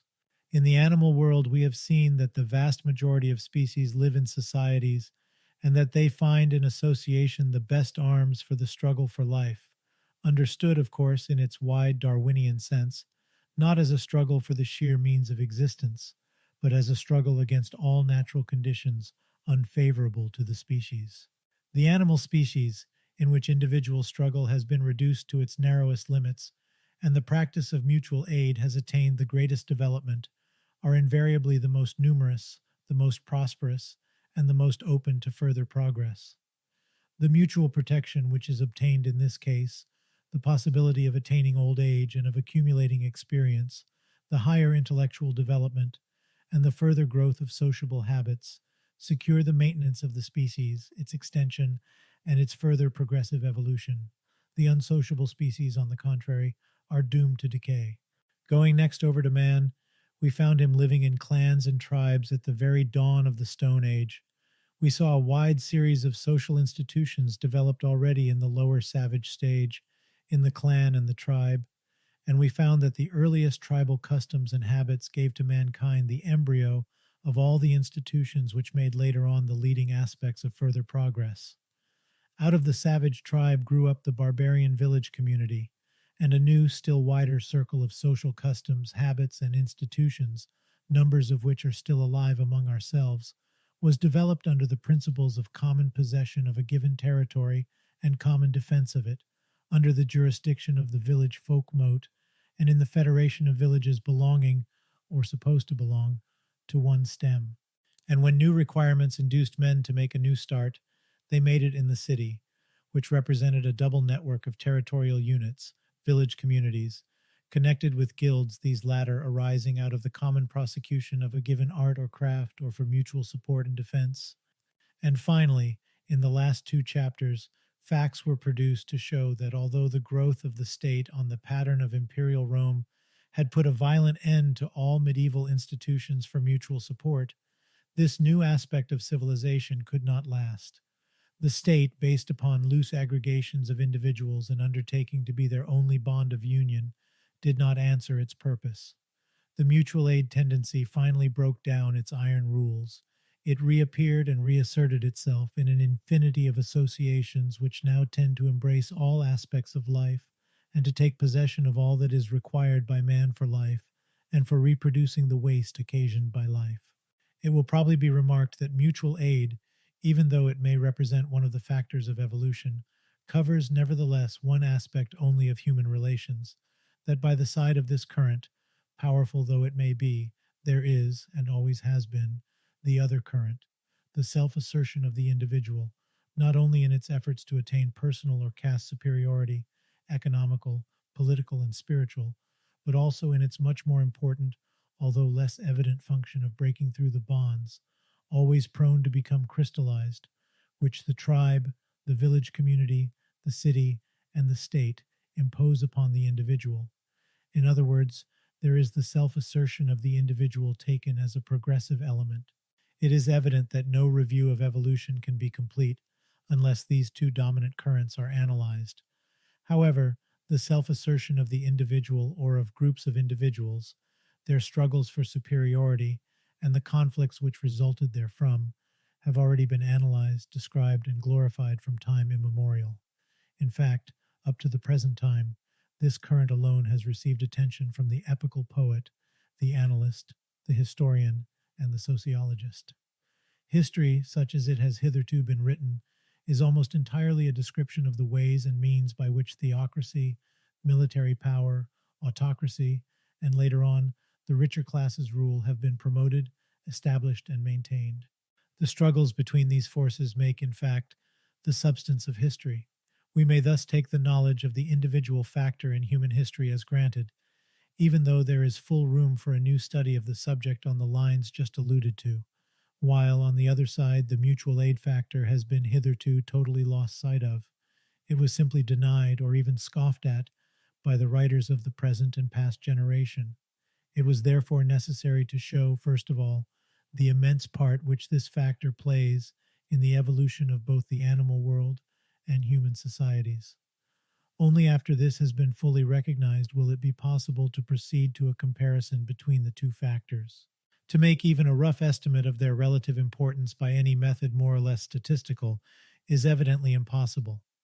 One single war, we all know, may be productive of more evil, immediate and subsequent, than hundreds of years of the unchecked action of the mutual aid principle may be productive of good.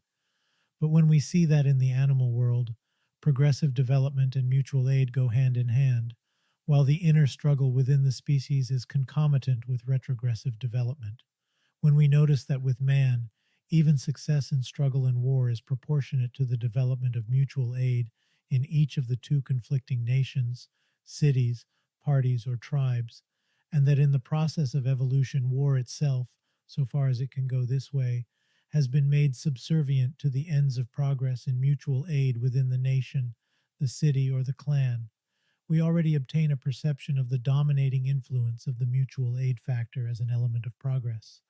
But we see also that the practice of mutual aid and its successive developments have created the very conditions of society life in which man was enabled to develop his arts, knowledge, and intelligence, and that the periods when institutions based on the mutual aid tendency took their greatest development were also the periods of the greatest progress in arts, industry, and science.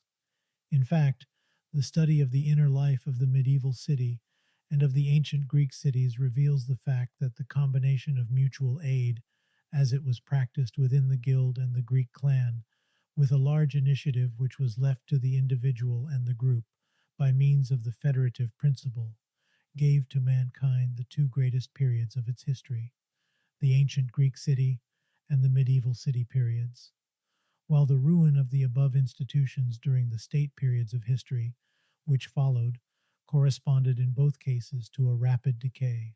As to the sudden industrial progress which has been achieved during our own century, and which is usually ascribed to the triumph of individualism and competition, it certainly has a much deeper origin than that.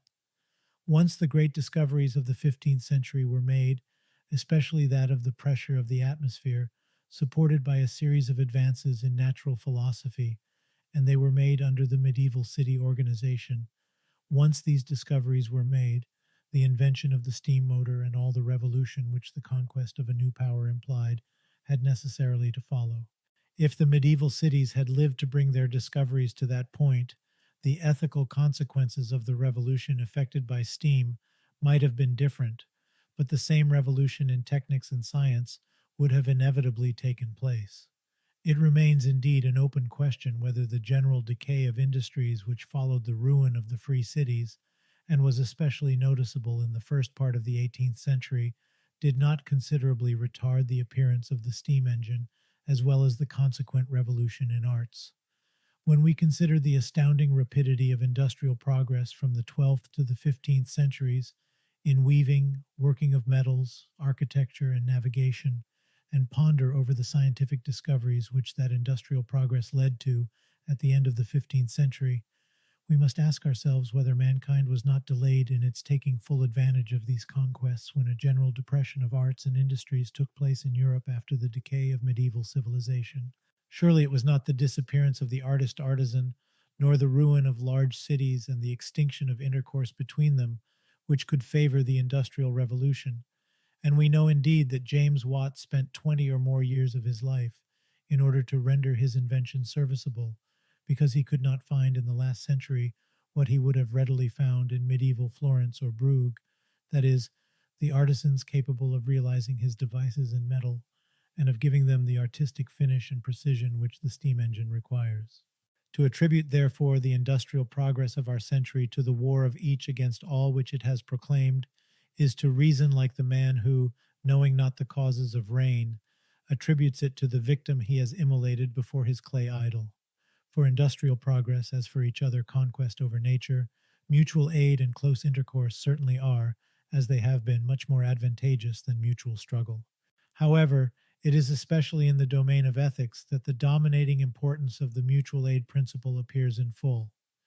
That mutual aid is the real foundation of our ethical conceptions seems evident enough.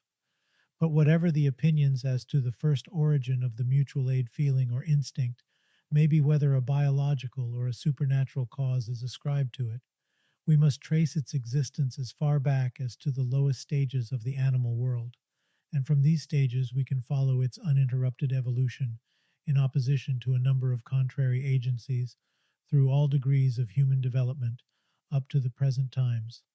Even the new religions which were born from time to time, always at epochs when the mutual aid principle was falling into decay, in the theocracies and despotic states of the East, or at the decline of the Roman Empire, even the new religions have only reaffirmed that same principle.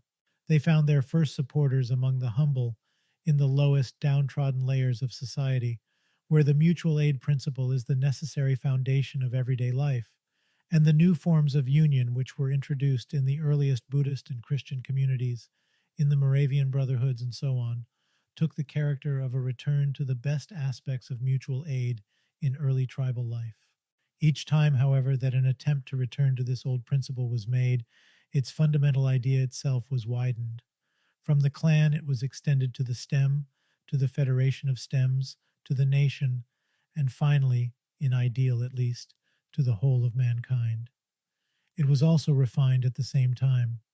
In primitive Buddhism, in primitive Christianity, in the writings of some of the Mussulman teachers, in the early movements of the Reform, and especially in the ethical and philosophical movements of the last century and of our own times, the total abandonment of the idea of revenge, or of due reward, of good for good and evil for evil, is affirmed more and more vigorously.